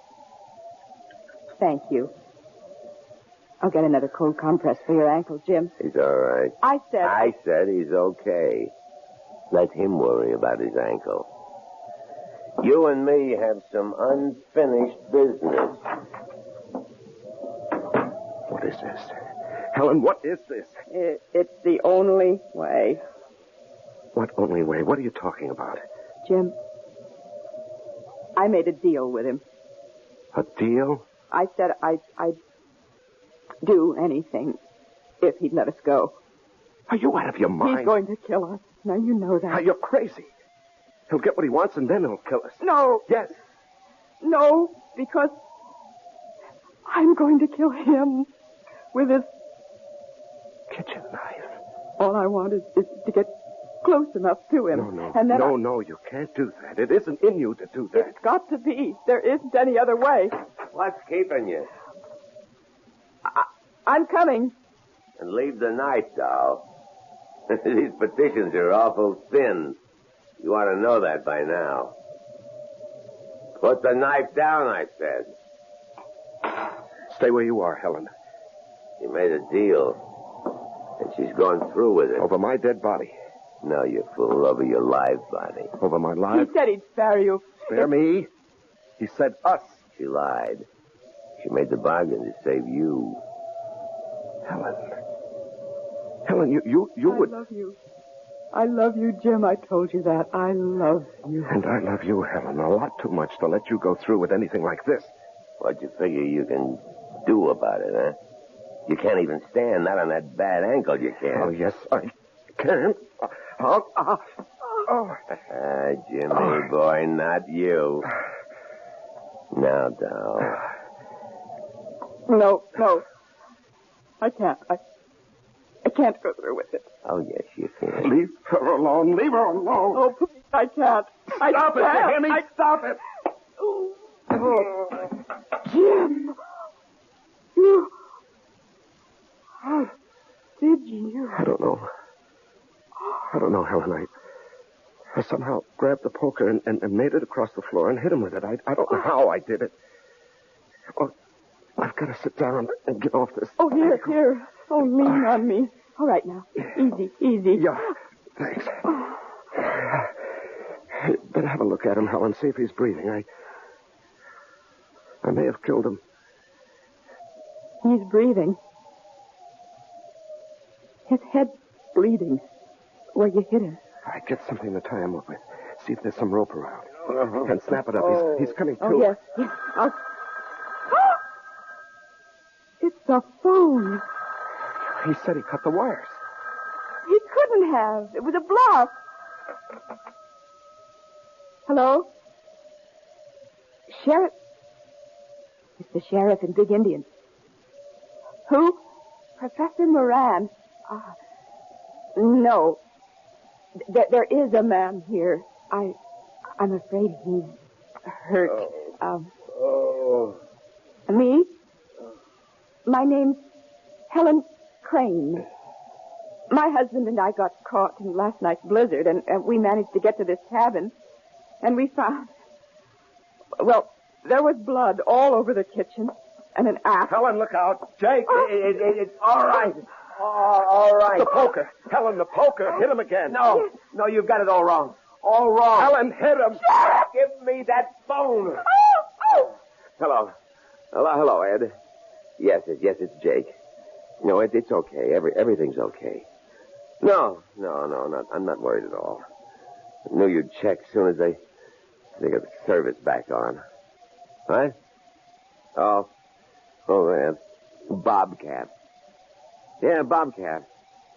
Surprised him in the kitchen. Killed him with a wood axe. Handiest thing. Yeah, I guess so. Prowling for food, sure. Oh, well, a nice young couple. No, I'm very much alive. I'll explain when I see you. The plow. When? Good. No, we're okay.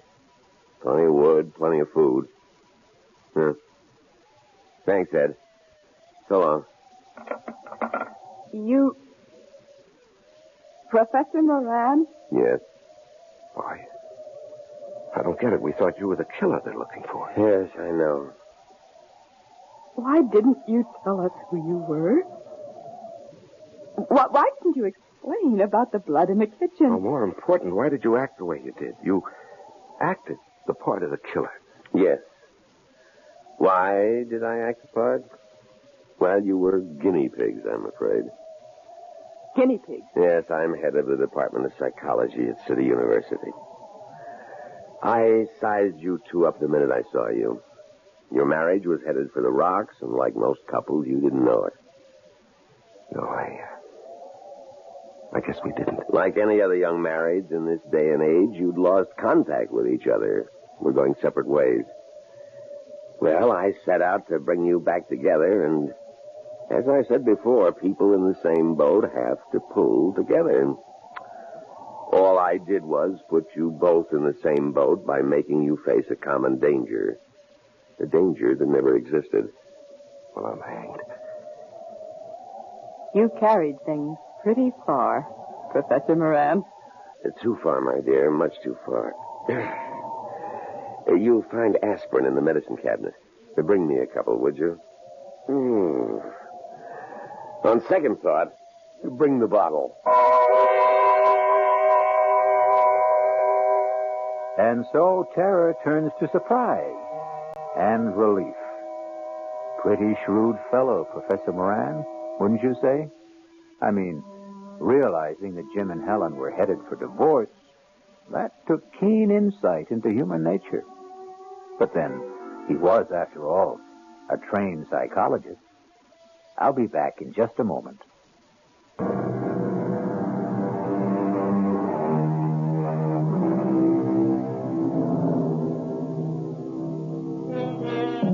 Marriage is two people in the same boat. A cliche, of course. But the very core of every cliche is truth. All is not gold that glitters. A stitch in time saves 9, and so on. I couldn't help thinking that all humanity is in the same boat. And what an infinitely better and happier world it would be if we all learned to pull together. Our cast included Lois Smith, Larry Haynes, and Leon Janney. The entire production was under the direction of Hyman Brown. This is E.G. Marshall inviting you to return to our Mystery Theater for another adventure in the macabre. Until next time, pleasant dreams.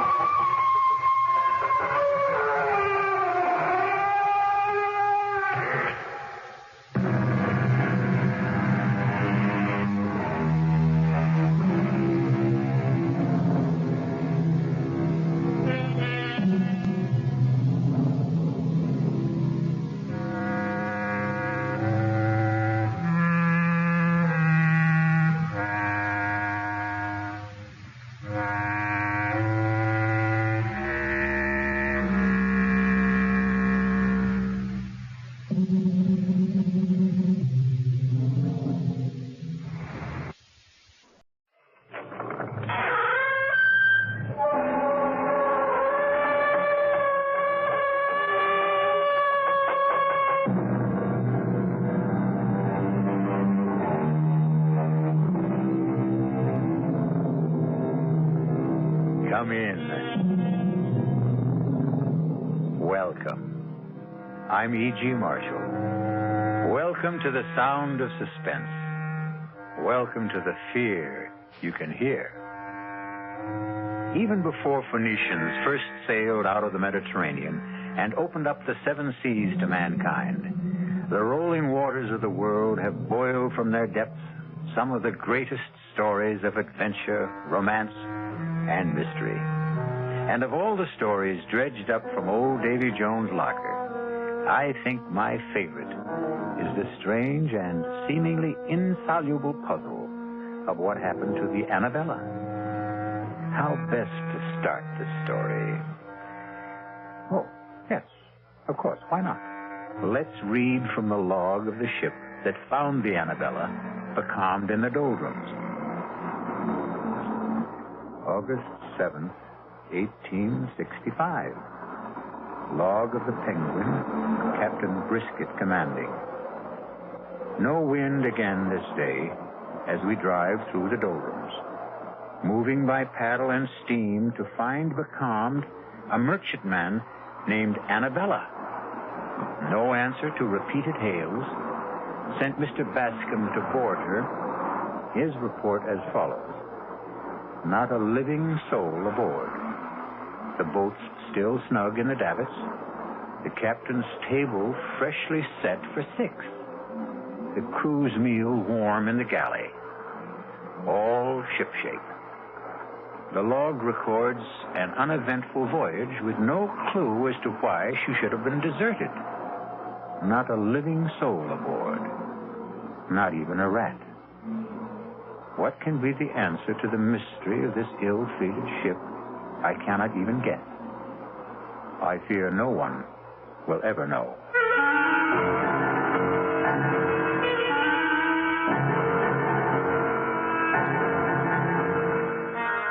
Our mystery drama, Sea Fever, was written especially for the Mystery Theater by Ian Martin and stars George Matthews and Brett Morrison.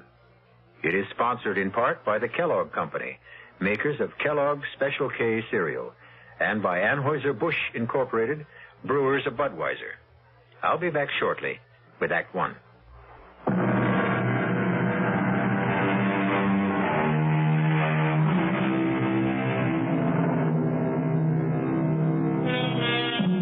The Annabella set sail from Charlestown Harbor on the 13th day of July, 1865.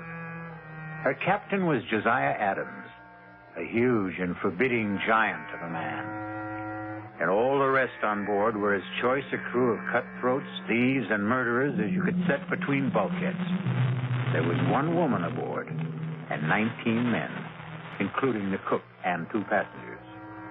And the mood of all of them was ugly. In the forecastle, the boatswain led the grumbling. I tell you, Briggs, I saw 'em. 6 of 'em running down the after hawser like old Nick was after 'em. 6 of 'em, Briggs. I don't like it. When the rats leave a ship, it's a nasty sign. No, I don't like much about this ship. 7 men on the crew shanghaied, no cargo aboard, and sailing on the 13th. Still, the pay is good. When we get it. If we get it. Now, you don't think we're the owner of board? Oh, no. It ain't Mr. Ames that worries me. It's Captain Josiah Adams. Not much gives a turn, but he does. I'm big, but he'd make twice of me. More like an ape than a man. Strong as one anyway. Yeah. Or like a bull, as you might say, if the liquor hasn't rotted his vitals. He's got a scowl on him like the colic was at him. Colic? There's no colic that's eaten him. You ever seen him without his cap? Huh. How often does a forecastle hand see a captain bareheaded? What do you mean? It's when I piped Mr. Ames aboard. I went to his cabin to tell him the owner was on ship. He opened the door and I saw him. His head, bald as a white turnip, and his scalp as chewed up as the riptide off Chatham Light. I don't get you. They say he lost his last ship in Hudson Bay. He was washed ashore and found his way back to the States overland. The Indians caught him and... You mean... I scalped him. And he lived. You see? So that explains his sour face. He mightn't be a bad master at that. I wouldn't count on it. I think his heart is as black as his skull is white. Don't forget the rats. There's 4 bells. Your trick at the wheel. Let's not keep Mr. Peabody waiting. Come on. What more do you know? Why don't you ask the captain himself? I think you're full of wind.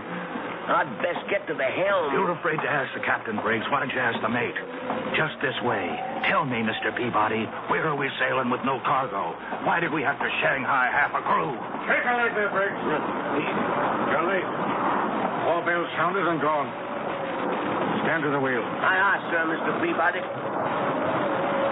Mr. Peabody, sir. Yes? It's like I was wondering to myself, as it might be, where are we headed for, sir? Africa.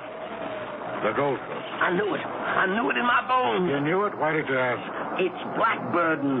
That's what it is. Slave trade, ain't it? The slave trade is dead, I believe, Briggs. In America, legally. But not in Brazil. They still pay fancy prices in Brazil. That's what it is. I might have known. And if it is, would you object? Me? Not if the pay is high enough. One question, sir? Any further questions or answers you'll have to get from the captain. Mr. Ames or his fellow passenger, Mr. Rogers. After you've stood your watch. They're in the cabin if you'd care to risk it. Ah, sir. So it's blackbirding, eh? Just what Christopherson guessed.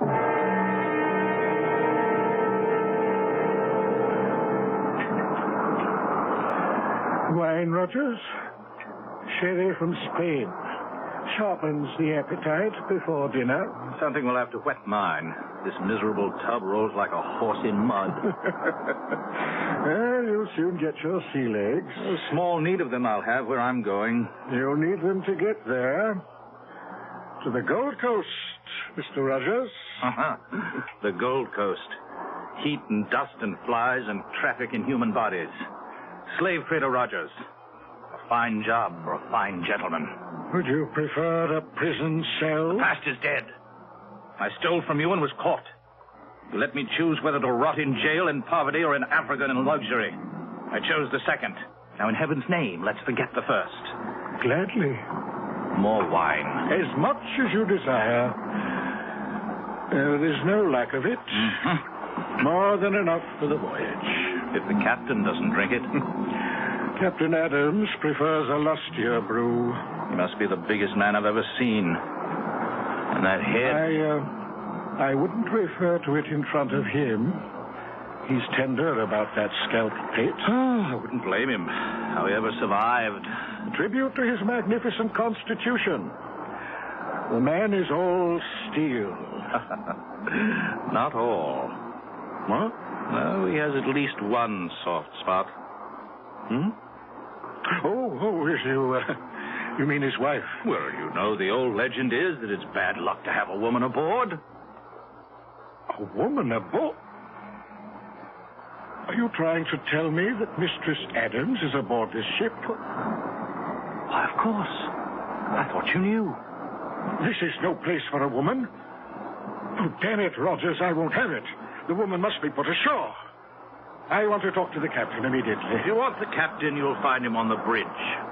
How do you know? My reputation as a ladies' man, Mr. Ames, remember? I make it a point to determine first when the lady is available.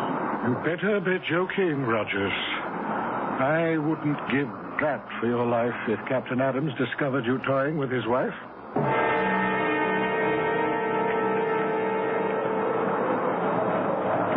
Wind's freshening, Captain. That's God's worry and mine, Seaman, not yours. Hold it to the point. Aye, sir. Captain Adams. What is it, Mr. Ames? A word with you, sir. No. What? You heard me, and get off my bridge. No one sets foot behind the wheel except on my orders or invitation. Yes, sir, I take umbrage at your attitude. Take what you will. My only concern when I'm on this bridge is the sailing of this ship.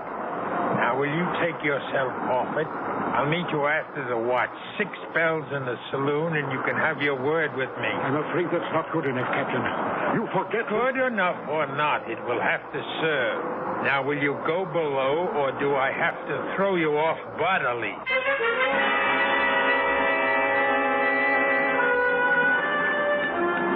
What time is dinner, cook? Oh, Captain says 6 bells for you and Mr. Rogers and the mates. He and his lady will eat later. Oh? They don't join us? No, sir. Really? Neither one? No, sir. Curiouser and curiouser. Why is this lady so afraid for us to meet her? I couldn't care less. She won't be with us long enough to trouble about it. Well, still, it's intriguing. Whitey, you've shipped with the captain before. Is it always like this when his wife is aboard? Mistress Annabella has never sailed with the captain. Ah, till this time. And this time will be a short voyage. Tell me, Whitey, what does the lady look like? Is she fair? Dark?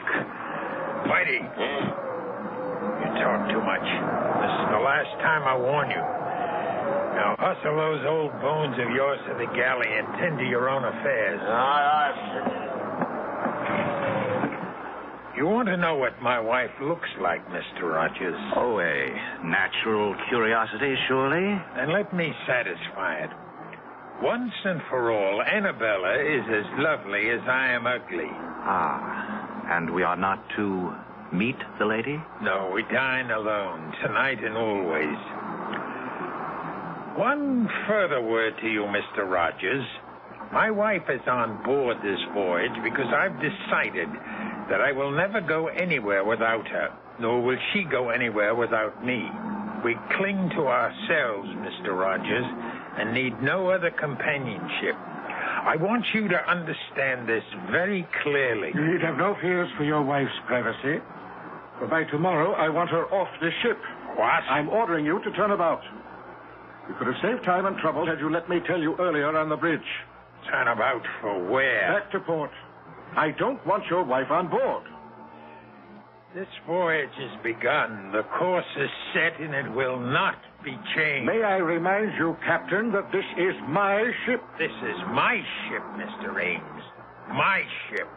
From port to port. Your ship in the harbor, mine on the sea. My ship. Here I give the orders. Here I expect to be obeyed. In the name of all that's reasonable, man, in view of our business, can't you see this is no place for a woman? There's only one place for Annabella.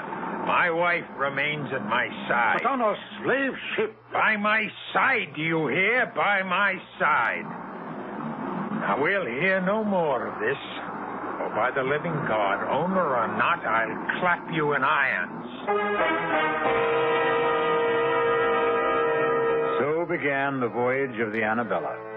Distrust and fear below and 'tween decks, with bad luck hoping in the shrouds like a storm gathering. Her bow cut the water with good speed, but it was towards the wake the crew's eyes turned. For the legend is that Davy Jones swims the wake of any vessel marked for his locker on the bottom of the sea. I'll return shortly with Act 2.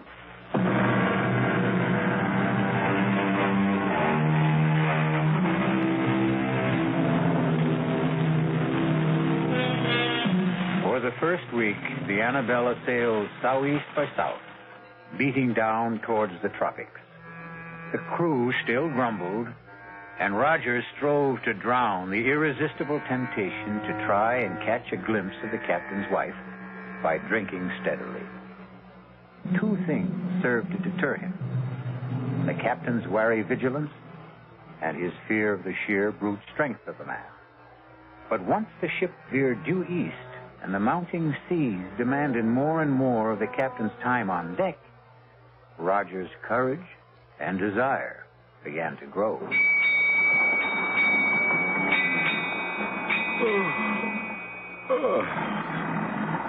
Well, it's time to turn in. Really? What time is that? 8 bells. I'd take a turn on deck if the sun wasn't down. Instead, I'm for my bunk and a book. And you? Oh, the only book I care to open is the closed one that lies astern of us. If you're wise, you'll steer clear of both the captain and his wife. And that Spanish sherry, it's stronger than it seems. Good night, Rogers. Good night, Mr. Ames. Oh, good evening, Captain. Off for the bridge. Yeah, it's making up some dirty weather out. I won't sleep much this night. Batten down tight, Mr. Ames. We may be taking some seas. Are you now for bed, Rogers? No, Captain, I'm not quite finished the bottle. I'd take it with me to my bunk if I were you. You'll be safer on your back when the swells begin to lift. Aye, aye, Captain. But you'll bring us through safe and sound, won't you? I won't leave the bridge till I know all's secure. I want you to sleep sound this night, Rogers. Who mans the wheel, Mr. Peabody? Hazard, sir. Soundest hand we have. And the second mate mans the bridge? Aye, sir. Good enough. Follow me aft. Right, Captain. Here. Help me to move this hatch. Here. That's well enough. Now batten down tight when I've dropped through. Make sure she's watertight. Aye, aye, sir.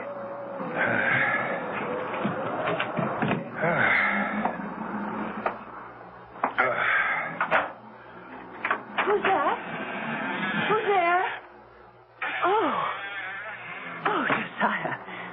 I thought you were going to the bridge. I intended you to think so, Annabella. Disappointed to find me back so soon? Disappointed? No. But how did you come back? Through the stern hatch. But why? I had my reasons. You're sure you're not disappointed that I returned? No, dear. You don't find it lonely shut in here in the cabin? Well, sometimes. I'd like to go on deck and feel the fresh salt breeze on my face. And meet the crew or the passengers, perhaps? Perhaps. At least the passengers. The owner of the ship and... Mr. Rogers, isn't it? You know his name. Whose name? Rogers. You said it just now. How did you know his name? But you've mentioned it to me yourself, Josiah. How else would I know? And you love me, don't you? Of course, Josiah. And you'll never leave me? Never. Oh, forgive me, please, my dearest. You mustn't mind my jealousy. That Rogers, I see that look in his eyes. A hunger. A burning hunger for the sight of a woman and the feel of her body beneath his hands. Annabella, you knew his name. If you've been deceiving me... I've never even seen the man. How can you accuse me of ever forgetting I'm your wife? How can... What is it? Someone's coming to the cabin. Who is it? I don't know. Who is it? Josiah, what's in your mind? Whoever it is, I swear... Go in the inner cabin. But you... Do as I say. Very well, Josiah. Mistress Adams, are you alone? Come, I know you are. I saw the captain off to the bridge for the night. Will you allow me to introduce myself? Thomas Rogers, gentleman, at your service. Can I persuade you to share tonight's vigil and join me in a glass of sherry? Oh, how kind of you. The sight of a pretty face. A pretty face, Rogers? Captain Adams. Mine was not the face you expected to see. Oh, you see, I thought you'd gone to the bridge. So you did. Won't you come in? Well, I think perhaps... Said come in. You wanted to meet my wife, didn't you? Well, yes, I must... But not with me present, right? Believe me, Captain, you do misunderstand. Oh, no, Rogers. The misunderstanding is all yours. Your first sea voyage, you said. You should have said your last. No. In the name of God, wife. Do you hear me? Mine, and no one shall touch her but me. No one will take her from me. No one. Josiah, what happened? I heard... Oh, you killed him. Should have snapped his neck like a chicken. I wanted him to suffer. But how could he?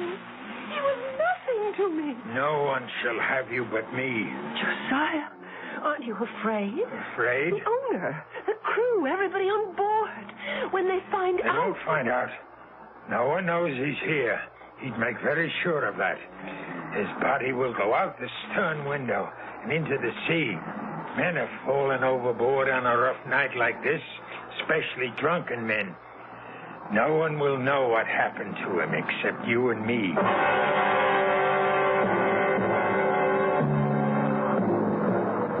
That's trim her a little, Briggs. You're losing wind. Bring her nose up, man.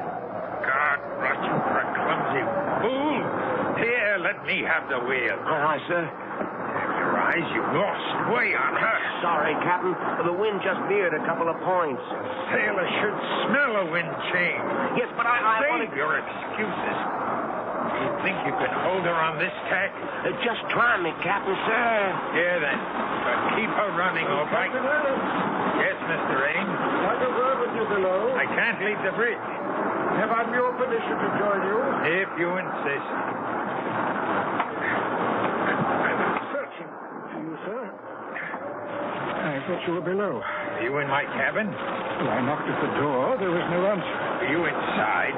Of course not. It's not my custom to invade the privacy of others. My wife is resting. I didn't want her disturbed. What is it you want? Can we get out of this cursed wind? I don't want to leave the wheel. This fool handles it like a landlubber. You can trust me, Captain. I wonder. Come after the half-rail, Mr. Ames. Lead the way, Captain. Over here on the lee side. You'll find the breeze a little more to your liking. You know, I've been concerned since Mr. Rogers' mysterious disappearance last night. Mysterious? A drunken sot who never found his sea legs? I warned him to steer clear of the deck. We did every mortal thing we could to find it. Yes, I know. But without him now to leave as my agent on the Gold Coast, Go on. Well, it's deuced awkward. Without someone to recruit the next batch after we leave, there's little point in continuing on. So, you think we should put back for America? Or the nearest port where I can pick up a suitable man for replacement. And perhaps put my wife ashore. Well, since you mention it, I don't trust women too much in a business like this. They talk too much. Just drop her at whatever port we touch. Oh, I should be glad to make sure she's suitably settled, if you wish it. If I wish it. Do you take me to be mad, Mr. Ames? Mad? Why, believe me, sir, nothing... Don't you think I see through your childish subterfuge? Leave Annabelle with you while I sail off to the ends of the earth? No, please, You, too, trying to steal her away from me. But you can't have her any more than Rogers could. Captain, your wife means nothing to me. I'll make sure she doesn't. Just as I made sure with Rogers. Then it was you who... Yes, I killed him with these two hands. And he disappeared. Just as you will. No! She's mine. Only mine. No one can have her but me.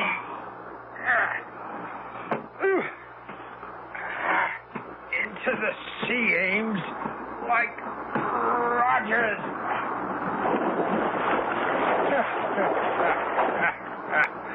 The sea can hold her secrets. You all right, Captain? I thought I heard it. Briggs, I told you to mind that wheel. Well, I put the lash on it, sir. I thought I heard it cry, and Said I could trust you. Well, you can, sir. Where's Mr. Ames? He's left. Why? Well, it was just that I thought I heard a splash, and...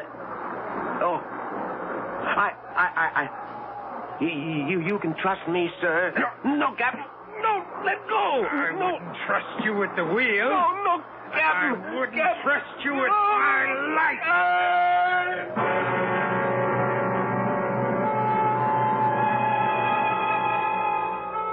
Two more overboard. 19 men the Annabella sailed with, and now there were 17. Evil men, all of them. And Davy Jones swam the wake, waiting for them. For the captain, mad with imagined jealousy, had crossed the line of sanity. His obsession convinced him that he would know no peace till everyone on the Annabella was gone, save himself and his wife. I'll be back shortly with Act 3.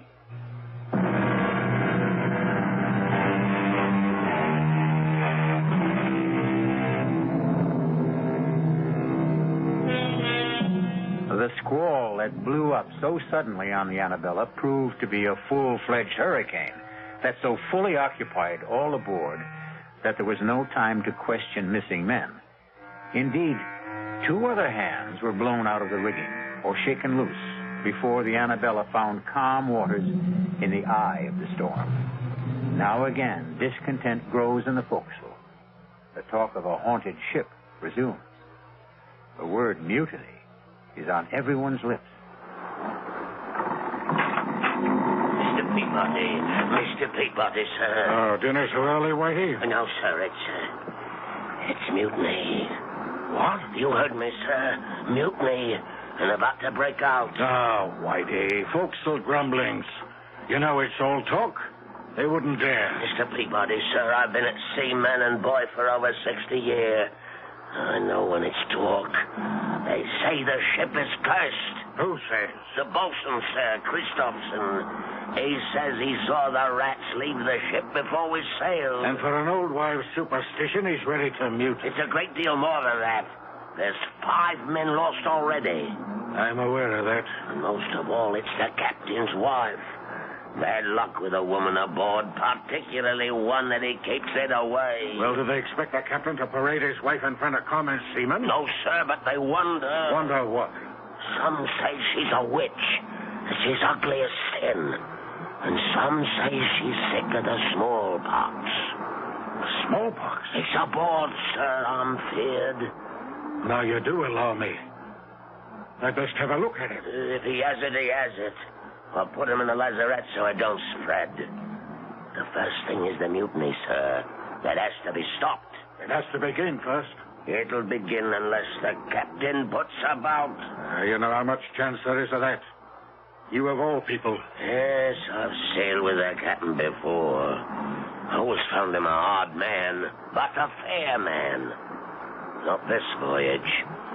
Something happened when he brought his wife aboard. He's not the same man.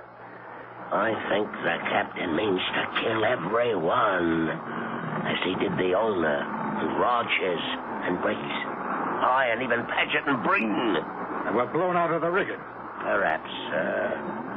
Perhaps the captain shook 'em loose by luffing. Whitey, I think you're the one whose brains are scrambled. The men were lost overboard. And the 2 passengers and Briggs. Rogers fell over, obviously drunk. A wife took the other 2. Then why is there not one mention of any of them being lost in the ship's log? That's kept in the captain's hand. How could you know that? He was writing in it. Here in the saloon last night. I was clearing the table. He left to get fresh ink, and I looked at it. You can read? In 60 years at sea, a man has a lot of time on his hands. I taught myself long ago. You're sure of what you're saying? On my oath, sir. And by God, we'd better turn back. Now. I'll not risk my neck to the hangman's noose by mutinying. Maybe if you was to speak to the captain's lady, she's the only one to influence him. By damn, you're right, Whitey. Look, go hold off the crew till I see if the lady'll come to our help. Aye, Mr. Peabody.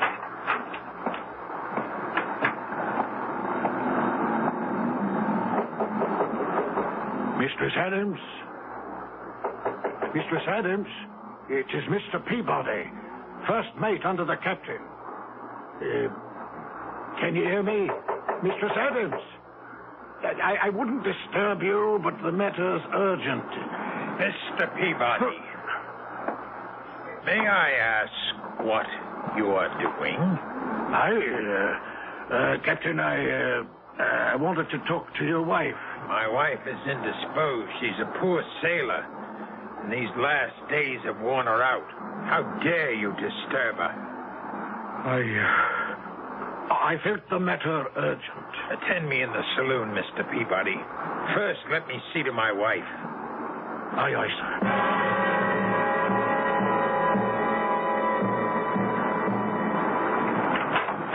Fortunately, Partly for my peace of mind and your welfare, you did not wake Mistress Adams.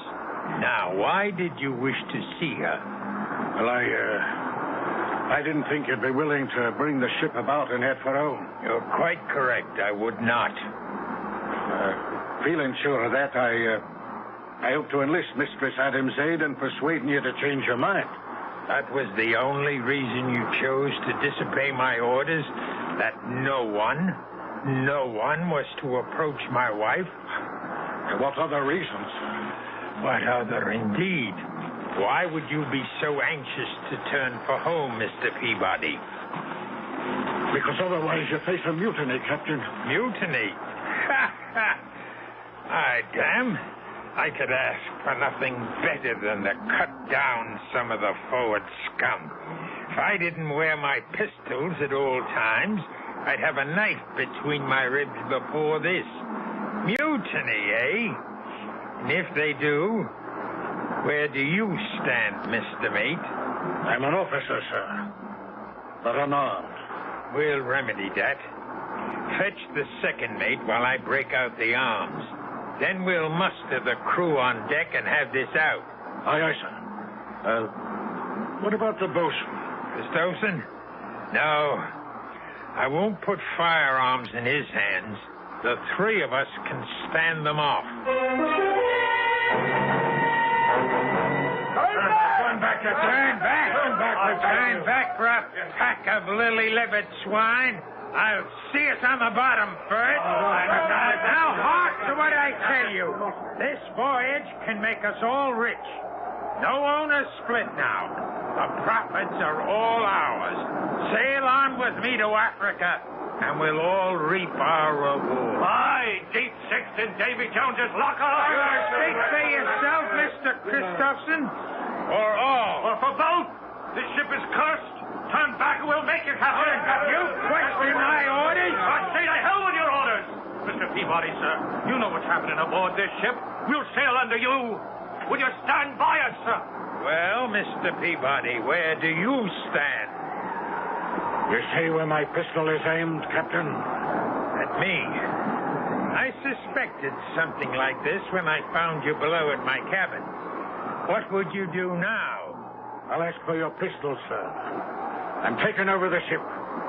But I guarantee you safe conduct home. And my wife? Your wife, too, of course. And if I refuse? Don't make me pull this trigger, sir. That's just what I intend to do. Don't come any closer. You fool. Do you think I'd have handed you a loaded gun, knowing what was in your mind?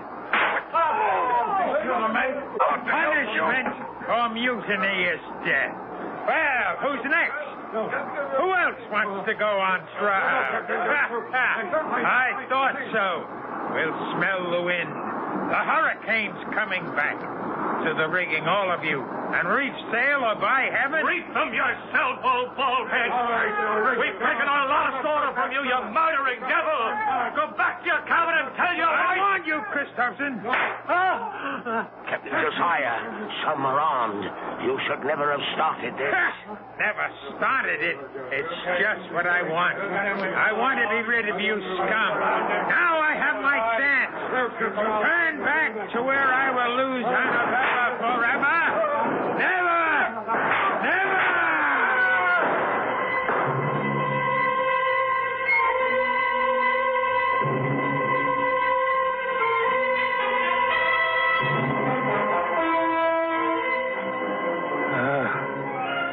Not a puff of air, Whitey. The wake of the storm, we'll lie here wallowing in the doldrums for God knows how long. It's as well, sir. There's scarcely enough men left to sail the ship.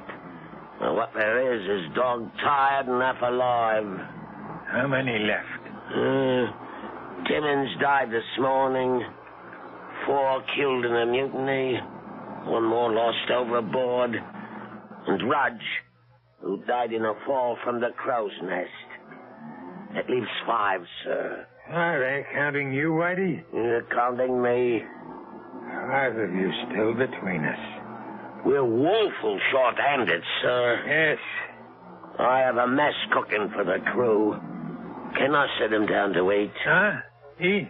Oh, yes, of course. We must all eat.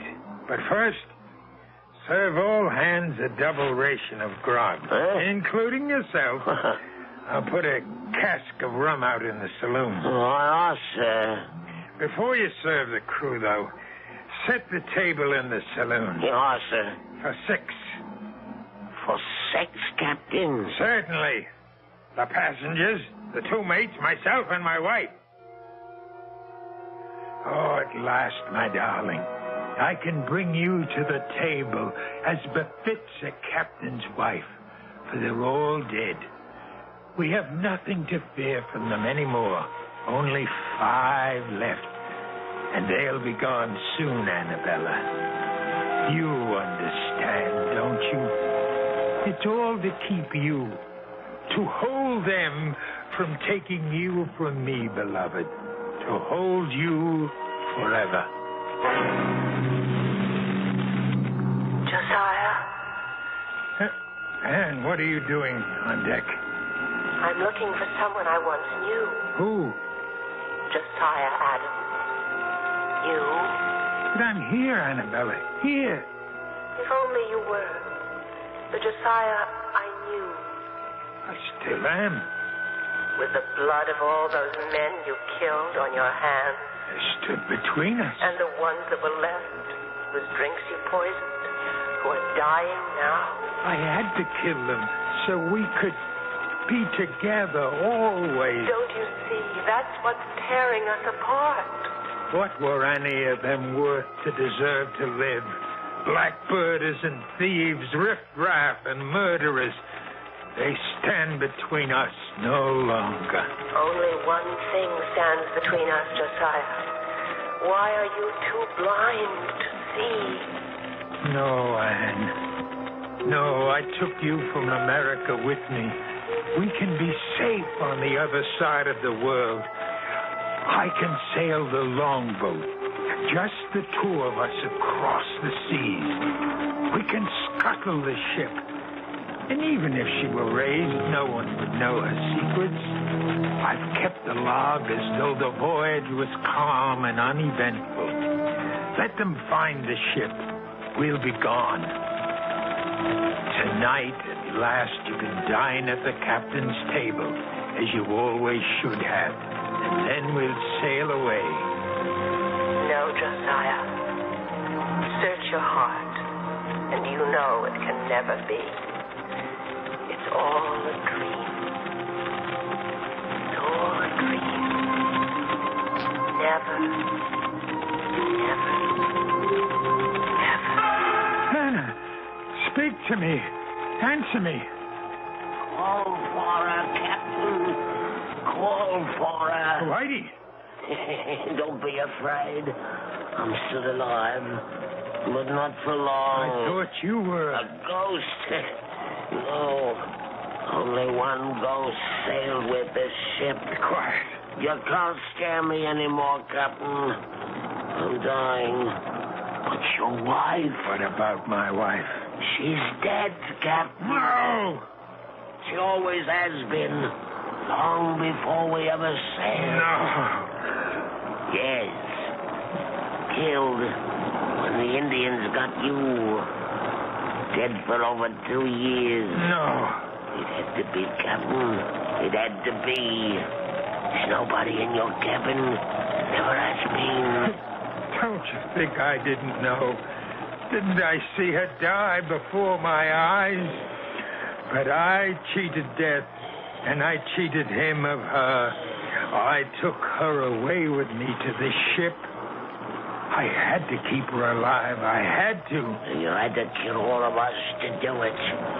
Because all of us, alive, were proof that she wasn't. It had to be. And you're alone at last. Or will be. All of us are dead save me. And I'm almost gone. I'll be alone at last. And I can bring her to my table like the lady she is. The table is set for 6. But there'll be be only one of you there, Captain. Or 5. The dead don't mix with the living. There's only one way to find your wife again. Only one way. The last of them. Annabella, we're free. Annabella, where are you? Anna, come to me. Annabella. Annabella. I know you died long ago in America, but you lived on in my mind, in my heart, and in my blood. I thought if I took you with me to the sea, away from the land where I dug your grave, you could still live and breathe for me alone. There's only one way to find you at last. Oh, Annabella, forgive me, love, for all that I've done. I'm coming home to you.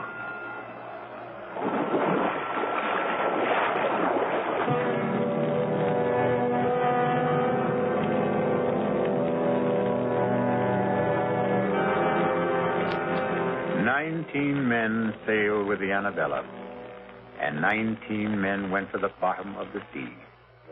The ship weathered all the storms.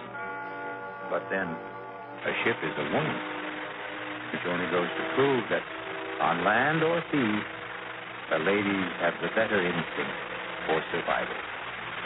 I'll be back shortly.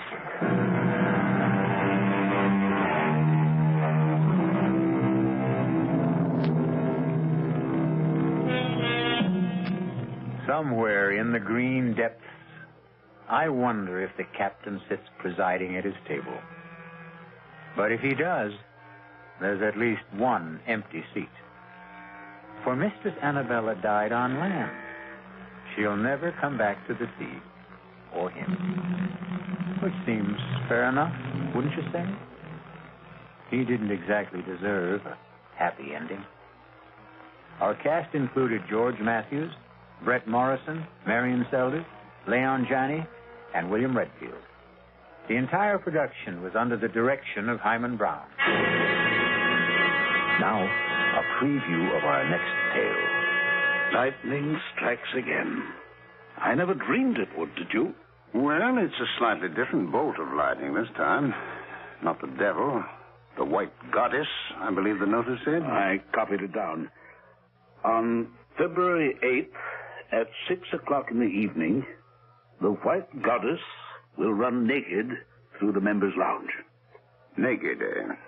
Cudworth, just who is the white goddess? Daughter of Astarte, I believe. And, just who is Astarte? I'm sorry not to be up on these things, but... I believe Astarte is the goddess of fertility and sexual love. Don't say. You don't believe she'll run naked across the members' lounge, do you? I didn't believe the devil would come down the chimney. Radio Mystery Theater was sponsored in part by new sugar-free Diet 7.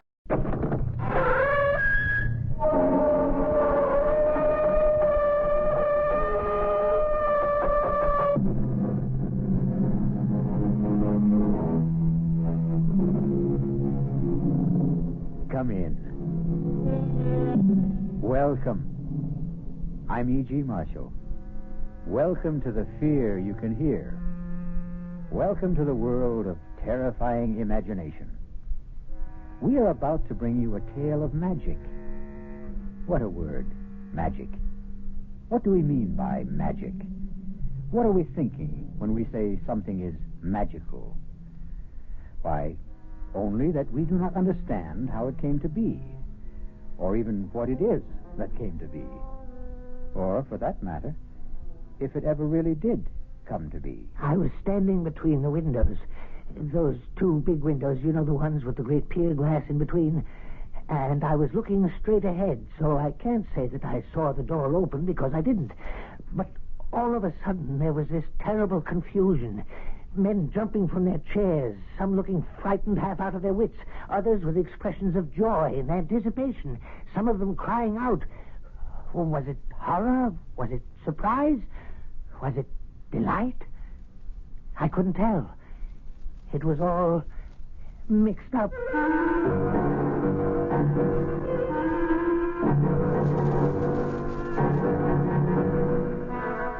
Our mystery drama, The Walls of Jericho, was written especially for the Mystery Theater by Elspeth Eric and stars Robert Dryden. It is sponsored in part by Anheuser-Busch Incorporated, brewers of Budweiser. I'll be back shortly with Act One.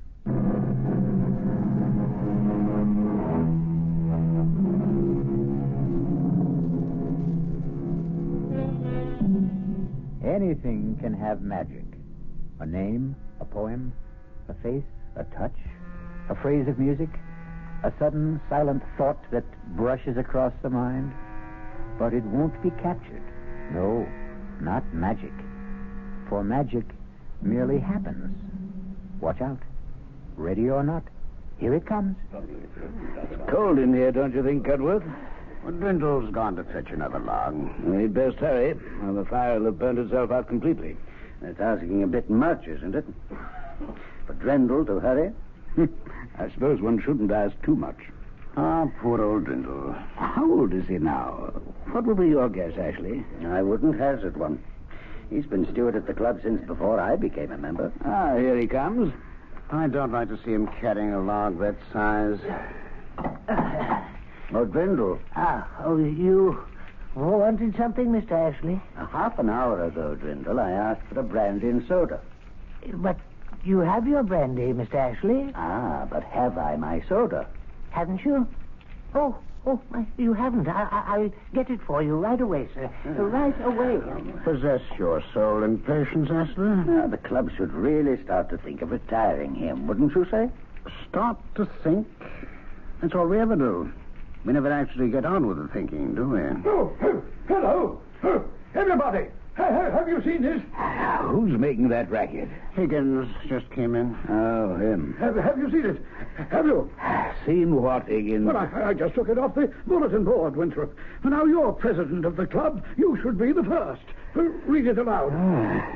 At 4 o'clock in the afternoon of January 12th, the devil will come down the chimney of the fireplace in the members' lounge. Let's see that. I just this minute took it off the bulletin board. Now, who's playing jokes around here? Now, who wrote this? Did anyone here put this notice up on the bulletin board? Let me see it, Winthrop. At 4 o'clock on the afternoon of January 12th, the devil will come down the chimney of the fireplace in the members' lounge. What the... that fireplace right there. How very interesting. Not interesting at all. Just a feeble attempt to be funny. But it wasn't on the bulletin board this morning. Well, it wasn't there an hour ago when I came in from dinner. Now, was it, Cudworth? Well, I certainly didn't see it. Well, somebody put it there. The devil could have put it there. Oh, rubbish. Well, he might have. He's very ingenious. I've heard. Let's not let ourselves be carried away, Higgins. Mr. Ashley, sir? What is it? Your soda, sir. Well, set it down. Dwindle, have you seen this? Oh, what is it, sir? Mr. Higgins found it pinned to the bulletin board. Here, read it. At 4 o'clock in the afternoon, January 12th, the devil will chimney the fireplace in the members' lounge. What does it mean? It means that the devil will come down that chimney at 4 o'clock on January 12th. That's what it means. Oh, surely not, Mr. Higgins. Definitely not. It's a joke, isn't it? Of course it is. But, on the other hand... really, Cudworth, you and your other hand. Let's mark it down as a joke until we know better. Well, at least until then. Anyway, until the afternoon of January 12th at 4 o'clock.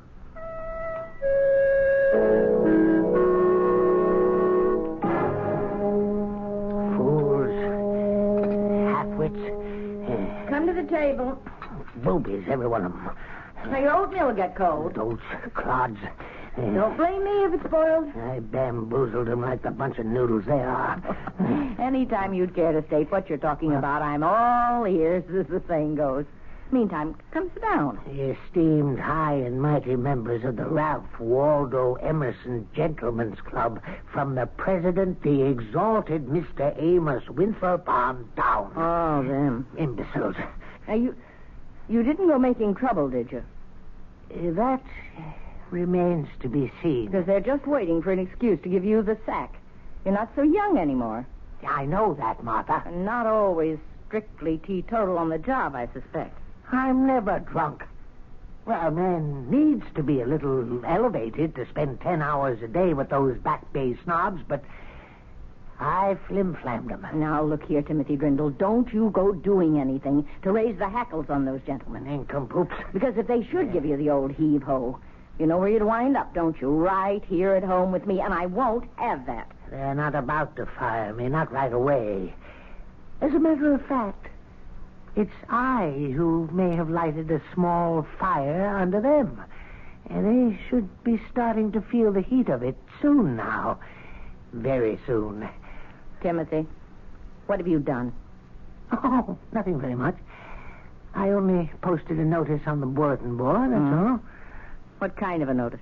A modest little notice stating that on January 12th at 4 o'clock in the afternoon, the devil would descend the chimney of the fireplace in the members' lounge. You said the devil? You should have seen the excitement, especially Mr. Higgins. Oh, he's such an emotional little man. You invoked the name of the devil? No, I did no such thing. You summoned up the devil? No, I played a joke on those superior snobs who've been taking me for a joke all these years. That's all I did. Oh, once you summon up the devil, Timothy, it's not so easy to send him back where he came from. Will you stop it, Martha? I only want to make them worry. Those fine gentlemen who've never had a care in the world since the day they were born. Worry? How? About what? Worry. Will he come down the chimney? Oh, they'll worry from now to the 12th of January, and I'll be there 10 hours a day to watch them worry. And if his satanic majesty does come down the chimney, what then? Oh, he won't. He won't. I wrote the notice myself, and old Beelzebub didn't dictate it either, if that's what you're thinking. No, I'm thinking you've started something, Timothy, that he won't be able to stop.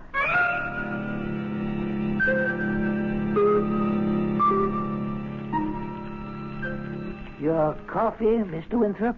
Oh, thank you, Drindle. That's quite a fire you've got going there. I always try to keep up a good, smart blaze, sir.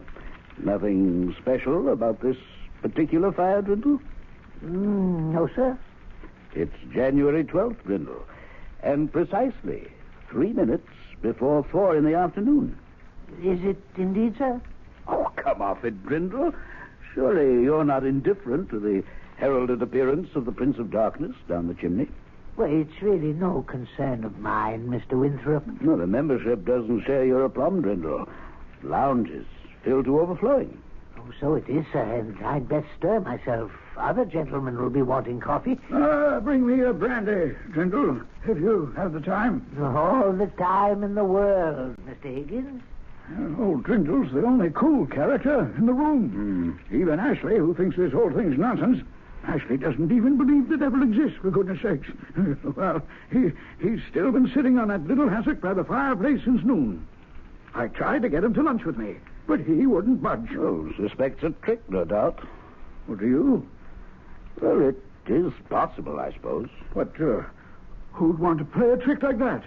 I mean, even if someone wanted to, how'd he go about it? Now suppose something, or someone, descends that chimney at 4 o'clock, as I am firmly persuaded he will. Who or what could do that?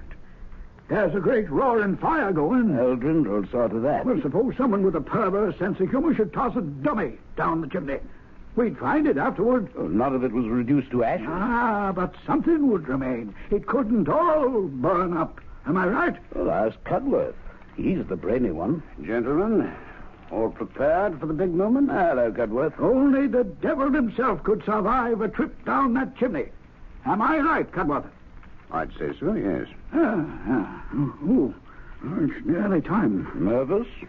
Well, I don't know what to think. I mean, I don't know what to expect. The whole thing is nerve-wracking. positively devastating.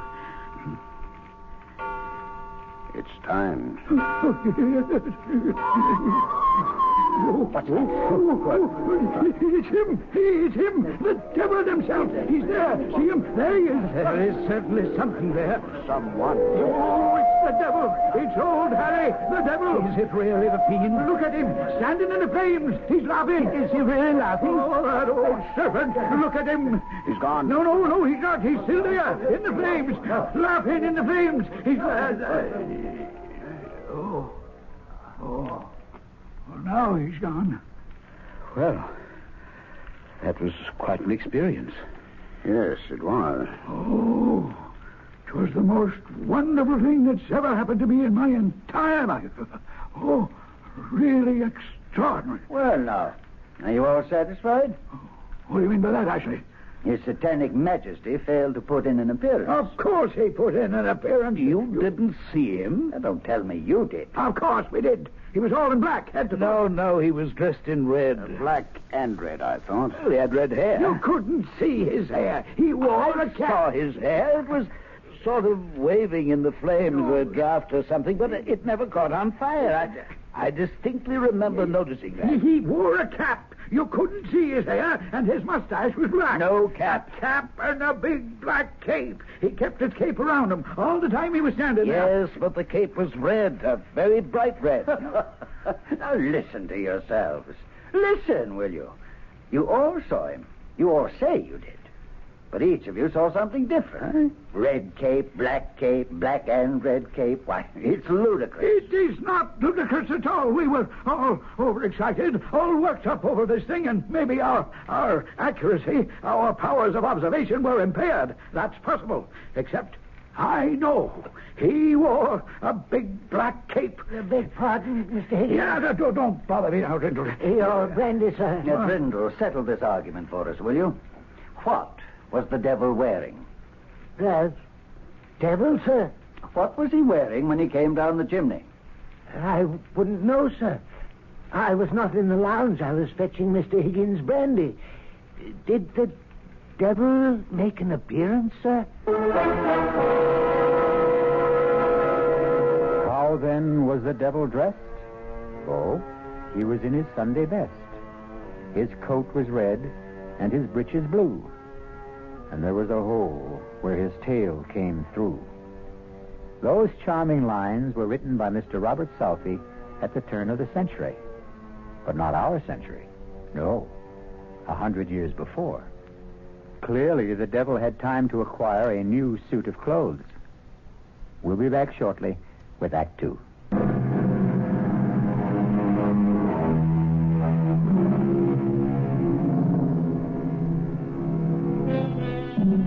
Did the devil indeed descend the chimney of the Ralph Waldo Emerson Club in the afternoon of January 12th and stand laughing in the flames? There isn't complete agreement among the club members even now, more than a month later. Cudworth, I have to talk to you. Sit down, Winthrop. Have you seen it? I've seen it. It wouldn't do any good to take it down from the bulletin board, I suppose. Well, half the membership's already seen it and told the other half. Lightning strikes again. I never dreamed it would, did you? Well, it's a slightly different bolt of lightning this time. Not the devil. The White Goddess, I believe the notice said. I copied it down. On February 8th, at 6 o'clock in the evening, the White Goddess will run naked through the members' lounge. Naked, eh? Cudworth, just who is the White Goddess? Daughter of Astarte, I believe. And, just who is Astarte? I'm sorry not to be up on these things, but it's not really in my area of concern. I believe Astarte is the goddess of fertility and sexual love. You don't say. That would account for her being naked, wouldn't it? Cudworth, do we still believe in such things? Goddesses of sexual love? Why shouldn't there be such a goddess? And why shouldn't she have a daughter? And why shouldn't the daughter be called the White Goddess? You don't believe she'll run naked across the members' lounge, do you? I didn't believe the devil would come down the chimney. But you did see him, didn't you? Yeah? Or something that looked very like him. Assuming, of course, I know what the devil looks like. Cudworth, I saw his horns. Did you indeed? Have you seen it? Have you seen the notice? Yes, we've seen it. Do you know that members are pouring in from all over the country? Oh, no. Members that haven't been inside the club in 20 years. We can't even begin to put them up. Half of them are stopping at hotels. Oh, heaven help us. Oh, cheer up, Winthrop. There's a chance the White Goddess won't show. I don't know, Cudworth. I have a sinking feeling that she will.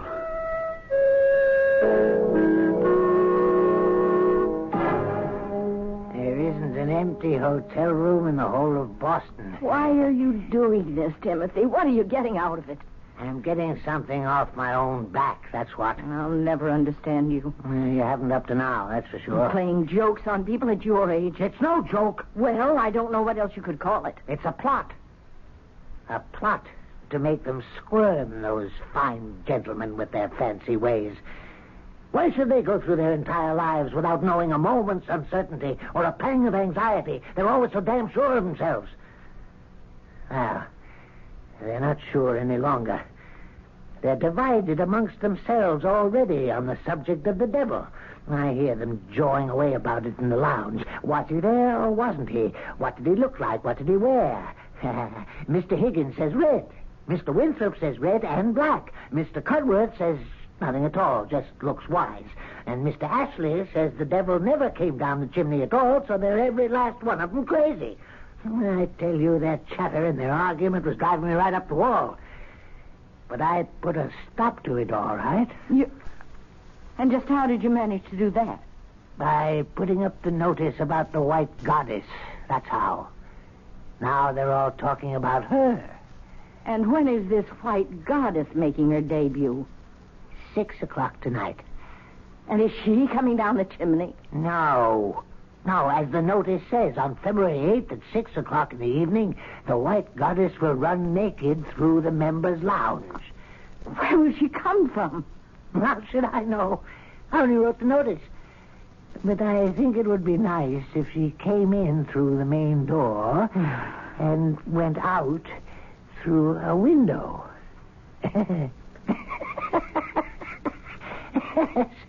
That would be rather nice.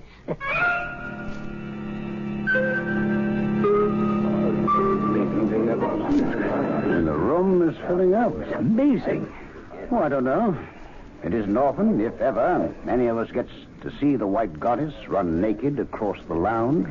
You think they really believe? Well, who knows what they believe. Cudworth, do you believe? I'm here, as you see. I suppose that's the only possible answer. Well, it's the only one you're going to get. Do you believe, Winthrop? Like you, I'm here. What's the time? Time. Cudworth, you always have the right time. Mr. Higgins, the clock on the mantel is exactly right. 2 minutes to 6. Mind if I sit down? We've been saving this chair for you, Higgins. Oh, that's nice of you. Well, the lounge is pretty well filled up, isn't it? Bursting at the seams. Oh, I've been studying all about the White Goddess. Daughter of Astarte, who in turn is the goddess of fertility and sexual love. Oh, you knew that. Cudworth told me. Cudworth, you really do know everything. On the contrary, I know very little. Well, you've always seemed to me to know everything. That's because you know less. Mind if I join you? Well, there's no place to sit, actually. Oh, what a pity. Well, you could sit on the floor. No, how would I look sitting on the floor when the White Goddess comes running across the lounge? No, I think I shall join old Drindle over by the window. Perhaps he'll fetch me a brandy. No, you haven't time. It's nearly 6. Oh, you mean I might miss her goddessship? My, that would never do. Oh, Jesus. That ass doesn't believe she'll appear. Well, why did he bother to come here at all? Because if he doesn't believe, neither does he disbelieve. Just look at him, laughing and joking with Drindle. Well, that's probably the first time he's ever spoken to Drindle, except to give him an order. You could say that about most of us, myself included. Drindle's getting old. Poor old Drindle. Oh. It's time. The time has come. Oh, look at her. Look at her. She's beautiful. Sublime. Oh, my goddess. Oh, heavenly thing. I never thought I should live to see anything so beautiful. The most exquisite thing I ever saw. Or ever shall see. Where did she go? She was here such a little time. She disappeared through the window. The wall, I think. No, through the window. The one back of where Ashley's standing with Brindle. I saw Ashley turn and look out the window just as she vanished. You don't think it's possible he saw her too? Oh, no. Not Ashley. Well, Ashley? What? If you can stop staring at the stars, I'd like to ask you something. Magnificent. Yes, the stars are magnificent, but I have something else in my mind. Well, what's troubling you, Cutworth? Why, nothing very much, Ashley. Is something troubling you? The way she disappeared. Simply melted into the astral light. Who melted into the astral light, Ashley? Why, the White Goddess. Well, don't tell me you didn't see her. Oh, yes. I saw her. Radiant in all her nakedness. Glowing like mother of pearl. Her long hair flying out behind her. Oh, but then, you saw her? Yes. Now, the others, did they see her? Oh, yes. Of course. So everyone must have seen her. Now, Brindle. Yes, sir? You saw her. No, Mr. Ashley. Oh, come now, Brindle. Of course you saw her. We were standing here together, side by side. I didn't see anything, Mr. Ashley. Now, don't tell me you didn't see anything, you old liar. But I was busy with something. You were not busy with something. We were standing here talking, and the clock struck 6, and the door opened, and she came in. And she ran. Her feet hardly touched the floor. Ran across the lounge to this window, this one right here. Why, her shoulder brushed mine. I felt it. My left shoulder. Now, don't tell me you didn't see her, or I'll break your back. Now, don't excite yourself, Ashley. The most beautiful spectacle it's ever been the good fortune of any of us to witness. And this numbskull Brindle stands there and tells me he didn't see it. He was busy with something. Oh, I won't stand for it. You listen to me, you fool. It's blasphemy. Unadulterated blasphemy for you to deny that you saw what I saw. What we all saw. Now, say it. Say you saw the White Goddess run across this lounge, didn't you? Didn't you? You say it, or I'll choke the life out of you. Ashley, this is going too far. He saw her. I know he saw her. Now, Mr. Ashley, please, you're choking me. He saw it. He's going to admit it. Ashley. Oh, why couldn't you stay out of this, Cudworth? Now, you might have killed him. Are you all right, Brindle? Yes. Yes, I'm all right. Oh, Ashley, go into the bar and buy yourself a drink. You need it. Yes, I need it. I need it, all right. You're sure you're all right, Brindle? Yes, quite sure, Mr. Cudworth. Oh, by the way, Brindle, did you see the White Goddess or didn't you? You don't need to be afraid to tell me. Either way. I didn't see anything, Mr. Cudworth. You see, I was busy with something, and No, I didn't see anything at all.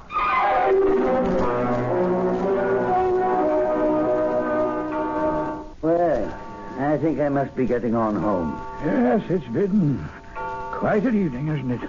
Quite an evening. A never-to-be-forgotten evening. Beautifully put. Ambrose.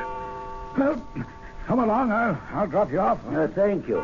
So long, everyone. Night all. Oh, wait up, Ashley. Yes, I'll wait for you. Well, Cudworth, a never-to-be-forgotten evening. Well, at any rate, one I'll never forget.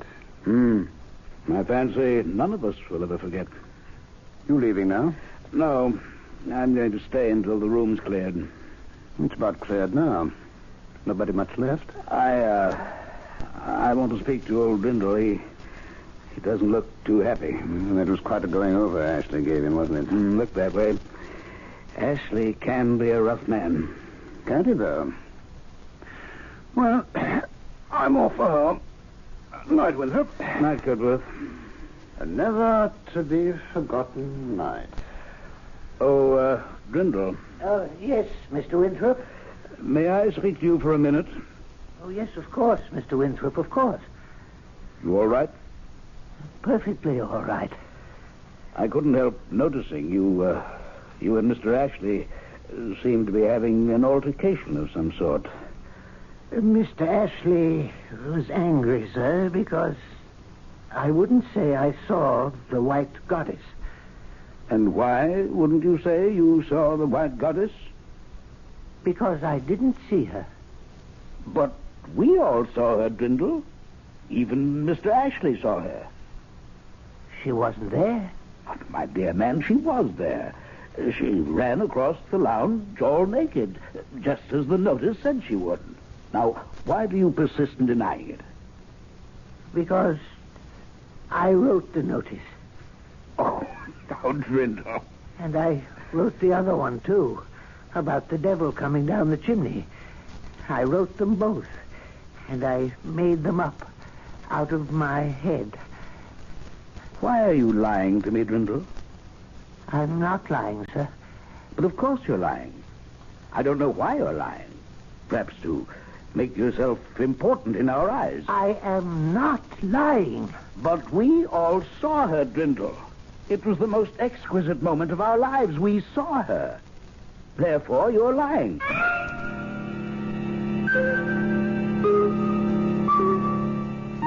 All minds are little. In this great universe of ours, man is a mere insect as compared with the boundless world about him, as measured by the intelligence capable of grasping the whole of truth and knowledge. Yes, Virginia, there is a white goddess. We'll be back shortly with Act 3.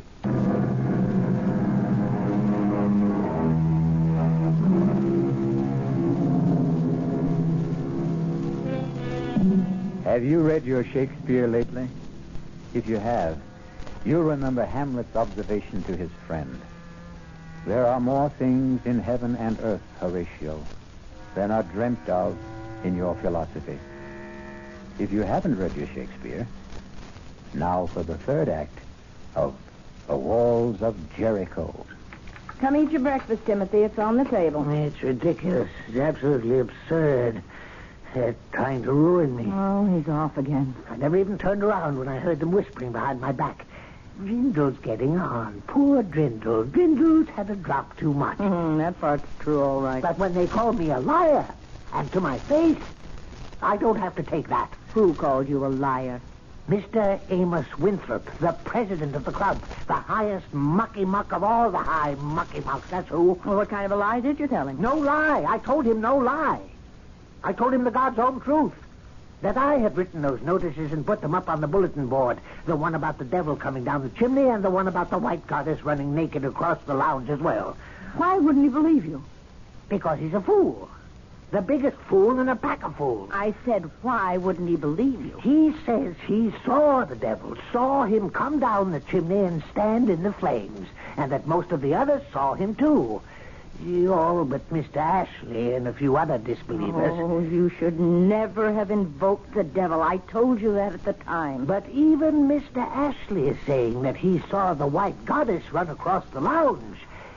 Radiant in her nakedness, he says, glowing like mother of pearl. Imagine Mr. Ashley talking like that. He says she brushed up against him, against his shoulder, and then went out through the window and melted into the astral light. Mr. Ashley, of all people. Maybe it happened. How could it have happened when I made it all up? Well, come eat your breakfast. No, I can't. I'm too upset. You're more upset than they are. Those fine gentlemen you were going to teach a lesson. Oh, don't you worry. I'll fix them. I'll put up another notice. Oh, now, Timothy, don't start up again. Only this time I'll make it so crazy, so outlandish, they'll see that it's only a joke. They won't be able to help themselves. Yeah, now, let's see. Where's a pen? And a piece of paper. Now, what shall I... I need to get them excited, all worked up, waiting for something, and then the let down when it doesn't happen. That's what I'm after. Yeah, I've got it. On March the 2nd at 5 o'clock, you see, they'll all be having drinks in the lounge about that time. At 5 o'clock, a leopard will enter... No, not a leopard. A tiger will enter the members' lounge. How's that? As long as you don't make it the devil. No, better yet. 3 tigers will enter the members' lounge. No, I don't like enter. It's too sedate sounding, too tame. I will come through the windows. No, we'll crash through the windows. That's good. We'll crash through the windows of the members' lounge. There. That should put Mr. Winthrop in his place. Somehow, Timothy, I don't think you were born to put Mr. Winthrop in his place. That's where you're wrong, Martha. It's precisely what I was born for, and this'll do it. Wait a minute. I thought of something else. What now? Listen to this. On March the 2nd at 5 o'clock, 3 tigers will crash through the windows of the members' lounge, one of them carrying a chicken in his mouth. Oh. Yeah. How's that, Martha? Huh? How's that? Oh, that's perfect.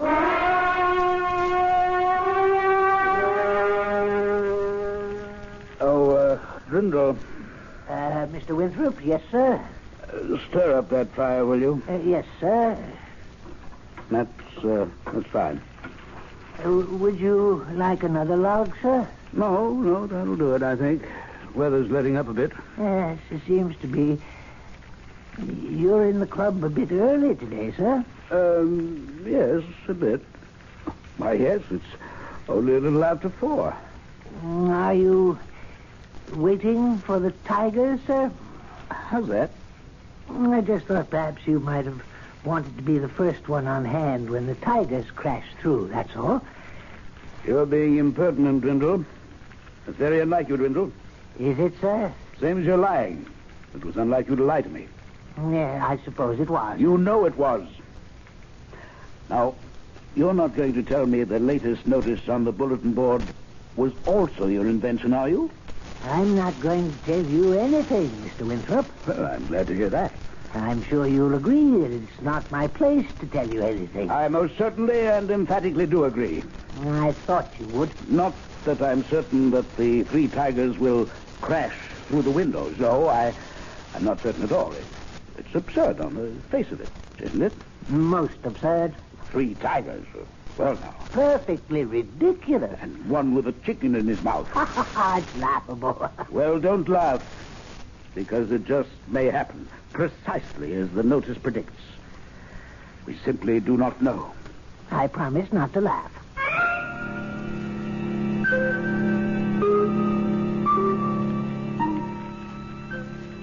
Nervous, Cudworth? A few flutters. It's the uncertainty, of course. I've been here since 4 o'clock. Can you imagine that? I had a hard time staying away myself. I had a few sharp words earlier with Grindle. Sorry to say. The old man's getting very independent, very opinionated. Where is he? He's usually around taking drink orders by now. He's standing over there by the main door looking very superior. We really have to retire that fellow, Cudworth. Winthrop! Cudworth, do you realize people are standing outside on the sidewalk? This isn't a club matter anymore. It's spread all over the city. Oh, I can't say I care for that. It looks like hundreds of people. I tried to get Ashley to be with us for the great event, but he insists on his post by the window. Ashley by the window, old Grindle by the main door? Well, we're well covered. We should be quiet. It's time. I don't think our conversation will either deter or encourage the tigers. Yes, but all the same, you quiet.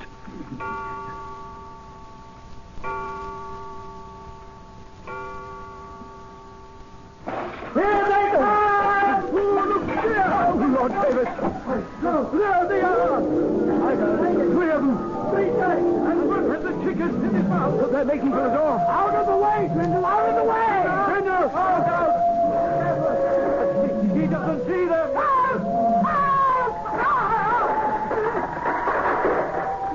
Cudworth, did they... Is he... Don't look, Winthrop. Better not look. Is Grindle did the tigers get him? I don't know. Well, here's Ashley. Maybe he knows something. Ashley, what happened? Old Drindle's dead. Oh, no. How did it happen? Heart attack, apparently. Not the tigers? There isn't a scratch on him. They simply jumped over him, knocked down the big door, and disappeared.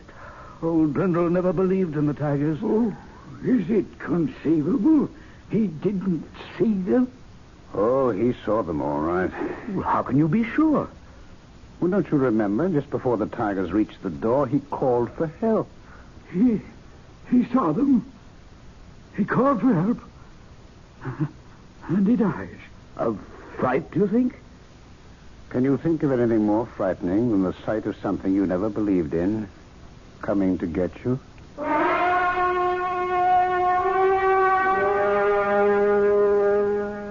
Let's step in here for a few minutes, gentlemen.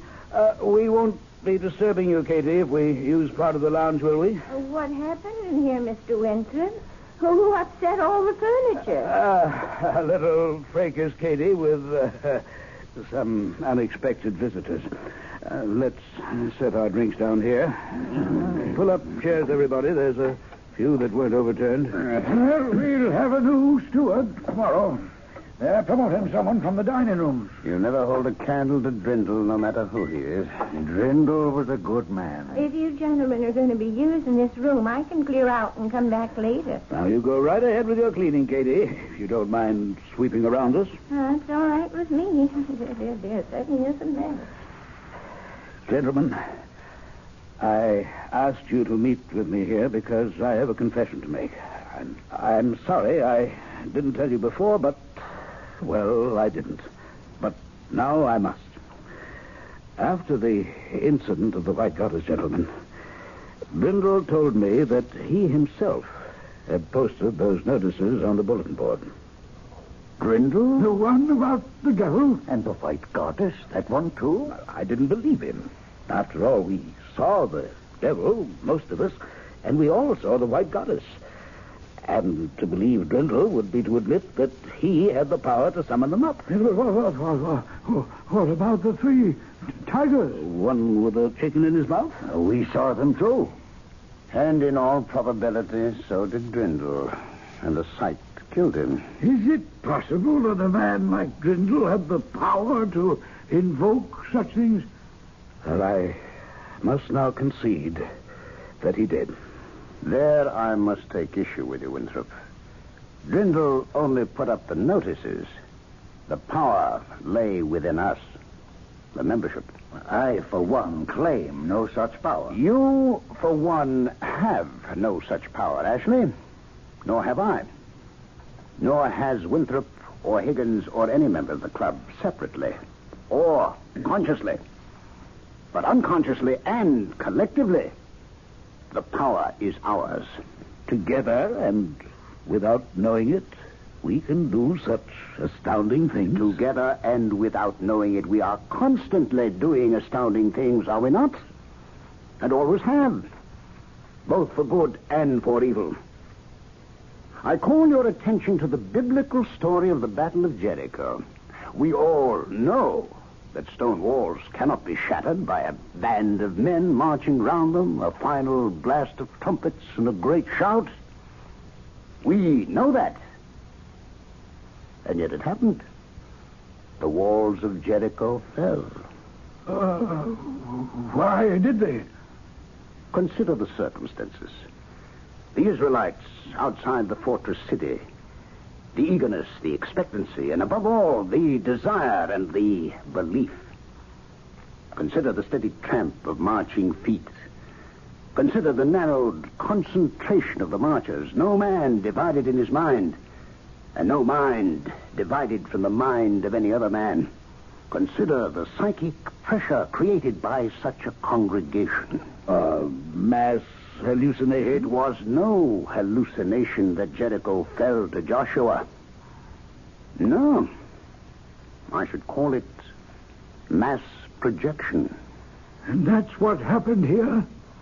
To us? We, all of us, acting in concert, projected these apparitions by the sheer force of our unconscious minds. Then we weren't wrong. We really saw them.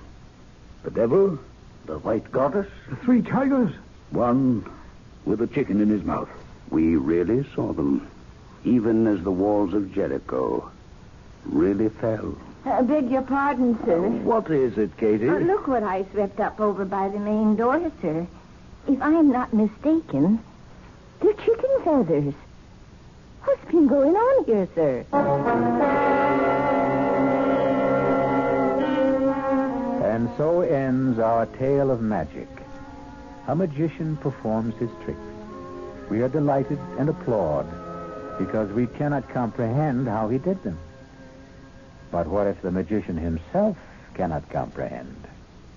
I'll be back shortly.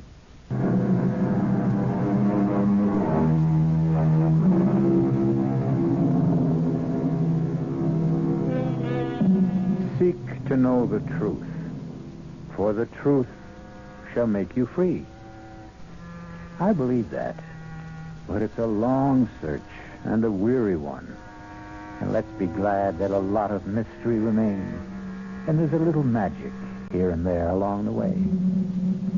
Our cast included Robert Dryden, Mary Jane Higby, Ian Martin, Ralph Bell, Guy Sorrell, and Sidney Walker.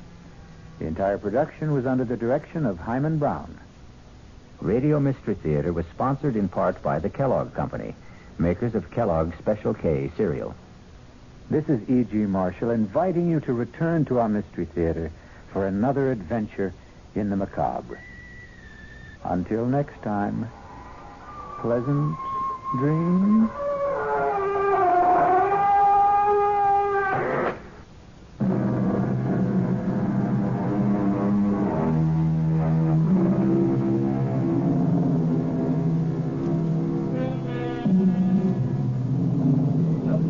Mystery Theater was brought to you by ShopRite Supermarkets, where you get a lot more for a little less. By Suburban Savings, with offices throughout North Jersey, and by your New Jersey Dodge dealers.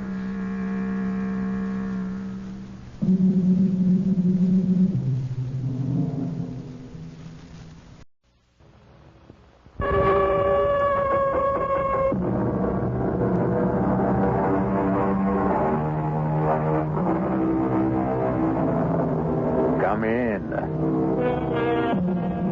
Welcome. I'm E.G. Marshall.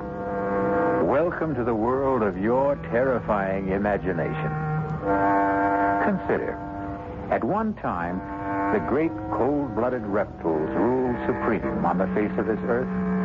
But they sickened and died, and dominion was seized by savage, ferocious, hot-blooded killers with hideous fangs and terrible claws. Today, the undisputed lord and master of the planet is man. Yet, in the fullness of time, every victor is finally vanquished. Will we, in our turn, also be conquered? Who waits to make of us what we have made of the animals? Jean? Yes, Monsieur de Maupassant? Do you want to save the world? I? Save the world, did you say? Yes. Save the world. Save the people. Save every human being on the face of the earth. Well, sir, if I could be sure. Look out. Look out toward the harbor. There. At the pier. Do you see that ship? The white three-masted schooner? Yes, sir. You and I, we have to blow it up. But it is such a beautiful ship. Beautiful and deadly.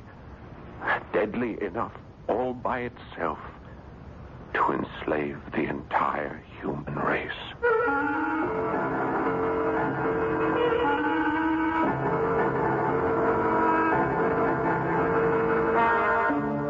Our mystery drama, The Horla, was especially adapted from a story by Guy de Maupassant for the Mystery Theater by Sam Dan, and stars Paul Hecht.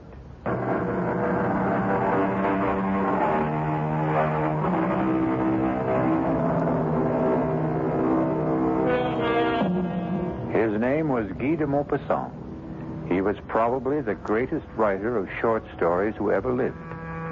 He died in the year 1893. He died young. He died insane. And if you read the stories he wrote toward the close of his life, the critics tell us, you can see how his madness slowly destroyed him. That's how they look at it. He himself insisted he was being possessed. His mind and all of his vital forces were being drained from him by a mysterious, supernatural, and superior being. He called it the Horla. And the Horla is one of the last stories he ever wrote. Is the Horla merely the raving of a man going mad, or is it an inspired prophecy of a fate that awaits us all? You decide. Dr. Cartier. Yes? Yes, what is it? I have been pressing the bell signal, Doctor. It means you must pick up the telephone. Oh, that confounded diabolical contraption. Oh, please, Dr. Cartier. It's Monsieur de Maupassant. De Maupassant? Who is he? The nervous one. He was here the other day. Oh, that one. The writer. Tell him I'm busy with a patient. I did, but he insists on talking. The combination of the Maupassant and the telephone. Just speak into it, Doctor. The telephone. Hello. This is Dr. Cartier. Doctor, you must come to see me. You must come here at once. Please, monsieur, calm yourself. If I knew how to calm myself, I wouldn't need you. You must come here. Monsieur, be reasonable. I would like to be. I'd give everything I own if I could be reasonable, if I could only be reasonable, but it won't let me leave.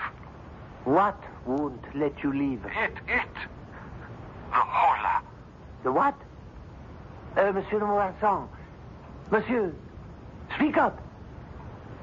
What happened?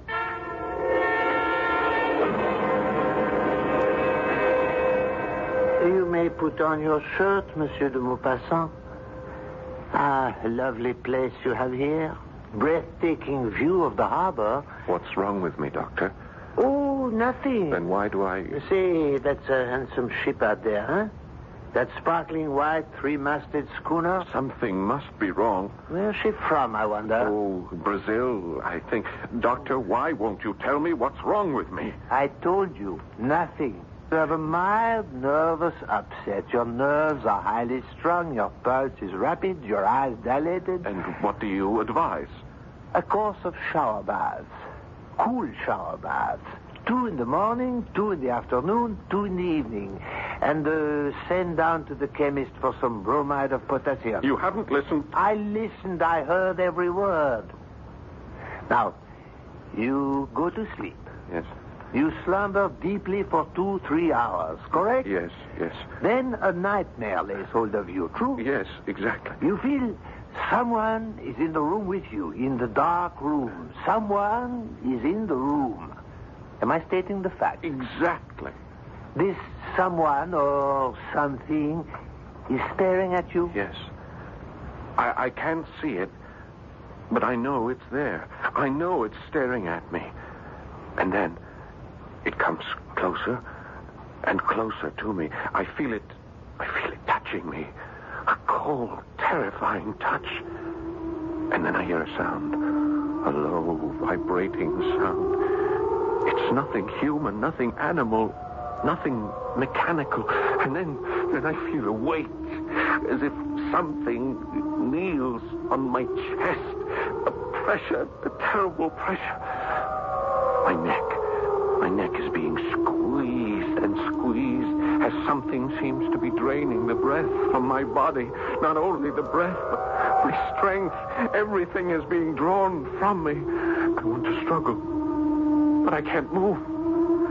I want to shout for help, but I can't utter a word. I try to fight, to resist, but I'm paralyzed and powerless. And then suddenly, I awake, bathed in perspiration, trembling. And then, exhausted, I fall asleep and slumber restlessly till morning. Yes, I heard. Well, What have you to say about this mysterious creature? He exists in your imagination. Are you sure? Try the treatment. Then call me in a few days. No, Doctor. No, you must give me an answer for the Horla. The Horla? This creature, this being, this whatever it is. Monsieur de Maupassant, I understand you're a writer. Is that so? Yes. Now then, do I tell you how to write stories? Do I? No. Then don't tell me how to practice medicine.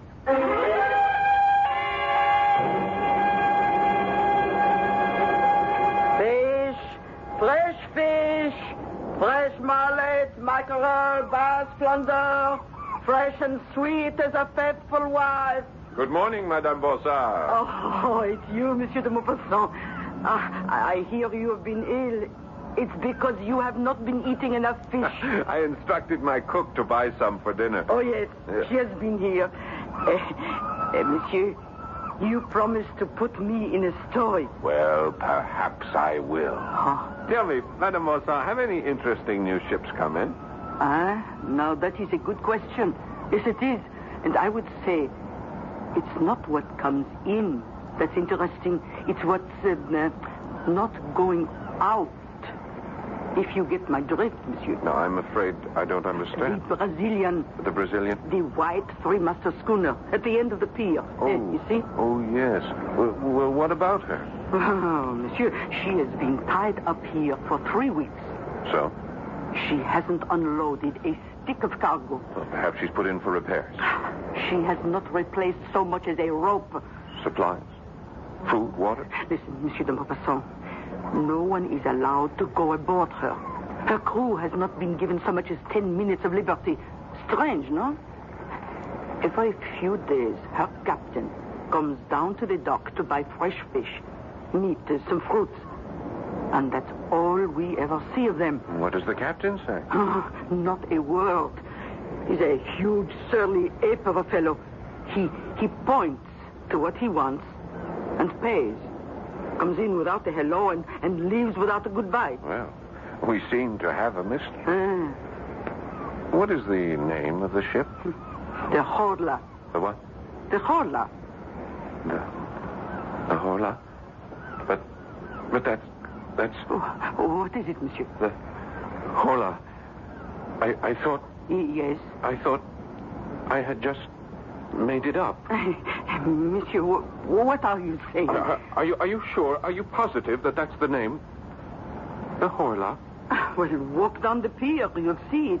It's printed on the bow. Yes. I think I will. Good day, Madame Bossard. Good day, monsieur.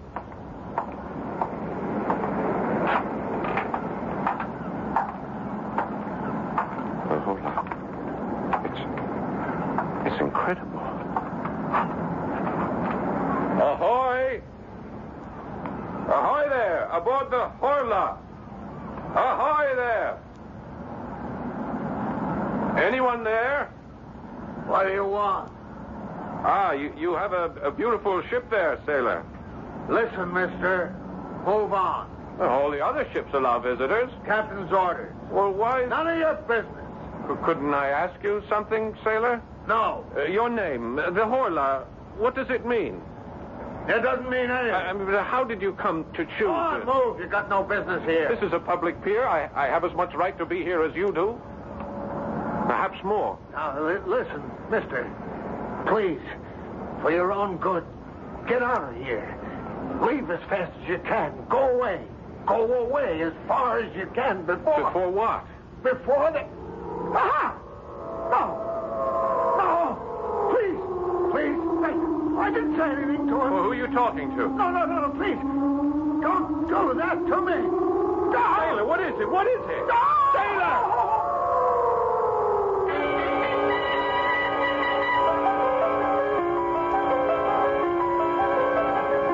Monsieur de Maupassant. Monsieur. What is it? Are you all right? No, I'm not all right. Oh, I thought as much. I saw you from my shop. You've just been standing here, standing still without moving a muscle for... Oh, monsieur, it must be every bit of 3 hours. The ship. What about the ship? My head, I feel so weak. Oh, take my arm, monsieur. Ship. No, I must go aboard that ship. Listen. Do you hear that? What, monsieur? That sound. It comes from the ship. I am sorry, but I hear nothing. Nothing? Oh, I hear seagulls, waves. Oh, and now, come, monsieur, it's thunder, a storm. I must go aboard that ship. But they won't let you. The ship. Oh, come quickly, monsieur. You'll catch your death. The ship. The ship. Oh, hurry, monsieur. How did I know? Answer me that. How did I know? How did you know what? The name of the ship. How did I know that name? The Horla.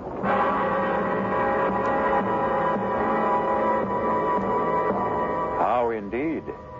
And as long as we're asking questions, here's a couple to keep the cauldron boiling. Who, or should we say what, is aboard the Horla? Or perhaps the most strategic question of all, what does the name Horla mean? I'll be back shortly with Act 2.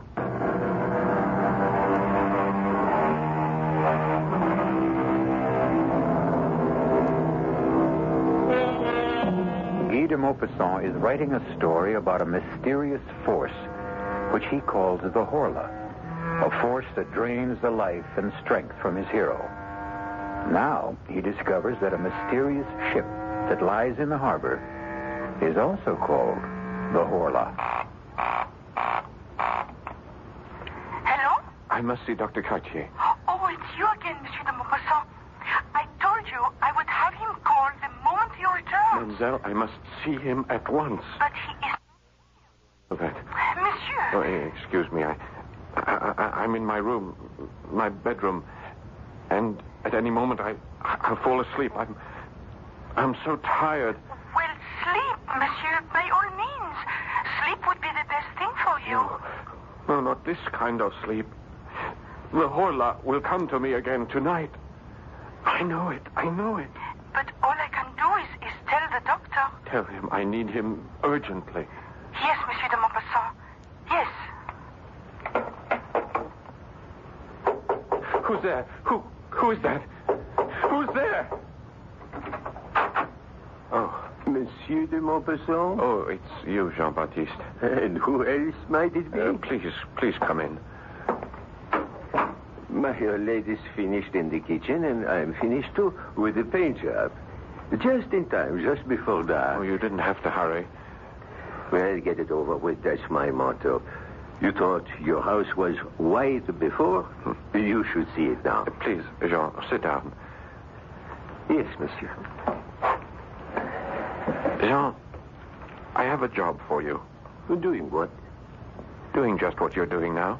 But I'm not doing anything. Oh, yes. Yes, you are. You're sitting there. That's the job? That's the job. And I'm just supposed to sit here? Well, you could talk to me. About what? About anything that comes into your head. You may also have to serve as my bodyguard. Bodyguard? Someone may try to break in while I'm asleep. I'm your man. I served H in the Chasseurs d'Afrique. The tourist outfit in the army. Oh, is that so? Well, tell me about it. Well, we were the only ones who could hold the ground at Sedan. And, are you really interested? Oh, yes, please. Tell me everything. Tell me the story of your life.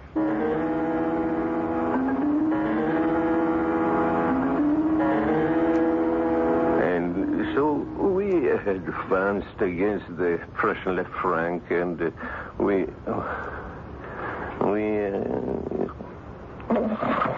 Jean, go on, Jean. Don't stop.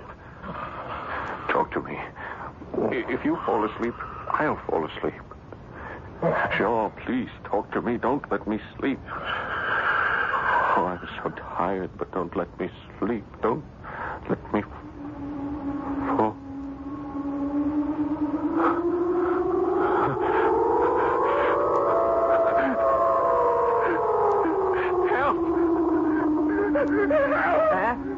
Catch it! Catch it! Monsieur de... Hold it! Hold it! What is it? Kill it! Kill it! Wake up! Get it up, please! Kill it! Kill it! Kill what, monsieur? The horla! The horla! Wake up, monsieur! Please, wake up! I am awake. Can't you see? Can't you see? I'm awake. Rest, monsieur. Relax. Where is it? Where did it go? There is nothing here. Somebody was in this... There was no one in here except you and me. It was here. It was. Impossible, monsieur. It's impossible. You didn't hear it? That terrible sound? Monsieur de Maupassant, I heard nothing. I saw nothing. There was nothing. Oh, no. No, you're wrong. It was here. The window, as you can see, still locked from the inside. The door still barred. From the inside, nothing human could have gotten in or out. Who says it's human? Are you saying that something less than human may be coming in and out of here at night? It may be more than human. In that case, monsieur, I resign from the job. No. I'll raise the pay. You cannot raise it high enough. There isn't that much money in the whole of the world.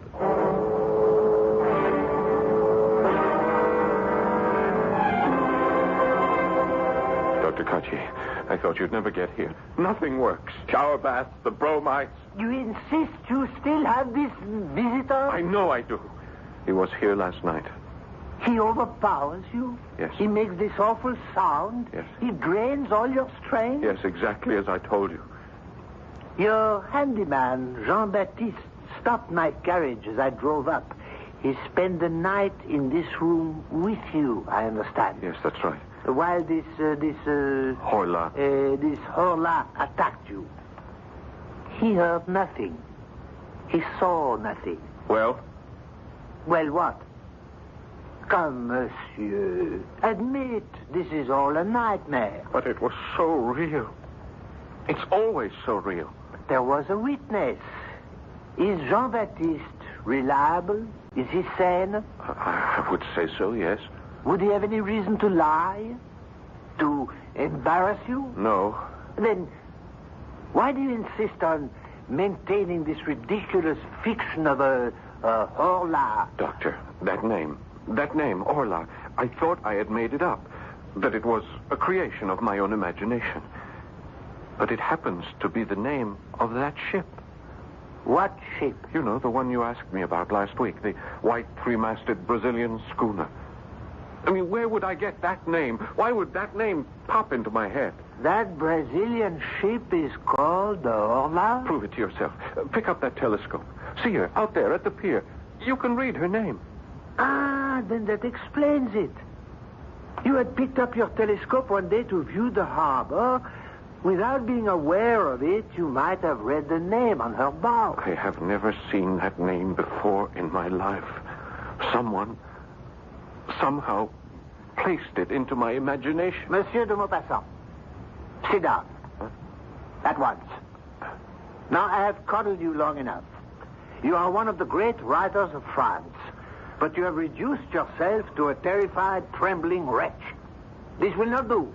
I admit that I am terrified. That's what I've been trying to tell you.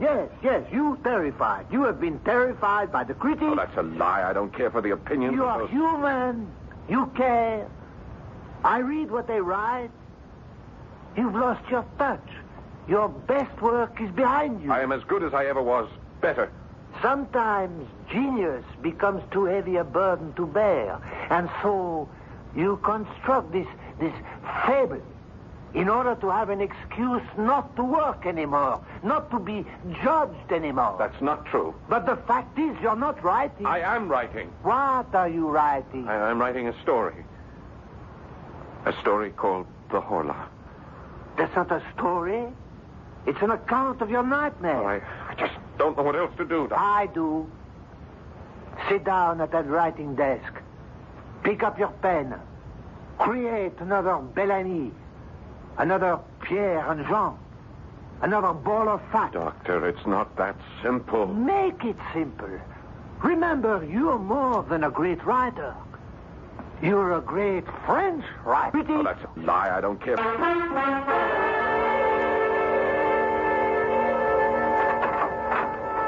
May I come in, monsieur? Oh, Jean-Baptiste, yes, of course. I see your honor is working. That's good. That's good. Yes, I feel wonderful this afternoon. The old lady wants to know if you'd like to come down for tea. Oh, no, I'm in the middle of things here. I'll work through till supper. Well, I didn't mean to interrupt. I just brought you the paper from Paris. Oh, thank you. Well, I'll see you later. I've got to put in the chrysanthemums. The old lady... Jean, listen.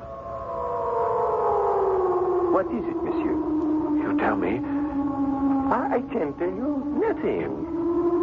You don't hear anything? What? What am I supposed to hear? Just listen, Jean, listen. You're having that problem. The one you had last night. Yes, I'm afraid so.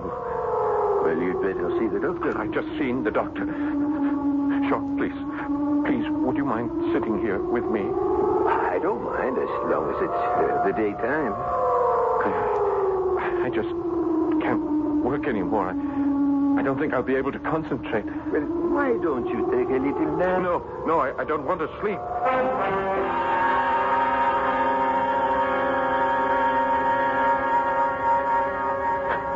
Jean? Oh, I must have dozed off. Jean, quickly, take this telescope. Go to the window. What for? Down at the pier. At the end of the pier, the three-masted schooner. Do you see her? Yes, I see. Well, don't you see anyone standing on her deck? No. It's empty. All right, now keep looking. Why? Cover the gangplank. Have you got it in focus? Yes, monsieur. Now, if you see anyone at all, leaving that ship, follow him through the telescope and see where he goes, and let me know. Do you understand? I think so, but why? I don't think you would really want me to tell you. Now, just watch. And watch carefully. Wait, monsieur. Where are you going? I'm going to see Dr. Cartier. But how will I be able to tell you if anybody... Well, just call me on the telephone. The telephone? There's nothing to it. You just pick up the receiver, turn the handle, and ask the operator for Dr. Cartier. See here, de Maupassant. You simply can't barge into my surgery. I can if it's an emergency. I thought we had settled your problem this morning. Look, there is an article in the Paris newspaper, and I want to read it to you. I refuse to listen to anything that's in a Parisian paper. They're all filthy rags. Oh, come on, just listen to this article. I listen to nothing from Paris. It's a sewer of anarchy and atheism. This won't take a minute. Perhaps if you spent less time reading Parisian papers... Doctor, this time you sit down and listen. Now, the date is August the 19th.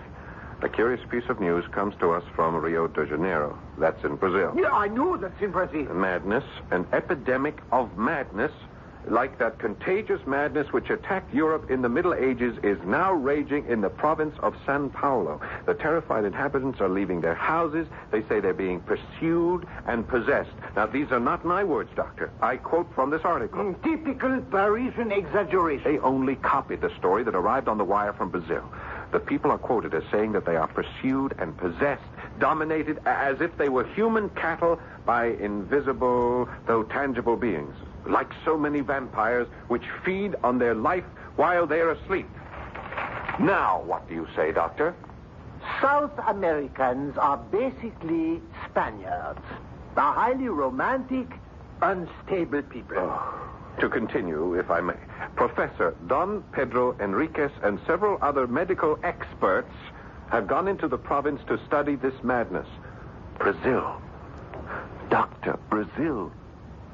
The ship that you noticed in the harbor, she comes from Brazil. What of it? I say she brings this madness here with her. She has been tied up here the better part of a month. No one leaves her, no one visits her. She makes no repairs. She takes on no cargo. Now stop fighting me. Think with me. Why is she here? What do you expect me to say? She is here to spread that madness, to capture our souls. Very well. I'll stop fighting you. What? I'll start to think with you. Assume she is here on the errand you mentioned. Yes. Then why is there no panic in the town, as there was in Brazil? Well, perhaps the conditions aren't the same here. So far, again, for the sake of argument, only you have been attacked. Why? Why you? Perhaps this Horla, perhaps it's selective. Perhaps only I have what it wants. Yes, that could be possible. Or, of course, it could be completely irrational. When I saw that ship sailing up the Seine, I thought she looked so pretty, so white. And this being, this Horla, it also saw me. And it saw my house, which was also a brilliant, sparkling, dazzling white, just like the color of its own ship. For that reason, it decided to take me. Monsieur de Maupassant, I recommend a journey for your health. No, thank you, Doctor. I am going to play this out. Listen to me.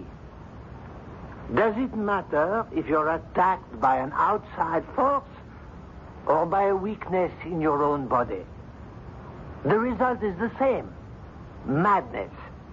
Now, try a change of scene, of climate. Monsieur de Maupassant, the telephone for you. Oh, thank you. Yes? Monsieur, this is Jean-Baptiste. Hello? Yes, Jean. Is this really Monsieur de Maupassant? Yes, of course it is. What is it? It's the first time I ever spoke on the telephone, sir. Your voice sounds different somehow. Never mind that. What do you have to report? A man looks like a ship's officer. He just walked down the gangplank, you know, from the Brazilian. Where did he go? Into Madame Bonsard. Well, meet me there. I may need your help. Yes, sir. And bring a weapon.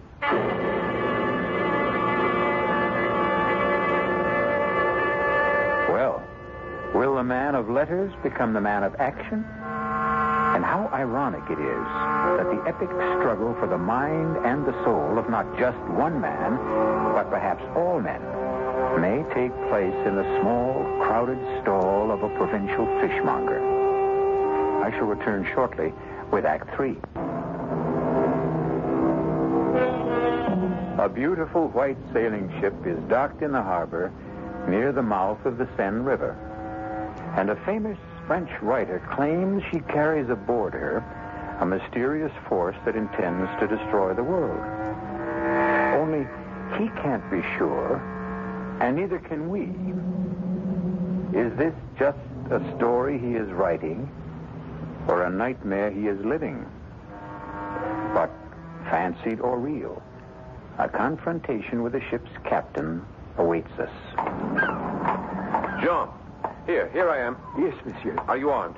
Yes, I have my old service revolver loaded and ready. Now keep it out of sight. Your man is inside the store buying fish from the Bonsard. All right, come along. Follow me. Yes, monsieur. And you'll have some mullet. Very good. Oh, good afternoon, Monsieur de Maupassant. I'll be with you as soon as I'm through with this customer. You know this, Jean? Yes. It's the mackerel. Look, he doesn't speak. Renee. Yeah, he points to the fish he wants and holds up his fingers for how many he'll take. He's a looking customer. No, sir. Very well. That will be 27 francs, monsieur. René will bring it out to your ship. Bon appetit. One moment. Captain, I'd like a word with you. Stand aside. My name is Guy de Maupassant. Stand aside. I would like to talk to you about your ship. I said stand aside. Not until we learn what's happening here. Stand aside. Oh, help me with this fellow. Help me.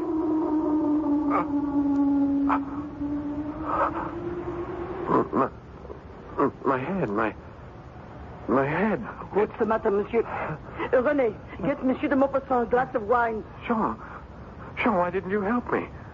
Help you to do what, monsieur? To detain that man, to hold him here. But you didn't say anything. I kept waiting. I called on you for help. When? Just now. Madame Bonsard, didn't you hear me? Oh, I didn't hear anything. But you saw me struggle with him. No, monsieur. I asked him to stop. I said I wanted to have a word with him, and then he pushed me away. I tried to hold him. I called on you for help. Oh, no. No. All right, according to you, just what happened here? He finished buying whatever it was. He paid Madame Bonsan. She gave him his change, and he walked out. Madame, is that true? Yes, yes. I was waiting for you to stop him. But as long as you didn't, I fear, well, it's your concern. Yes, Jean-Baptiste. It is my concern. All mine.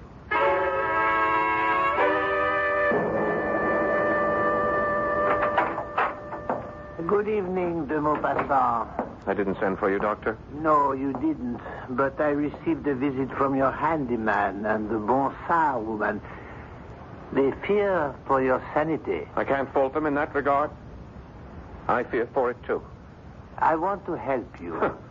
What can you do? I tell you the problem, and you dismiss it as an aberration. Give it up. Give me up, Doctor. I can't. Surely you've lost a patient or two in your career, Doctor. Oh, yes. Well, then this should be no novelty. Why do you persist? Are you that fond of me? No. Actually, I dislike you heartily.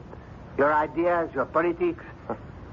But I am first a Frenchman and a patriot. Your writing brings honor to our country.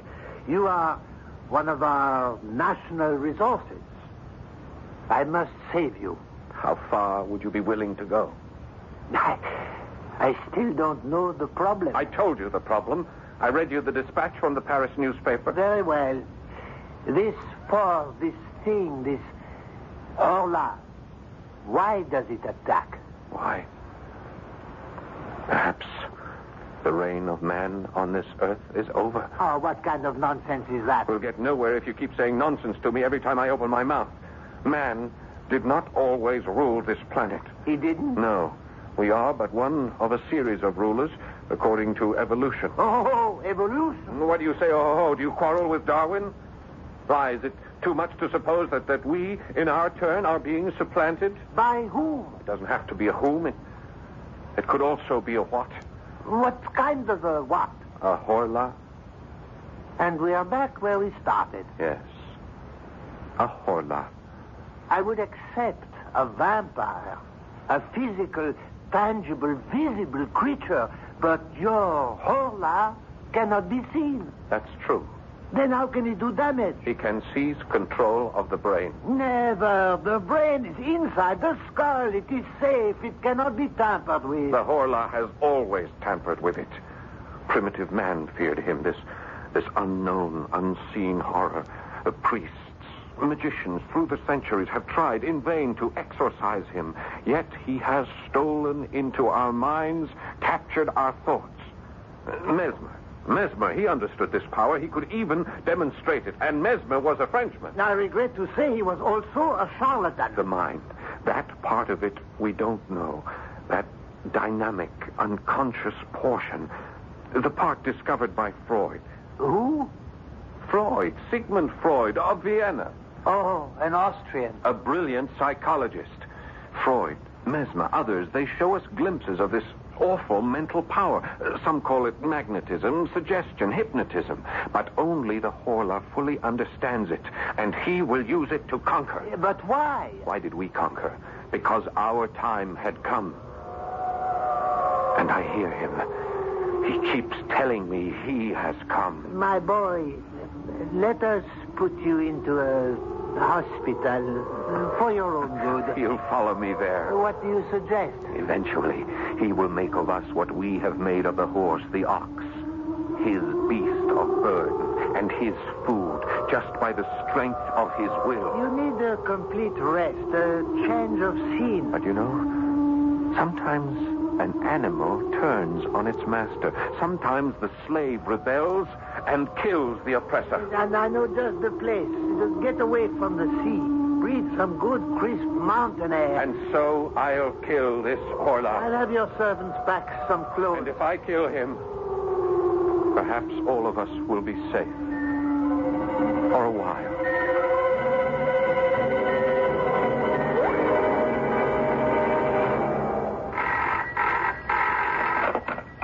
Hello? Hello? Jean-Baptiste here. Hello, this is Dr. Cartier. I called to make sure Monsieur de Maupassant is all right. Oh, he's all right, feeling fine. Is he back for the journey? Yes, we're all set here. You say he's feeling fine. Is he sleeping soundly? No, he's not sleeping at all. He felt so good he went out for a walk. You let him go out? Well, he said he felt so good. Where did he go? I guess he went to the harbor. We have to bring him home. Bring him home at once. Where do you think you're going? I'm coming aboard. What for? I'm delivering a special order of fish to the captain. All right. Go all the way aft.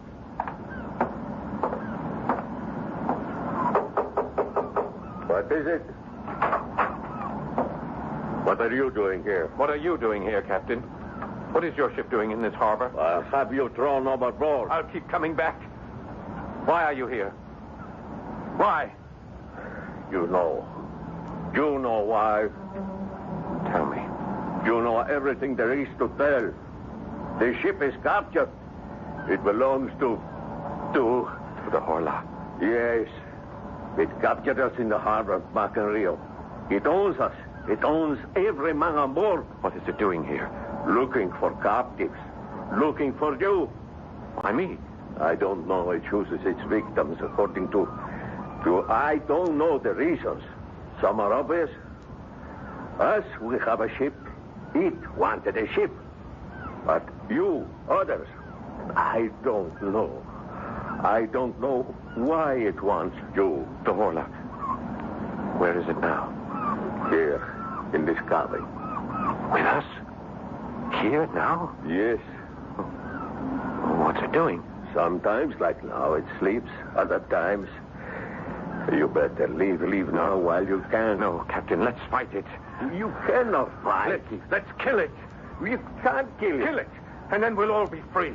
But how can we kill it? It's in here. It's asleep in here. Yes? Lock the door. Lock the door and destroy the ship. Destroy the ship? Burn it. I can't burn it. It's my ship. Not anymore. It belongs to the Horla. You belong to the Horla. I belong to the Horla. Let's be free. I cannot let you do it. I'm afraid. Let go. No. Let go. Let go. The floor. You knocked over the lamp. The floor is Look out. higher. Let's get out of here. We'll be burned to death.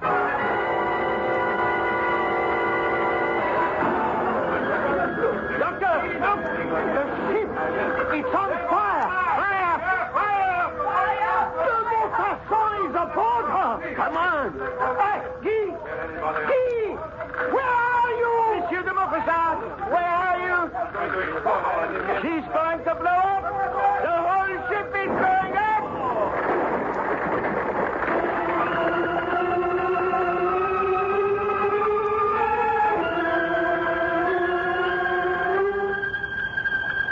Comfortable, monsieur?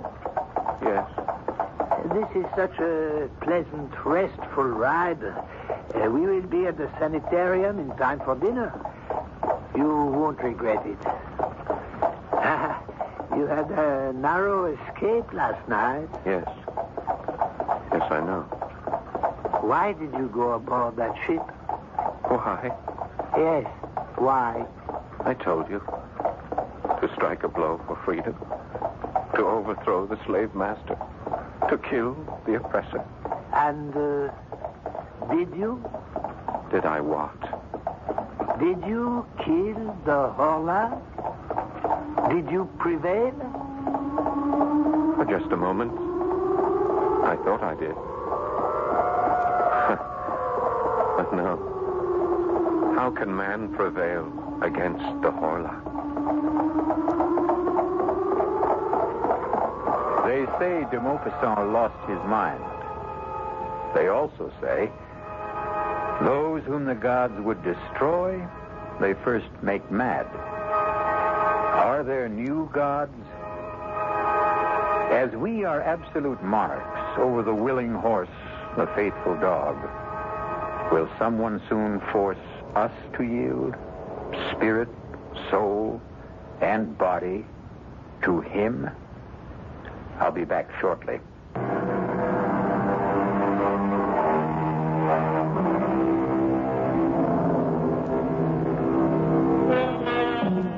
We look down from the top of the evolutionary tree And we consider ourselves the highest, the noblest, and the best.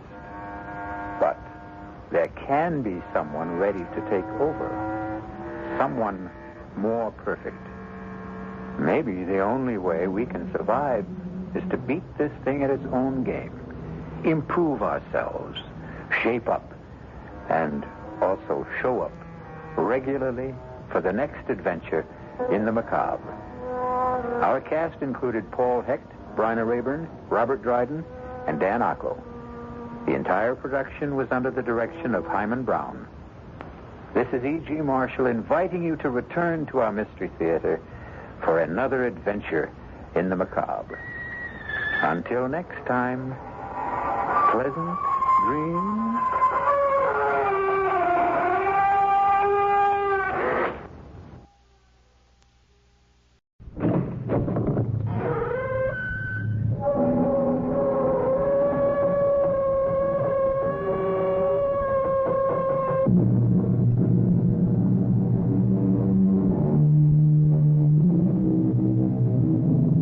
Come in. Welcome. I'm E.G. Marshall. Welcome to the sound of suspense.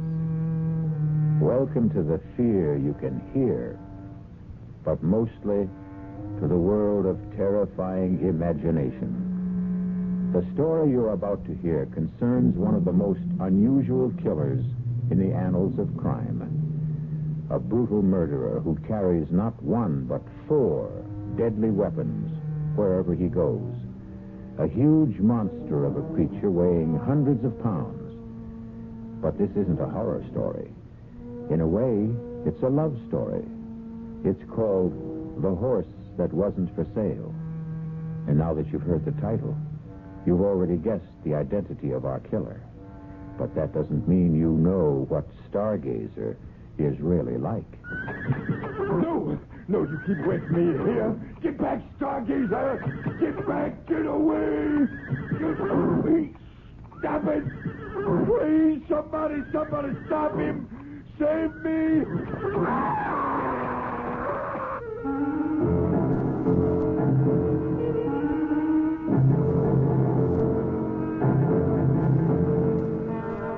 Our mystery drama, The Horse That Wasn't for Sale, was written especially for the Mystery Theater by Henry Slessor and stars Mercedes McCambridge. It is sponsored in part by Anheuser-Busch Incorporated, brewers of Budweiser. I'll be back shortly with Act 1.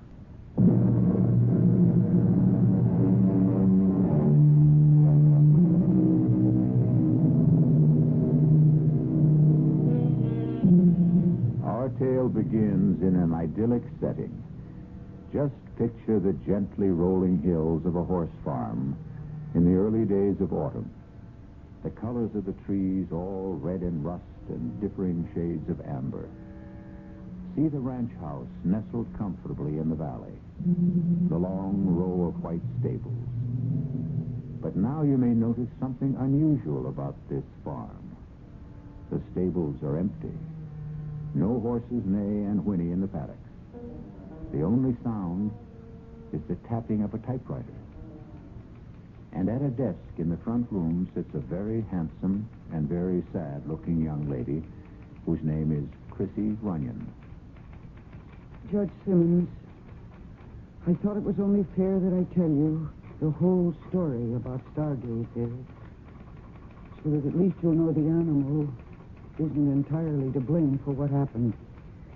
It began on the day my father was buried. And, of course, it began with our trainer, Clem Burnett. He was all alone at Runyon Farms that day, and he took advantage of the fact to sample some of Daddy's best bourbon. Ah, shut up, you. Stand still if you want to get brushed. Ah, what's the matter with you? Stand still, you mangy beast. For the love of... There goes the blasted phone now. I ain't got one job to do, it's another. All right. I'm coming. Hello. Mr. Burnett, it's Chrissy Runyon. Oh, hello, Miss Runyon. How is everything out there? there? Oh, everything's fine. Just fine. What about bobbling? Is she still off her feet? Bobbling's fine. Just fine. Are you all right, Mr. Burnett? Sure I am. Everything out here is just the way it should be. Tell me, how was the funeral? I'm calling to ask about the horses, Mr. Burnett. Is Stargazer still restless? Well, that horse ain't been nothing but restless since the day he was foaled. Well, then don't trouble him, Mr. Burnett. Do you understand? Just let him be. And I'll take care of him when I get out there. Huh? You mean you're coming out? Of course I'm coming out.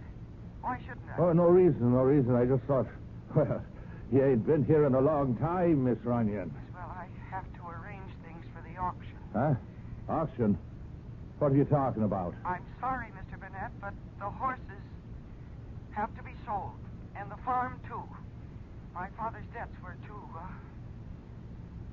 Well, never mind. I'll be there sometime this weekend. Oh, wait a minute. You're telling me that I'm out of a job? I'm sorry.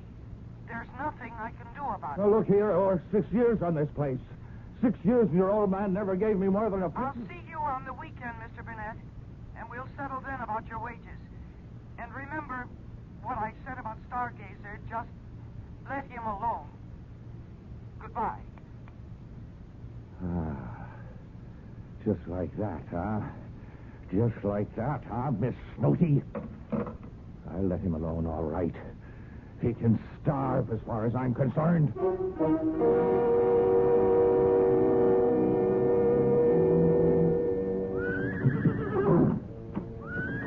what's the matter, Stargazer? You don't look so happy today. Hungry, maybe, huh? Thirsty? No, there's no use clawing the ground. You just got to wait until she gets here. Miss Chrissy Runyon's the only one you ever cared for, right? Well, you can wait until she gets here and takes care of you, because I won't. Hey, now get down. Get down, Stargazer. Now you stop that. What are you trying to do? Knock down the whole barn? Now stop that. You stop it. All right, if you want a taste of the whip. Now stop it.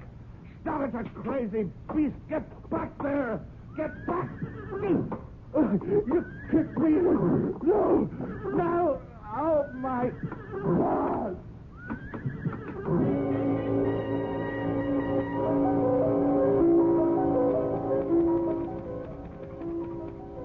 Well, you know what happened to Clem Burnett better than I do, Judge Simmons. You viewed the remains of his body for the inquest. That was something I couldn't bring myself to do. I'm sure you remember the day after the hearing, when you asked me to dinner. Please, Judge, why don't you tell me what's really on your mind? It's about Stargazer. Well, I appreciate your accepting this date. Now, I know you're anxious to get back to the city. No, I'm anxious to get back to my home, Judge. Yes. It's hard to think that Runyon Farms isn't your home anymore. Well, it hasn't been for years. You know that Daddy and I didn't get along? Yes, I know that only too well. Your father used to say, the only thing that keeps Chrissy coming back is that horse, Stargazer. And you were right the first time. It's that horse. Yeah? What about it? Well, I think you know, Chrissy. Even though I handed down the verdict I did about poor Clem... Do you know what that man was doing to Stargazer? As I heard testimony, remember? Well, it's the truth, Judge. He was deliberately starving the poor animal. He was depriving it of feed and water. And that's why Stargazer did what he did. Chrissy, stop thinking that animals are so aware of human motives. Now, I love horses, too, but I don't give them that much credit. Well, they know cruelty from kindness. And you think it was merely Burnett's cruelty that made Stargazer stomp him to death? Yes, I do. Then what about Clayton? Well, what about him? Clayton wasn't killed. Are you telling me that he wouldn't have been killed if your father hadn't reached the stable in time? I didn't know that you knew about Clayton. Your father told me himself. I didn't realize you... He swore me to secrecy because he knew how much you loved Stargazer. He's my horse, Judge. Daddy gave him to me. Yes, but he didn't know that he was giving you a killer. Oh, don't say that. You can be glad I didn't say it at the inquest, Chrissy. Now, I was tempted to, let me tell you. It was only the fact of you sitting there with those big blue eyes of yours filled with tears. Well, I was crying for my father. Yes, of course. But you were crying for your stargazer, too. Now, you're afraid the verdict would be against the animal and that somebody would have to put a bullet in that proud head. Judge, please don't say such things. Chrissy, you're not going to allow Stargazer to be sold, now, are you? Is that why you wanted this lunch, to ask me that? The horse cannot be ridden. Not even you dare ride him again. A horse doesn't have to be ridden. Chrissy, your beautiful stallion is mad. Mad? Killer mad. The way some animals get when they're treated just a little too cruelly. But Stargazer wasn't ever treated that badly. And between Clayton and Burnett and you... Me? Yes, Chrissy. Yours was the greatest cruelty of all. What do you mean? Your horse loved you, child, and you left him. You went out of his life, and you stayed out of it. Well, I was in college. And afterwards... Oh, Judge, I did have a life to live. I didn't want to live it under the thumb of my father. Yes, and Stargazer forgot kindness and learned indifference and cruelty, and he went mad. Now, you have to do something for him. Judge, please listen to me. I know he's valuable, Chrissy, and I know your father left you with too many creditors, and Stargazer will probably bring you a higher price than any other horse on the list. 8, maybe 10,000 from the stud farm. Judge Simmons... You needn't have worried. I made up my mind about that even before Stargazer... Even before Burnett was killed. He's not for sale. You mean that, Chrissy? I'm putting every single horse up for auction. But not Stargazer.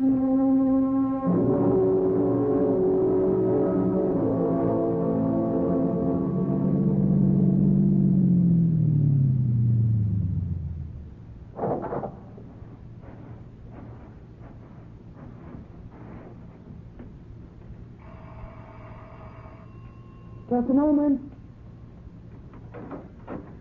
Good morning. Oh. Hello. You remember me, don't you? Alan Carlin from Wild Brook Farm? Yes, of course.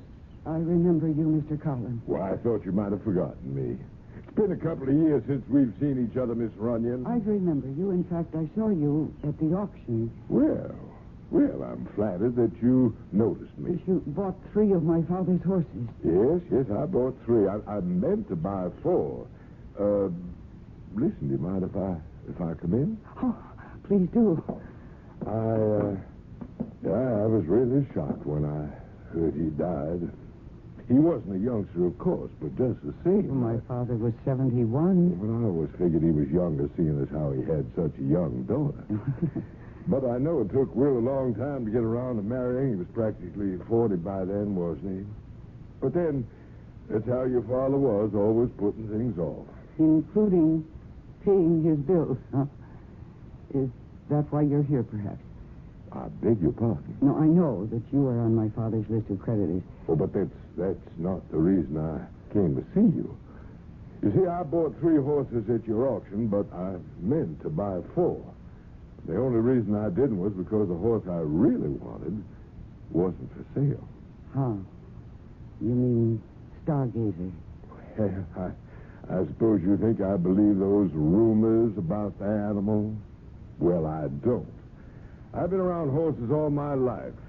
A good thoroughbred doesn't go crazy overnight. So any compunction you might have about selling him... You're mistaken. Stargazer was kept out of the auction at my request. He's my horse, and I don't want him sold. Well, I attended the inquest, you know. I listened to every word, and I know Burnett mistreated the animal. That's why he got stopped. Mr. Burnett was a fine trainer. Oh, yes, indeed. The point is that I'm willing to take my chances, Miss Runyon. I won't ask you to cut the price because of a horse's reputation. There's no price tag on him. I'm sorry. Miss Runyon, you're still a sporting woman, aren't you? Would you be willing to make a little wager? What? Well, I've ridden horses with reputations 5 times worse than stargazers, and I can prove it. Now, if I do, will you talk about a sale? No. Oh, you're your father's daughter, all right. Everybody said Will ought to raise mules that would have been more in character. Now, look, you don't have to worry about me. I was born in a saddle. If anything happens, the responsibility will be all mine. Your responsibility? Do you really think I care what happens to you? Yeah, but nothing will. If you were at that inquest, you know what it means if Stargazer hurts anybody again. They'll destroy him, and they'll have the legal right to put him away. And I won't let that happen. But it won't be that way. It will. There is something wrong with Stargazer. I've known that for a long time. And I think Daddy knew it too, but he gave him to me thinking that I might win him over with kindness. Well, I failed, you see. And now when he feels that hateful weight on his back, he... Oh, please, please go, Mr. Collins, please. All right, Miss Runyon. I'm just so terribly sorry you won't let me prove you wrong. Oh, dear. I should start my packing. Feels like the whole morning is gone. Oh, no. I hope that man isn't bothering Stargazer. He must be out at the stable. Mr. Collins, don't, please don't. Mr. Collins, don't. Mr. Collins, stop. Bring him back here. Don't ride him.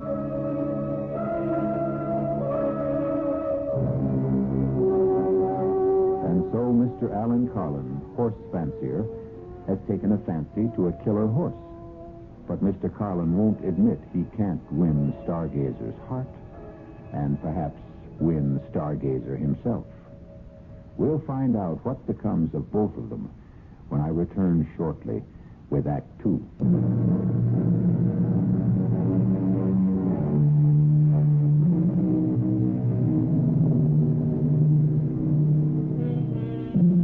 And now, here's Act 2 of The Horse That Wasn't for Sale. Alan Carlin knows horses, knows the feel of them, the moods of them, knows when they respond to a rider's touch, and knows when they resent it. But there are times when even the best horseman allows his ego to override his common sense. And Alan Carlin is about to learn that his time is now. Okay, boy. Take it easy now. Easy. Slow it down, boy. Come on. Those branches. Oh, good Lord, Stargazer, slow it down, boy. That tree. No. Oh, God, my back. My spine. Crazy horse, she was right. You are crazy. No, no, no, no, you keep away from me. Get back. You get back there, Stargazer. You get away, get away. No, stop it. Somebody, please, somebody stop him. Save me.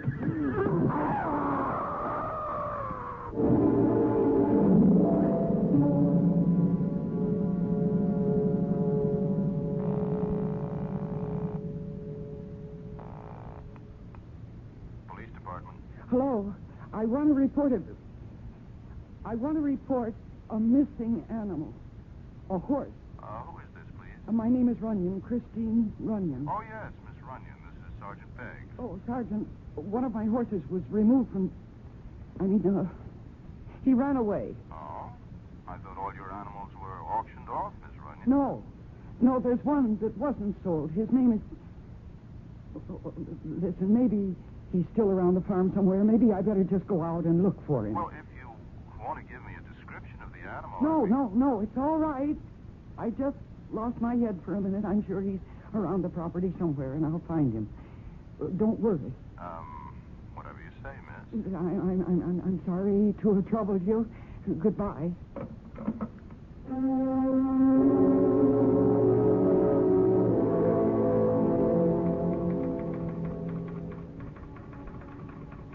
Of course, I knew that Stargazer wasn't around the farm. I knew where Stargazer was. Somewhere near the woods, with Alan Carlin on his back, if he was still safely in the saddle. And I knew that I had to find him. I saw Carlin's automobile parked outside, and I decided to take it instead of my own, so that I could send Mr. Carlin back where he belonged. I just hoped and prayed that I wasn't too late.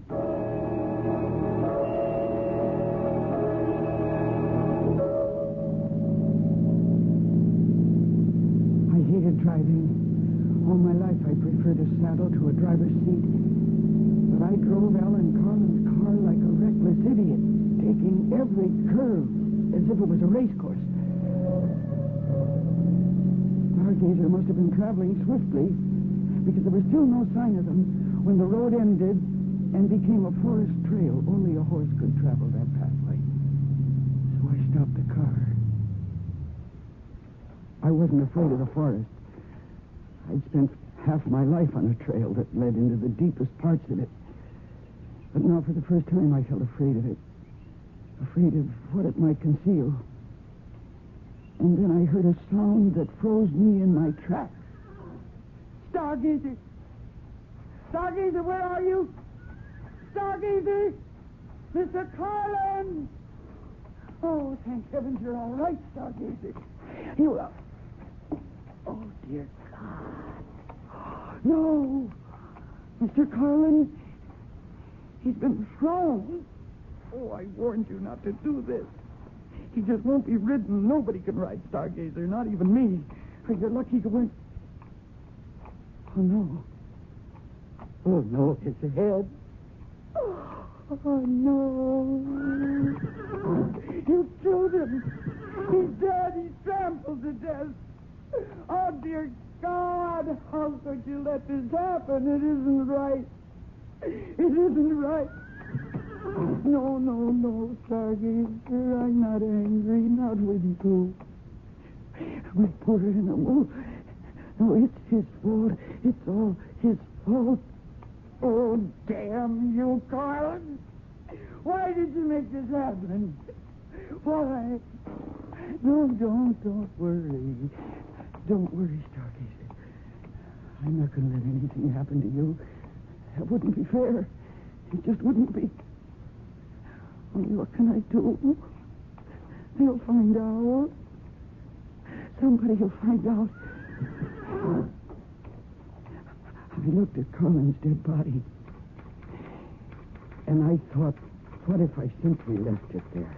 Just left it to yesterday's dead leaves and this year's snow. By the time they found him, Stargazer would be safe with me in Washington. But then I realized that would never work. They'd see the hoof marks on his face. They'd know. That policeman I called would remember, and they'd come for Stargazer, and they'd put a bullet in his head. No, I couldn't leave Alan Carlin there. Not with the story of his death so clearly marked on his face and his body. Or maybe there was something else I could do. What if I obscured the story of that death? What if I just obliterated it? Yes, that was my answer. Alan Carlin's automobile was only 100 yards away. If I could get him there, I bent down and put my hands under his arms, and I tried to lift him. It was so heavy. Dead weight. How could I drag him to the car? No, it was impossible. I could only move him a few inches along the ground.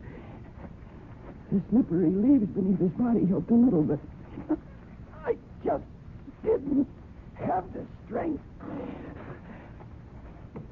And then Stargazer gave me the answer. If I could manage to secure the body to his harness, if I could attach it somehow to the reins, or even to the stirrup. Oh, it was horrible, I knew that. But the thought of what might happen to Stargazer was even more horrible, more unbearable.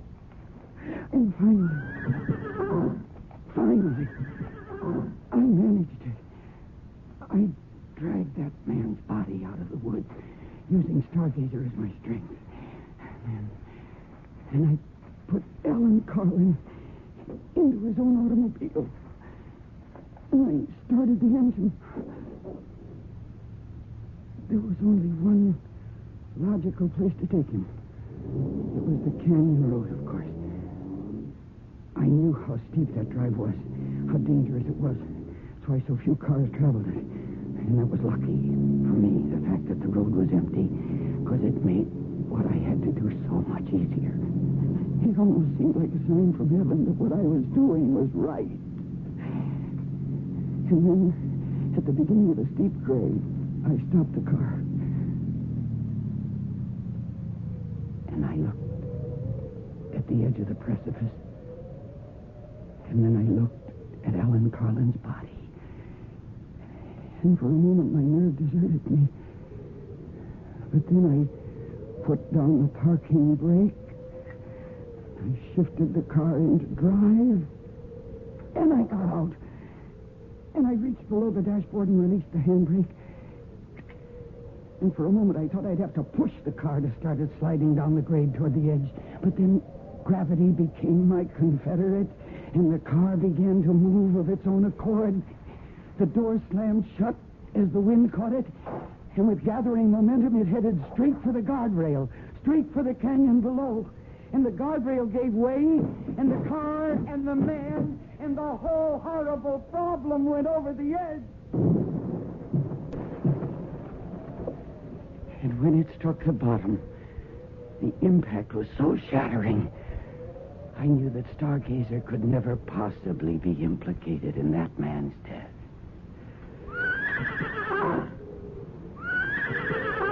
Then I made the long walk back to the woods, back to my horse, to my old friend, who stood patiently tethered, waiting for me, trusting in me.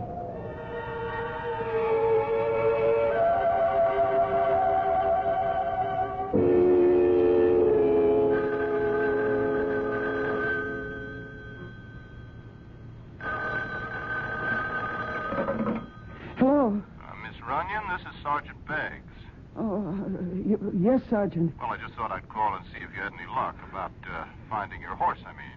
Oh, yes, I found him. I was foolish to have panicked. He hadn't gone very far after all. Oh, good. Still on the property, you mean? Yes, he was. That was silly of me. He was just a short distance away. Well, that's fine. That's just fine. I'm glad to hear it. Better make sure you keep that stable door locked, huh? Yes, I will.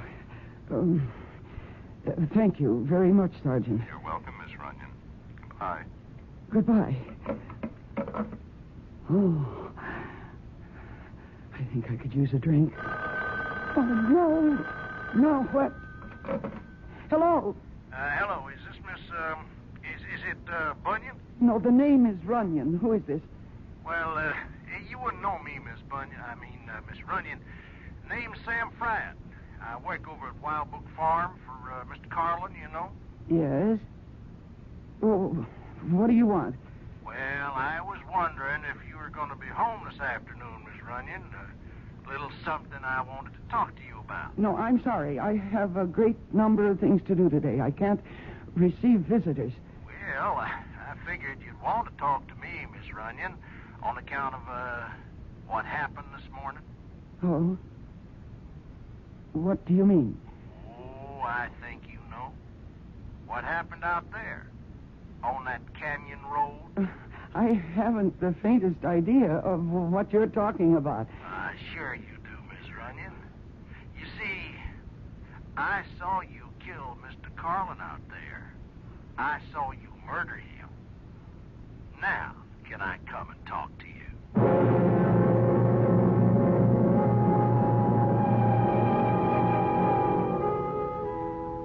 There's a famous old saying that we've all become familiar with lately. Oh, what a tangled web we weave when first we practice to deceive. At the moment, it looks as if Chrissy Runyon has woven herself a tangled web, and one in which she herself seems to be caught. But we'll learn exactly how tangled her affairs are when we return shortly with Act 3.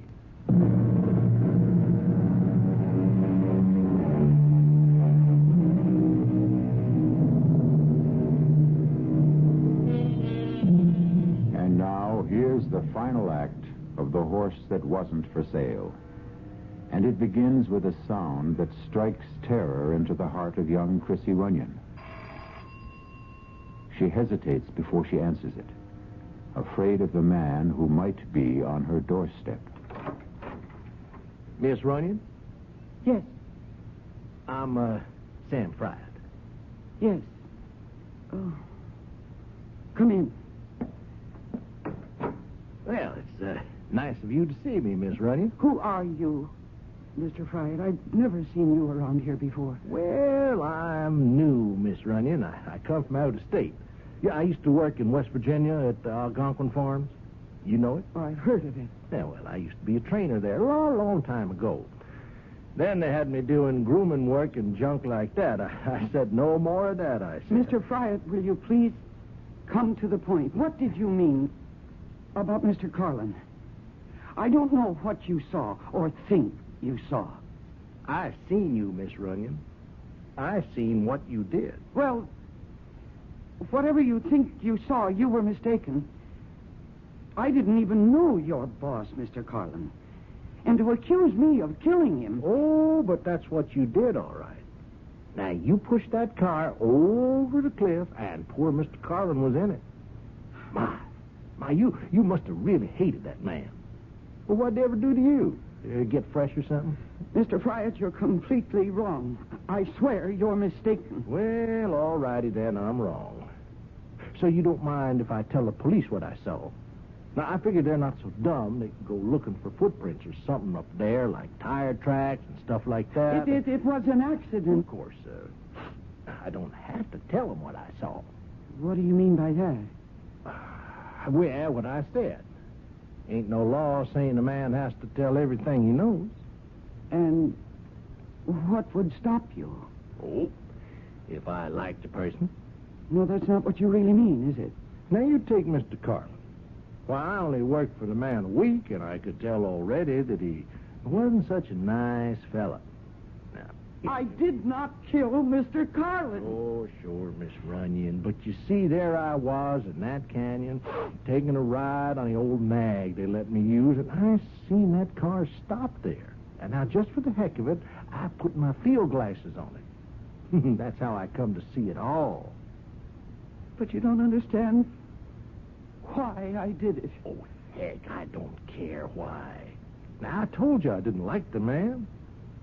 Sure could sit a horse, though. Now, I'll give him that. I swear to you he was already dead. You know, people around here know that he treated your pa pretty bad. Can't blame you for what you did. No, you must believe me. Mr. Carlin was already dead when his car went over into the canyon. He'd been killed by an accident. I had my reasons for doing what I did. Sure, Miss, sure you did. And you can just tell the police all about it. No, they may not understand. Yeah, that's true enough. Yeah, they may not understand. I mean, not the way I do. But just the same, if they ask me questions about it, now, I'd have to tell them what I know. Well, unless, of course, I wasn't around to tell them anything. Not around? Well, with Mr. Carlin dead, there's not much point in me hanging around Wildbrook much longer. Maybe I ought to move on. Find me another job. If I did that, well, I wouldn't be here when the police came around. Understand? No, I'm not sure I do. If I could get me a stake, now, I'd leave right away, tomorrow, maybe. No, it wouldn't take much. 4,000, 5,000 maybe, huh? That ought to be enough, don't you think? Oh, now, wait a minute. Well, better round it out to 5. Yeah, 5,000 would do her, Miss Runyon. You expect me to give you that money? Well, it would sure help if you did. But that's impossible. I don't have a penny. You know, auction must have given you plenty, Miss Runyon. Why, Mr. Carlin bought some of your stock himself. But every cent goes to my father's creditors, and even that won't be enough. Well, I don't know about that. All I know is 5,000 would do me just fine. Now, you think it over, Miss Runyon. I'll come back tomorrow afternoon. It won't do any good. We'll see. There's just no way I can raise that money, Mr. Fryer. Oh, you'll find some way. Women these days, they can do just about everything. You know, fly airplanes, run companies, kill people. Well, you'll figure something out, Miss Runyon. Well, so long now. Mr. Fryer, please. I'll see you in the morning. Oh, dear God. What am I going to do?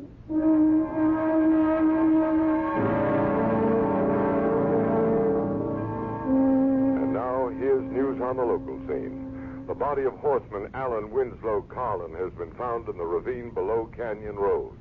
Carlin, the victim of an auto crash that completely demolished his vehicle, had to be identified positively through examination of his dental records due to the condition of the body. An investigation by the State Highway Patrol is underway. Yes. Miss Runyon, my name is Sergeant Beggs. We spoke on the phone earlier today. Oh, yes, Sergeant. Could I please come in? Well, if you're still worried about my horse, I told you that I did find him again. Oh, yes, miss, I know. Well, then, what's the trouble?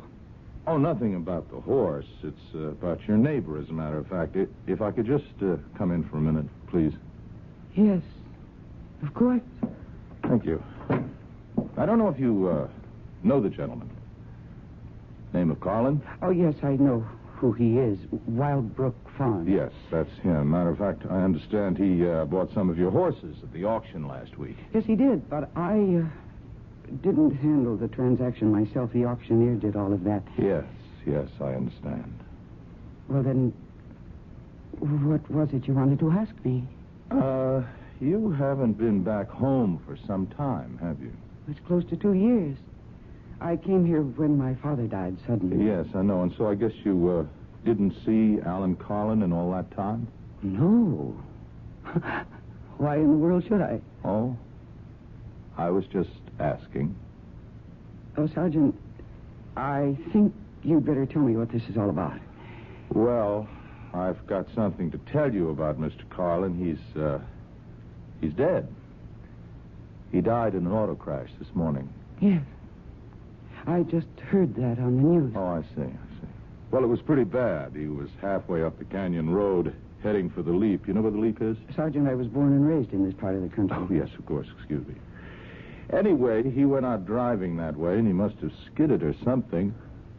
Car went over the edge, plowed right through the guardrail. Oh, that's terrible. It's such a dangerous road. Oh, yes, it is a dangerous place. I would have thought Mr. Carlin would have had more sense than to take it at high speed or whatever it was he did. Anyway, the car went over, and it was totally demolished, of course, and that's a long way down. Oh, that poor man. I'm terribly sorry about Mr. Carlin. But I really can't take his loss very personally. I hardly knew the man. Uh-huh. Well, your father knew him well, though, didn't he? Yes. They were neighbors for many years. And friends. Oh, I suppose so. Only they had some kind of falling out about money, I understand. Well, what does that have to do with all this? Just curious, Miss Runyon.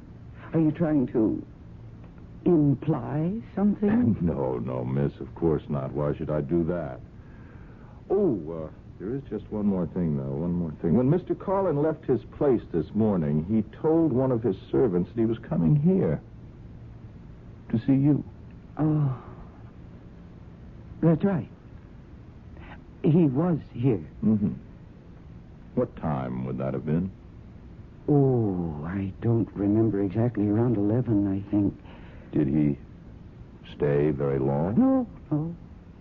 No more than 10 minutes. I don't see the point of all these questions. Well, you see, we're just trying to understand what happened, Miss Runyon. Mr. Carlin, he was a pretty careful driver. He knew that mountain road as good as anyone else in this part of the country, and we were just wondering if he might have been, well, let's say overtired or drinking too much or depressed, anything like that. How'd he seem to you? I just don't recall. I see. Well, then I guess that's all for now. What do you mean, for now? Oh, the Highway Patrol is investigating the accident, too, and since you were the last person to see Mr. Carlin, they might be talking to you, too, Miss Runyon. Oh. Is that the horse out there? One that got away? Yes. That's my horse. My. That's a fine-looking animal. Oh. I guess he's the only one you didn't sell off, huh? That's right, the only one, Sergeant. But, I might not keep him after all.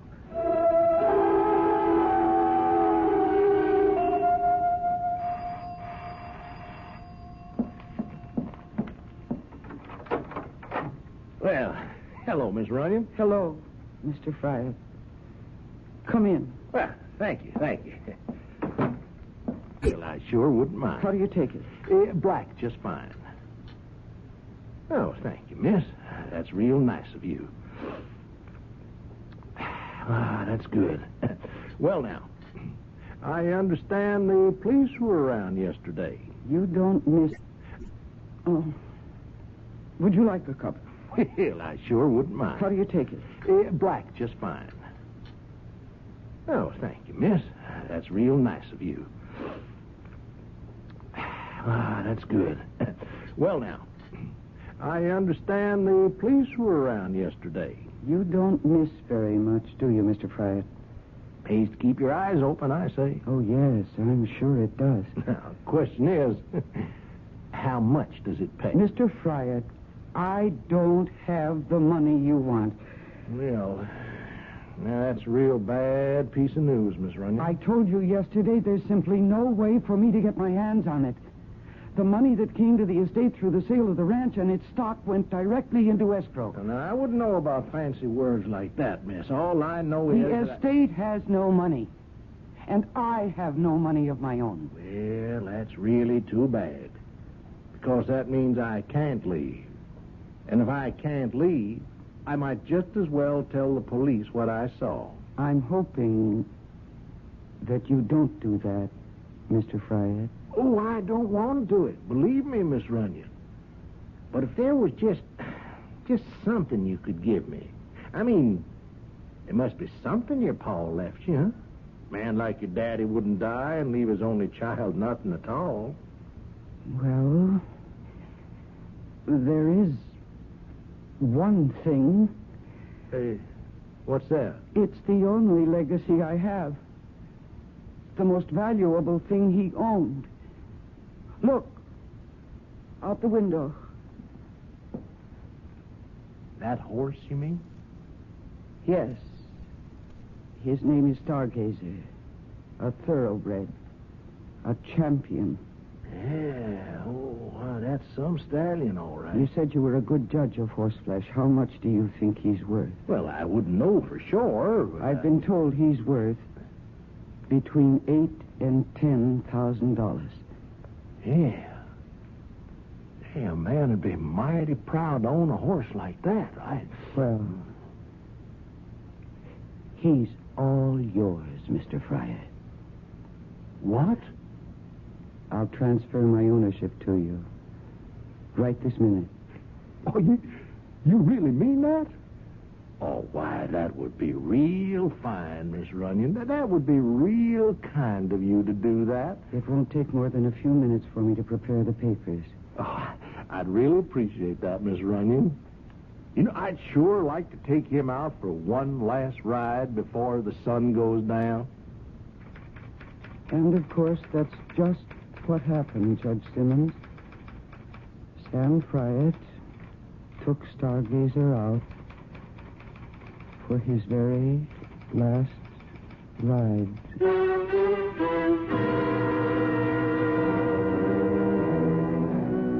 Remember all the old cowboy movies that showed the lone rider heading into the setting sun? Well, you can picture old Sam Fryatt doing exactly that. Only when the words that say "the end" appear on the screen, you can also be sure they mean the end of old Sam Fryatt.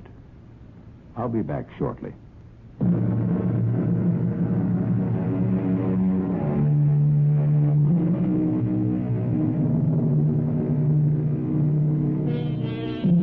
We hope you enjoyed this radio mystery story. We hope you're enjoying the magic of radio itself. Magic which produces the most gigantic stage of all. A stage large enough for one galloping horse or an entire herd of galloping horses. This is E.G. Marshall asking you to tune in. Will someone please head those horses off at the pass? Our cast included Mercedes McCambridge, Arnold Moss, William Redfield, and Earl Hammond. The entire production was under the direction of Hyman Brown. Mystery Theater was sponsored in part by the Kellogg Company, makers of Kellogg's Special K cereal. This is E.G. Marshall inviting you to return to our Mystery Theater for another adventure in the macabre. Until next time, pleasant dreams.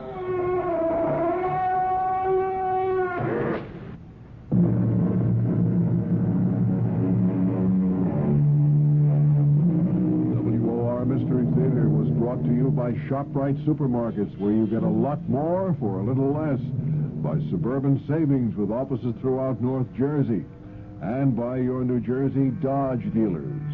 The preceding Mystery Theater program was furnished by the CBS Radio Network.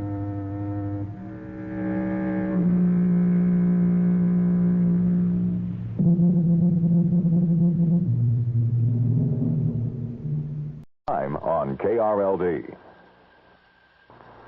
The CBS Radio Mystery Theater presents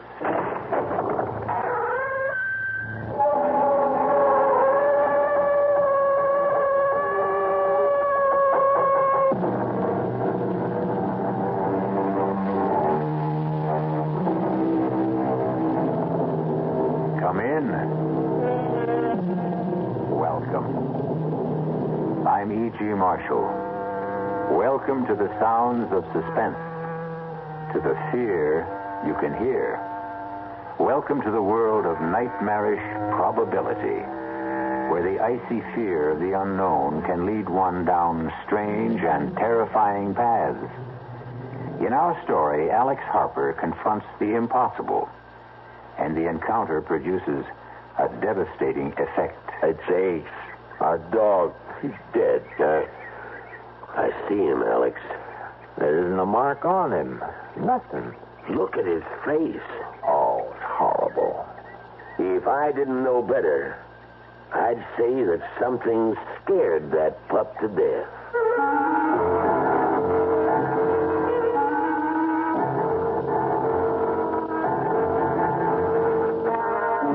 Our mystery drama, The Edge of Death, was written especially for the Mystery Theater by Saul Panitz and stars Patrick O'Neill. It is sponsored in part by Anheuser-Busch Incorporated, brewers of Budweiser, and by the Kellogg Company, makers of Kellogg's Special K cereal. I'll be back shortly with Act One. When you drink beer, do you tilt the glass for long, hearty swallows, or just tip it and sip it? Well, sipping's the thing for wine. But Budweiser beer is a hearty drink, brewed for zest and character. The best way to enjoy Bud is to drink it. Not chug-a-lug, just man-sized beer drinker swallows. That's when that famous Budweiser taste, smoothness, and drinkability really come through. Smoothness and drinkability that come only from natural carbonation and exclusive beechwood aging. Smoothness and drinkability, too good for any half-hearted sipping. So drink up. You'll see that brewing beer right does make a difference, and that when you say Budweiser, you said it all. Anheuser-Busch, St. Louis. It happens in an instant, but this is the way it feels.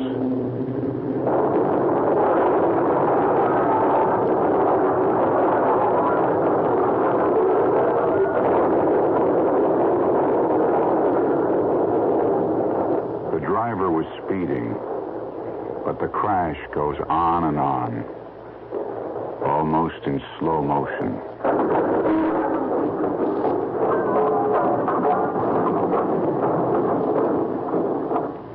With a mechanical device, we've slowed down the sound of the accident so you could think about it. If the driver had slowed down, there probably would not have been an accident.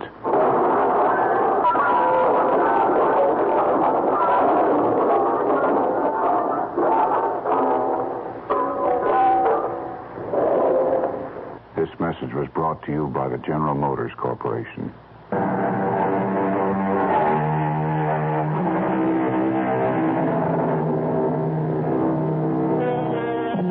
Meet Alex Harper, farmer. Right now, his left arm is in a sling, heavily bandaged to protect the more than 20 stitches. Just a small accident on his tractor. First time in his 28 years as a farmer that he'd ever suffered more than a slight sprain or a minor bruise. It is a late August morning, an unreal sky, so blue it almost hurts the eyes to look at it. Even now, there is a promise that the cool dampness of the morning will soon yield to the stifling heat of the prairie sun. No matter what you say, I still don't think I ought to leave you alone. Who said I'm alone? You hear what Judy said, huh, Ace?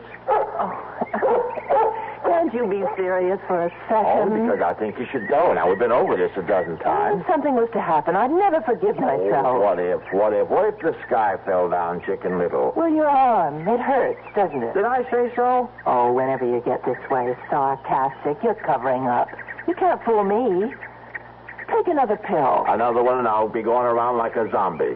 Oh, and I'll ask Dr. Stevenson if he can give you something else. But I don't want something else. Now, you go on, get your annual checkup, do a little shopping if you like. But I still think I ought to be here. After last night. Oh, boy, last night again. I'm not a hysterical woman. I didn't say you were. Well, you thought so. Well, you get me up out of a sound sleep and insist that there are lights and noises. No, I heard something last night. It wasn't a rabbit or a deer. There was a flashing light. I'm not an idiot, and I haven't got that good imagination to make it all up.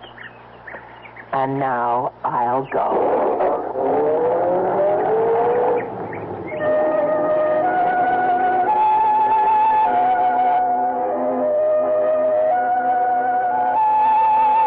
Ace, where are you? Come on, boy. Now, I'm in no mood to play games. All right, I'm going back to the house. Oh, behind the barn, eh? What you got cornered, a 10-foot rabbit? Oh, there you are now. Hey, you did find something. I'm coming, Ace. All right, now, bring it to me. Come on, boy, give it here. Give it here, that's it. Good dog. Yeah. Hey, let's see what you discovered. A bag. Looks just like Doc Stevenson's bag, only. That couldn't be his. This one's shiny new. Feels funny. It's not leather. Doesn't feel like vinyl either. How the deuce can anyone possibly use this? No lock, no zipper, no buckle. No way to open this case. It's a gag. I'll bet that some of those college kids from town, sure, that's it. Judy did hear some sounds last night. The kids. And they left this stupid bag.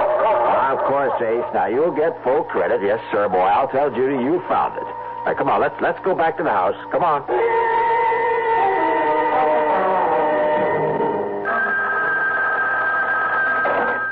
That's you, Alex? Doc, hello.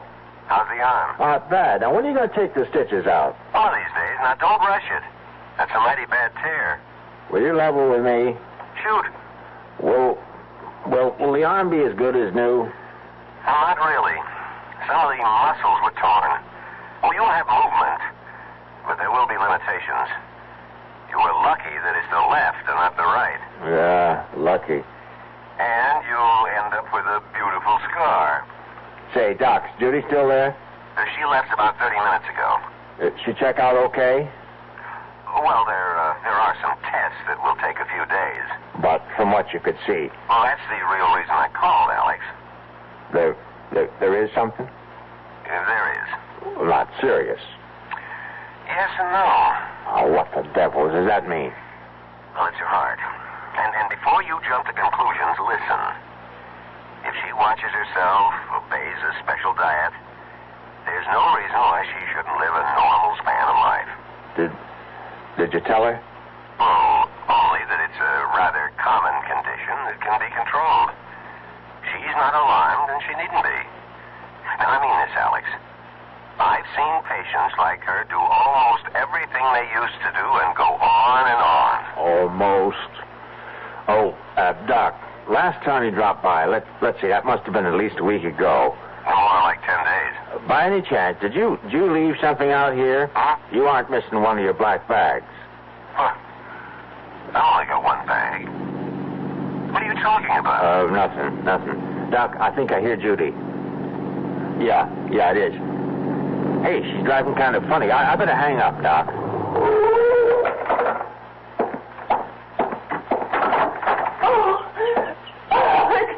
Oh, easy now. Whatever it is, you're home. I'm so frightened.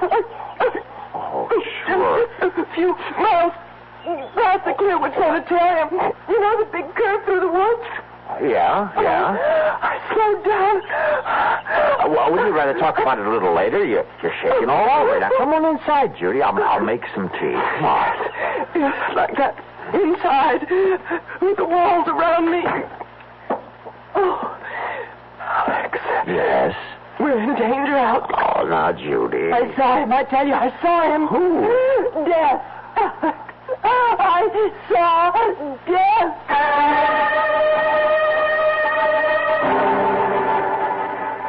Do you feel better now? Yes. Look, I can hold my hands out and they don't shake anymore. Now, maybe I ought to call the doc anyway. I guess you must think Oh, Alex. I was maybe a minute or so past the railroad bridge when I heard this thing. What thing? It was on the news about a patient at Clearwood escaping. And please notify if you see him and telephone number and all. Any description? Well, all I can remember was something about his being dressed all in black. Nothing more. Hear that? What? Siren? Police siren? Well, it could be a fire truck. Oh, yes, I suppose so. You've heard sirens before. Yes, I know, but... I know, but they're searching for him. I still don't know who him is, except he's one of those mental cases from Clearwood. Well, he was just standing by the side of the road. But first I could barely see him in the shadows, dressed in black as he was. Well, what'd he do? Nothing. Just stood there, looking. Didn't threaten you? And then he said something. It was like, I want to communicate with you. Yes, I think that was it. And you got out of there fast. Did he shout? No. His voice was soft and mild. And he said communicate? You sure he used that word? Communicate, yes. It's a queer word to use, don't you think?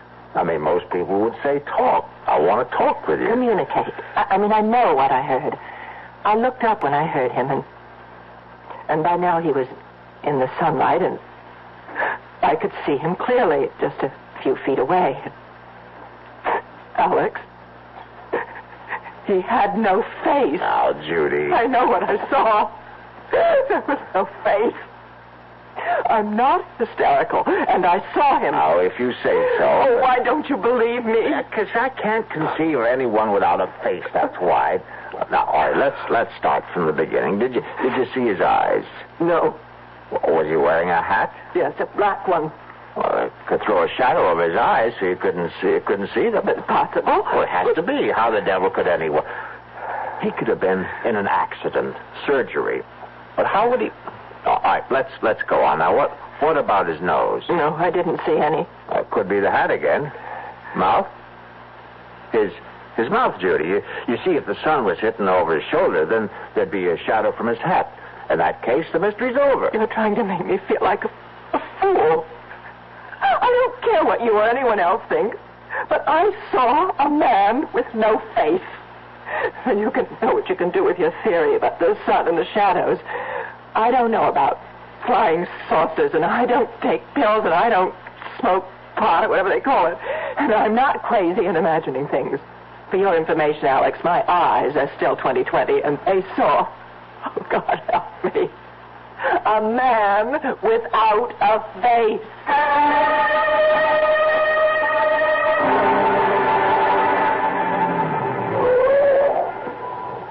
Alex, what's this all about? I mean, meeting you down the road instead of at your house. I didn't want Judy to worry, Ben. Well, I'm a police officer, not one of those secret agents you see in the movies. Ben, she says she saw the patient from Clearwood. Is that why you got me out here like this? He escaped. You make it sound like he's Jack the Ripper. Because he's from Clearwood, you got the idea he's a raving, homicidal maniac. Oh, sure. All they've got out there are a bunch of lovable folks who are just a little mixed up. You're really upset. Never seen you like this. Guess I didn't know how much until right now. Judy ran into him on that big curve near Clearwood. She wasn't the only one. We've had calls from all over. Funny, you get sober citizens seeing him at the same time, and miles apart, and dressed different. Happens every time. Take a hot day, mix in a little imagination. And this was real. Of course it was. And Judy's not, but she's not the type. Now take my word for it, Alex.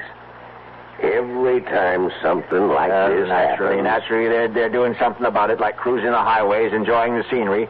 I'll give him credit for enough brains to hide out. Oh, I suppose you want police officers out in the field? That's where they ought to be. Sure. We'll hire a couple of hundred extra. Won't that make the taxpayers jump for joy? Come here. What for? Now, come here. I won't bite. I want you to hear this. This is 5. This is 5. Receiving 5. That you, Ben? Over. Look up something for me, will you? Over. Go ahead. Over. How many identifications we got on the Clearwood thing? Give me a second. There it is. Ben, we got 12 so far. Over. Hear that, Alex? 12. Everyone's a positive, too. Point blank range. Over. What's the spread? Over. This will kill you. Nearest one is 2 miles. Longest is over 30. Over. See, Alex? Everybody sees what he wants to see. You still with me? Over. Yeah, right here. Over. Something you might be interested in. Over. Standing by. One of the boys here says it must be some kind of calls it mass hysteria or something. About half the idents claim this guy is nothing like anything you or me ever seen. Like how? Get to it, will you? Well, they say they had a close look and that he ain't got a face like you and me.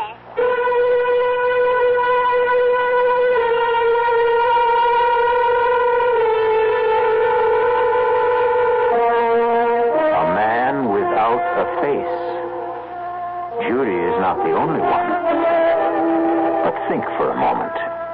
In this last part of the 20th century, and its attendant wonders and discoveries, what is true and what is unreal?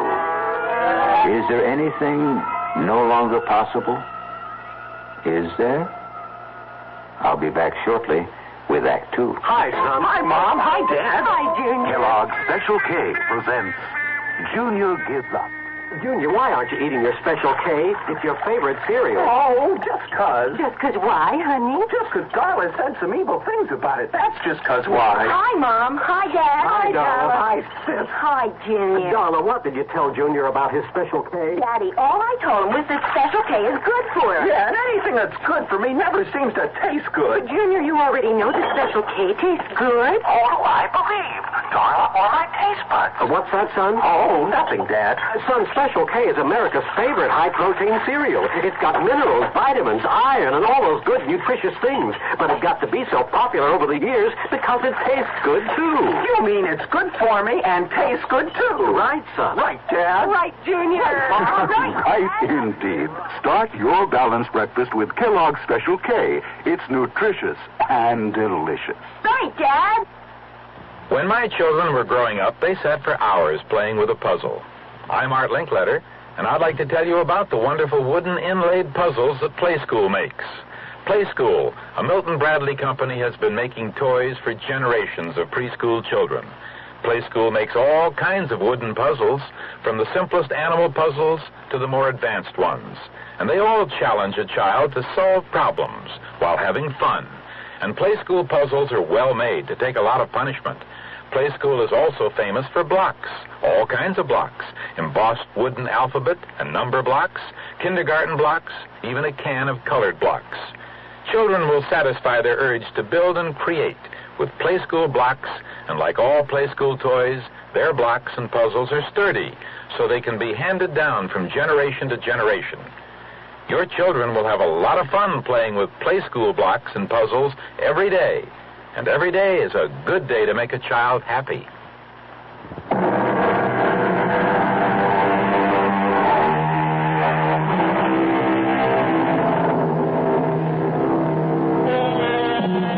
Well, the doubting Alex knows that there's nothing wrong with his wife's power of observation. She did see a man, and though he does have a face, there is something missing.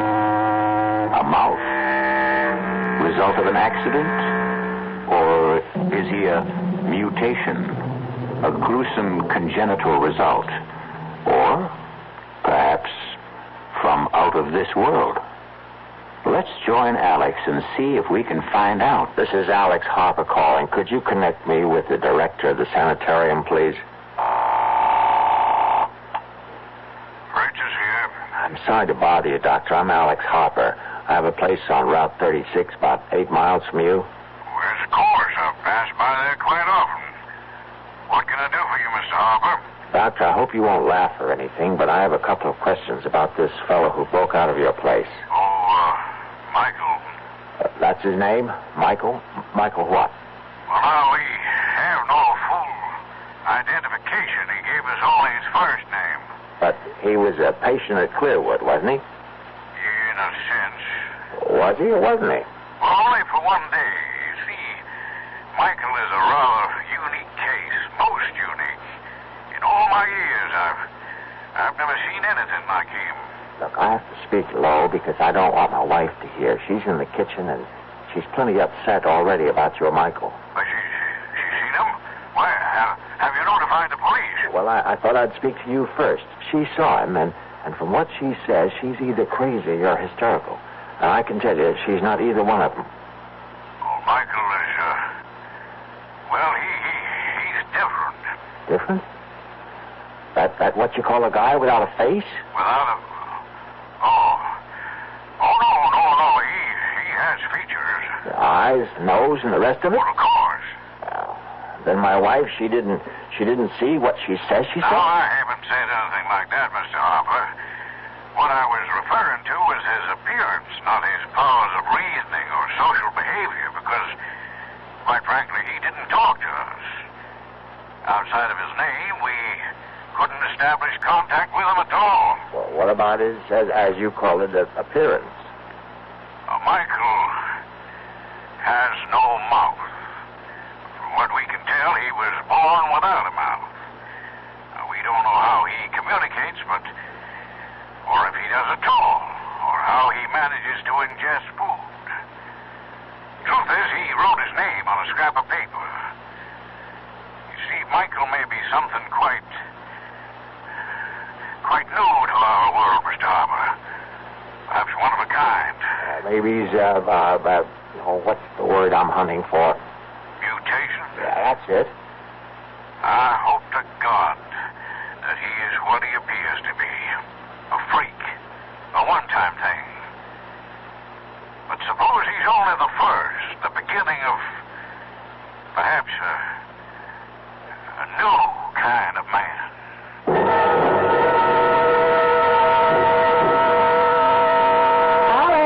Be right in. Uh-oh. What were you... Oh, no.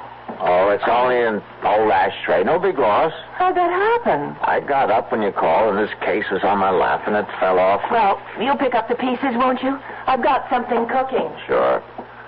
Hey, it's open. Judy, the bag is open. What's open? Oh, well, never mind. Well, what do you know? Hey, will you look at this? Now, Alex, you want me to ruin supper? Well, it's almost like a miracle.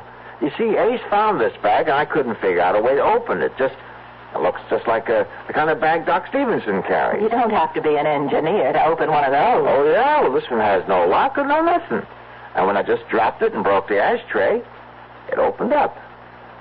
And look what's in it. Let me see this eighth wonder. All these bottles. Oh, that's strange. Hmm? Doesn't feel like glass. Plastic. Mm-mm. Not plastic either. I never felt anything like this. Oh, what's the difference? Say, here's one that says cardiac arrest. And this one's cerebral occlusion and lymphoid carcinoma? Angina pectoris and respiratory carcinoma. Spinal sarcoma. And this one at the end, tuberculosis. Alex, what is all this? What are these pills? Well, how should I know, except that they're important. Here's one that's different. For cuts, bruises, and dermatological eruptions. Looks like talcum powder. It obviously belongs to a doctor. But what a doctor? What does that mean? Have you ever heard of a doctor who has a bag full of pills that cures heart disease and cancers, not to speak of stroke? The worst plagues of mankind, and here in our hands are the answers to what science has been searching for? Cures? Those pills aren't cures. Who ever heard of a pill curing cancer, heart disease, or stroke? Well, why not? Think a moment. Look at this bag, Judy. Ever seen anything like it in your life? I tell you, I don't understand it. I don't know where it came from, but it's like nothing on this earth. And these pills, now go on and laugh if you want to. But I know they can do what their labels say. Now, I can't prove it, but I know. All right, dear. If you want to think that, you go right on. I've got dinner to make. Now, don't patronize me. Alex, aren't you carrying this a little too far? You don't seem to realize what we have here. And you do. Those things could be dangerous for all you know. Oh, my God. Now, how can I prove... Whoa. Wait, there is a way. And right now, here, help me. Here. No, don't, Alex. All right, then I'll get these bandages off myself. Now, I'm begging you. Now, the doctor said that... It's kind of awkward. Now, get scissors and cut some of this away. Now, get it. I won't be part of this stupidity. Now, you've lost your mind. Are you going to help me or not? Now, once I get the bandages off, I'm only going to put some of that powder on the stitches and on the skin where it's so red. That's all. A little powder. Oh, now, what can happen? What? Honey, don't you realize what this is all about? If this should work, and it will, you'll see... Then those pills for cancer and heart... See now? Alex, these things happen in stories, but not... It's for you. You'd be well. Don't you understand? When Doc told me what he'd found, that you had a heart condition, But he assured me it was nothing to worry about. The old bedside manner. He wanted to break it to you easily. Did he tell you that it No, I can't say that, but how can heart disease be anything but serious? So when somehow the bag opened and I saw what was inside, I couldn't think of anything but that you could be cured just like that. Oh, honey, I love you. Oh, Alex, I guess it's all right. Where are they? Here they are. That's better. Now, careful now. You don't want to cut those stitches. Good. That's fine. The skin is so red. Sorry, looking mess, I know. Now, please, give me that bottle of powder or whatever it is. Alex. Please. Here. The bottle is warm. Well, it's a hot day. Oh, it feels as though It's generating the heat itself. Isn't that wild? Judy, will you do the honors? Just shake some all over. All right. That should do it. A little more. It's all covered. That ought to do it. Feel anything? Not yet. How long do you think it'll take? That is, if it...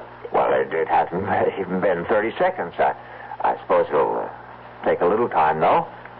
I didn't expect a miracle like that water into wine kind of thing. The powder's got to work its way in. Well, I'll get some fresh gauze. You still ought to keep it covered. Yeah, that might not be a bad idea. I wonder what's bothering Ace. Oh, there he is. Alex.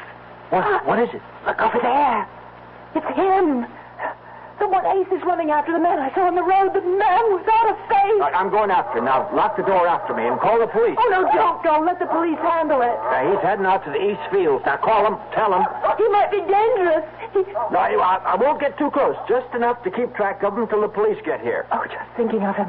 I'm so frightened. Oh, now, there's no need to be. I didn't want to tell you before, but I talked to the head of Clearwood, and this guy, this Michael is his name. He's a little queer, but he's not dangerous. Anyway, there's nothing to worry about as long as you stay inside. Twice in one day. Why here? He's not after you. What reason would he have? I suppose not, but somehow... Alex! That's what he wants, the bag of medicines. It must be his bag. He's come for it. Him? A doctor? It has to be. That's the only explanation. Oh, I'll give you another. He's escaped and wants to stay off the main roads. After all, you spotted him, did you? He just wants to get as far from Clearwood as he can. By chance, he was cutting across our place when he ran into Ace. Now, look. Now, I'm going to go after him before he gets too far. Remember, the police and the door.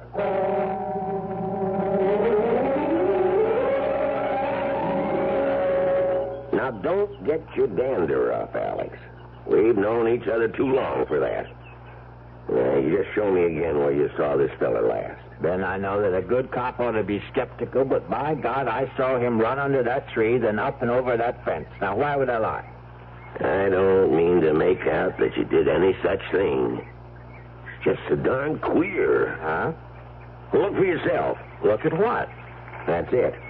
Nothing to see. Oh, come on now. Let's stop this rustic routine. No footprints. Prints? Feel the ground. Soft, isn't it? So it's soft. And where are the prints? You say he was running? Yeah, with Ace right behind him.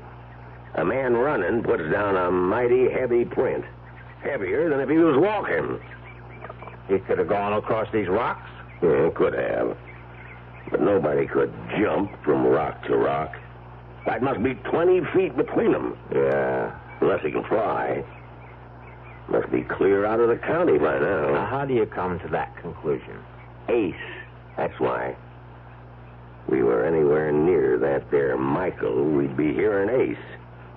You know he's always been a noisy dog. Well, he could have lost interest and run off after a rabbit or a woodchuck. Yeah, maybe. Something right over there, Alex. To your right. Grass is too tall. I can't see a thing. Something black. This side of that thorn bush. I see it. He's wearing black. Everything black. Yeah. Come on now. Stand up. Now, I'm telling you for the last time. Put up your hands and come out. Now, I'm going to fire a shot in the air, and if that doesn't fetch you, I'll put the next one into you. Ben, I don't think he's coming out. You won't shoot, will you? Just you watch. But he isn't armed. How do you know that? Well, if he was, he could have cut you down. Standing up, you make a beautiful target. You got something there. I'm going in. I got an idea. He's so scared he can't move. Now, don't be stupid. Come back. Oh, my God. Of all the stupid things... Oh, it's Ace. Our dog. He's dead. Yeah. Gee, I'm sorry. Oh, there isn't a mark on him. Look at his face. Oh, it's horrible. If I didn't know better, I'd say that something scared that dog to death.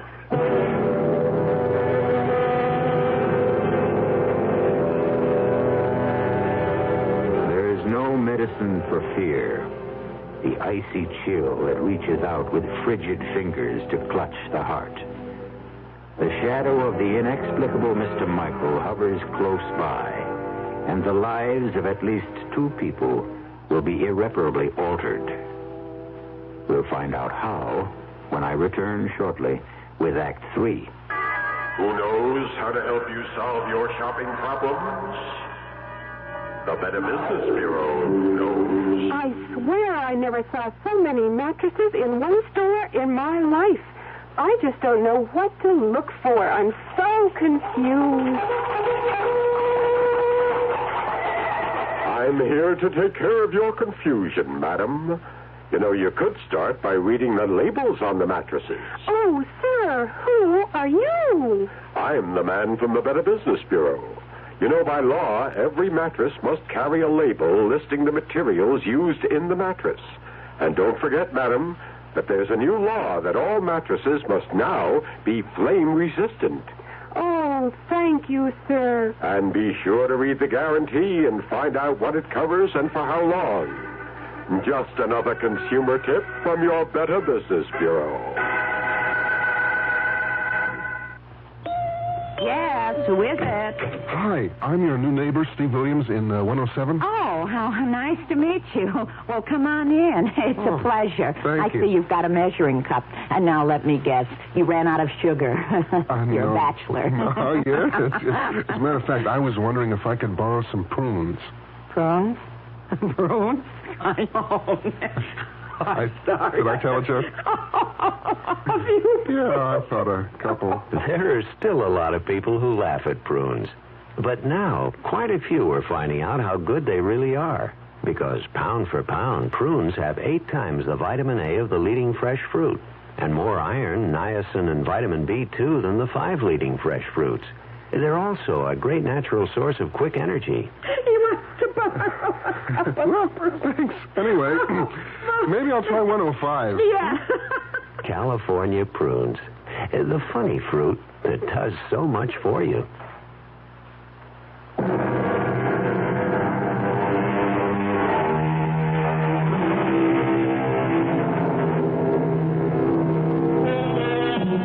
The family dog has died mysteriously, and the presence of Mr. Michael is as real as if he had knocked at the front door. Now the ride back to the farmhouse is a silent one, broken only by a few perfunctory remarks as it comes to an end. I'll keep in touch, Alex. If you see anything, give us a call. Yeah. Mighty sorry about Ace. See you, Alex.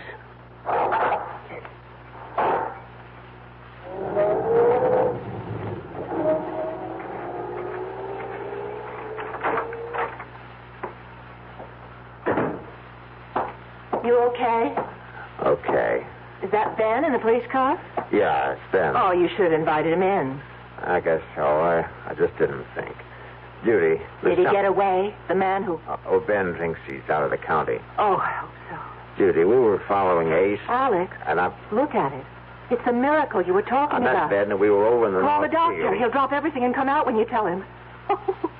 And I was the one who didn't believe. I don't understand you. I thought you'd be jumping up and down because what you said would happen did. I'm so happy for you. Huh? Don't you hear me? Alex, look at your arm, your left arm. My God in heaven. I didn't believe it. Oh, what an idiot I was. Talcum powder. You want to know the truth? I thought you slept. Absolutely over the deep end. Telling me to shake powder on it. I'm moving it. You see, like it was before the accident. Oh. Like a young arm. It's brand new. Yahoo! No more pain. No more stitches. No more pain. He couldn't believe it. He won't believe it. Oh, Doc Stevenson, boo, boo on all He's doctors. here. Hey, what do they know anyway? You'll never have full use of that arm. However, if you followed my advice, you'll think I borrowed another arm. Look, not a single scar. Looks like the skin was never even scratched. Oh, it's so wonderful. Oh, and I love you. You won't be angry with me. Oh, how could I be? And why should I be? The doctor's bag, the one Ace found? Yeah, the bag. Where is it? I have it. Well, get it. Now that we have proof. Judy, you're going to be as good as new. The proper pill and no more heart condition. Hear that, world? Listen, oh, gracious universe. Well, it's on the desk. Well, what are we waiting for? Alex. Look, if it works like the powder, we'll stand them all on their collective ears. Judy, the bag is locked again. I was so full of doubt. When you left, I looked at the bag and... Oh, Alec, to me it was the embodiment of everything evil. And I wanted to destroy it, so I picked it up and somehow I pushed the flap down. Well, now, I can't tell where one part fits into another. See, I can't find a seam anywhere. I think it was just about here. Try there. No, that's no use. I'll drop it on the floor, maybe like last time. Still in one piece. I'll try again. No use. Oh, forgive me. Right now, we got to figure out a way to get the bag open so we can get you a heart pill. Alex, you have an electric drill. I can try. I'll take it out to my workbench in the barn. Well, why not wait until morning? It's getting dark now. No time like the present. Now, give me a shout when dinner's ready. If I'm lucky, I may be back before then. I'll get this thing open if I have to use dynamite. Oh, here goes.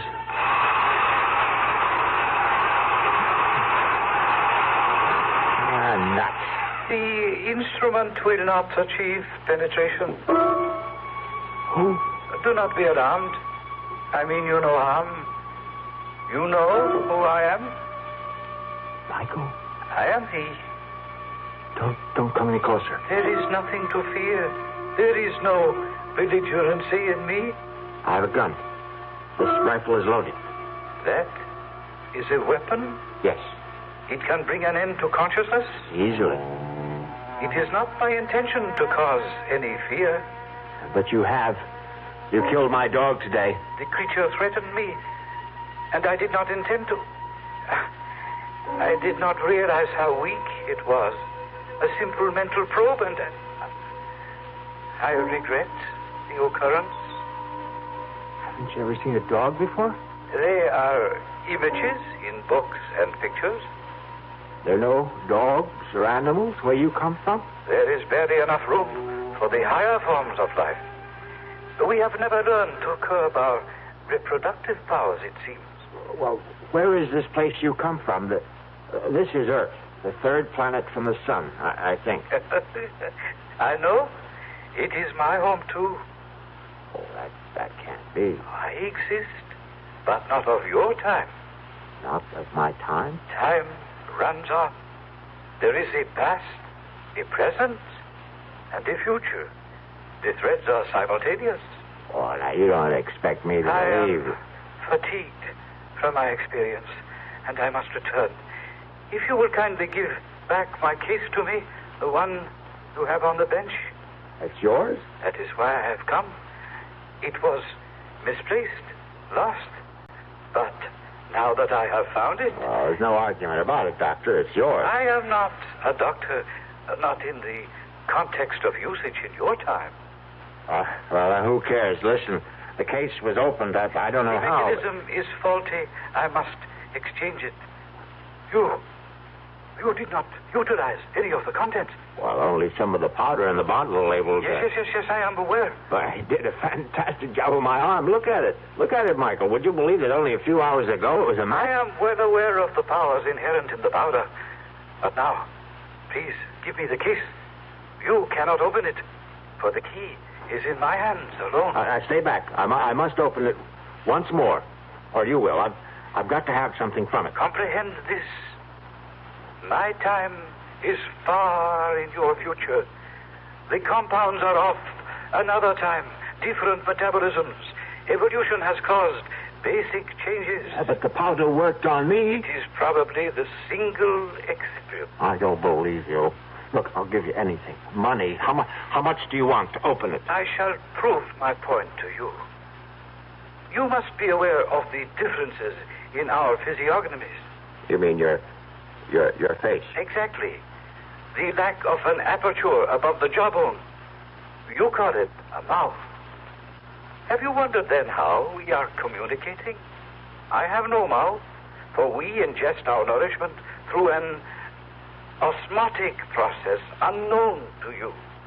And if I have no mouth, then how do we communicate? Well, You are moving your mouth, and I hear. I, on the other hand, send my thoughts to you through my mind. You see this is so? Yes. Think of it in this manner. I am you in a distant time. You should be able to comprehend then that medicinal compounds of my time may not be of benefit in yours. The differences in us are too great. But my arm.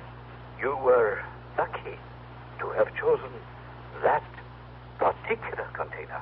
My wife will die unless she has a pill. Just one pill. I have explained why you cannot have a pill. Open that bag or I'll kill you. I mean it. My demise will not help you comprehend. An unusual accident took place. A time warp misfunctioned, and I found myself in your time. The accident must have disturbed my balance, and I wandered from this place, leaving my case behind. We have communicated sufficiently. I feel joyous that your infirmity responded to the powder, but I cannot allow you to maintain possession of the case any longer. Stop. I took a vow to protect it with my life. I must fulfill that vow. Give it to me. That'll hold you for a while. You don't realize it, but you told me how to open this. You said the key is in your hand. It'll open to your handprints. Now your right hand on the bag.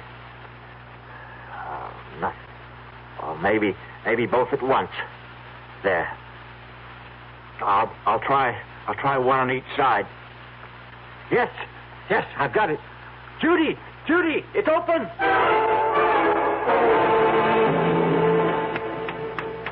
Come on, Michael, wake up. Come on, you're okay. Piece of ice on your cheek should help. That's it. Easy now. Fine. How do you feel? I thought your aim was to extinguish me. No. I only wanted one of those heart attack pills. You see, my wife Judy has a heart condition. Well, she had a heart condition. Thanks to you, we don't have to worry about that anymore. This other person, your wife, she ingested the dosage. It's like a flash. After she saw what happened to my arm, she had no hesitation. If I could only have just one of each of those different pills, I wouldn't have... I have communicated to you that I am not a physician, yet you have refused to accept the truth. You insist I am practiced in medicine because I possess a case apparently similar to physicians of this time era. Well, you can't blame me for thinking that. You will not communicate. You will listen. You poor man. Poor individual. Let me inform you of my profession. I am proudly the highest ranking exterminator. Exterminator? Precisely. I communicated earlier that in my era there is barely enough room for all who inhabit the planet. Therefore, exterminators trained to eliminate painlessly and quickly. Oh, no.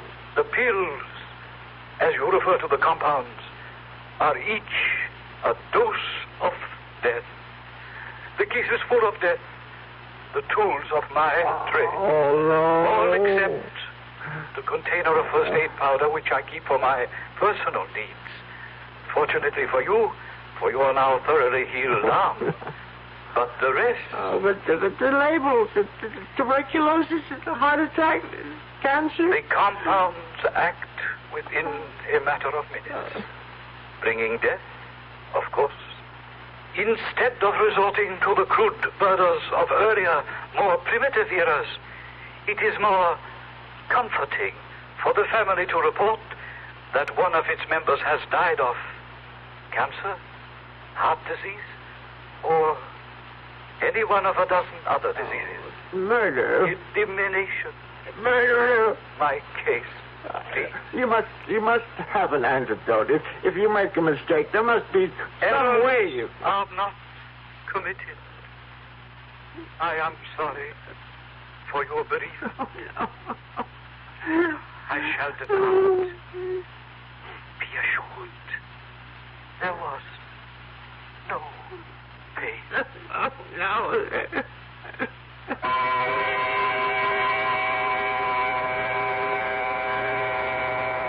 Naturally, there are those who were skeptical. A man from another time who conversed through telepathic means? Much too fantastic. Alex Harper would look with infinitely sad eyes and agree that it was too much to expect anyone to believe his story. Except for one thing.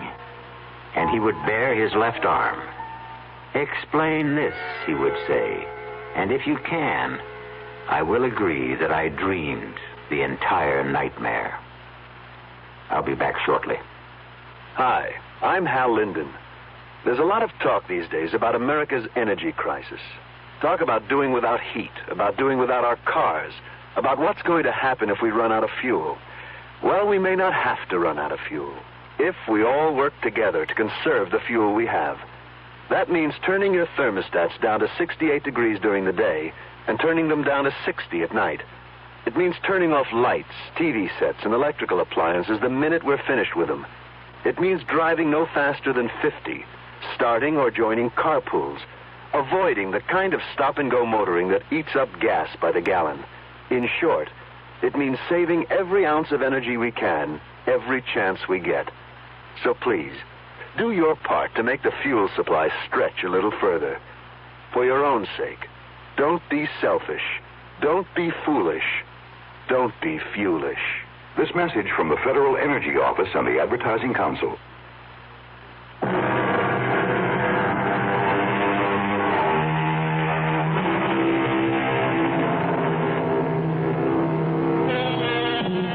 In a ditty from a well-known operetta, the words are, "Things are seldom what they seem.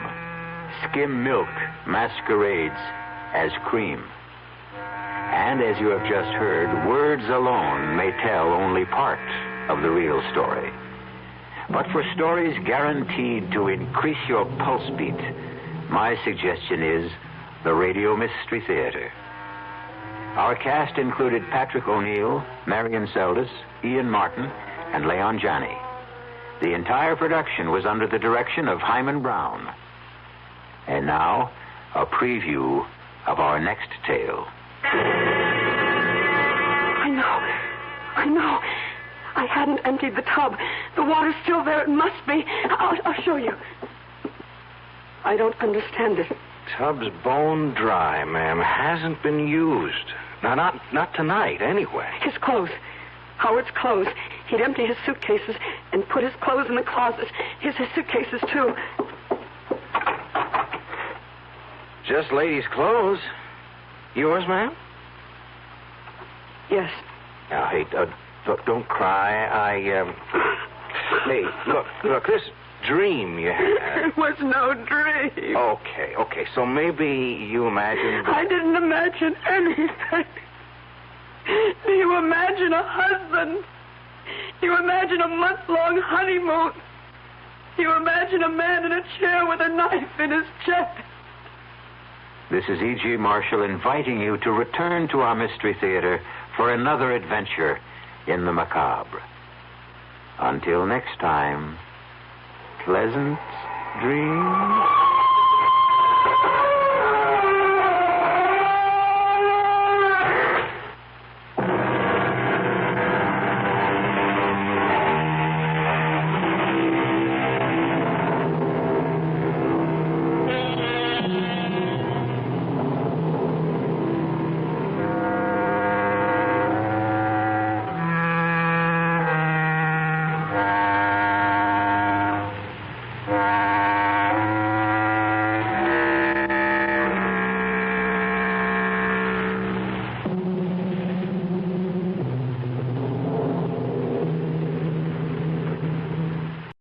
Institute here in Dallas.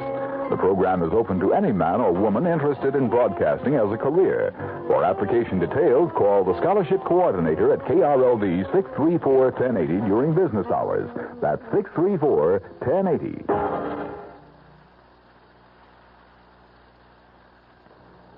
The CBS Radio Mystery Theater presents...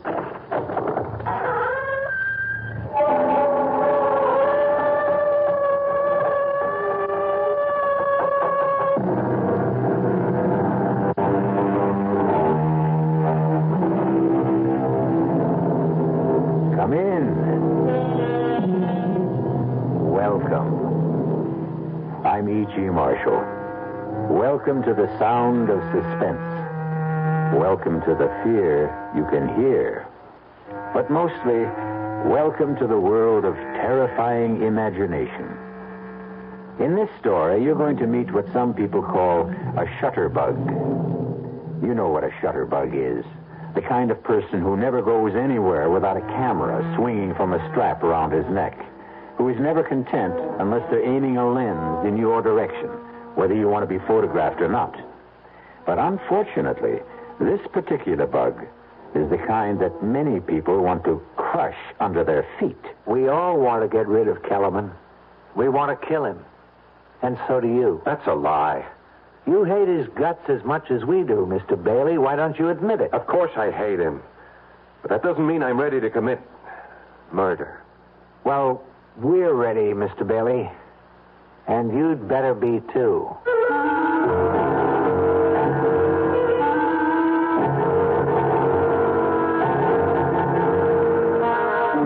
Our mystery drama, A Choice of Witnesses, was written especially for the Mystery Theater by Henry Slessor and stars Paul Hecht. It is sponsored in part by the Kellogg Company, makers of Kellogg's Special K cereal. I'll be back shortly with Act One. And now another tale of the ball and chain. At Kellogg's Special K Presents the good, the bad, and the heavy. Why is that cowboy wearing a ball and chain? Because carrying around extra pounds can be just like carrying around a ball and chain. How symbolic. What will it be, senor? Give me the Special K breakfast. Here you go. For a Special K, it's milk and juice and coffee. Hey, don't I know you from someplace? You probably don't recognize me with my ball and chain. I used to be 10 pounds lighter, but I'm getting back that way by exercising and eating smart at every meal. Starting with this year's Special K breakfast. What's so special? It's less than 240 calories, 99% fat-free, and delicious. It's going to help me get rid of this here ball and chain. I bet your horse will be glad to hear that. another ball and chain. Fight the gust.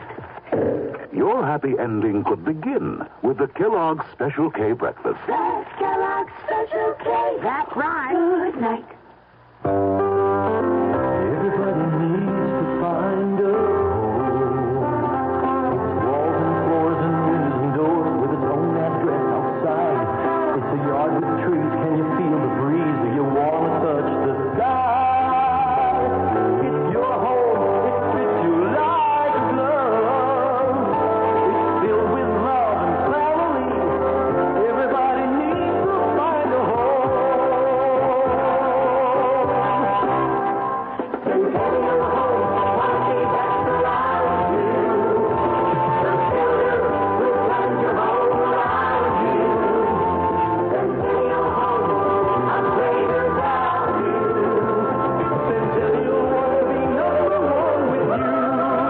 Because Centennial wants to be number one with you, they're offering the lowest interest rates, 7 3/4% on homes purchased FHA or VA. Check Sunday's newspaper or call Centennial at 434-1661.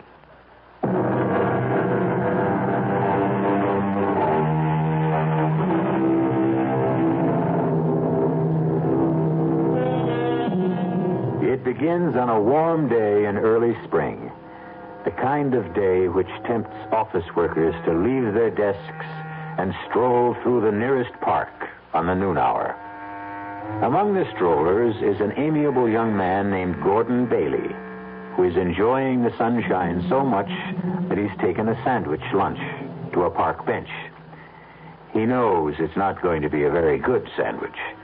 His wife, Pam, prepared it with her own loving hands, And even after 2 years of marriage, Pam seems unable to cope with even a hard-boiled egg. Oh, excuse me, mister. Okay if I sit down here? Oh, yeah, sure. Plenty of room. Thanks. Nice day, ain't it? Yeah. It's about time we had some good weather. That's a good idea. I mean, bringing your lunch to the park. Oh, that's my wife's idea. We're on an economy drive. Yeah, money's tight these days. Very tight. What line of work did you say you were in? Oh, I think I said I was in the insurance business. No kidding. Well, now that's what I call a good business. Oh, excuse me. Hey, that ought to be a cute picture, huh? That little squirrel up there, cute as a bug, huh? Oh, you like to take pictures of squirrels? Well, me, I like to take pictures of everything. In fact, I do this for a living. Oh, you're a professional photographer? Kind of. I make a buck out of it sometimes. I suppose you sell pictures to the newspapers? Oh, no. I never sold no pictures to the papers. I sell them to people. Well, I guess I'll be heading back for work. Wait just a minute, Mr. Bailey. I don't remember telling you my name. Well, I guess I know your name on account of the badge. Badge? What are you talking about? The badge you wore at the convention at the hotel in Atlantic City. Oh, wait a minute. You were at the insurance convention last month? Yeah, I was there. I get a lot of good pictures at conventions. Some of my best. I see. Or maybe I don't. Well, you know how it is. Bunch of guys get away from home, away from the wife. They do a lot of crazy things. Oh, would you like to see the picture? The insurance convention? I'll tell you the truth, Mr. My name is Kellerman. Frankly, I just don't understand why you'd be carrying around pictures of a bunch of drunken insurance men. Yeah, you were gassed, all right. I never seen anybody more gassed than you were, Mr. Bailey. You don't mean you have pictures of me? Yeah, that's what I was trying to tell you. You like to see them? They're real beauts. I don't think I ever took better, Mr. Bailey. All right, let me see them. Oh, yeah, sure. Here they are. I'm in my pocket here. Yeah. Look at this one. Oh, no. She was really stacked, huh? How did you get this? Well, I told you with my trusty little camera. But how? Hey, come on. What do you think? I'm not giving away no professional secret. You were in that hotel room? She let you into that room, didn't she? You must have been hiding someplace. Hey, don't do that. Don't tear that What do you up. think I'm going to do with them? Oh, come on, Mr. Bailey. You know I got negatives. I can print up 2,000 of them if I want. What is this? Blackmail or something? Nah. It's like a business deal, that's all. I figure I got some pictures that you want to buy. And I got them myself. How much did you pay her for the privilege of being in that room? The question is, how much are you willing to pay? I mean, so your wife don't get a complete set. Look. Are you willing to sell me the negatives? I didn't say that. I got a different kind of deal of mine. You know what would happen if I told the police about this? Well, a guy did that to me once. It was a meatpackers convention. He called the cops. They hauled me in. I said I was just a photographer working the convention, that's all. I was selling pictures of the guys there. He couldn't prove nothing against me on account of, you know why? It was true. I am a photographer. I do work conventions. I sell regular type pictures, too. But they're not as profitable as these, are they? You know, that guy became one of my steadiest customers. Only then his wife divorced him anyway. He wouldn't make no more payments. Payments? Are you saying this is a regular thing? How much you earn at that insurance company? I figure a young guy like you, they pay about $15,000, $18,000 a year. Am I right? Listen to me, Kellerman. The woman at that convention, I didn't want to get mixed up with her. I was just so tight, I didn't know what I was doing. Oh, hey, you don't have to tell me about stuff like that, Mr. Bailey. I've been around plenty.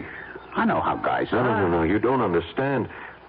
Look, I'm only married 2 years. I love my wife very much. And the only reason I got into that stupid mess was because of my boss. I didn't want to insult him. He was drunker than I was. Oh, come on, Mr. Bailey. You don't have to explain nothing to me. I know you don't want that nice little wife of yours to see these dirty pictures. And I don't want to show them to her, believe me. She'd never understand. Pam would never... Listen, I'll tell you what. I'll give you a flat price for the negatives, and that'll be it. Understand? I got a nice bonus recently. I'll give you $300 cash tomorrow afternoon. How does that sound? Now, listen to me, Mr. Bailey. People are real funny about this kind of business. They never believe a guy like me can, well, like, be honest, you know? Honest? That's some word. Well, what I mean is, they always think that if they pay me a flat fee, I'll be coming back at them again. You see what I mean? Even if I did give you the negatives, you'd figure I had copies someplace that I could hit you again any time, right? Look, I'm willing to take your word for it. Nah, Mr. Bailey, nah. You just spend the rest of your life worrying about me coming back. Am I right? But this way, you just make one small payment to me every month, like you pay the electric bill or the rent, you know? How much? How much do I have to pay? I figure you for about $40 a month. Now, that's not so terrible, is it? Just $40 a month? How do you collect the money? Oh, in person, Mr. Bailey. I just go around to all my customers once a month, and I collect in person. It's better that way, believe me. $40. It's $4.80 a year. You never miss it. And everything will just be fine between you and the missus.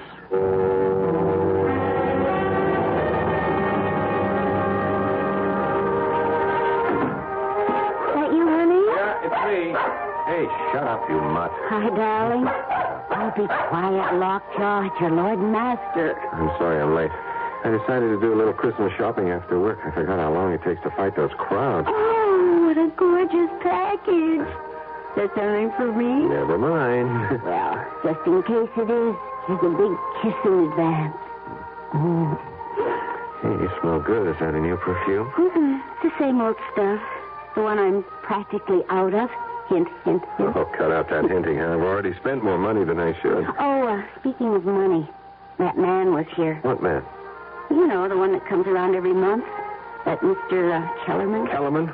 What the heck was he doing here? It's only the 19th. Well, I don't know, Gordon, but he was here just the same, looking for you. What did he say? Nothing. Just that he'd be back later. Later today? Mm-hmm. You know, Gordon, I just can't bear that awful little man. Did you ever get a look at his eyes? And that camera he wears around his neck. Listen, is he going to be coming around every single month? I told you, honey, he's collecting payments on the car. Well, why can't you make the payments by mail? Because that's the way he likes it. Maybe he moves around a lot. Well, he gives me the creeps.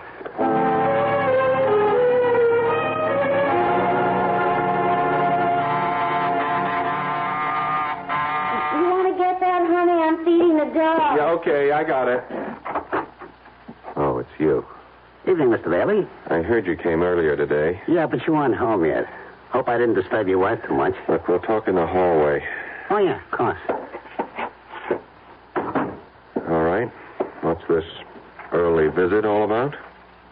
You going away for the holidays? Oh, no, I never go anywhere this time of year. This is one of my busiest times of year, you know? Yeah, I can imagine. I get some of my best pictures around now. You'd be surprised. You know how it is. People get all filled up with the Christmas spirit. All right. Get to the point. You want your payment now? Well, I wouldn't mind, of course, but that's not the reason I came around, Mr. Bailey. You see, I want to tell you that the payments are going to go up. What? I really hate to do it, but it's the inflation, you know? Everything costs more. Food, clothing, film, gasoline. I'm just going to have an increase, Mr. Bailey. I'm sorry. How much of an increase? Well, just another $15 a month. 15? Terrific. Now it's 55. What's it going to be a couple of months from now?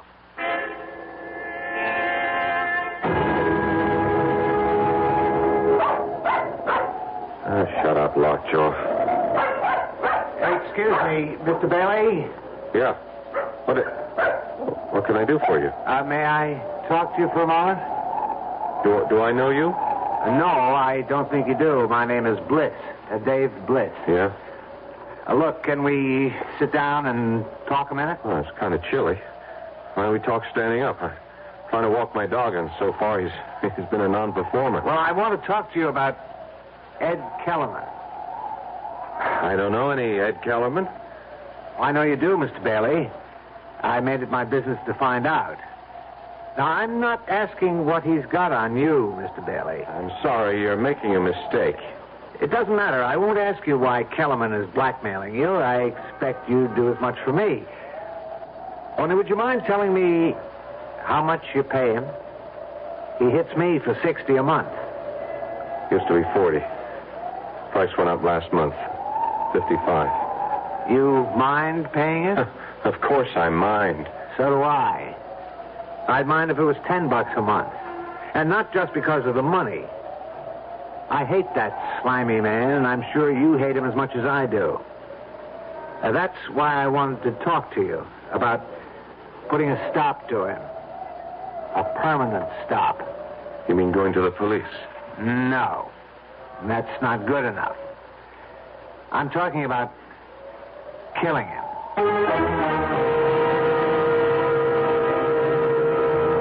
Every problem has a solution, they say. And Mr. Dave Bliss seems to have arrived at his. The obvious question here is, do two wrongs make a right? We'll find out what Mr. Gordon Bailey thinks about that dilemma when we return shortly with Act Two.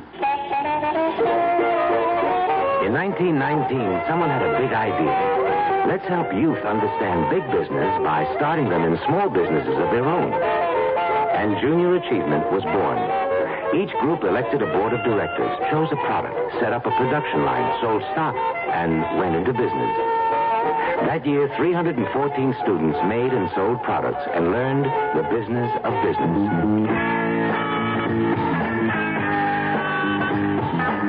Today, Junior Achievement has grown to nearly 200,000 members. Junior Achievers are designing and marketing their own products and services, from cutting boards to printing. They're organizing sales efforts, writing marketing plans, calculating profit and loss. Running these small businesses helps Junior Achievers understand how big business works. Support Junior Achievement, where youth learns the business of business.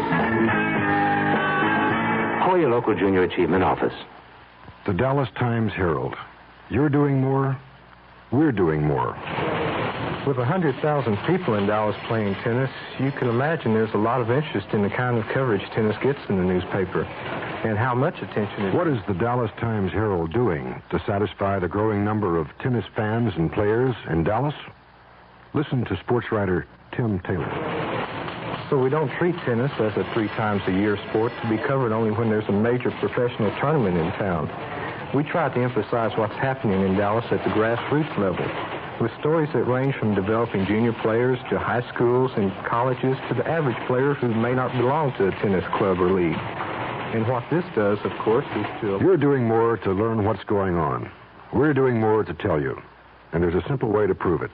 If you're not a Times-Herald subscriber, call this number, 744-6101, the Dallas Times-Herald. You're doing more. We're doing more.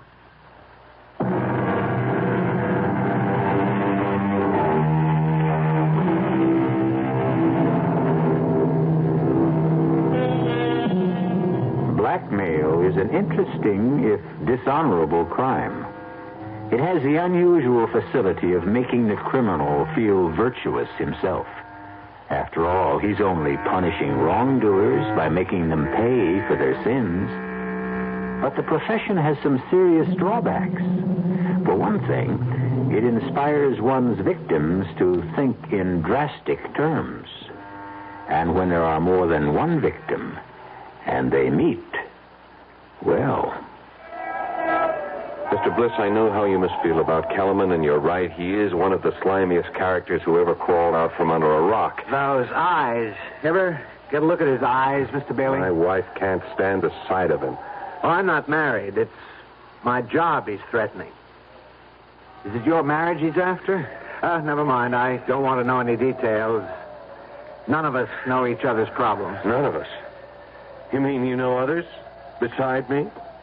I know others. How come? Well, I made it my business to find others. Oh.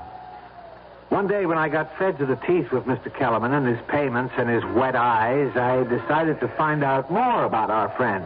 So when he left one day, I followed him. I followed him on his round. And that's how you found me. Yeah, that's right. You're in the route book, Mr. Bailey, just like all the rest of us. How many are there? There's no way of telling for sure. All I managed to find was an even dozen. Man really gets around. He keeps raising his price. Do you know that? He's only had me in his bag for about 6 months. This is my 5th. But others I've spoken to, they say he raises the ante every few months. 3 of the people I've talked to are paying well over $100. Mr. Kellerman does very well. That's obvious. Yeah, too well. You know something? It's funny, but, well, it's kind of a relief to know that I'm not alone. Yes, that's what I felt at first. Misery loves company. But the satisfaction doesn't last, Mr. Bailey. You still live every day of your life with that sword over your head. I know, but it's still not a reason for using words like killing. Don't you know that's the only possible way to deal with a blackmailer? I wouldn't know. Kellerman's my first. Well, think about it. No, you must have thought about it already. You wouldn't be human if you hadn't thought about it. It crossed my mind. Not that I should kill Kellerman, just the wish that he were dead. That someone else would kill him. Yeah. I guess I wouldn't shed too many tears. You just didn't want to dirty your own hands. I didn't want to take care of one problem and have another one even worse. And don't tell me that doesn't make sense. The only thing that makes sense is making Kellerman a corpse. I'm sorry. I'm just not interested in anything like that. The others weren't either. Not at first. But now they all are. Uh-huh. Look, what are you talking about? We all want to get rid of Kellerman. We want to kill him. And so do you. That's a lie. You hate his guts as much as we do, Mr. Bailey. Why don't you admit it? Of course I hate him, but that doesn't mean I'm ready to commit murder. Well, we're ready, Mr. Bailey. And you better be too. Ready for what? To commit murder. If you don't mind my saying it, perfect murder. Perfect? Foolproof. I'm sorry. Look, that's a stupid dream, and you know it. You won't say that after you've heard the idea. Everybody who sets out to commit a crime thinks it's foolproof. They wouldn't commit it otherwise. Right now, all I want to know is if you'll cooperate. That's easy. No. Why not? Because murder is worse than blackmail. That's why. Well, this isn't murder. We're going to erase a human mistake. Forget it. Look, I'll make believe I never heard you say it. Come on, Lacho. Come on, girl. Well, let's get our business over with. There wasn't one person on the list I didn't have to convince. But when I told them that there was no chance of any of us being caught, that's when they dropped their objections. All right. What foolproof scheme for murder do you have? It's foolproof because it won't be murder. It'll be an accident. If anyone gets into trouble, it'll be me. Just me. I'm going to kill Kellerman with my car when he's making the rounds one night. I have the time and place all figured out. Just before midnight on Carroll Street. An accident? Right. So, now you know the favor I'm doing you. I'm taking the risk all by myself. You think the police are that stupid? Murderers get caught even when they frame accidents. Oh, this is different. Why? Because of the witnesses. What? I'm going to have witnesses. A lot of them. All disinterested parties. Nothing to connect them with each other. And they'll all tell exactly the same story. What they saw, how it was all Kellerman's fault, getting hit by my car. All right. Stop. Don't tell me any more. You've already told me too much. No, you've got to hear the rest of it. You're a part of this like everyone else. Don't you see the beauty of it? Safety in numbers? If you ask me, you'll all get caught. No. Don't you understand? When a group of citizens all testify exactly the same way, I mean reliable citizens from every walk of life, you ought to meet some of Kellerman's victims.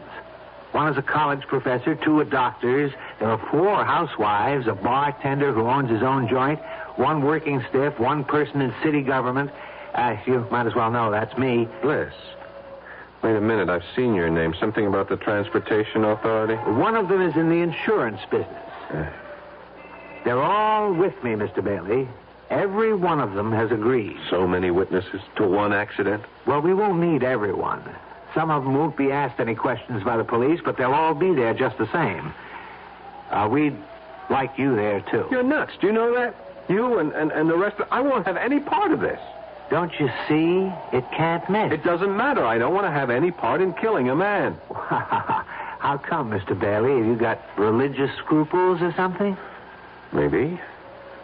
You've got scruples, but you did something rotten enough to make you a blackmailer's victim. I didn't commit murder. Look, you got a good idea about getting everyone together. Maybe if we all went to the police. Oh, no way. Whatever it is you don't want known about yourself, my friend, it'll come out the minute Kellerman gets arrested. Now, my way is better. I can't buy it. Look, I'm sorry. My dog is getting tired, and so am I. Come on, Lockjaw. Now, wait a minute now. Want my advice, Bliss? Don't go through with this. Find some other way. There has to be one. Goodbye. Bailey. Yeah? What if we do it? You'll be sorry, that's what. Sorry? Why? Because you'll tell the police the truth? I didn't say that. Goodbye, Mr. Bliss.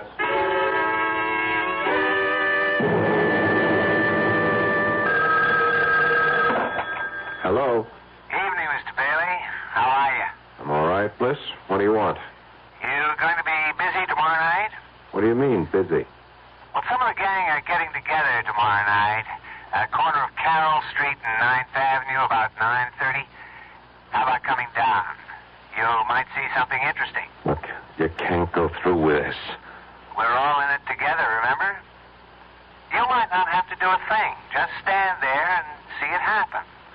That ought to be satisfying all by itself. I won't be there. Well, we'd sure like to have you, Bailey. You won't get away with this. Nobody ever does. You're wrong about that. But I won't give you an argument. Can we count on you? No, you can't. I won't be there, and I won't help you in any way.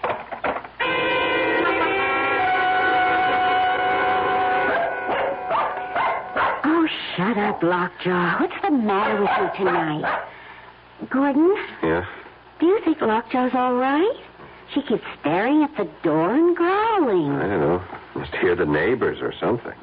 Maybe she's waiting to bark at that man, the collector, you know. Kellerman? Uh-huh. Isn't he coming tonight? He usually comes on the last Sunday of the month, doesn't he? Yeah, usually. Well, I doubt if he'll be here tonight. It's almost 11 now. Oh. I didn't realize it was that late.